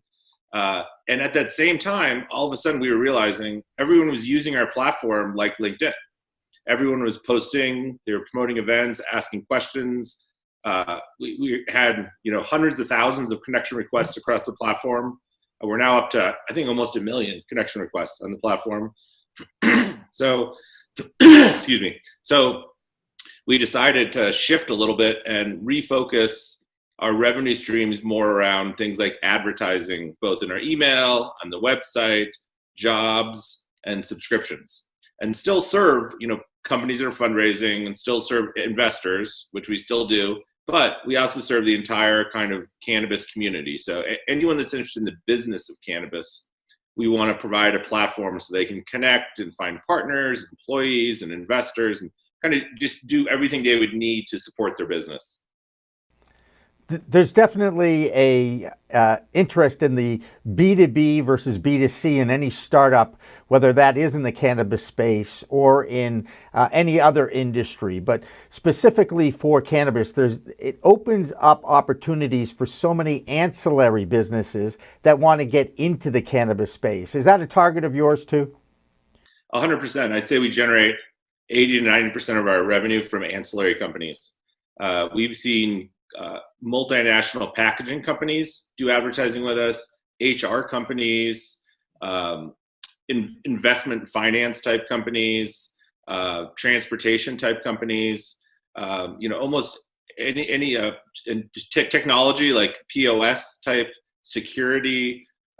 There's so many more of those than brands. I mean, most people, and I don't think there's any great data in the industry that actually nobody knows for certain, but I think the estimate is there's probably 4 to 5 times as many ancillary brands as there are plant touching. So it's naturally makes sense that, it takes multiple companies to service one cannabis dispensary, or multiple companies to service one grow or one store. So it makes sense that there's going to be, many times more ancillary companies than there are licensed plant touching companies. And Peter, what would be your dream end goal? Is it kind of like an IPO, LinkedIn, Microsoft deal, or would you like to stay private and raise more funds, or kind of what's your end game I think our goal would be to have some sort of liquid event to, provide returns for our investors. We did do a seed round, raise some money. We are trying to raise some more right now. But, within the next couple of years, and I think this has a lot to do with things going fully legal. We think that there may be some great opportunities for us to be acquired by, for example, one of the bigger job companies, like an Ask.com, Career Builder. There's about a dozen of those now that are all huge. It's probably less likely a company like LinkedIn would acquire us, partially just because they typically only acquire companies for unique technologies, not their member base. Since their member base is so massive already, they don't necessarily need that from us. Whereas a company that's, like About.com or Career Builder, once things go fully legal and they want to jump in 100% to cannabis, it probably makes sense for someone like that. By that point, we'll have 100,000 members, 200,000, and represent. So right now, our 35,000 members represent close to about 15,000 companies. By the time we get to 100 or 200, that number is going to be up to around 50,000 companies. So it would be a way for one of those companies to have an immediate, become the number one, job site in cannabis, immediately with one acquisition. Question for you regarding the future of cannabis in this country. Kurt and I talk about this a lot, especially over the last few months, where we're all kind of cooped up, especially here in Massachusetts, where I feel like I've been in this office or my home for the last 2.5 months. What are some of the positives that you see happening to the cannabis industry moving forward? A lot of people believe that there actually may be even more quick movement towards legalization, or at least maybe even descheduling or decriminalization, because these states now are going to be looking for revenue streams and job opportunities and expansion of jobs. So needless to say, the cannabis community thinks that, hey, come on down, we're ready to go, right? 100%. Yeah, there have been a bunch of articles. We just posted a couple yesterday on LeafWire. I think it's Virginia, Vermont, or I think I even read some of Montana. There's been a bunch of states that have people within those states have either started lobbying, or even parts of the state governments have started to start some rumblings that they want to push legalization as soon as COVID's over. For that exact reason, like you said, Jimmy. I mean, they're gonna be broke. Like, a lot of these states are gonna be scrambling to replace the tax revenue from the, what is it now, like 25 million people nationwide that are out of jobs. I mean, those people aren't paying taxes, so those states aren't getting the taxes. So it's not just the U.S. government that's shelling out all this money. The states are as well, and they're going to be desperate. And the fact that a lot of the states have already been calling cannabis an essential industry, it's kind of seems like it's changed its stature in the U.S. or in different states as not just some sort of novelty or recreational use, that it's actual essential. So I think that will help drive, and we all, fingers crossed, we're all hoping that'll happen. And I would say one other thing that just happened, the Safe Banking Act being included in this latest bill that passed the House, I think. But I mean, people are pretty skeptical it's going to make it any further. But that would be amazing if they could clear up the banking problems that the industry has faced for years. I mean, that would be a huge step and probably bring in a lot of money. Yeah, I think you're seeing that the cannabis issue becoming part of the political scene. You mentioned the block in the Senate. I mean, the Safe Banking Act passed months ago in the House. That was kind of a historic thing. And then, of course, the Senate didn't want to have anything to do that the Democrats were involved with. So hopefully this crisis will actually get some of our leaders to start thinking more clearly about actually reaching across the aisle and working together on some of these problems that are facing our country right now. I'm an optimist, certainly, an idealist in many ways. A lot of people think I'm a dreamer. Hey, call me a dreamer. It's okay. I'd like to see it happen as quickly as possible. And if it does open up the banks before the end of 2020, that's a huge lift on so many fronts for the cannabis industry, especially on the investment side, right? Yep. Yeah. Go ahead. You can explain. Yeah, on the investment side, that you make there are a ton of investment funds, private equity firms, et cetera, that won't touch cannabis right now. And their mandate from their investors disallows them from doing anything that's federally illegal. It doesn't matter what state they're in. If it's federally illegal, they can't do it. So a lot of the people with the biggest pockets are still at arm's length from cannabis. And that people suspect once things go fully legal, you're going to see a lot of that money try and pour in quickly to try and jump on opportunities they've missed out on a lot. A lot of opportunities they could have taken advantage of are gone, already progressed so far. It's just not the same opportunity, but there's still a lot of open space out there. So I think there could be a large influx once that happens. And do we have to wait for legalization, I guess is my question, or have we progressed enough that we could, especially if they open up the banks in the United States for cannabis businesses? Isn't that going to be a big win? That's a huge win for the industry. 100%, and it doesn't have to wait for legalization. Right. That alone, I think, would help a lot of money pour in, because investors no longer worry about the government stamping down on anyone anytime they want to. I mean, the federal government could still come after anyone at any time if they wanted to. Right. And if we had, never mind. I'm not going to go political here. I was going to make a statement. I decided not to. Kurt, you'll be proud of me, okay? I stayed in my place that time, all right? We'll keep it to cannabis. So other than investing in LeafWire, which is a great opportunity for people, you kind of have your pulse on the, your finger on the network of what you're seeing and what people are talking about. What other investments, like excluding yourself, of course, could you talk about that kind of you get excited about going forward? Anything you like in cannabis or not like?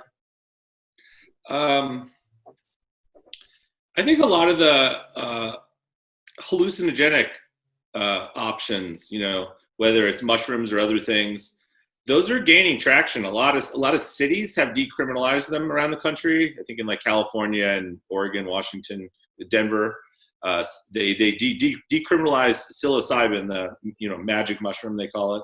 Mm-hmm. And I think there's going to be some brands that pop up, kind of like you have some really well-known cannabis brands like Wana and Kiva and Incredibles and Chiba Chews. There's going to be some people that step up and fill that space. I think that's kind of an interesting space, along with all the other cannabinoids that people are slowly discovering. People talk already about like CBG and CBN. I think it's for sleeping, and CB1. There's a bunch of other ones, but those two, I think they're just starting to test. And if the government would kind of open up the ability for people to do more research and not be so restrictive, I think that would be huge too. So I guess those are kind of two of the areas that I'm interested in. Yeah, I think definitely you're going to see, could be a possible mushroom wire coming down the road if we're getting into mushrooms. So hopefully we'll just have those people join LeafWire. There you go. Right. Well, we'll create a separate module or capsule for them, the mushrooms. That's right. Well, actually, the research side of things, there was a lawsuit by a Arizona group that discovered, because they won, that the United States was actually doing something, well, let's just say not exactly on the up and up, because there were two different agencies involved, the DEA and I believe it was the FDA. And now all of a sudden, people are starting to lobby for more places to actually get access to research. It's really been a non-starter. What's your feeling about the research side of things and the fact that this was kind of exposed? And I think it was Leafly actually that wrote the article that kind of exposed this lawsuit out of Arizona. Yeah, I think it's a shame, and I think it's an opportunity our country has kind of squandered. You see other countries like Israel and some of the European countries have done a ton of research, and they're basically going to lead the way in a lot of these developments that we're just behind on. So I think the longer we just hold up research and don't give people access, and I've even read that the research they do is based on product that's not even representative of the types of products that are sold. Like it's not even the same strength. So the research. You could call it crap. It's 7% THC, and as anyone who's in this space knows, that is maybe it was what it was like back in the 70s, but not now. So it ain't. It's more like daddy's weed than it is the current weed. You know what I'm saying? Oh, totally. So they're not allowing a lot of research, and the research they're doing is not even focused on necessarily what's representative of actual public consumption. Mm-hmm. Absolutely. Kurt, you got something? I know you do. Yeah, Peter, just before we wrap up, if people are watching this video and watching it on replay, how much are you trying to raise? How can people get in with LeafWire as an investor? How can they contact you? Give us the pitch, and where can they send a check? Yes. Well, first of all, we'd love for everyone to join LeafWire. So come join us, join our community if you're not a member. I'd also love if anyone is interested in potentially investing. We are raising a convertible note. I can't really announce like amounts and valuation just based on SEC regulations. But anyone who's interested can contact me at peter@leafwire.com, and I'd be happy to share our pitch deck or just have a conversation if someone wants to learn a little more about what we're doing. Hey, that's great. Let me ask you one more business question regarding fundraising. And it is something that when I had my first company 10 years ago, it was a lesson learned perhaps the hard way. You can't run your business and build funding for your business at the same time. Is that true? And how are you going about it? Are you the guy that's doing everything, Peter? So I have a partner who runs the more technical side of the business. We have a tech team in Sri Lanka who does our actual development. But I do most of the kind of the sales, marketing, fundraising, PR, like that side of the business. So I would agree that fundraising takes up a lot of time, and you kind of feel like it never ends because you go from one round and then you're almost starting the next round by the time you finish one round. And unfortunately, for most small companies, you kind of have to run the company and fundraise at the same time.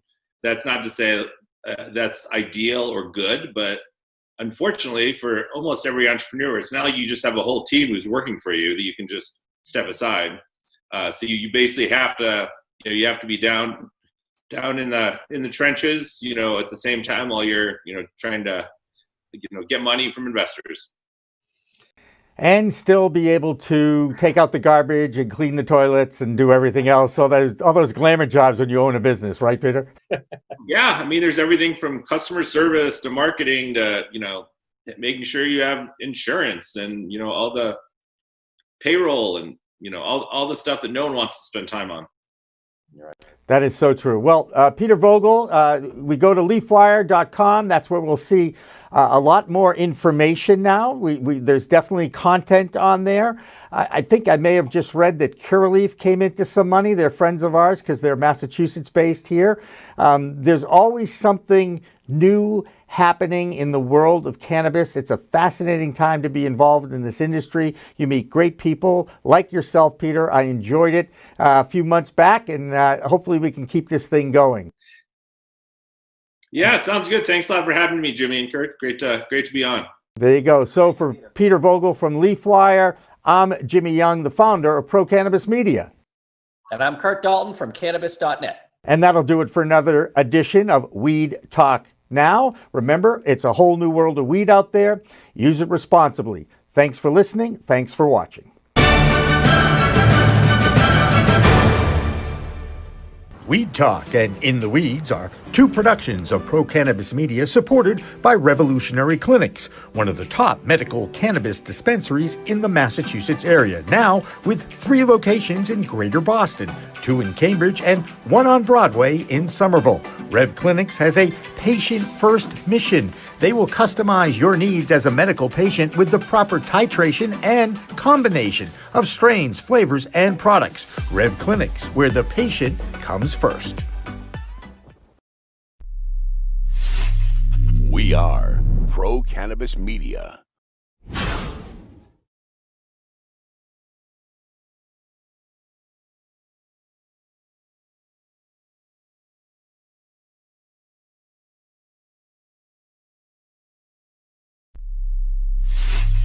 We are Pro Cannabis Media.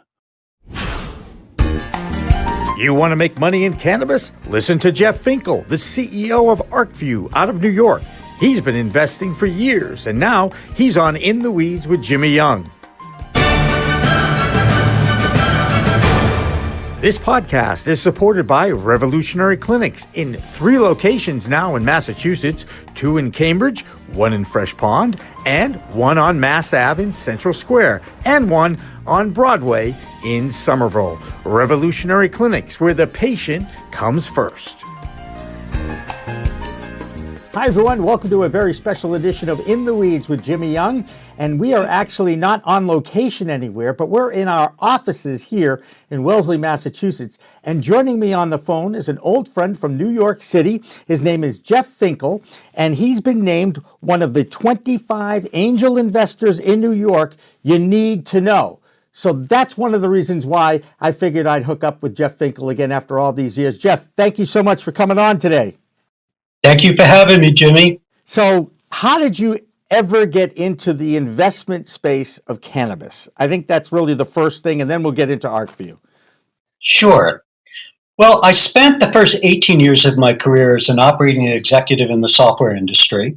I started a company, and through a series of acquisitions, I ended up at Cheyenne Software, which was a hyper-growth software company in the 90s, and then eventually at Computer Associate when Computer Associates acquired Cheyenne. I stayed at CA for a couple of years, had a great time, but I got recruited out to start a venture capital fund focused on the tech industry in '99. I ran that to 2009, and I was an angel investor after that, but I was really looking for something different. I was really looking for a different sector to invest in and to sort of apply my craft.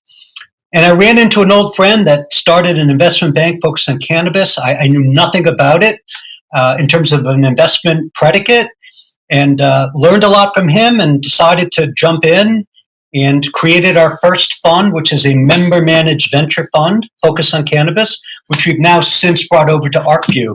But I think it was just a sequence of events as an investor in New York, looking for something new and finding it. So tell me a little bit about what's going on with ArcView right now. A lot of great things. So, ArcView historically has been the most prolific angel investing network serving the cannabis industry. Since 2010, I think over $270 million have found its way into over 200 companies through members of the ArcView network. And that's really a lot of money. And so ArcView had always sort of played the role of organizing and convening these investors and hosting events for these investors to meet companies and hear presentations from thought leaders. In June of 2019, ArcView raised some money with the idea is to turn on a series of revenue streams that they hadn't been involved in the past.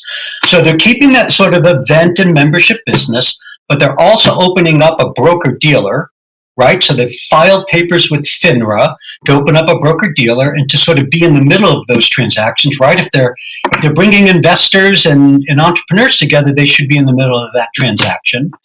And then separately, I've entered into an agreement with ArcView to build a principal investing platform that we're calling ArcView Ventures.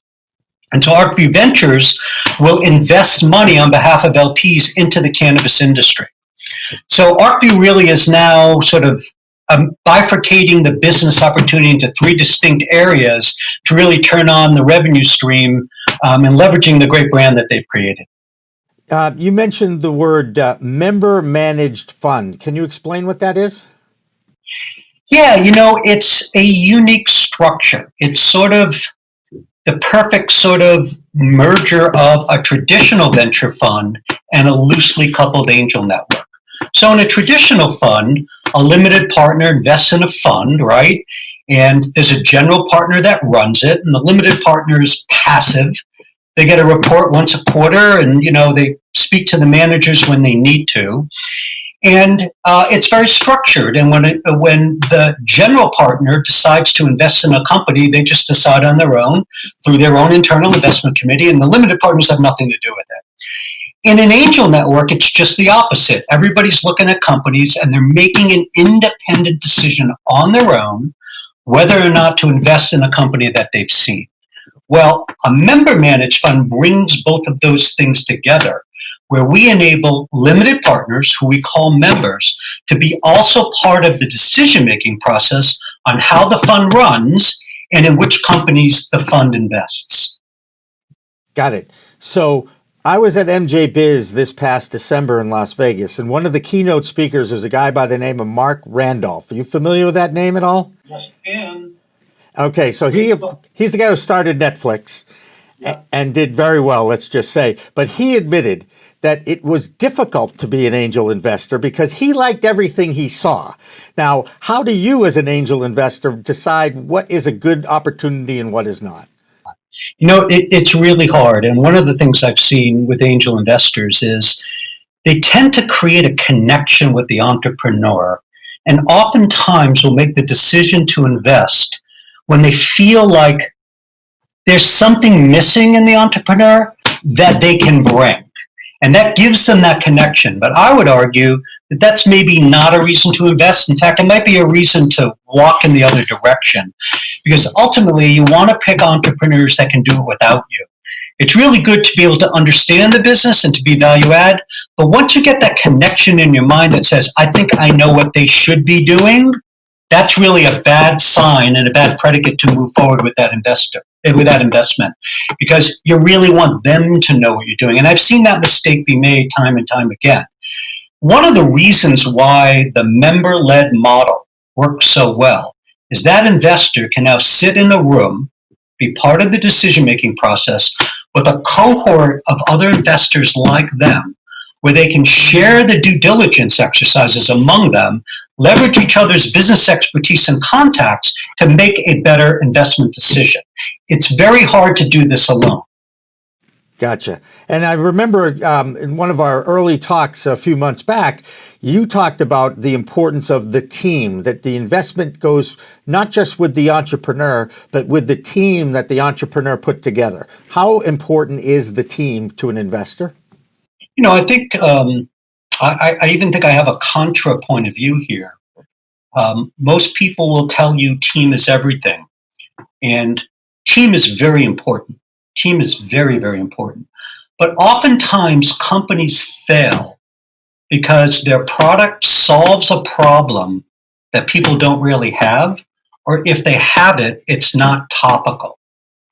And I would almost argue that it's almost a luxury to fail because of execution or a poor team. You've got to first get over a fundamental hurdle that you're solving a problem that people have, and that market forces, there's tailwind to sort of support the solution that this company is creating for that problem, that will sort of drive this thing without friction. Most companies don't get past that point. So while team is important, and I don't think anyone will tell you team is not important, I almost think it's a second order magnitude problem. And the first order magnitude problem is really understanding the timing and making sure you're solving a topical problem. So that's probably not the answer you're hoping. No. It explains. Yeah. You know, most people say team. And I don't think it's only team. Well, there you go. And you're the one who said team when I first called you. So, you know, I'm just saying you are the source. You are the source on this. And by the way, you reserve the right to change your mind. There's nothing wrong with that. These days, 2020, is cannabis still a good investment for the investor? I mean, a lot of things have happened now. You hear a lot of these companies like MedMen and High Time, some really decently branded, long-time cannabis companies are hurting, or they're building too much debt. So is it still a good time to get into the cannabis space as an investor? So I think it's a very good time. Look, notwithstanding, we went through, a very difficult Q3 and Q4. The industry traded down tremendously. The publics got killed. The US MSOs, the Canadian LPs got destroyed. These companies were run thinking the capital markets were going to be open forever and that they could continually raise money. There was sort of no guidance from the board that drove them to a path to profitability. Once the publics dried up and traded down, the later stage private equity in sympathy dried up, and that affected things even down to the seed level. So we've been through that. And in many ways, while it's painful for many, particularly those that put money out in 16, 17, and 18, and we're hoping for an exit in 19, in a way it's good for the industry because now things have sort of right-priced, not all things, but many things have right-priced. Valuations have kind of come down out of the stratosphere to something that seems to be more normalized. And, as we look forward in 2020, I think there are a number of things that are going to be real drivers for continued growth. Thank you. In 2020. It's right here in my notes. I can sort of talk to some of them if you'd like to. But I think as you analyze them, there's a number of things that can really drive growth as we go forward this year. What, for instance, what would that be, Jeff? So the first is exactly that. Some of these public companies getting on a path to profitability. Now, we've actually had some pretty good reports over the last few weeks. TrueLeaf, they announced $71 million in revenue for Q3 with a positive EBITDA margin. Air Strategies, which is dominant in Nevada and Massachusetts, tremendous $32 million of adjusted EBITDA, $9 million in the fourth quarter, $3.9 million in cash flow. Tremendous job. Liberty Health Sciences, Planet 13, all of these companies are now starting to get it together. They're getting costs under control. They realize that they just can't go to the public markets, and that's a positive sign. One would argue that might be the most positive sign to sort of bring stability to the industry. Go ahead. I'm sorry. Go ahead. The second thing is success in the Midwest states. So, in January, Michigan and Illinois just launched. They're doing tremendous. I think the 2-month sort of sales in Illinois was $39 million.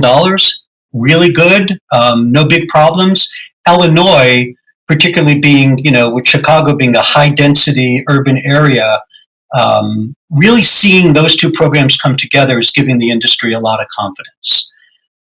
After that, I think there's a lot of support for the Northeast states, right? Governor Cuomo has made some positive comments about supporting the process. Remember, last year, New York missed by 2 votes in the Senate.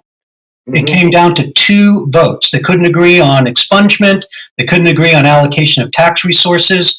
But Cuomo is all over it this year. He's already built it into the budget. And certainly if New York goes, we think New Jersey, Connecticut, and Rhode Island are not far behind, which will bring sort of a big sort of East Coast hub to this industry. I think Connecticut's... California, yep. You can buy illicit product at 50% lower cost than you can buy legal product in California because of the ridiculous tax structure. And so I think that that's a very difficult thing for the industry, and the industry is not really rebounded from that. But there's some positive comments from Governor Newsom to get that under control. Canada is, now launched Cannabis 2.0, where they're allowing other products than flower. They're allowing edibles and beverages. That rollout seems to be going well. All of these things are very, very positive. Notwithstanding that, on the regulatory side, the Safe Banking Act, getting momentum in Congress, I think will be very important. And the FDA last week even came out with some positive comments about moving towards a structured program for the approval of CBD. All of these things, or any 2 or 3 of these things, will stabilize the industry and really drive growth into 2020 and 21. So you mentioned the Safe Banking Act. We know that it passed very nicely in the House, and now it goes to the Senate. We all know that there is, let's just say not a lot of action going on in our government in Washington, D.C. these days. Are you confident that the Senate may actually take this up before November 2020? I'm not sure. Remember, there are 420 banks that bank the industry. Many of them are community banks, state chartered banks, credit unions, but there's banking support in this industry. So I think the Safe Banking Act will sort of drive a lot of institutional debt providers to the industry, but I think the industry functions without it. So if this is a 2021 approval, I think that's fine. I mean, the sooner the better, but I'm not sure that's going to be the thing that's going to sort of accelerate this industry this year. The UN comes out talking about descheduling internationally cannabis. Again, another positive development. It hasn't happened yet, but they're talking about it, and they're following the World Health Organization's lead on this. How much of a factor do you think that will be if that happens here in the United States? I think it will matter. Certainly, it will give, I think, the U.S. Senate, the U.S. government, sort of more support to sort of drive an initiative through, and it might have some effect on the MORE Act, which is, just sort of sitting there. So I think it helps. I don't think the industry is going to turn on it, but I think it helps. One of the biggest brands, the oldest brand in cannabis, is High Times. They just recently brought in Stormy Simon, a woman that I got to meet at MJ Biz and interview in December.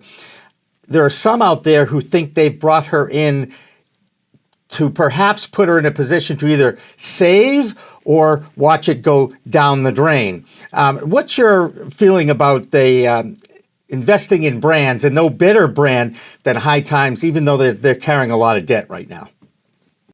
Yeah, I mean, High Times has had a couple of bites of the apple in the last 2 years, and none of it's worked out really well. I guess you've got a few questions in there all wrapped into one statement. That's a talk show. That's what I do. I'm going to say no comment. I haven't talked about brands. Okay, yep. Yeah, and that's a media brand. It's not a product brand. Right. But it's a well-known brand in the space. And now they're going into dispensaries, so she actually is trying to make it into that brand and take advantage of that. Yep. Oh, you don't want to talk about it at all.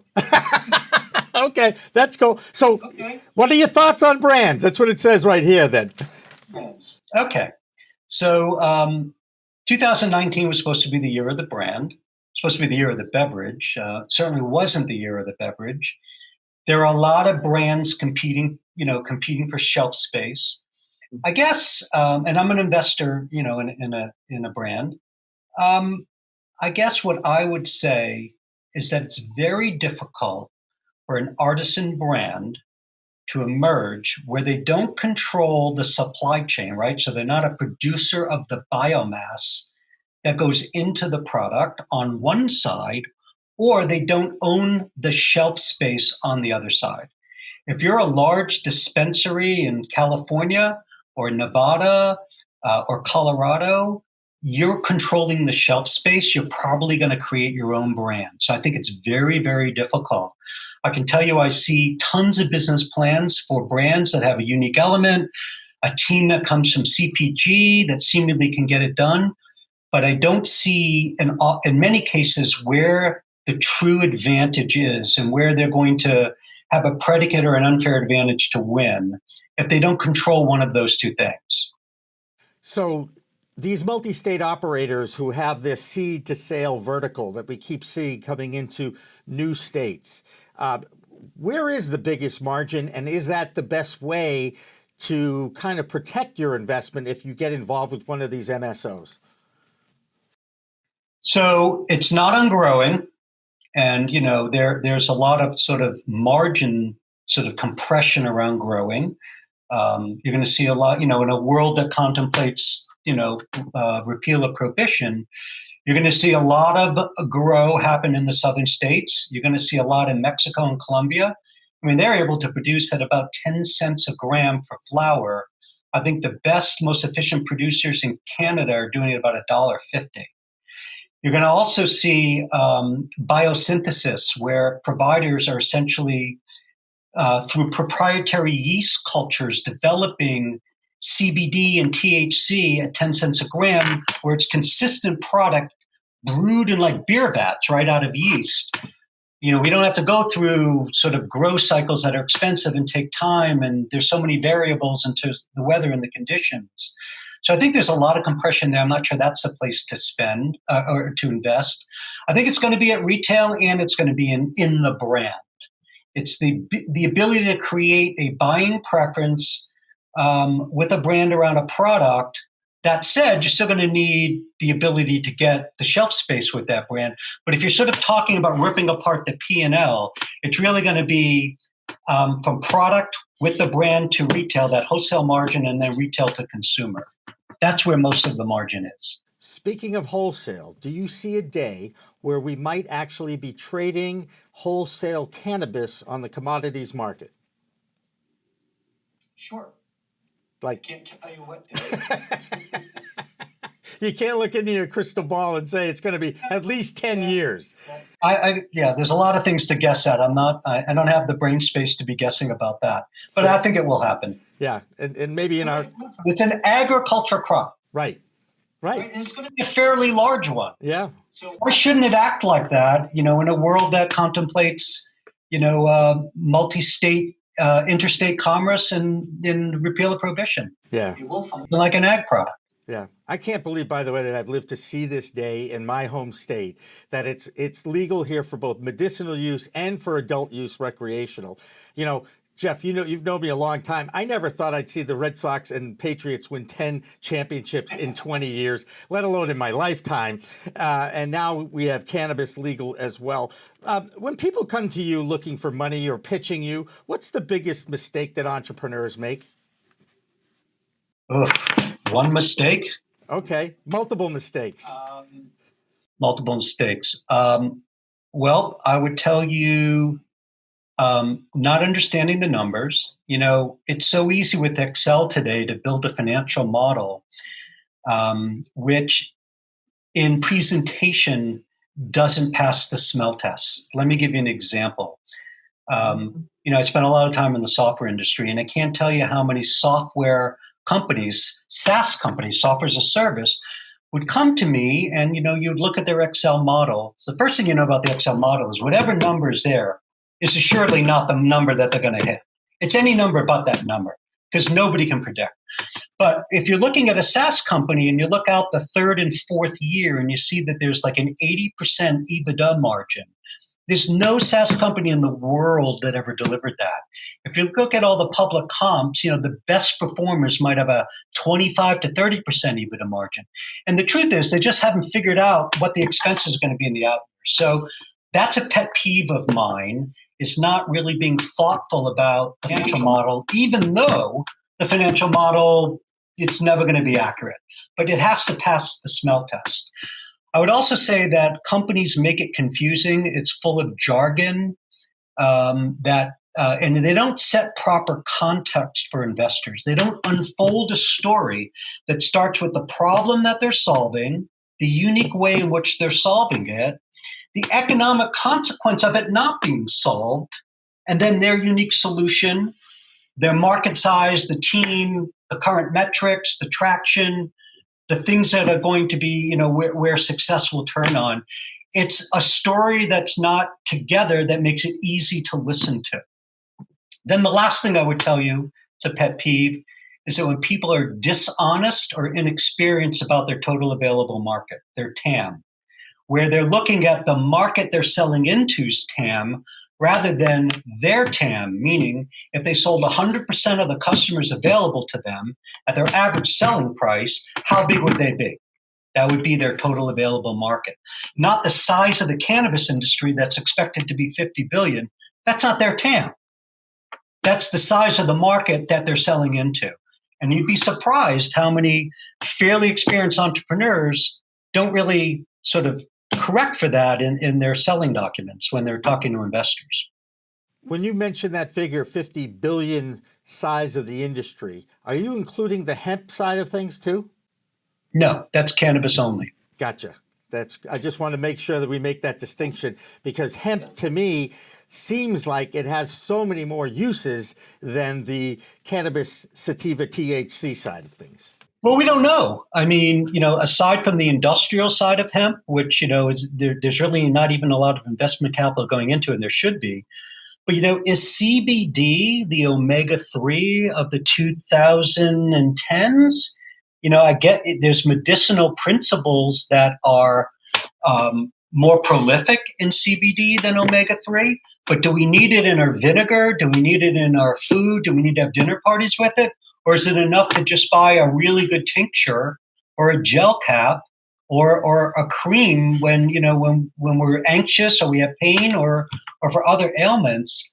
I just don't know. I don't know how big it will eventually be just on sort of the, you know, the CBD for the wellness benefit. Yeah. And I think we didn't even touch on CBN, which is like the real anti-inflammatory component in that plant, but even explaining the differences between those two is for someone who did better in chemistry than I did, for sure, because I did not take chemistry, and I science freaks me out.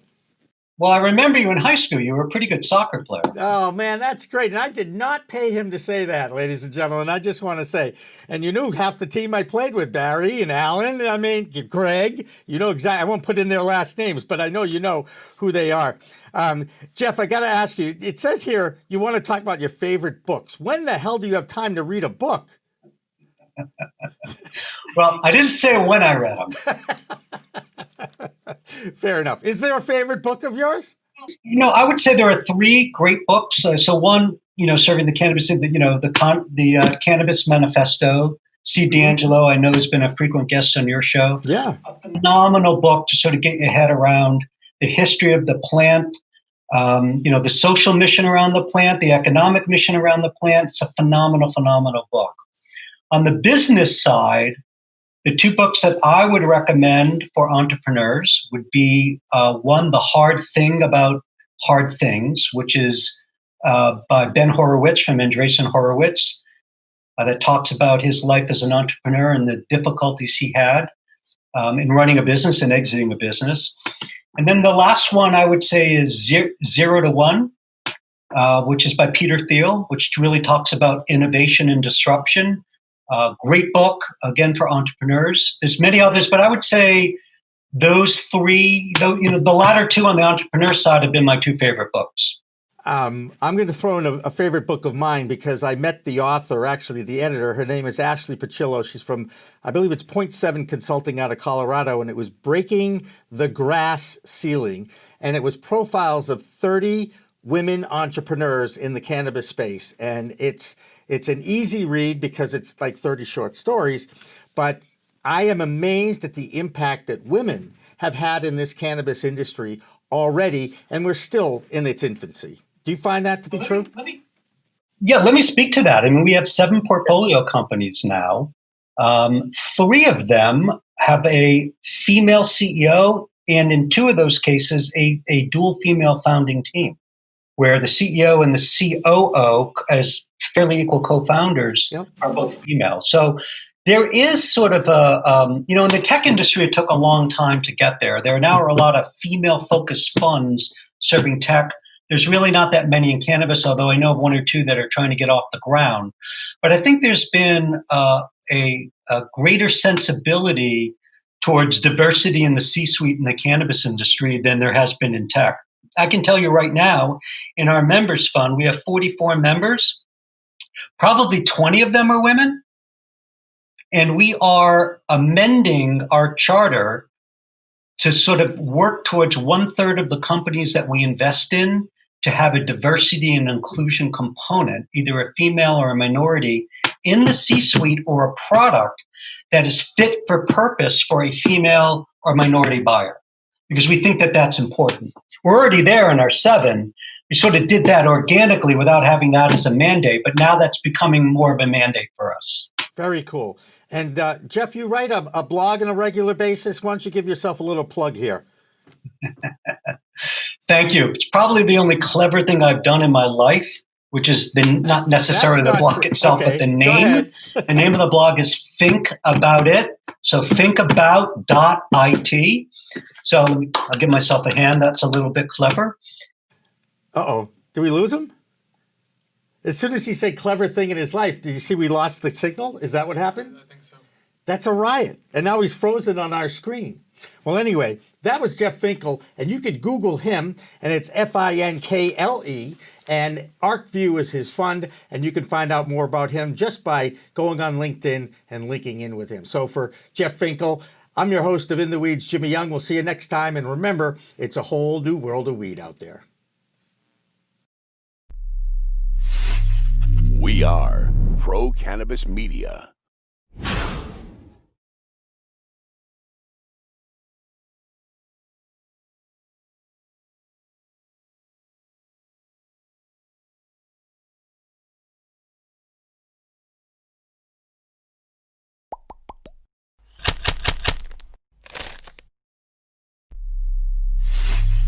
We are Pro Cannabis Media.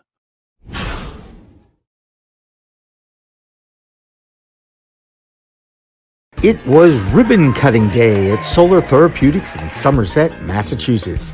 CEO Ed Dow with the honors, surrounded by smiles from town officials.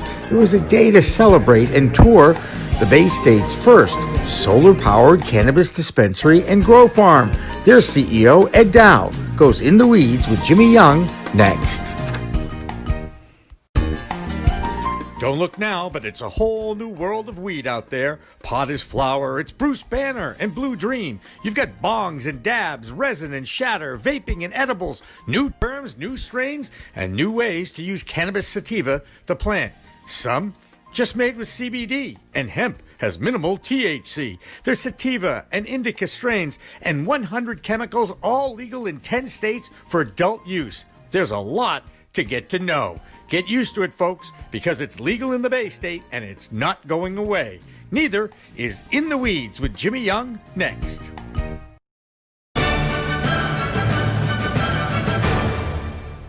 Revolutionary Clinics is just one of 49 medical cannabis dispensaries in Massachusetts, but there's a reason why it's one of the most popular. It's their patient-first philosophy.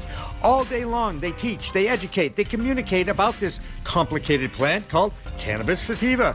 That's true whether you visit their Cambridge location in Fresh Pond at 110 Fawcett Street or at 67 Broadway in Somerville. Revolutionary Clinics, where the patient comes first. Hi, everyone. Welcome to another very special edition of In the Weeds with Jimmy Young, actually on location again, on the road at Solar Therapeutics, a dispensary in Somerset, Massachusetts. And joining me is the CEO of Solar Therapeutics. His name is Ed Dow, just like the chemical company. How many times have you heard that in your life? I heard it 20 minutes ago. All right, fair enough. I'm not an original guy. Or Dow Jones. Or Dow Jones. There you go. Yeah. You've been an engineer for a long time, and you were in the metal goods industry, you said. How does anything like the metal goods and working in Woods Hole Oceanographic Institute, Woods Hole how does that prepare you for running a cannabis business, Ed?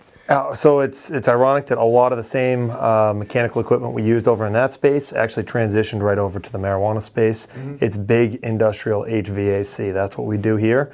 I did it on a different scale, obviously. This is a pretty large scale here. Mm-hmm. But I think it's just a function of you start with a design, you think it's going to work originally.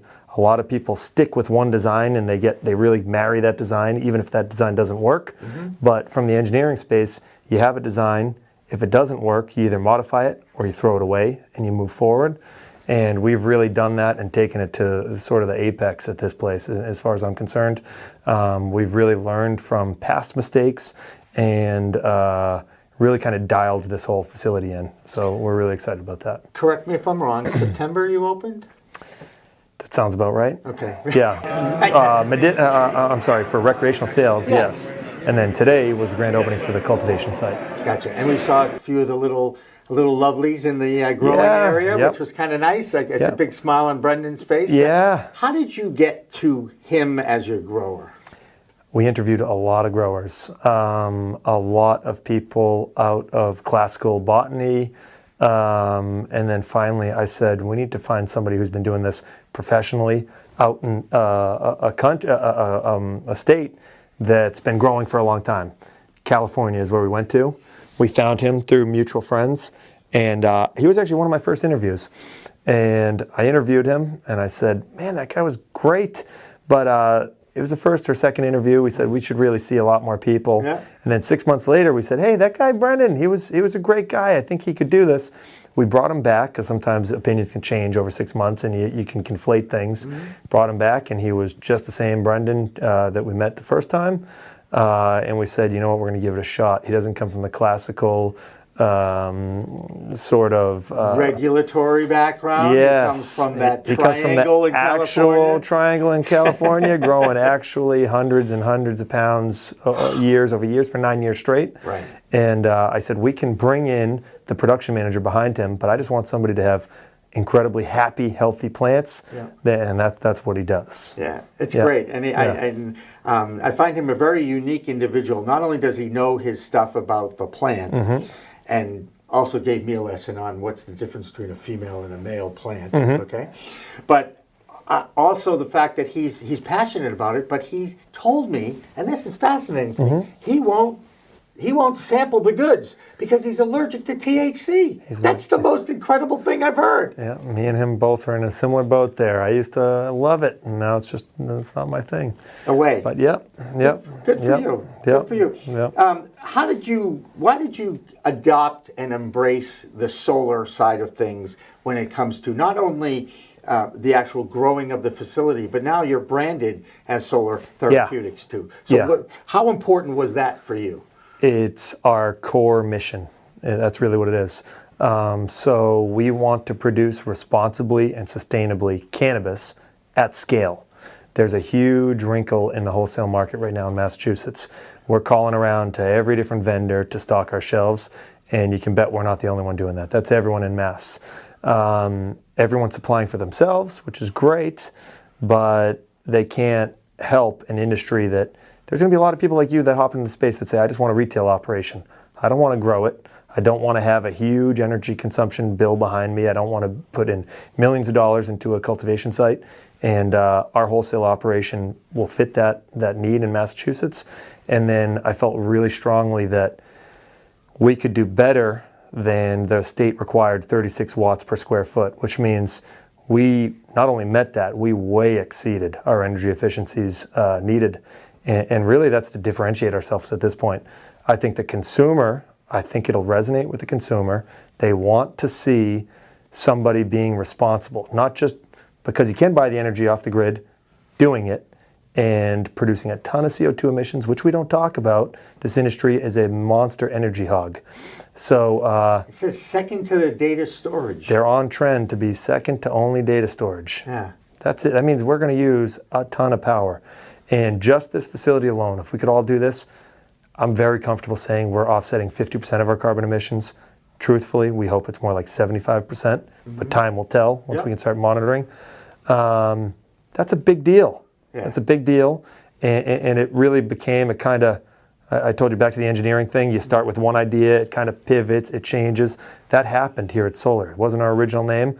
We said, oh, this building has a ton of solar. Let's go after that building. Not only the solar on the roof, but the solar out in the rear of the property. And then we said, oh, solar is fantastic, but you can't run around the clock with solar. If this operation is going to run like an industrial facility, as it's designed to do, you need to also have constant power. That's where the microgrid, the cogen units come in out front. And then when you blend those two together, you get a really clean and efficient blended average, and you're producing power at half the cost versus the electrical grid. It's really a no-brainer. The only real friction is coming up with the capital to buy these assets up front. That's painful, it's a heavy lift, but it'll pay itself back in a couple of years. And again, I think it'll really resonate, time will tell, with the consumers, and it'll definitely resonate with the investors. And all personal investors, all private? So all private funding. We bootstrapped millions and millions of dollars. You said tens, I heard that. Well, it's a lot. It's a lot. We bootstrapped this all on private investors. That's fantastic. Yep. And when you're out raising money, it's always challenging. I don't care what your business plan is. Yep. I'm guessing in the cannabis space, it was as challenging as anything you've ever tried, if you've ever done fundraising before. But did the fact that you wanted to do it solar help with that investment? Absolutely. It absolutely did. Did it seal the deal with most of these people? With one of our biggest investors, yes, it did, for sure. That's great. So this is truly a socially responsible capitalist venture. 100%. And more importantly, it's solar powered. Yep. It's good for the environment. Yep. And that's, I even said in the first time I walked through this facility, I'm like, I kind of think the industry should embrace this model. I think it's going to be the new standard. I really do. I didn't want to talk about it too early on, as we talked about, and now I'm comfortable sharing it with everyone because it took us a long time to get to this point. Yeah. But I think we're setting a new bar. I really do. That's fantastic. Yep. Do you see a day where the regulations will be set up to incentivize people to set up solar facilities, similar to what they do with the consumers in the state? I do. The wrinkle is federal incentives, obviously, which I don't want it to go federally legal right now. We want to build stronger first. Right. But if it went federally legal tomorrow, obviously that would open up a whole realm of incentives that were otherwise off the table. Gotcha. Oh, Yep. sure. That's Yep. right. Because you get, Yep. you know, that, Yep. that's what we're looking for. Yep. So walk me through the facility a little bit. Take me through the facility. I believe I heard, is it 50,000 square foot of grow? It's about, the facility is about 70,000 square feet. 70,000. Sorry, I was underestimating. Yeah, it's about 70,000 square feet. We could easily have 100,000 square feet of canopy right now. We don't right now. Okay. Right now, I think we're a little under 40,000 square feet, and the market will dictate what we go to. Gotcha. You saw the facility out there. We can basically bolt on another grow room without any major redesign, and that's a function of how much can the Massachusetts market sustain and how much to distribute to investors yearly. And I think what's going to happen is everyone's going to say is build another grow room. Build another grow room. Right. Well, again, especially if the Yeah. product, and if something happens at the federal level, let's just say something, because I do not want to talk about federal government, okay? Perhaps this will be a model for future growth, future businesses I hope in other so. states. I mean, Yeah. that's kind of what you're hoping for, right? Yeah, I think Mass is already setting the bar pretty high at 36 watts per square foot, and that's a great start. We chose electively to take it to a next level, again, to differentiate ourselves from a lot of people in this space. But I think even if they adopt Massachusetts standards with the 36 watts per square foot, I think that's a big step in the right direction. I think that'd be great. The only thing I don't like about Massachusetts is the 3 dispensary limit. I think that makes it actually tougher for us. It makes us tougher to help other, particularly the economically empowered candidates, which it's tough to get them funding. It'd be a lot easier if we had access to give them funding and some sort of means to partner with them in a meaningful way. We can't. Yeah. So, you know, what's funny is the commission had even talked about doing a state bank, and they kicked that idea around a little bit, but they put it on the back burner. if they allowed experienced operators to work with these groups at some sort of meaningful level, I think that could solve a lot of these issues. And we know what Cambridge went through recently with our friends at Rev Clinics too. And again, I 100% agree with you that let the people who have been in the business help those who want to get into the business, whether it's a hourly certificate program or something. What are your plans for educational events you might sponsor or stuff like that? What's the community outreach plan? So we have a lot of community outreach plans kind of all over the state we work through. My personal initiatives are I want to see a science program out of this facility. I think we're kind of, you can see we're fostering a sort of campus. We're 20 acres in a great location. We have plenty of room for, you see the cubicles. I'd like to have a science portion, maybe interns, whatnot, and I'd like to have personally important to me is having an engineering portion. I think there's a lot of room for both in this space right now. A Grow Institute would be awesome. It's a think tank issue. Right? Yeah. And by the way, talking to people in the, I am so fascinated with the scientists. Yeah. I am so fascinated with the fact that you can grow something wild, like a weed, okay? And once you know what you're doing, you can dictate the strain of what that plant is going to be, whether it's going to have higher THC content or higher CBD and CBN content. It's a whole new world, isn't it? Yeah, it is. And then even aside from our goal is to have consistent plants, flower all the time. But if you don't have the consistent plants, what can you do thereafter? You can extract it and then modify those profiles thereafter. So you can also do it that way. Our goal is to do it at the plant level. And then I think that's a big differentiator as well. Yeah, fantastic. And Solar Annabis is kind of a brand you guys have been throwing around. Is this something you believe you could actually make it catch on and the entire cannabis industry might get behind it? Solar cannabis? Yeah, Solar Annabis. Solar Annabis. All right, I got it. You know? Yeah. I read the notes. What can I tell you? Yeah. We'll give Derek Gould credit for that. So that's new to me, but I think good. I can get reaction then. I'm legit trying to make solar synonymous with cannabis. I think solar is a great word, and it's only ever attributed to solar panels nowadays, and I don't think it has to be. I think we can say solar, cannabis, same sentence. That's branding. If we could ever hit that level, we're psyched. But when is your facility going to be 100% growing and operational? Do you have your target date? I'm guessing it's not a 30, 60, 90 plan. Yeah, we do. If we wanted to, we could build out the rest of that in 6 months if we wanted to. Yep. The market's really going to dictate that. We don't have to change any infrastructure. Everything's there. It's stubbed out. We know what every grow room costs. It's the same line item cost. We could bolt on essentially 11 more grow rooms in under 6 months if we wanted to. Wow. Yeah. Taking a look back at the first year of adult use recreational cannabis sales in Massachusetts, they came up with the figure of 420 million, coincidentally, in 1 year. Yeah. Comparatively to what Illinois went through over the first month of them going adult use recreational, I mean, Illinois went off the charts. Yeah. Where do you see the market? How big is the market actually in Massachusetts, do you think? And are we, the fact that that the commission has come on board and has really done a great job of what I've on record as saying of retarding the growth and the birth of this industry, controlling it. The governor wanted crawling before walking. He got it, and now he's got a whole bunch of people pissed off at him, but that's another story. Point being, again, back to the market size. How big is the market in Massachusetts? And of course, you can't legally sell it outside of the borders, correct? We can't legally sell it outside the borders. The speculative market, I'm not sure what to put a number on it right now. I think that's also tied to our wholesale prices, and we don't know how they're going to be impacted over the next year. So we could talk about it in terms of pounds or hundreds of thousands of pounds. We think we could fill a quarter of that quota, maybe. That's just because legal limits. That's what it restricts us to. But I don't want to put a number on That's okay. on it. And so once you get to that limit that the state has put on you, your future, you hope, I'm guessing, is to replicate this in other states. Yep.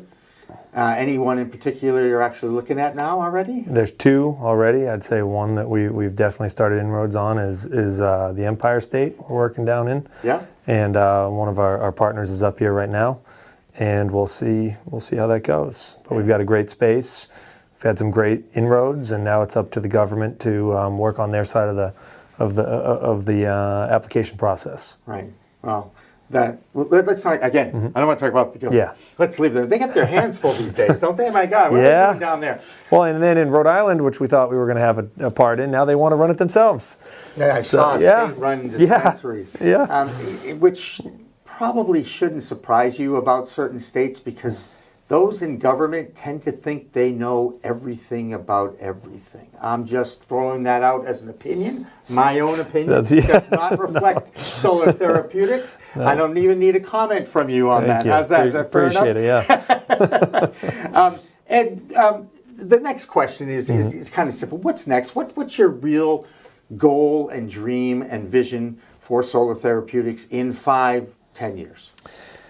Right now, we're swinging for the fences as far as marketing. If our brand name sticks, I hope it will. I think it will. Then, then we can fund future growth. We can work in other states. We can have fun with it and really build a company that's going to stay a long time. As it is, I've built a facility that would be a flagship in any company's portfolio, and that I'm really proud of. So it really kind of takes the pressure off. We have our chance to swing for the fences. If people don't catch on to the name, if people don't catch on to the brand, hey, we know we've built a really solid establishment that's going to produce cannabis at scale, cheaply and responsibly. So we're happy with that. Granted, and I'm happy to actually get to know you and to know some of your team. Everybody walks around with smiles on their faces. Yeah. So that's very important. It's important, yeah. So for Ed Dow and Solar Therapeutics here in Somerset, Massachusetts, I'm the host of In the Weeds, Jimmy Young. And remember, folks, it's a whole new world of weed out there. Use it responsibly. Thanks for watching. Thanks for listening. Jimmy, thanks. Thank you. Yeah, that was great. We are Pro Cannabis Media.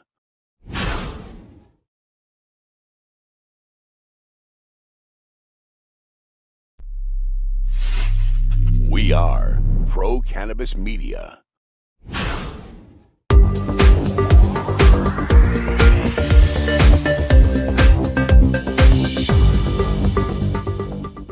Hi, everyone. Welcome to another edition of In the Weeds with Jimmy Young. And today we are joined by a very special guest from the state of Michigan. Her name is Jessica Golich. Jessica, thank you so much for coming on today. Jimmy, thank you so much for having me. This is such an honor. Oh, I think that's great. I love it when you say that to me. Thank you. You can keep saying it. No, I'm only kidding. Seriously, tell me about Michigan, because they are one of the newer adult use recreational legal cannabis states. And how involved were you in the actual law being established? Can you give me a little history about you and cannabis in Michigan? Yeah, so fortunately, I am just now beginning to get into legislation and educating myself through sharing social content and working with different organizations on ensuring that all the regulations apply to every single area of cannabis becoming legal. And as you said, with Michigan, now that we are legal and recreationally legal, I am working with SkyMint, as you can see here, to help promote their brand and their mission. And fortunately, their mission coalesces with Last Prisoner Project. And with me being an ambassador for Last Prisoner Project, it just came about like synergistically, and everything is just working forward to pushing SkyMint's mission, which is beyond just selling a product. It's selling value, it's selling soul, it's selling a lot of territory that hasn't been covered in the cannabis industry. And it's fascinating to me that the people in the industry continue to be so passionate about the injustices that a lot of people have had to put up with over the history of it being a banned substance in the United States since 1937. And, we both share the respect for Steve DeAngelo and his Last Prisoner Project. But I want to go back again to Michigan itself. Can you walk me through how long a struggle it was? Because when I was reading up about Michigan and their fight for legalization, I know that Ann Arbor, which is, of course, where the University of Michigan is, where the big house is, because as you know, everything relates to sports with me. Ann Arbor was really, I think, the driving area. Oh, yeah. Getting it legalized, correct? Not just, and by the way, not just in the last few years, but like for decades, correct? Bass. You think of Hash Bash. So Hash Bash has been going on every single year. And in the midst of Hash Bash, that being legal and that being able to celebrate the gift of the plant in that general vicinity created the traction for us to celebrate it throughout the state of Michigan. And for us to be able, I believe Hash Fest was the early 90s. Have you ever been? Can I tell you that there's been something similar to that in Boston for 30 years, and I've only been to the last 2. So the answer to your question is no, I've never been to Michigan for any reason. So yeah, I know Michigan though. Like when you think about where you want to travel, people don't necessarily just perk up and say Michigan, but I think now, especially in the cannabis industry, there's a lot of opportunity for travel as well because of recreational use.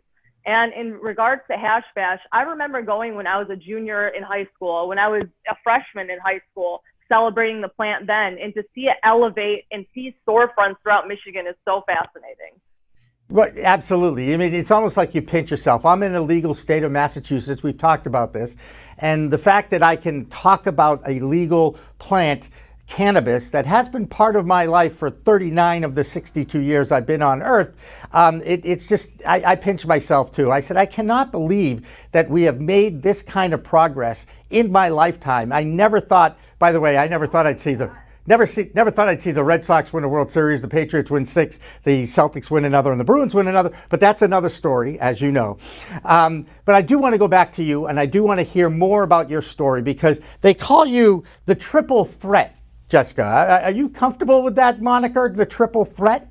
Yeah, I am. And I wouldn't say necessarily a threat. The value that I bring of having the different tools and skills that have allowed me a lot of opportunity and experience. So my story is I began in 2016 responding to a Craigslist ad. I saw a Craigslist ad looking for a music journalist in the state of Michigan. My curiosity piqued. I was able to get the position without a journalism degree, without any formal experience whatsoever. And in through doing so, I had the opportunity to ask for building out a music section on that major publication. They allowed me to do so, and I was able to take it global. And the reason why I was able to take it global was because of the relationships that I built, which I always, people ask me about building a brand, building value, building a business, it always turns back to the relationships that you're building. And relationships come with every business deal that you get involved with. Some are better than others, and we've all learned from our relationship mistakes, I think both personally and in business, but that is the circle of life, and that's the journey that we all are on, right, Jessica? Yeah, and that's part of evolution as well. I think that the times that I have faltered within business relationships, they've all been opportunities for growth that I've taken into my relationships now. And through those relationships that I built in 2016, I went on for about 2 years. And fortunately, I made it all the way to Coachella, which is the biggest music festival in the world. And being able to cover that really sparked something in me, knowing that I developed a skill set to create my own publication and take this entrepreneurial route. And it took me about 6 months from there, and I did.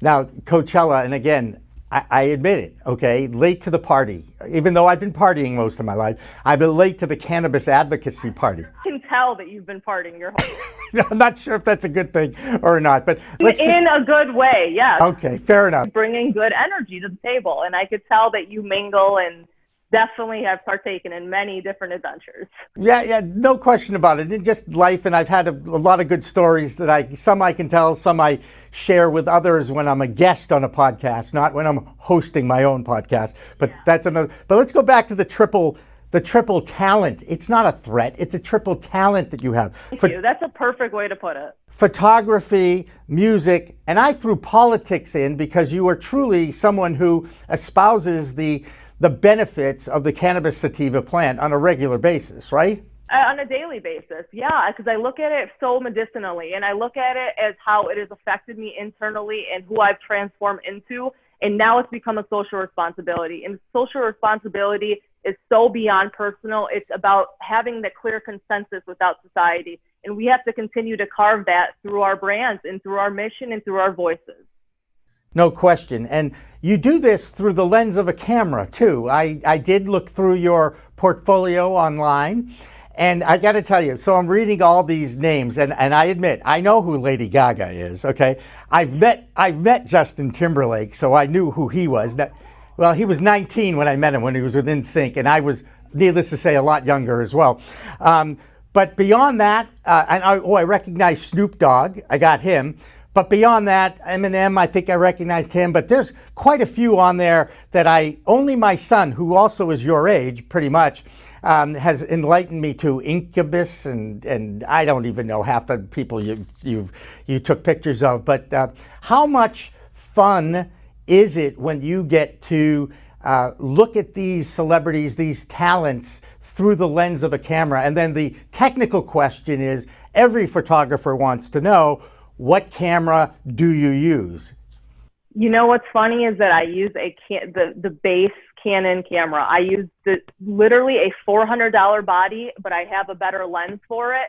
And through doing so, I have used my editing skills to create better photos. I have never believed that it's the tool that you typically need. There are many tools throughout the photography industry that do help enhance the photography, but it's also my vision that drives it home. It's one of a kind. No question about it, and you certainly capture the personalities of a lot of the musicians on stage that you've shot, and I recommend people going to your website. You might as well give a quick plug to the website. Go ahead, Jessica. Definitely. I own Life Beyond the Music. That is my music publication, and you could check out all my photos there. Life Beyond the Music. How did you come up with that title? Because it is so fitting for your talent, ability, and reputation, it sounds like. Thank you. Yeah. So over the years, I recognized that I was building these strong relationships with publicists throughout the music industry because of how uncanny the interviews I were conducting had become. And what I was always diving into was beyond the typical press run. I'm sure that you've interviewed everybody. So through doing so, you're getting these press releases all the time, and you typically probably scan through and get a gist of them and are ready to go. And that is how that's how I do it as well. But I always made sure that throughout the interviews, I completely dove into who they are as a human being. So for instance, let's say, this is a good example. I was at Coachella, and it was an in-person interview. I didn't expect it, but it was on the spot. But it was a band called X Japan. Have you heard of them? No. Okay. So it was nothing, man. is Yoshiki, and he's created all the music for like the Oscars, like tons of big award shows. He's a multi-instrumentalist, and he's brilliant. Even seeing him, I was like, wow. But having the opportunity to interview him in person, we connected intimately because I brought up the human element of him. He's more accustomed to always living through the lens of being the guy that made like the major award show songs. Diving into who he was as a human created that energy that made me recognize that I have this gift and I can take this further if I do it right. And actually, what you don't realize is you already figured out the insight, the secrets to a good interview. And God gave us 2 ears and 1 mouth for a reason. And this comes from someone who's a talk show host for a long time, okay? We are supposed to listen twice as much as we speak, because listening is by far the most important skill of any interviewer. Because I can prepare notes and do all this sort of preparation and due diligence before we talk, but listening to the person who you're talking to is the most important. And I will admit, as a male, I am certainly challenged in that department, because sometimes when I'm not interviewing someone with the red light on, let's just say my brain shuts off a little bit. I focus when I need to focus. You understand that, don't you? I totally do. And I definitely, dialing back to listening being the key component, it truly is. Because I think that is very palpable too once you're in the midst of an interview to the artist. And now having been on the other end of it as talent, I also recognize that when others are listening to me, it makes me more amped to give more. Where do you want Life is Music? Where do you want yourself to go as far as influencing the world over the next 5 years, 10 years? So with Life Beyond the Music, that is the music publication. I haven't really incorporated the cannabis aspect, and I've used my social media network for that. And I look forward to hopefully in time incorporating that. But I know that my mission with cannabis is at my heart, and that is number one for me right now, no matter what. And luckily, I've recently built up my network with some key players in the cannabis industry, and I'm hoping to have my own TV show in the near future. Ooh, well, I think I know someone who might be willing to work with you or even perhaps produce that with you if you're interested. I think I know someone too. Well, that's great because you have the look, you have the passion, you have the energy. You speak in sound bites too, Jessica. That's something you can't teach people because a lot of people like to just go off and pontificate. And by the way, I have that issue myself. It helps when you record yourself, play it back, and force yourself to watch yourself because that is a great teaching tool. I bet you already figured that out. I've never used that tip. That's a really good tip that I'm going to use. Well, there you go. And now we just shared it with your whole army of people who follow you. So that's okay too, because I'm all about giving back. One of the things I also saw about you that intrigued me is someone who is as young as you, and you are exactly half my age. I just want to say, if people have already filled this in, they can figure that one out. You are passionate about the importance of a citizen's right to vote, and especially galvanizing young people. As a college professor myself, one of the things I talk about to that classroom of 18, 19, 20-year-old young people is you have to vote. They take it for granted a lot of times. They say, why should I vote if I can't go buy liquor or anything or even weed legally because I'm not 21, but I can vote? And you try to explain to them why it is so important to cast that ballot. And actually, it's the act of freedom that this country was actually built on. And I think right now that freedom is stifling, and it's stifling each individual personally. And through that stifling, it's going to create a result in November that I'm hoping will transform our country. I really feel as though the youth vote is going to be a key component in this upcoming election, and influencing them is going to take social influencers like me. I read a great article from a trusted source recently, and it said that 70% of social media consumers are more likely to trust influencers and celebrities. I think that it's more or less because we bring that human element and showcase that we're normal day-to-day people as well, and we want to influence you to do the right thing so you can live a better future. Whether you're 18, whether you're 21, if you're 18 and you're concerned about not being able, Jimmy, that totally is a concern, not being able to buy alcohol, not being able to buy recreational cannabis, that you're still voting for your rights that can change over the next 4 to 5 years. So you're still influencing your own future while influencing the entire world. And right now, our country is at such a critical turning point. And in November, that transformative change of someone being out of office will create a lot of opportunity in the cannabis industry. Yeah, I don't like to mention his name either, just for the record. I could call him POTUS, but even that gives him far more respect than he deserves as a human being. He doesn't deserve any SEO hits, nothing. He has enough, and he's had enough publicity. And I think that being candid in your approach of working a way around it with words, and as a journalist, that comes with the territory, is helpful to influencing others to making the best decision for themselves. No question. And I was a little spoiled because at 18 in 1975, again, you people who are watching, do the math, okay? It was legal. The drinking age when I was growing up was 18. And then when I turned 21 in Massachusetts, it changed to 21. So God has always been looking out after me, I guess, in some capacity. That being said, I still maintain that it is education of our youth about these adult products, liquor, alcohol, that's the same thing, beer, liquor, all those things, cannabis, and the most abused drug in our society that nobody ever mentions is caffeine. It's caffeine. You take caffeine, you make caffeine illegal in this country, that's going to change a lot of people's attitudes, let's just say. Because a lot of people are subconsciously dependent on it too.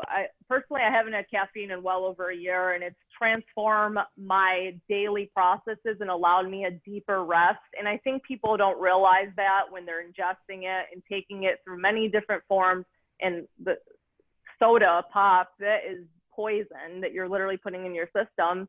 I to each their own, but through doing so, you're creating a lot of long-term damage in your body.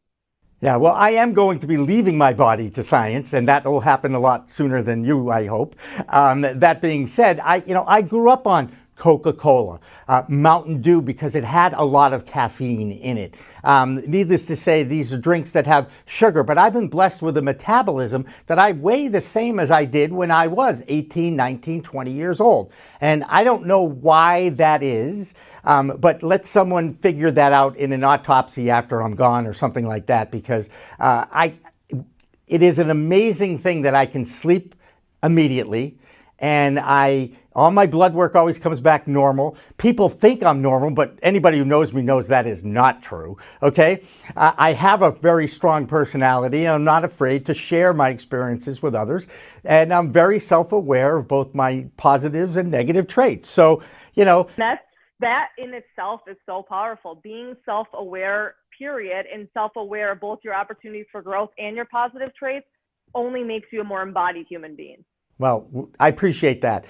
Let's get back to a few of the issues that are in our hands as citizens of this country. And it is amazing to me that cannabis now has become a negotiating platform, an issue between the two governing parties in our government, the Republicans and the Democrats. And, it just goes to show you that when you put any kind of a divisive situation in front of people, everybody wants to pick sides instead of looking for a solution. And I think the cannabis community... And I think scientific solution as well, rather than personal belief.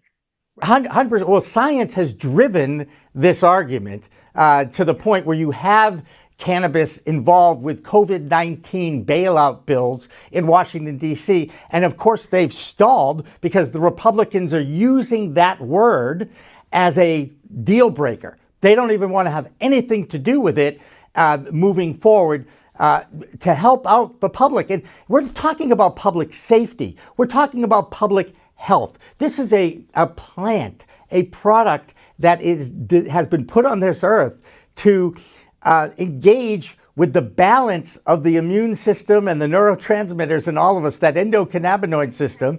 In so many ways, heal mentally, emotionally, physically, internally. And what's funny is that I look at that from the Republican end as a push on ensuring that big pharma continues to remain funded. And that is unfortunate because that is continuing to lessen our opportunity to bring this forward federally. And it's also behind that typical Washington tactic of, oh, FDA, it's your responsibility. Oh, no, DEA, it's your responsibility. Oh, no. Well, when it comes to hemp, you guys can handle that, but when it comes to cannabis sativa with THC, no, you guys are going to have to handle that. As opposed to just looking at it as a plant and looking at the benefits of it. It's a blame game that's going on in Washington, D.C., and no one gets anywhere by pointing fingers at each other, and it really bothers me. Lack of education for those as well, and lack of personal, you think. There's a lack of personal experience as well, whether they've used the plant in the 1960s or today. As you know, I talked to my father about this candidly. My dad is a huge cannabis connoisseur, and he has educated me throughout my entire life.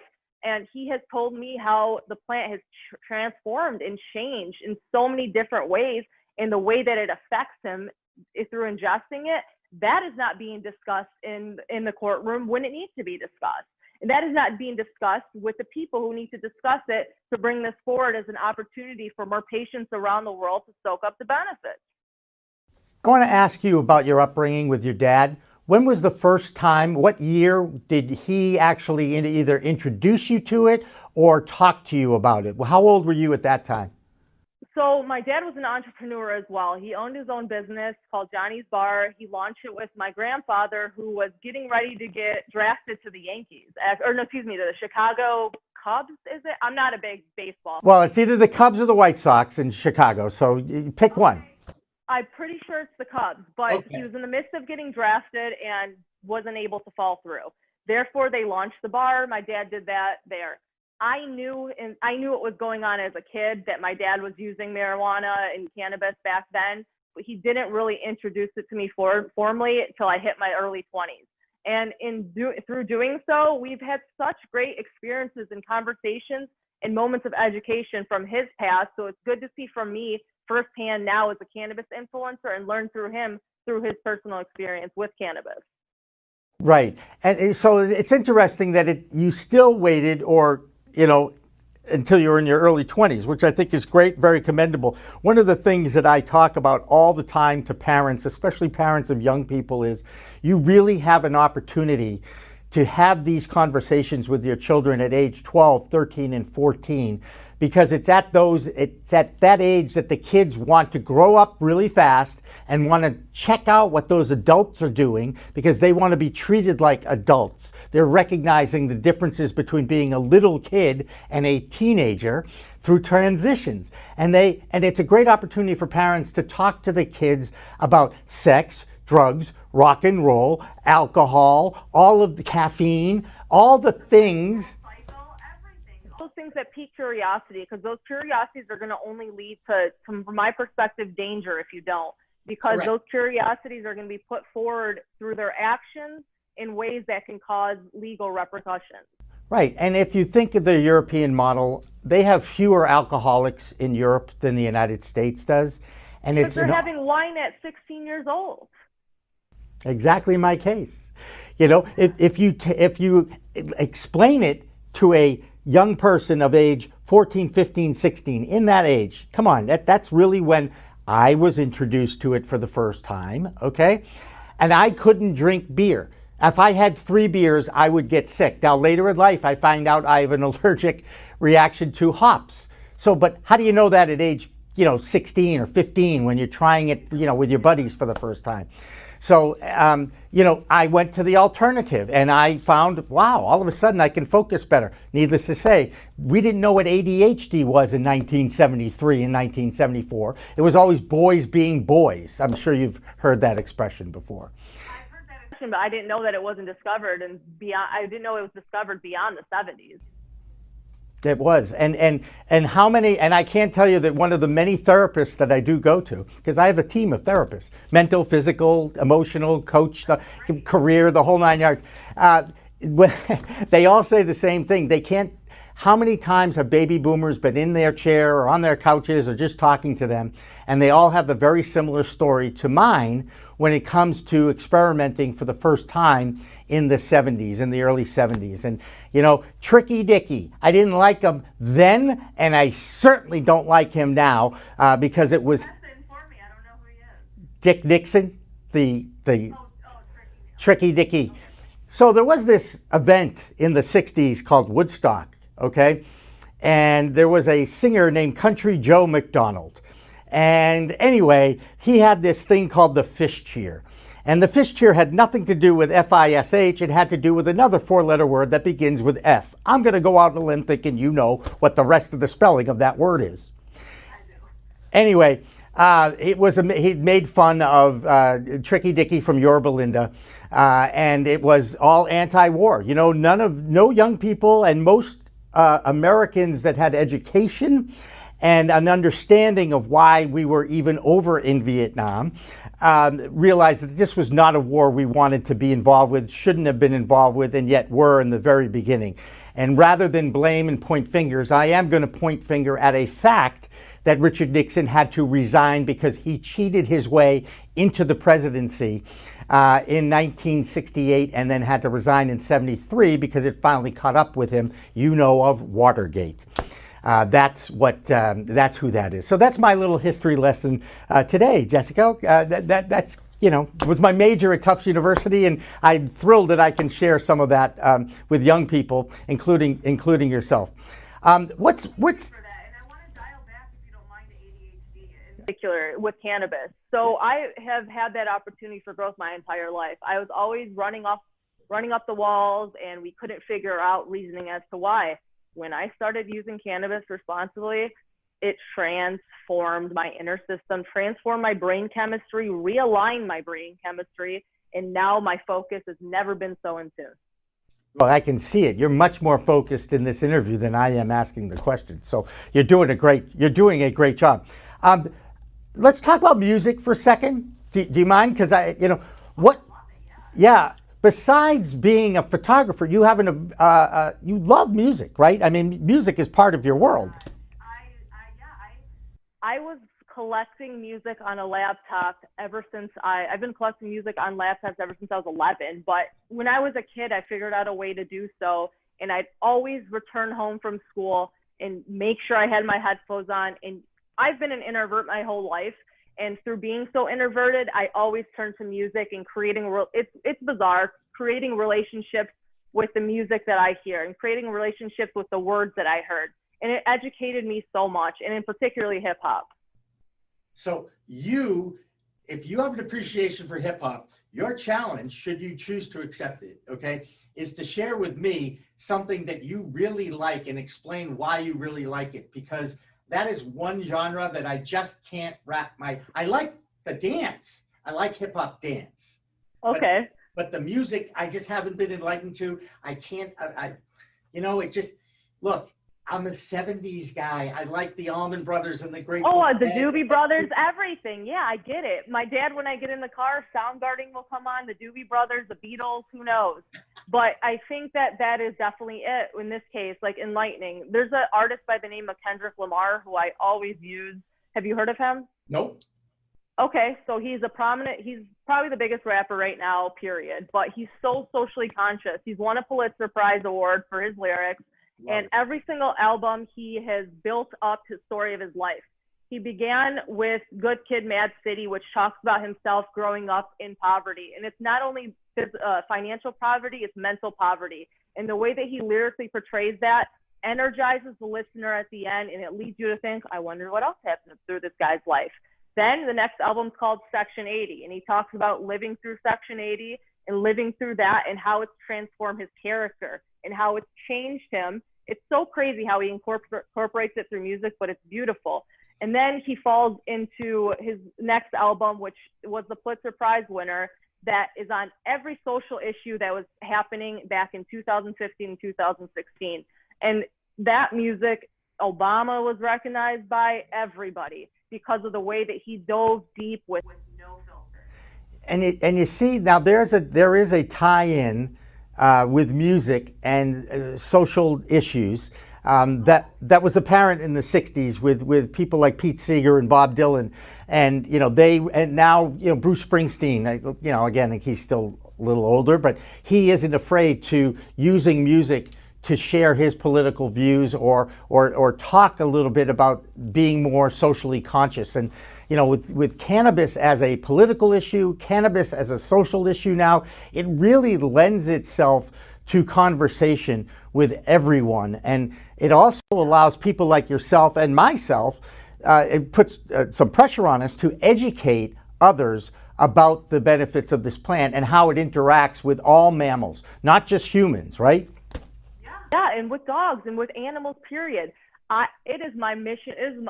I have made this my life mission now. I continuously have built my brand through self-education. A lot of people look at it as the visual and the way that I can be appealing in different through my appearance. But beyond that, how I've educated myself on the history of the plant, and with music as well, and how that coalesces. For instance, there's so many musicians that are creating their own cannabis brands now too, and that lends an ear and that lends an eye to a whole new audience of potential consumers and potential people that will pique curiosity of how the plant can benefit them. That's huge. Absolutely is huge. And have you seen Hamilton? The play, the Broadway? No, I haven't. I want to so bad. Have you? Yes, no, I saw it both not on Broadway, but in Boston, which is not Broadway, but it's the next best thing we have here, and it changed my life. First of all, I'm a history major, so I totally understood the story, and as an educator, I'm like, oh my God, this is a great way to teach history to young people. It's a tool for all teachers to watch this musical and listen to the words and see how the actors bring that out. And what you're talking about with that artist, give me the artist's name again, because I've already forgotten who he is. Kendrick Lamar. My man Dan is here with me. He's going to remind me of that so I can download some of the music, because I actually have a service. Oh my God. I'll listen. Socially conscious, and he touches on a lot of things that you and I have already spoken about. And like you said, every individual receives information differently. And the flaw of public schooling, from my perception, is test taking and the attention that others have to bring to a test within a short amount of time. With art, with photography, with music, you're able to consume that on your time and have a deeper consumption of topics that you believe in. That is a great philosophy and a great way to look at it too. I know that high school was not something that was kind to you. It was not something you wanted. You weren't around for graduation, basically. Am I right, Jessica? No, I dropped out of high school. I couldn't align with what I didn't want to learn. Interesting. Yeah, and I just went along for the ride because my goal was just to get into college, and it was a completely different time in the 70s. Completely different. And talk about my parents and their high school experience, and from what I hear, it was entirely different. I had a lot of personal opportunities for growth during that time of my life as well, but I'm very fortunate I faced it then at a young age, because it's provided a lot of space for me to gain a lot of wisdom that I'm bringing into my years now. Love that. Can I ask about your hair? Yeah, definitely. How did you come about deciding to, are they dreadlocks? Explain to me how that all kind of evolved, or is this another example, a symbol, if you will, of your embracing the Rastafarian acceptance of the plant? Well, thank you for recognizing that. A lot of people do ask that, but it's not that. About 10 years ago, when I decided to get dreadlocks, I looked at it as an opportunity to create more space in my life. It's a representation of freedom. I didn't correlate it to cannabis back then, but it does synergistically correlate now. It was just an expression of who I was. I always admired others at that time who were able to freely express themselves colorfully through different colors, through different means of expression. And my hair is my hair, and I look at it as I'm not my hair, but it's definitely a key component to my freedom and my mental and emotional freedom as well. And it's unique to you, like everybody's hair, but in particular, this style is unique to you, and it does fit your personality. And needless to say, when I tuned into the Montel Williams show that you were on, and I saw that, and I said, oh my God, this is the perfect look for someone who gets it and can talk to us and perhaps end up working with us from the Michigan area, because I was looking for talent in your neck of the woods. And Jessica, I am very, very excited to have you on board in whatever capacity this moves towards over the next few months, because if there's one thing, we're all in it together, aren't we? Definitely. And I think that, like I said to you first call, I think that you have such a strong pool and a strong network. I have a strong network as well. Network as well. Having two strong networks only provides more value for the plant and provides more value for the social awareness of the plant. And having key other components, having key players on this team to continue to push this forward is only going to bring this forward in modern media as well. That is something that is lacking big time and needs to be highlighted in modern media, as is beauty is highlighted, as is fashion's highlighted, as in alcohol is highlighted. 100%. It's one of the reasons why I started Pro Cannabis Media, because of the lack of due diligence by former comrades in the media when it came to actually having conversations with cannapreneurs, the people that started their businesses in the cannabis industry early on. And then I kind of shuddered through a lot of these interviews. And I'll be honest with you, if you happen to watch, and I don't like to date these interviews, but in this particular case, I'm going to. 60 Minutes did a story on Sunday, August 2nd, on the Emerald Triangle. And I can't tell you how uncomfortable it was for me to watch a show that I have tremendous respect for. Scott Pelley is an amazing journalist. In fact, they're all great storytellers. But in this case, the word marijuana was used far too much. And I just don't understand why people don't understand why that word. That word to me is... Say it. It's racist. It's okay. It's racist. It is. You cannot say that in comparison, not to the extremity of another word, but I think you know the route that I'm taking. Yeah. But that word being used disrespects the plant and disrespects our opportunity to bring this forward. Cannabis has allowed, that simple word has allowed us a lot of opportunity to take this into modern media platforms and to continue to see that broaden through news networks as well. I happen to see, so like I said, I'm partnered with SkyMint, and they recently just were on Fox 2 News. That's huge for Fox 2 News to feature a cannabis brand and showcase that on television to their audience of consumers of all demographics and ages. No, I'll tell you what we need is the media to start acting more as a public servant. There's no public service campaigns that I have seen on any traditional media. When Acreage Holdings tried to run that PSA on the Super Bowl 2 years ago and it got nixed by CBS, okay, that's another thing that kind of spurred me on and said, this is wrong. These are the stories I want to tell. How many times, Jessica, have you heard, cannabis has saved my life, cannabis has changed my life? And all the time for fellow cannabis entrepreneurs and influencers too. People day-to-day life, but they can't bring that forward because they're scared they're going to lose their day-to-day job. That's terrible. Right. On these social media platforms that are there for us to use our voice. Right. And that's what you do. Tell us how people can follow you. You can follow me on Instagram at Jessica X Golich, Golich, and on TikTok at Jessica Golich. Hey, speaking of TikTok, are you concerned about what's going on politically with them right now? No, not so much. I did raise a slight concern on Friday night as it was addressed, as I saw fellow influencers address it too. But I did follow up with a lawyer who gave me further information as to how he would be unable to pass that so suddenly, and that gave me a lot of clarity. There you go. And that's why I always tell people when they call me for who should I invest in the cannabis space, I always say a good law firm, because they're going to be the ones that are going to be most beneficial and probably the best ROI. Because I think that a lot of people will will express their personal beliefs and opinions prior to researching. And as you know, as a journalist, it takes a lot for me to swallow some news whole. Absolutely. Well, we look forward to your stories and hopefully becoming a regular contributor to Pro Cannabis Media. Jessica Golich, it was a pleasure to chat with you, talk with you, get to know you a little bit better. And I look forward to a very long, mutually beneficial relationship, as they say. Definitely. It's only beginning. Thank you so much for having me, Jimmy. I really appreciate it. I had a great time. You bet. For Jessica Golich, I am Jimmy Young, the host of In the Weeds. Remember, it's a whole new world of weed out there. Use it responsibly. Thanks for watching. Thanks for listening.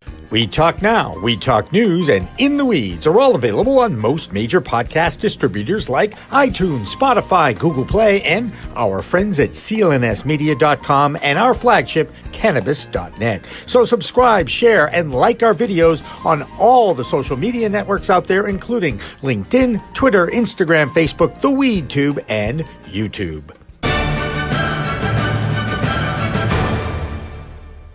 Weed Talk and In the Weeds are two productions of Pro Cannabis Media supported by Revolutionary Clinics, one of the top medical cannabis dispensaries in the Massachusetts area, now with 3 locations in Greater Boston, 2 in Cambridge, and 1 on Broadway in Somerville. Rev Clinics has a patient-first mission. They will customize your needs as a medical patient with the proper titration and combination of strains, flavors, and products. Rev Clinics, where the patient comes first. We are Pro Cannabis Media.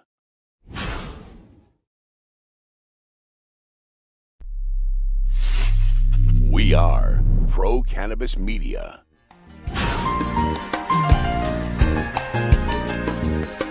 Hi, everyone. Welcome to another edition of In the Weeds with Jimmy Young. And as you can tell, I'm in the greatest sports city in America, Boston, Massachusetts. Joining me from the other coast, from Oregon, from Eugene, Oregon, is Lance Kreck. And he is the host of another podcast called Hemp 101. Lance, thank you so much for taking the time out of your busy day and joining us here for a little chit chat. How are you?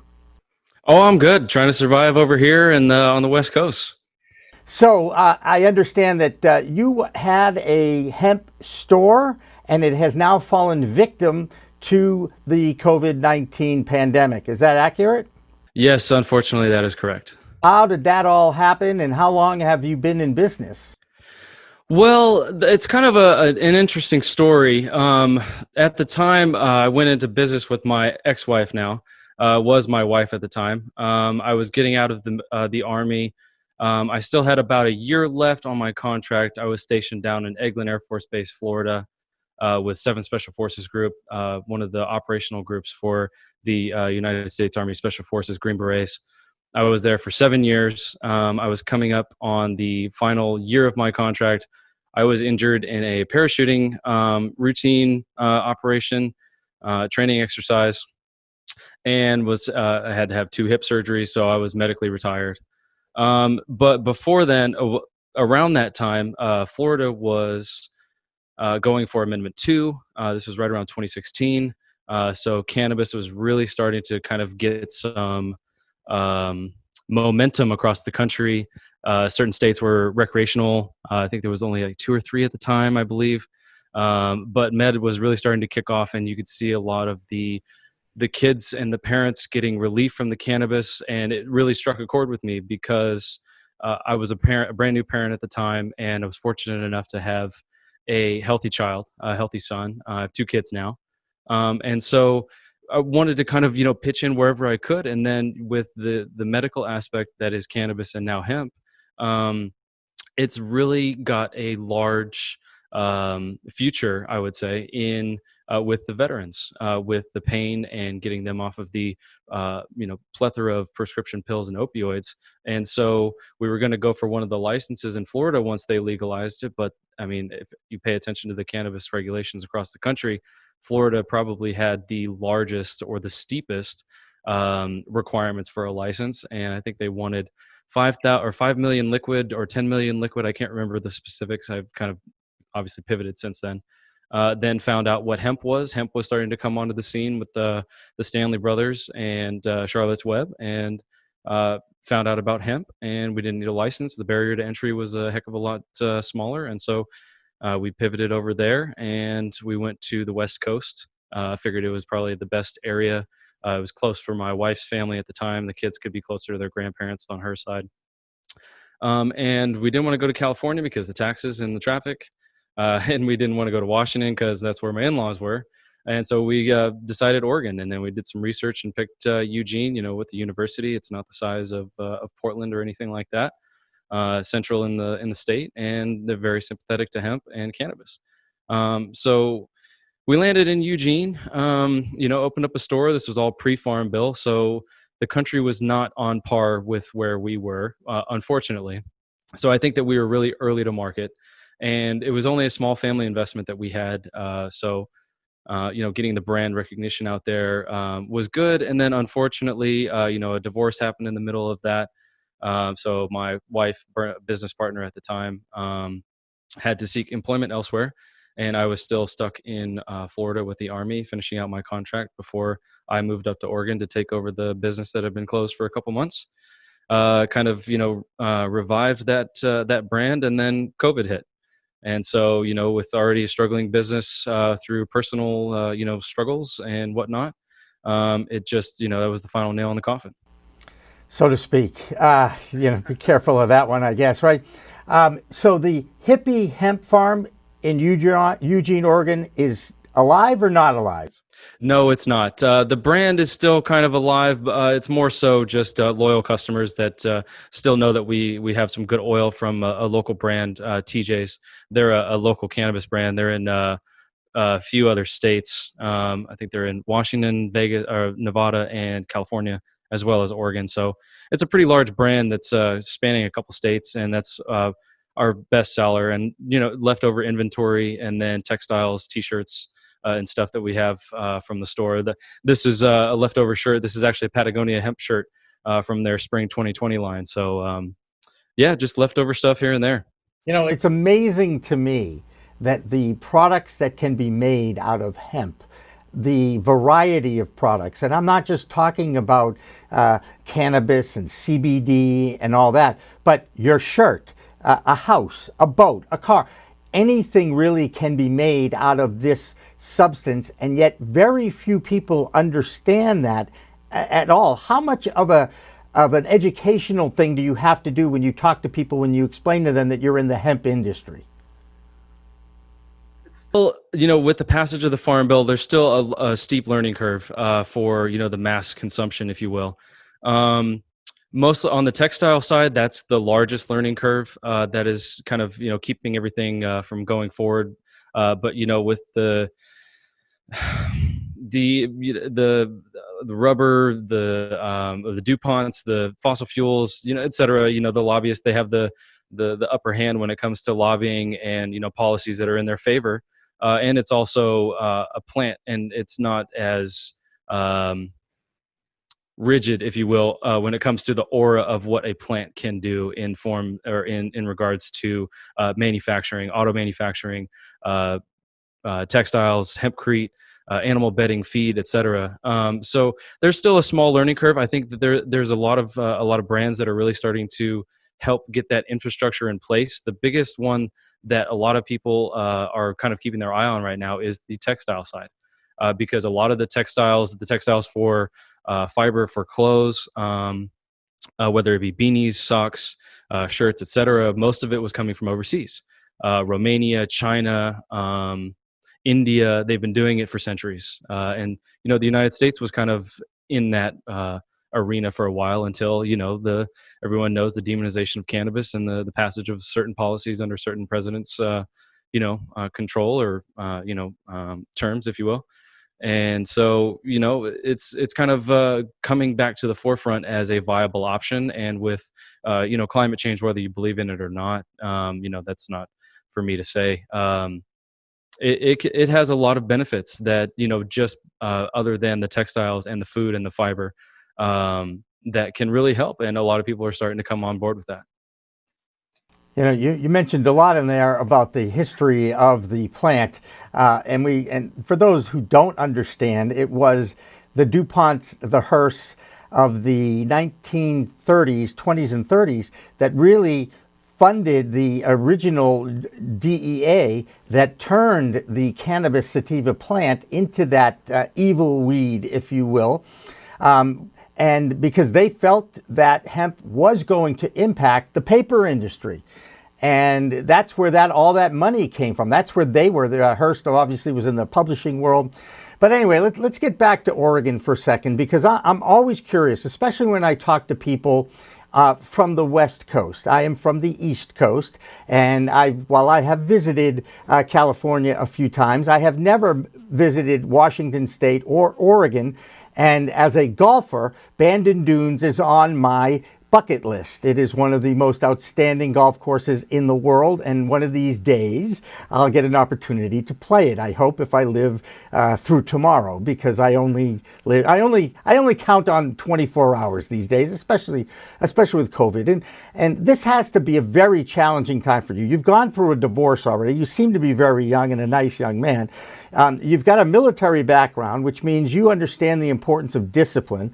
And I'm guessing you also understand the importance of adapting and improvising in whatever situation you're in. So now that COVID is hit, what are your plans for your next step in the world of hemp?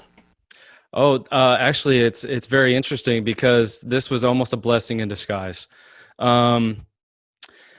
My plans in hemp are with the podcast and also the YouTube channel associated with that, education, awareness, advocacy, if you will, from that digital media side, but also working with this is a fairly recent development, developing a cannabis brand in Las Vegas. So it's going to be kind of like Black Rifle Coffee for cannabis. And so whoever's out there listening, you can try and take it. I don't care, but we're coming for you. With Vegas opening back up, slowly but surely. And it's very unfortunate to see what has happened in the industry based on, the looting and the rioting, but also with COVID and all. I mean, cannabis was deemed essential, and everybody knows that. And so that's really brought the plant to the forefront of a lot of people's minds as, wait a second, okay, let's talk about cannabis. And then hemp, it goes hand in hand. So with the podcast, working with a company out of India, I can't name drop specifically because we're still working out the details, to do a video series on the Indian cannabis market, working with political leaders, celebrity leaders, just that type of market that is India, kind of the sleeping giant of the cannabis world, because it's only a matter of time before cannabis is internationally legal, and there's no regulations on border crossings and whatnot. That's a really, kind of playing the cards close to the chest on that one. Vegas and India is really on my forefront, and then just kind of, spreading the word and doing the video series outside of the podcast, kind of like a Casey Neistat vlog style hemp review / tech review, kind of following the journey of the hemp industry and the cannabis industries as we go forward, because it's a brand new industry. Nobody's going to get this time, again to do it, unless there's a new industry that comes up, in the near future, or, next lifetime for, my kids and, generations behind me. So, just trying to ride the wave and just see where hemp's going, because I mean, we can tell Patagonia's got hemp. Lego's got hemp. Lego has announced that they're going to be making all of their plastics out of hemp plastics by 2030. So there's a lot of fun things happening in the industry. It's already disrupting so many industries, and I'm here to pretty much provide that journey for the masses. Well, you certainly have the passion for it, Lance. That's the most important thing. You mentioned two things. One about cannabis, if you will, becoming an essential product. In Massachusetts, the governor did not see it that way when it came to the adult use recreational world. Let's not get into that on this show. But at some point, if you want to sit down with me, I can explain what goes on with that. But you talked about the protests that have been going on.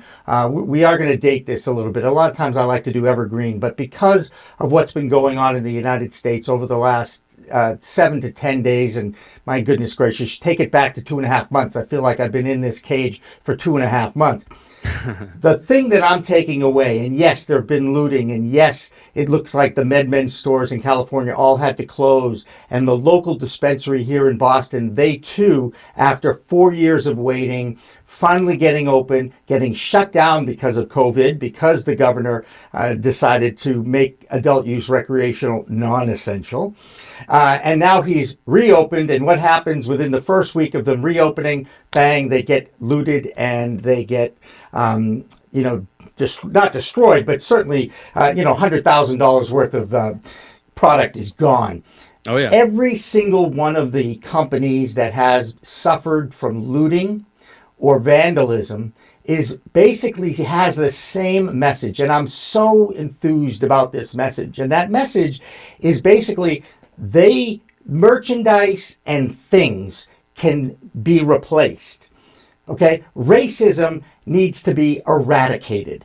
And we have to at some point recognize that the people who have been most affected by the wars on drugs, those people of color, really have been horribly treated by the white man in this country. Now, you come from a military background.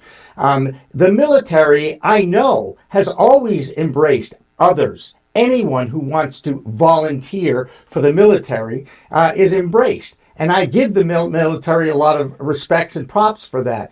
But I go back to what I was saying about the positives that can come out of a negative. Are you one who also believes that everything's for a reason and that we will somehow move forward, whether it's through the ballot box or just through this movement that we're seeing all over the United States? I believe so. I'm usually I'm more so than not a realist, but I'm also an optimist. So I'm a firm believer in society moving forward together for the right reasons. And I think whether you think that this whole thing was a conspiracy theory with COVID, mass coordinations, et cetera, and then now the looting and the rioting with bricks being staged all across the country. There's a lot to really take in and kind of, formulate an opinion. And it's really just kind of like a mass confusion, if you will. Nobody really knows what to think. Facebook is saying one thing, the president's saying another on Twitter. Twitter's saying they're going to shut them down. It's like, okay, what can we really focus on to affect change? Because everybody's entitled to their First Amendment opinion. And a lot of countries are really paying attention to this. I had Abhishek Mohan, the CEO of Hemp Street from over in Southeast Asia on the show on the Hemp 101 podcast last week. And all eyes are on us right now. There's a lot going on. It's an election year. Cannabis in some parts of the country were deemed essential, but I can see why Boston didn't really want to capitalize on that because they didn't want to be seen as profiteering. They didn't want to say the recreational side is where we're going to get our money, where we're going to get our taxes. I can see them doing it for the right reasons, but it really limited access for a lot of people, which is unfortunate because, different states are doing it differently across the country. And so we're all kind of like, we're all in the same roller coaster right now. Different states are learning from different states. Different things are changing based on policy, based on who's in office, and it's an election year. So there's a lot that we need to really kind of digest right now, especially with the election only a few months away. I think that's really going to be a tip. In my personal opinion, I think that's going to be a huge tipping point for the country because Donald Trump or President Trump in the beginning said that he was going to leave it up to the states, and the states have been doing that. They've been left alone, and it's still legal. And he's coming up to the end of his first term, and for him to get reelected, I think that he's either going to end the war or legalize cannabis, or just go forward and leave everything as a status quo. I think that if he really wanted to get reelected and unite the masses, he would do those two things because there's so much confusion going on here in the States that the foreign policy of the United States can literally do whatever they want because nobody's paying attention, except for COVID, except for a global pandemic, because, it is what it is. People can say what they want about, the New World Order, et cetera, et cetera. I mean, you have to put two and two together. It's easy to kind of go down the rabbit hole with some of those things, but I think that with cannabis, whether the states and the cities were getting their share of the monetization of the plant through taxes, for the right reasons or the wrong reasons, they still left it open to the people. And that shows that that is a viable option going forward. And if that is a viable option going forward, Bob Marley said it best. I mean, I hate to sound all woo-woo, but he said the plant's going to be the healing of the nation. And we're already starting to see that.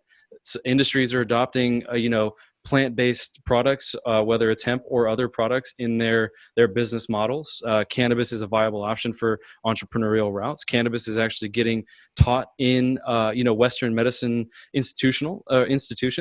It's fascinating to see where we're actually going.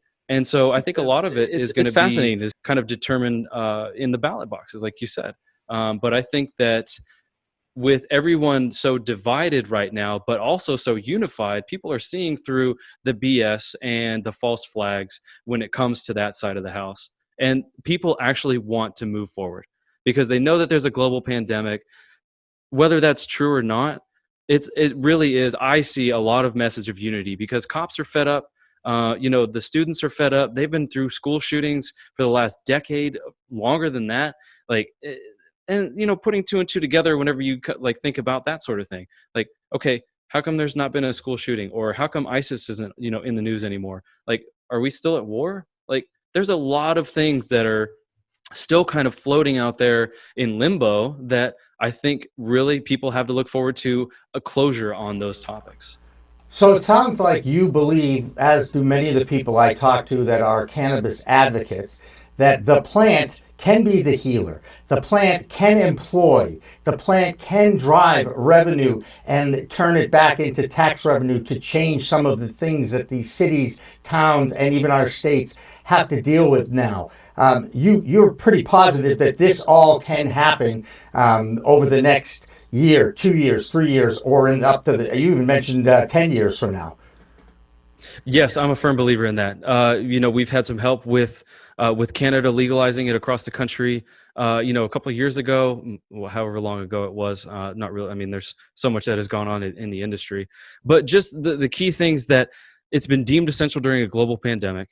It's making money for taxes, and people can actually see that the plant is being used for the right things. Crime, some statistics say that crime has gone down. Some statistics in certain states like Colorado has said that with passage of cannabis policy, vehicular accidents have gone down, vehicular deaths, et cetera. So there's more good happening from the plant than bad. And I think that, with the pandemic, it really brought that aura that is cannabis, no pun intended, if you will. I guess it's not really a pun. It's really brought cannabis to the forefront, and it's almost, it cannot be a political subject anymore. But it is. I mean, it can't be. True. Yet, until there's actually a movement in the Republican-controlled Senate, we are at a tremendous stalemate, and that freaks me out a little bit. But then again, I think I'm at least 20, if not 30 years older than you. So I'm more worried about your children, okay? Maybe my child, who's going to be 30 in September. But for the most part, this is a long-term process. But you do see what a lot of people see is it's like the aligning of the stars almost, right? That you have the pandemic, you've had this issue with climate change, and now you've got this product out there that really, Bob Marley, may he rest in peace, may I sing his songs, it is about the plant. I got to meet a Rastafarian and interviewed a Rastafarian last year, and he explained to me why it is that the plant can be the healer. And look, I'm a meat and potatoes guy, okay? But I totally respect the vegans of the world. And I understand that a plant-based diet can actually be beneficial to many humans. So again, plant medicine and plant nutrients. You are one who also supports this, or you wouldn't be in the hemp industry in the first place, right? Exactly, 100%. Because going back to just not only Bob Marley, around the same era, JFK was a cannabis user in the White House, openly on the lawns. He was using it for his conditions that he had. This was before it was illegal. And so, you used to be able to pay taxes with it, and I think that right now, I want to go on record as saying cannabis legalization, whether it's regulated at the end of this time or not, I don't think it's going to happen. But I believe that cannabis legalization is going to happen either right before Trump gets reelected, at the end of his first term, or his second term, to ensure a follow-on Republican in the presidency, or Joe Biden's going to do it at the end of his first term. So I believe, I'm a firm believer that legalization for cannabis is going to be within the next 5 years. Wow.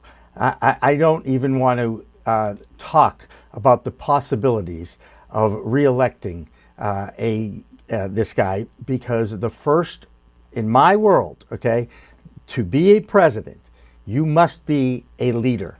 And I just don't see that happening. So anyway, that's how I look at it, Lance, And that's the beautiful thing about democracy, whether, you think it's beautiful or not. I think that, the United States is fairly new. It's a new country in the grand scheme of things in the global arena. So we've weathered a lot. We've weathered a civil war. We've weathered two world wars, going on the longest war ever. I think 4 years in the grand scheme of things has divided so many people. But I think at the end of the day, everyone really knows that we're getting sick and tired of the same, 5 or 6 issues that politicians can really affect. But I hate to say it, it is the older generational politics, the career politicians that are the ones that are holding a lot of this up, because they have that grip of power and they don't want to let it go until it's either A, for the party, or, B, for them, it's time for them to pass on, rest their soul, unfortunately. So, abortion, obviously civil rights, women's rights, same-sex marriage, the whole, gambit of what these politicians run on. It's like, if we solve those things, what's next? We can actually move forward as a society. We can start regulating, the auto industry a lot more, with miles per gallon, increasing efficiency, and decreasing greenhouse gases, et cetera, like actual problems that can be solved, by starting a plan today and not worried about abortion because of religion or personal views, that has been going on for decades. I mean, it's a lot. It's very simple, but I'm not in politics. I would honestly like to be in politics at some point. Not me personally running, but behind the scenes, strategist or something like that. Whether Democrat or Republican doesn't really matter, right now. It just depends on, the person that you're getting behind, getting them in office, making sure that they're there for the right reasons, whether that's at the city level, county level, state level, or federal level. It doesn't really matter. Getting involved in politics, I think, like you said, is key. Beating them at the ballots, because, the generations are growing up. Obviously the kids that were in high school that were, under that had a lot of the massive, school shootings, unfortunately. Gun control, they're going to start voting a lot more than I would venture to say, my generation when we were younger and up and coming, because the media and, information is at our fingertips. So we have that educated, we can have that awareness about what's going on a grander scale than what we could just based on what the TV and the print was giving us. So, it's an interesting time, and it's an awesome time, not only for entrepreneurs in the hemp and the cannabis industry, but also for politics, because if you don't turn on to politics, politics is going to turn on you. Very good point. And I think that's a great way to kind of wrap things up here, Lance. And in the words of Terrence Floyd, the brother of the late George Floyd, he said something that was very powerful, and it was one word, and it's a 4-letter word. And that 4-letter word is vote. And that is so important. As someone who has fought for this country, I salute you, and I respect the fact that you were able to do that, and you always will be respected in our community now. So again, thank you for your service, Lance Kreck. Thank you so much for your time. How do we find your Hempcast again? So we're on all major podcast platforms. We're on Spotify, Apple Podcasts, Stitcher, but it's based out of the Anchor app. So you can just Google Hemp 101 Podcast. We're the only one out there. It's on Anchor, Spotify, wherever you find your major podcasts. Twitter, Instagram, Hemp 101 Podcast, Facebook, Hemp 101 Podcast on all major platforms, the social media platforms. you can find us. And YouTube as well, just Google the Hemp 101 podcast. You can also follow me at lance.kr on LinkedIn. That's my major platform that I'm most active on, just because, that's the business side of the thing. And I would like to caveat on what Mr. Floyd said about voting. I see that message, loud and clear throughout the airwaves right now, and it couldn't be more true than ever, because as the war has gone on, this is my personal opinion, I'm not speaking for all veterans, it's gotten to the point where just thanking somebody for their service, I'm not trying to downplay it at all, because I still like to hear it, because it's a good reminder. It's like, okay, there are people that are still serving. And now that I am out and I am a veteran and I'm not active duty anymore, it's a completely different, mindset. But if you really want to actually honor a veteran more than just saying thank you for your service, you have to vote. Because if we couldn't vote, we couldn't preserve democracy, and we wouldn't have anything to fight for. And that's what we are fighting for when we wear that flag on our right shoulder. Well said, Mr. Lance Kreck of Hemp 101. I appreciate you taking the time. Once again, this has been In the Weeds with Jimmy Young. And yes, you can find our podcast right alongside his podcast on those same networks. So again, for Lance Kreck, thank you so much for watching In the Weeds with Jimmy Young. Remember, it's a whole new world of weed out there. Use it responsibly. Weed Talk Now, Weed Talk News, and In the Weeds are all available on most major podcast distributors like iTunes, Spotify, Google Play, and our friends at clnsmedia.com and our flagship, cannabis.net. So subscribe, share, and like our videos on all the social media networks.